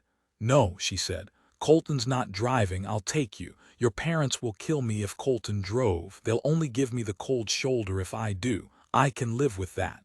"But Mom, you don't drive anymore." "It's like riding a bike," Shania said. I'm sure I'll get the hang of it, but you'd better buckle up, everyone. No promises how smooth it will be." She started up the stairs. "I thought you were going to drive us," Colton said, calling up after her. "I am, but there's a good chance I'll get pulled over, and if I do, I'll be damned if I'm going to be wearing this robe, favorite or not. You should get dressed too." Taylor turned to Colton, her eyes wide. "When was the last time your mom got behind the wheel? She hasn't driven since, you know. Why is she doing it now?" "Don't you know?" Both girls shook their heads. "Mom always said that you two were special, special in a way that some people can never understand. She would do anything for you." Hayley looked puzzled. "What did she mean by that?" He shrugged and headed toward the stairs. "I'm guessing we'll find out tonight." Chapter 48. Even in the darkness of night, Shania James couldn't conceal her anxiety as she led the trio of teens to the old Camry parked in the alley behind the house. Her legs looked like wobbly sticks, ready to snap with each step. Aside from the Christmas trip during which she was blindfolded and heavily medicated, Shania hadn't been out of the house for years. The car keys that she retrieved from the kitchen's junk drawer shook like a jingling tambourine. It had been a long time since she held those keys. A lucite red heart dangled like it had that afternoon so many years before. She remembered looking at, sparkling happily in the worst moment of her life. The time she plotted whether she could summon the courage to gouge the eyes out of her attacker's face. She looked around nervously, and her son put his hand on her shoulder. "Mom, you don't have to do this." "I can and I want to," she said. "Give me a second. Every time I go outside, the world seems so much bigger than I remember." Shania took several deep breaths and steadied herself before proceeding. She opened the driver's door and looked down at the seat and the steering wheel. All three wondered what it was that she felt right then. Was she thinking about that afternoon when Colton was a baby? Was she thinking about her attacker? Was she thinking about what she did to save her life? And Colton's? "I can do this," she said a second time. Colton helped his mom into the driver's seat. Taylor and Hayley slid into the back seat, while Colton went around to the other side to get in next to his mother. "You've kept the car so clean," Shania said, trying to take herself out of the moment, out of what she was about to do and where she was sitting. "Like you asked, Mom," he said. She smiled. But if ever there was a plastered-on smile, Shania James was wearing one just then. The keys and the lucite heart jangled some more as she turned the ignition and put the car in gear, first in reverse by mistake, then in drive. It felt so strange, and yet oddly beautiful to drive again, like a foreign language she managed to recall. Shania drove slowly, very slowly, down the alley and onto the highway. She gripped the wheel like she wanted to choke the life out of it. Just maybe she did. "There," she said, trying effortfully to stay focused on the roadway in front of her and not on the reasons why she hadn't been in that car. "I'm driving." Colton looked back at Hayley and Taylor. Neither said a word. Hayley couldn't have spoken just then if she had wanted to. The movie playing in her mind was a horror show of unimaginable depravity. A half-naked man, a knife, a scream, a baby's scrunched-up face as he cried out. Colton's face, a struggle, another scream. In one flash, she saw Shania's face, younger, prettier, as she mouthed the words, "Help me." "Are you all right?" It was Taylor nudging her twin. Hayley nodded. "Think so." "I feel it too," Taylor said, "just so you know." "I know you do," she said. Colton read the directions off the MapQuest printout that Hayley had retrieved from her pocket, and Shania James did what she had to do. She had to protect the girls. Outside of the safety of her house, Shania recalled the promise she had made, a promise that lay dormant until it finally bubbled back up to the surface that night. Agoraphobic or not, Shania had no choice but to drive into the darkness of Port Gamble. Toward what? She wasn't sure. No one in the car was. The woods of Kitsap County were creepy enough in daylight. Add a wicked February wind and the black of night, and it is the stuff of dark fairy tales, the kind of place where only a fool would wander. Shania pulled the Camry up the gravel driveway to Savannah Osteen's cabin. A porch light blazed, and the heat lamps of the pheasant breeder sent a red glow over the sword ferns at the forest's edge. The long shadows from the headlights turned every low-hanging cedar and fir bough into a crouching figure, moving in the wind. A criminal, an attacker, someone who would do evil. A light in the kitchen turned on, then another in the living room. As Hayley, Taylor, and Colton got out of the car, Savannah Osteen appeared in the doorway. "Who's there?" "Hayley and Taylor Ryan," Hayley called out. "We need to talk to you." Colton went to his mother's door and opened it. "Mom, are you coming?" "Just a minute," Shania said, doing all that she could to steady herself. "Let me catch my breath." "Thank you for bringing us," Hayley said, hugging her. "Honey, don't thank me," she said. "At least not yet. We don't know exactly where this is going." The log cabin was warm, and stepping inside from the cold night air brought some relief. Shania had kept the air conditioner going full blast on the way from Port Gamble because she was sweating profusely and thought it would help her from passing out. Savannah looked at the girls, one at a time, back and forth. "You don't remember me, do you?" she asked. Neither did.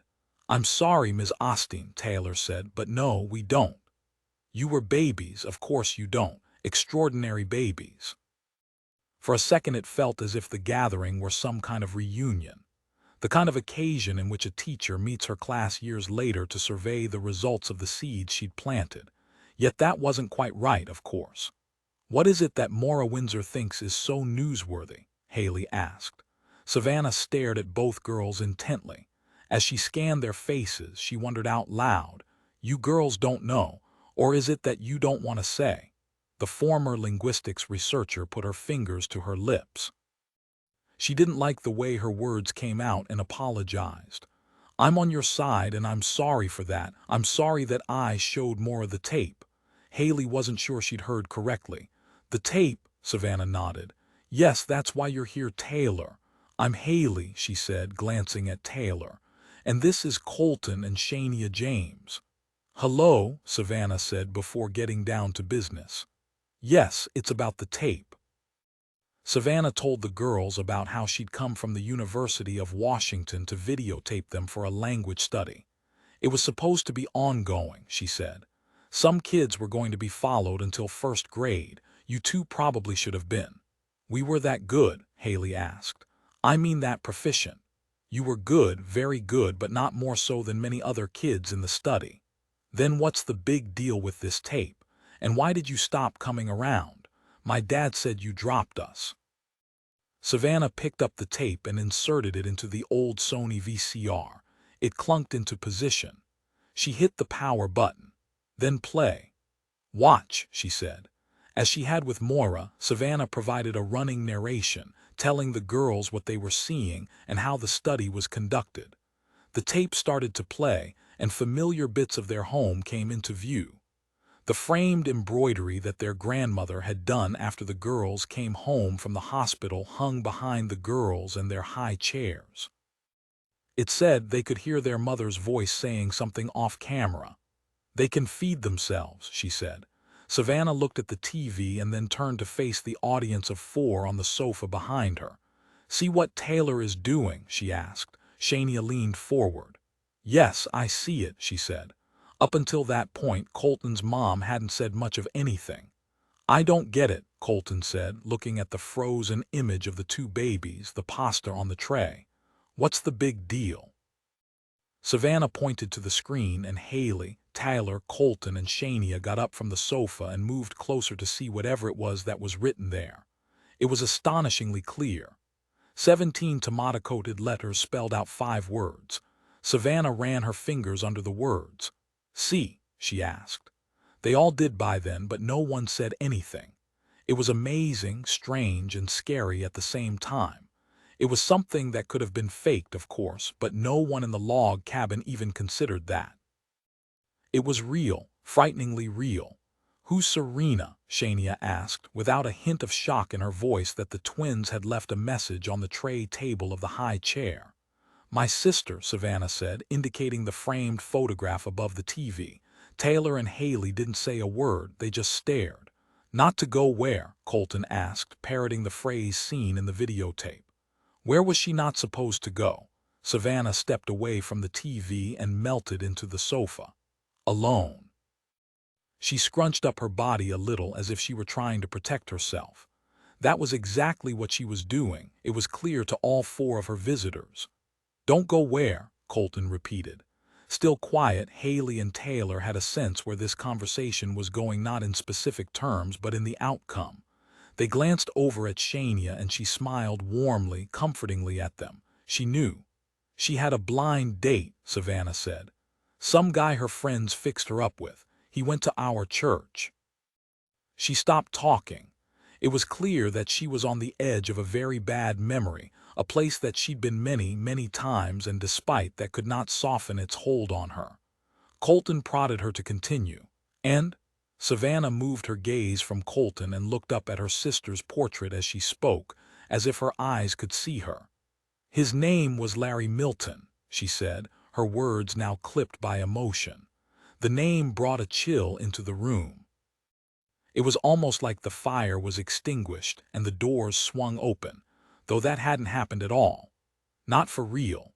Larry Milton. Everyone in the Pacific Northwest knew the name.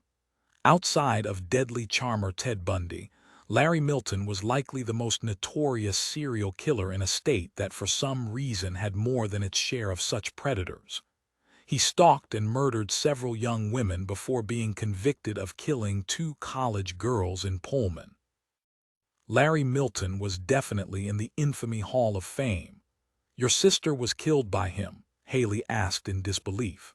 Savannah studied the teenage girl. She was blonde and pretty like her own sister. A few years younger than her sister had been at the time of her death, yes. But nevertheless, Hayley and Taylor were both reminders of a tragic loss. "You know she was," Savannah said, locking her eyes on Hayley. "You and your sister warned me."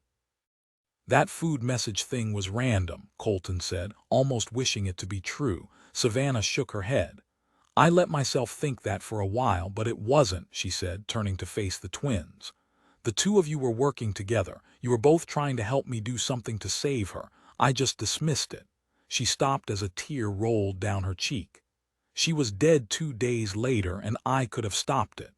Colton wanted to ask what happened to her, but he thought better of it. The woman with the corkscrew hair and sad face was falling apart right in front of their eyes. "I'm glad you came. I'm glad you're all right," she said. She got up and went for the tape, pulling it from the VCR. "I never should have showed that reporter this." "You didn't give her a copy?" Shania, who'd been mostly silent, asked. Savannah shook her head. "No, this is the only copy." "Good," Colton said, snatching the tape. "Hey," Savannah called out, lunging at Colton. He held the tape from her like a game of keep away. "You care about these girls," he said. "You said so yourself." "Give it to me," she said. Colton pushed her and Savannah slumped back down onto the sofa. It wasn't a hard shove, but the fact that he'd knocked down a stranger drew a gasp from his mother. What he did next, however, shocked everyone in the log house. "I don't want to see this on entertainment tonight," he said. Without another word, he spun around, opened the wood stove, and shoved the tape inside. "Don't!" Savannah cried out. But it was too late. Too late.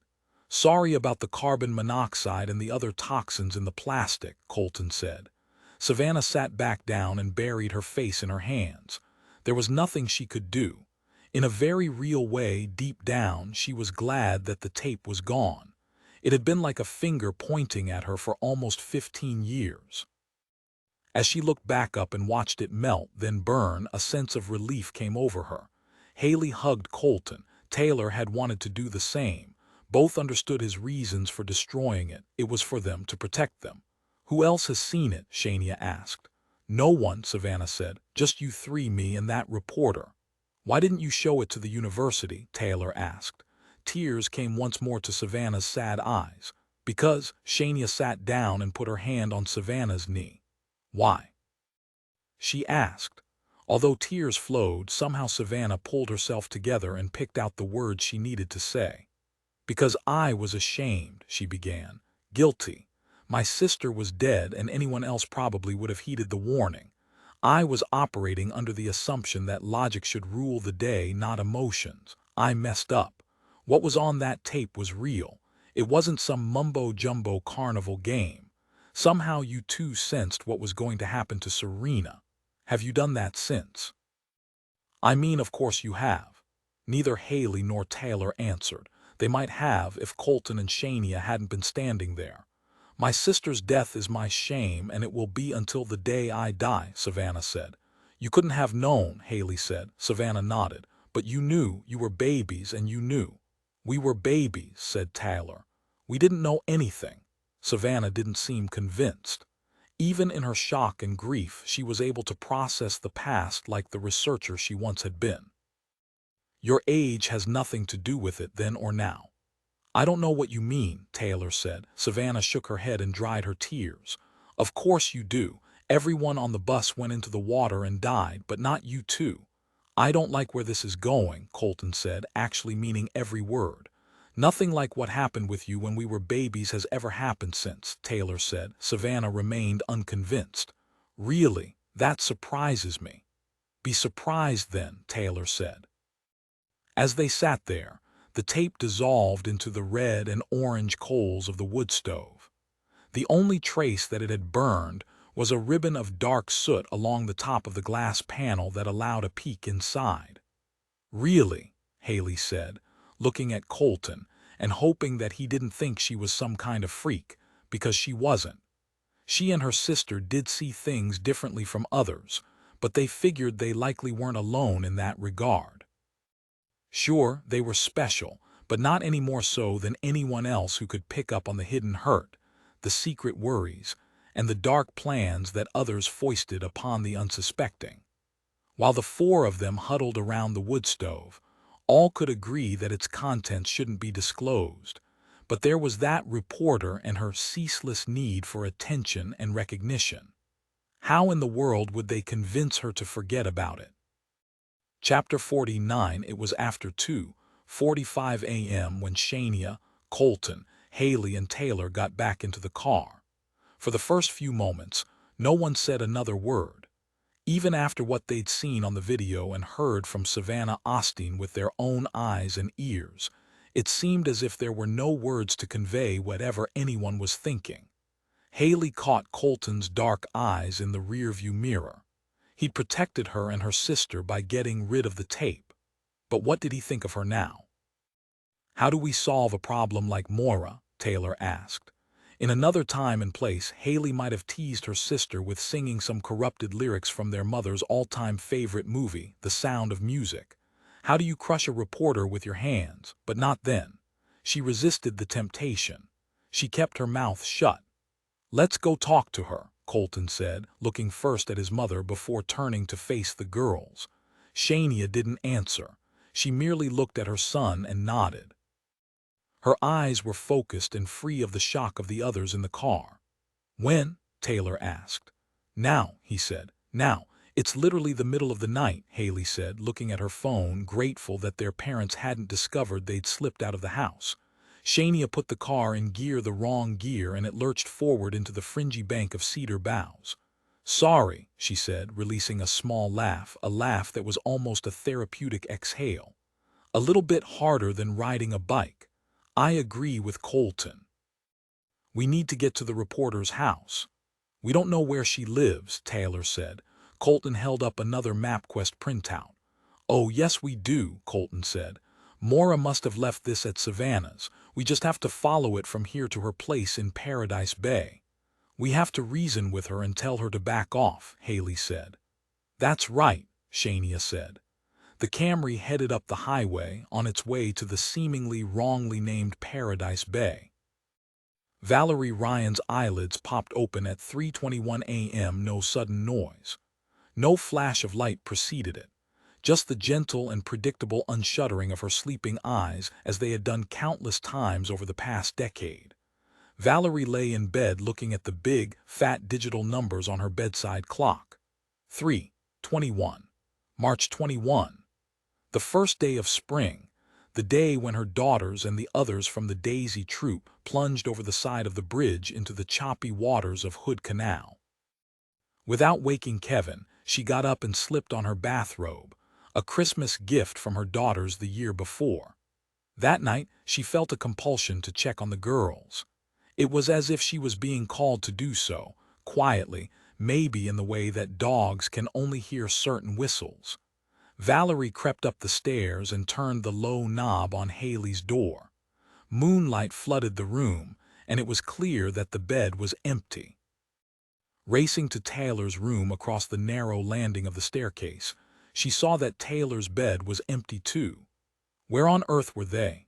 Her brown eyes puddled, but Valerie Ryan didn't cry. And then she felt it, a mother's intuition. She touched Taylor's pillow, still molded with an imprint of her head. My babies are okay. Lights from a distant neighbor's house sparkled against the black water of Paradise Bay as the tide slowly, sluggishly shifted in the stillness of the night. Shania cut the headlights and pulled into the driveway. No one in the car spoke, partly because there was no making real sense of what they'd seen, but also because they'd wanted to catch Maura off guard. "I'm calling her," Taylor said as she pressed her ear to her phone. "Ringing now. Maura Windsor, I know this is late. It's Taylor Ryan," she said. "Taylor Ryan, really?" "Yes," Taylor said. "You've been calling." "Yes, I have. I want to talk to you." Taylor delivered the understatement of her life. "You've really been a pain, like some kind of stalker, Facebooking us, leaving annoying messages, bothering our friends. We're kind of pissed off. But yeah, my sister and I will talk to you." "That's great," Maura said, indifferent to anything other than what she'd wanted. "When? How about now?" "Okay," Maura said. "I'd rather do it in person, but fine. I'll put you on speaker so I can take notes." Taylor smiled. As nervous and tired as she was, she loved every moment of this. "You don't understand," she said. "We're here, at your house, right now." A curtain in the window by the front door parted a sliver, then widened. Maura peered out over the gravel driveway toward the idling Camry. "So you are," she said. "Hang on, I'll let you inside." Colton got out, but his mom stayed in the car. A trail of exhaust curled from its tailpipe into the cold air. Maura, fully dressed even at that ridiculous hour, opened the door and came down the steps, squinting into the light from the car. She could see the teenagers silhouetted in the light. The scene was eerie and beautiful. Hayley immediately recognized Maura as the young woman who'd been arguing with their father at the pizza place. "I've seen you," she said. "You were yelling at my dad." "Actually, he was doing the yelling," Maura said. Why hadn't their father said something about Maura that night? What had she said to him if she wasn't a fan wanting a free book? "Who's that?" Maura said, indicating Colton. "My sister's boyfriend," Taylor said. For the first time, the words felt good instead of acid reflux-inducing. "His mom is here too." She looked over at the car, still running. Shania had rolled down the window and moved her hand. It wasn't a wave, just an indicator that a person was there. There was no need to be friendly. This wasn't about that at all. "Just what do you want with them?" Colton asked, now standing slightly in front of both girls. He was clearly on their side of things. "This is between us," Maura said, looking at the girls, bypassing Colton's glaring stare. "And they know what I'm after." "What are you talking about?" he asked, his warm, angry breath leaving puffs of white vapor in the air. "Do you mind? This has nothing to do with you." She looked at Colton and then turned back to Hayley and Taylor. "I saw the tape," she said. "So what?" Taylor said. "Tape's gone." Maura looked puzzled. "Gone? How so?" "I burned it up," Colton said. "You're a lot of trouble, aren't you?" Maura stared hard at Colton, annoyed that she had to deal with anyone other than the twins. She took a breath and held out her phone.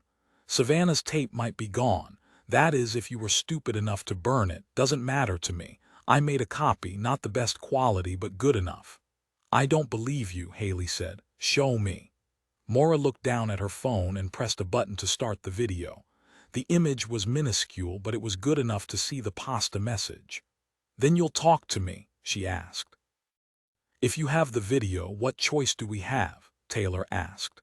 Taylor was stringing Maura along, of course. She would never talk to her. Never. Maura brightened a little, glad that things were going her way. "None. None that I can see. By the way, do you know what I'm thinking now?" Hayley wanted to say something about how there were no synapses firing in Maura's head, but she actually did know what she was thinking. So did Taylor. "You need to leave us alone," Hayley said. Shania tapped the horn and the teens looked over at the car.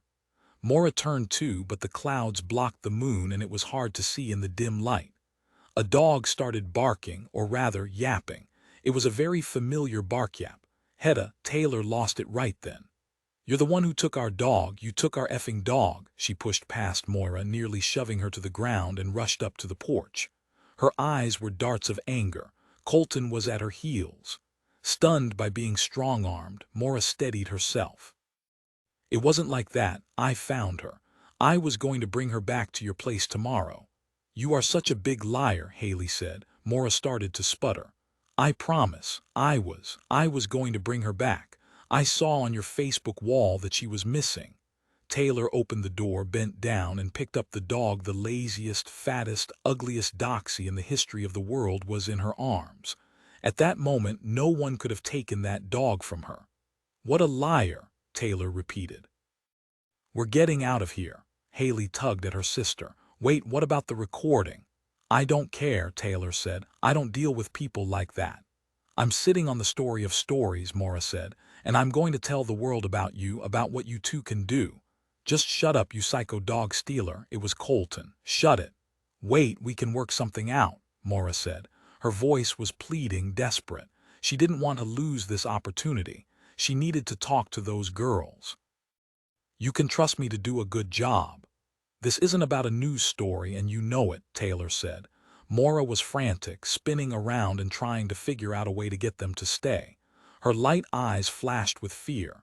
Everything she wanted, had to have was slipping away. "Don't leave, you'll be sorry if you do." What came out of her mouth then were the words of truth. Whatever she wanted, it was important enough to threaten them. "You'll be sorry if you do." Just then the headlights were adjusted to the bright setting and the Camry's engine revved. Hayley, Colton, and Taylor turned to face the car.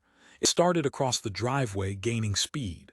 Moira opened her mouth to scream, but nothing came out. It was just that quick. She was over the hood, then down on the ground, and finally over the embankment to the water below. What had Shania done? "Mom," Colton said, nearly crying at the shock of what had happened. "Mom, what did you do?" "Get her phone and get her laptop out of the house. Don't touch anything else." Colton locked eyes with his mother and nodded. Shania had just done the unthinkable, but it was apparent that she had, in fact, thought of everything. It took only a second, and Colton found the laptop on the dining table amid a nest of empty sparkling water bottles and a half-empty bottle of wine. He snatched up the computer, yanking it from its power cord as he hurried back to the car. While Colton was inside, Hayley recovered Moira's phone in the gravel of the parking area. She shoved it into her pocket. Instinct told her to look for Moira, but when she scanned the water below the bulkhead, she saw nothing, not even a shore bird, just the ripples of the tide. Moira was dead and gone, and Hayley, scared and worried, felt relief. And that bothered her, deeply. It happened so fast, like gas poured on a bonfire. Whoosh. In less than a minute after Moira was pitched into the black waters of Paradise Bay, the stunned teenagers had piled into the backseat of the car. Hedda was safely in Taylor's arms, already asleep despite the horrific turn of events that had just occurred. Hayley leaned into Colton, breathing hard, scared, and unsure. He took her hand and gripped it. Shania looked in the mirror, her sad, dark eyes assessing each of the kids. "Take a deep breath," she said. "All of you. It had to be done." Her voice was full of emotion. "I had no choice. I protected what had to be protected. There are things she should not know or repeat to anyone. I made a promise to Valerie all those years ago." The teenagers looked at each other, unable or unwilling to speak. Each knew what the other was feeling inside. They were breathing hard, their eyes wide with shock. All three were scared to death over what they'd done, but deep down they were glad that Moira was gone.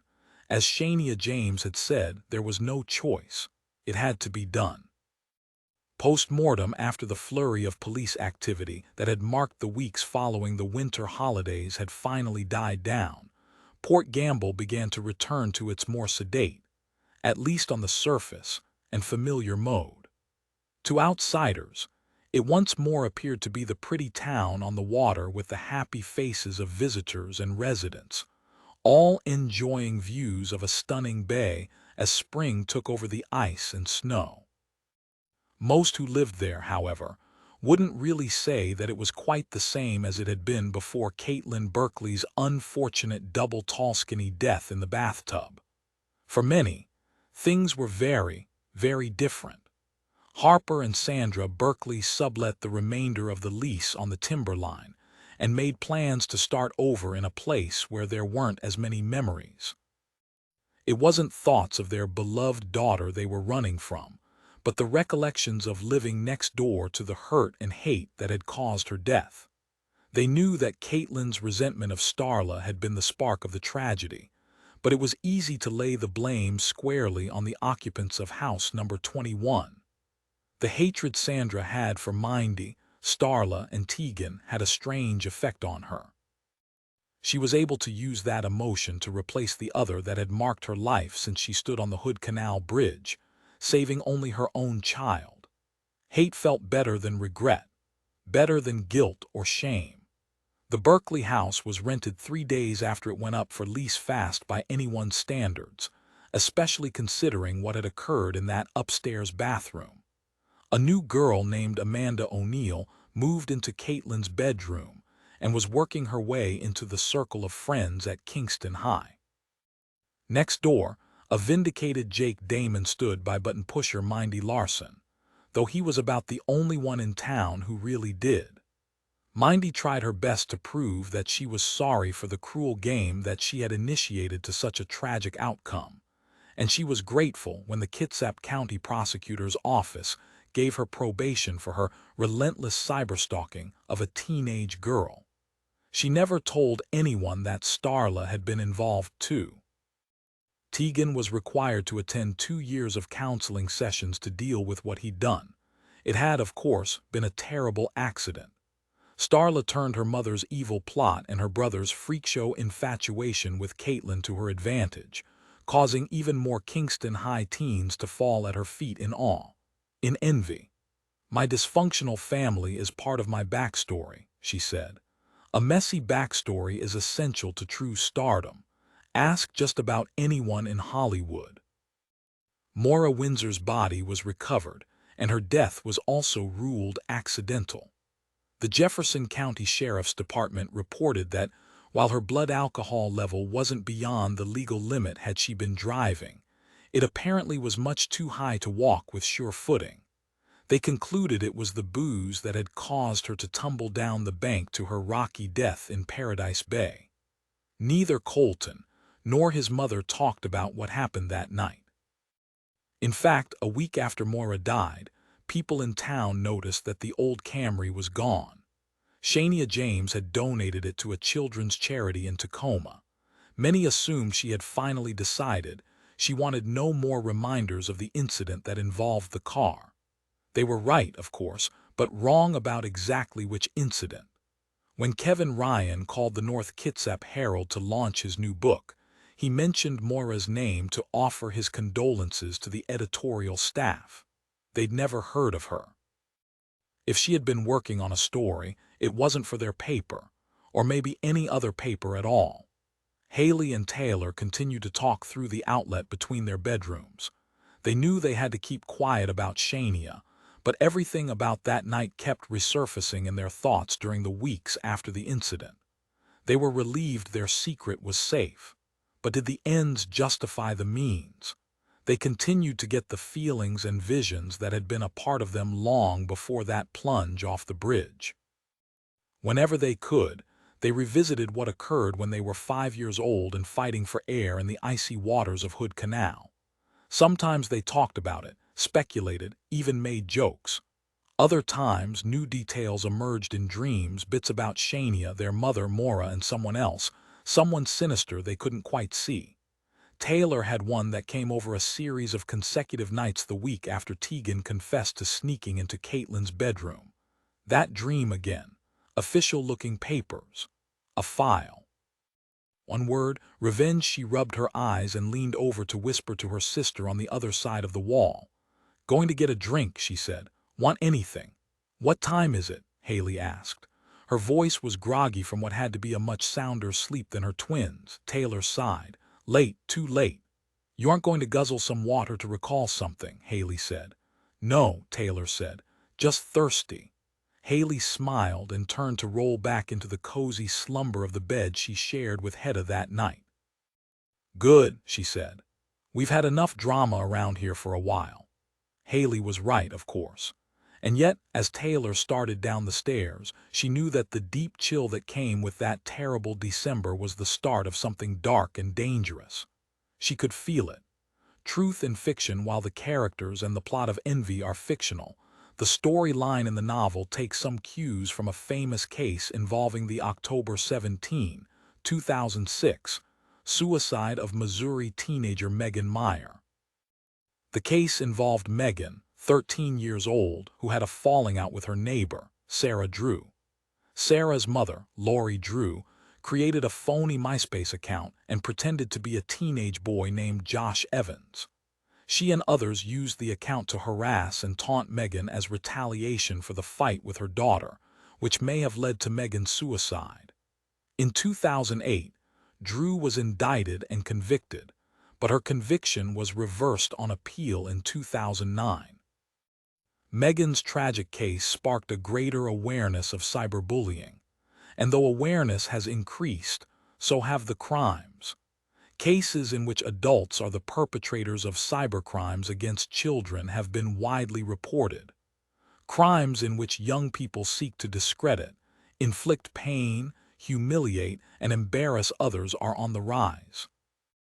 In 2010, two teenaged girls in Lee County, Florida, allegedly created a fake Facebook page, accumulated 181 friends, and systematically sought ways to humiliate their classmate by digitally combining photos of the victim's head with a naked body and posting the manipulated photos online. The case led to charges against the 15- and 16-year-old of aggravated stalking of a minor. Unfortunately, cyberbullying crimes involving younger victims and perpetrators have also been reported. In the spring of 2011, two girls from King County, Washington, were arrested for hacking a classmate's Facebook account and posting lewd content. The girls were 11 and 12 years old, and they have been charged with cyberstalking and first-degree computer trespassing. Both the Florida and Washington cases are pending. For more information about the nonfiction behind the fiction in Envy, as well as a discussion guide and resources about cyberbullying, visit www.emptycoffinseries.com. Acknowledgements as I write this. The sun has made a rare appearance here in the gloomy Pacific Northwest, and yet I find myself grateful and happy for all of the support I've received with the publication of Envy, the first in the Empty Coffin series. It goes without saying that publishing a book, and publishing it well, is a total team effort. I'm fortunate to have the amazing and cheerful, even when we're talking about murder, Cindy Lowe at the helm at Sterling Splinter. There's no mystery here. She's simply the best editor. I wonder if she'll put that in bold type. I can't think of a better, more creative designer than the terrific Katrina Damkohler. Thanks to her, not only for the great care she put into the cover, but also in the design of what's between the covers. And to Judy Powers, Sterling's ace publicity director, and her associate Megan Finnerty, thanks so much for all you've done to spread the word about the new series.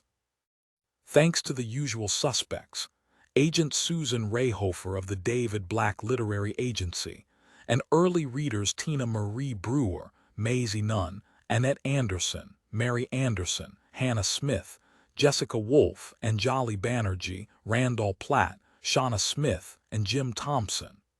I would also like to acknowledge Charlene Martin and Bree Ogden for bringing this idea to me.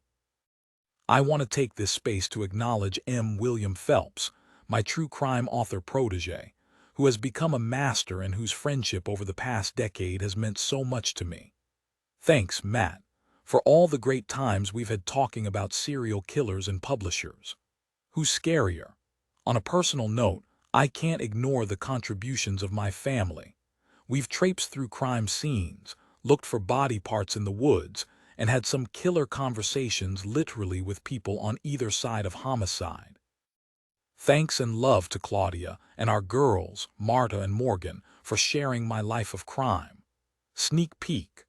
Running as if their lives depended on it was the only thing Hayley and Taylor could do just then, because they did depend on it. Anything else would mean turning themselves over to the man pursuing them and the deadly edge of his hunting knife. And there was no way either girl was going to do that. In 2 short minutes their world had shifted. The bright sunlight and safety of friendly neighborhood backyards had changed into the moist darkness of the woods. The man had appeared suddenly, from nowhere, begging, cajoling, and then hurling threats like pipe bombs. The glint of the blade as he pulled it out from behind his back was all they saw before they hit the asphalt. Their legs pumped faster, faster, past an empty swing set, over perfect Port Gamble lawns, straining against the temptation to stop. Hayley and Taylor knew they only had 3 options: run, hide, or die. When they reached the last house in the forest tree line, they didn't hesitate for a second before plunging ahead. It seemed surreal, which was amazing considering all they had been through in the past few weeks. He was coming after them. Hayley and Taylor thrashed wildly through the forest, their feet landing hard against the black dirt in escalating rhythm with the blood that was jackhammering through their bodies. They were on the run in a place where screams melted into the green folds of the woods.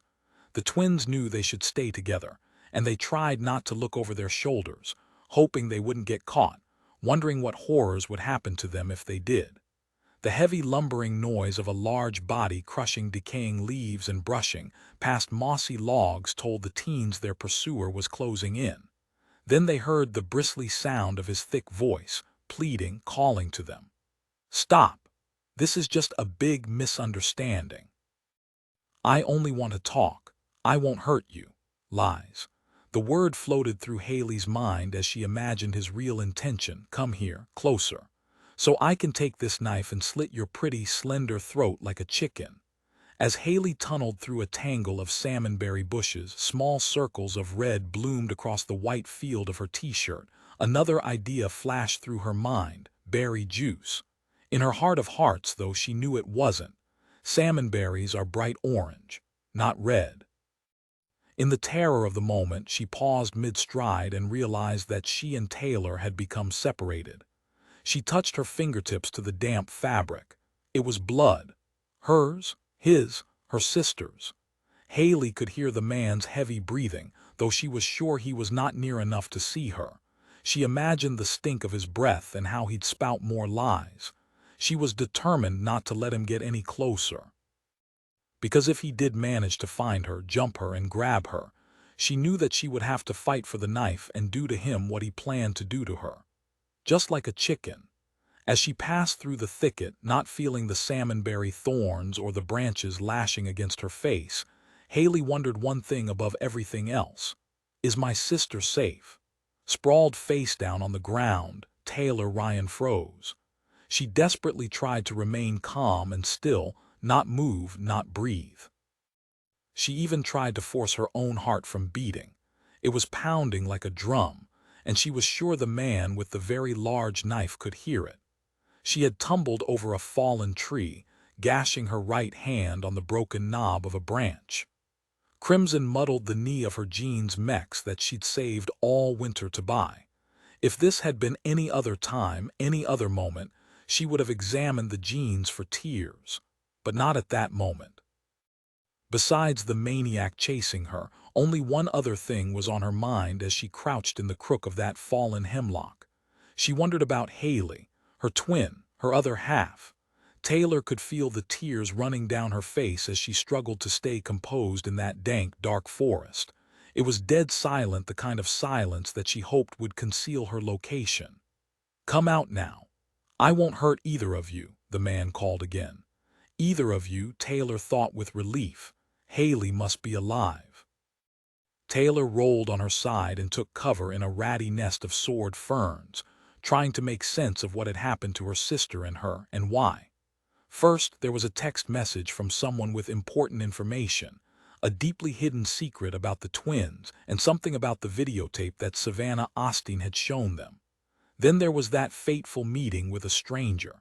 The twins had followed their crime-writing dad's rules, if only partially. They had gone together.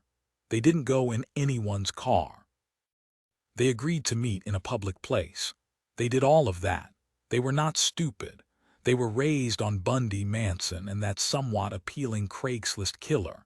They understood that evil didn't always look the part, and yet their Taylor was, hiding from sure death, literally scared stiff, wondering whether she deserved this, whether she'd been good enough to the world, whether what happened to Moira was their fault, whether karma had knocked on their door with a poisoned, edible arrangement. Trying to steady herself, Taylor started to stand. A fan of dark green ferns parted in a patch of hot pink, a color so wrong for the dank cedar and fir-laden forests of Washington state, caught her eye. Pink. She leaned closer, feeling the earth shift under her feet as fear swallowed her into the heavy black earth. Pink. It took every ounce of self-control she had to keep from screaming. There was a bra, pretty and pink, lacy and torn, a garment in a place meant to conceal it forever. Taylor touched it with a bloody fingertip, and she knew immediately what she had stumbled on. Brianna Connors. The bra belonged to her. Brianna had been missing from school for weeks. Twigs snapped and the sound of boots sloshing through a creek a few yards away ricocheted over the forest floor. Hayley. Then the voice again. "I just want to talk to you," the man said. Like hell, killer. What Taylor didn't allow herself to think was what she already knew, a truth that was deep in the marrow of her bones. He had answers. Answers to questions about their past that nobody else had ever dared ask, not even she or Hayley. He held a piece of the puzzle they'd only begun to realize had started to take shape. There was only one way to find out what they wanted to know. But how was she going to make sure she wouldn't be on the losing end of the man's knife? Exhaling slowly, Taylor took a deep breath and stepped away from what remained of Brianna Connors, out into the clearing. About the author throughout his career, Gregg Olsen has demonstrated an ability to create a detailed narrative that offers readers fascinating insights into the lives of people, real or imagined, caught in extraordinary circumstances. A New York Times and USA Today best-selling and award-winning author, Olsen has written 6 novels and 8 nonfiction books with sales of more than 1 million copies. He has also contributed a critically acclaimed short story to a collection edited by Lee Child. Envy is his first young adult novel. Olsen has been interviewed on the History Channel, Learning Channel, Discovery Channel, Good Morning America, The Early Show, The Today Show, Fox News, CNN, Anderson Cooper 360, MSNBC Entertainment Tonight, 48 Hours, Oxygen Snapped, Court TV's Crier Live, Inside Edition, Extra, Access Hollywood, and A&E's Biography. In 2010 alone, Olsen was featured on Dateline NBC, NPR, William Shatner's Aftermath, and 2 episodes of the Discovery Channel's Deadly Women series. He has been spotlighted in Redbook, USA Today, People, Salon Magazine, Seattle Times, Los Angeles Times, and the New York Post. Olsen, a Seattle native and father of twin daughters, lives in Olalla, Washington with his wife, a couple of chickens, and 2 dogs. Milo, an obedient school dropout cocker spaniel, and Surrey, a mini dachshund with a huge need to be in charge.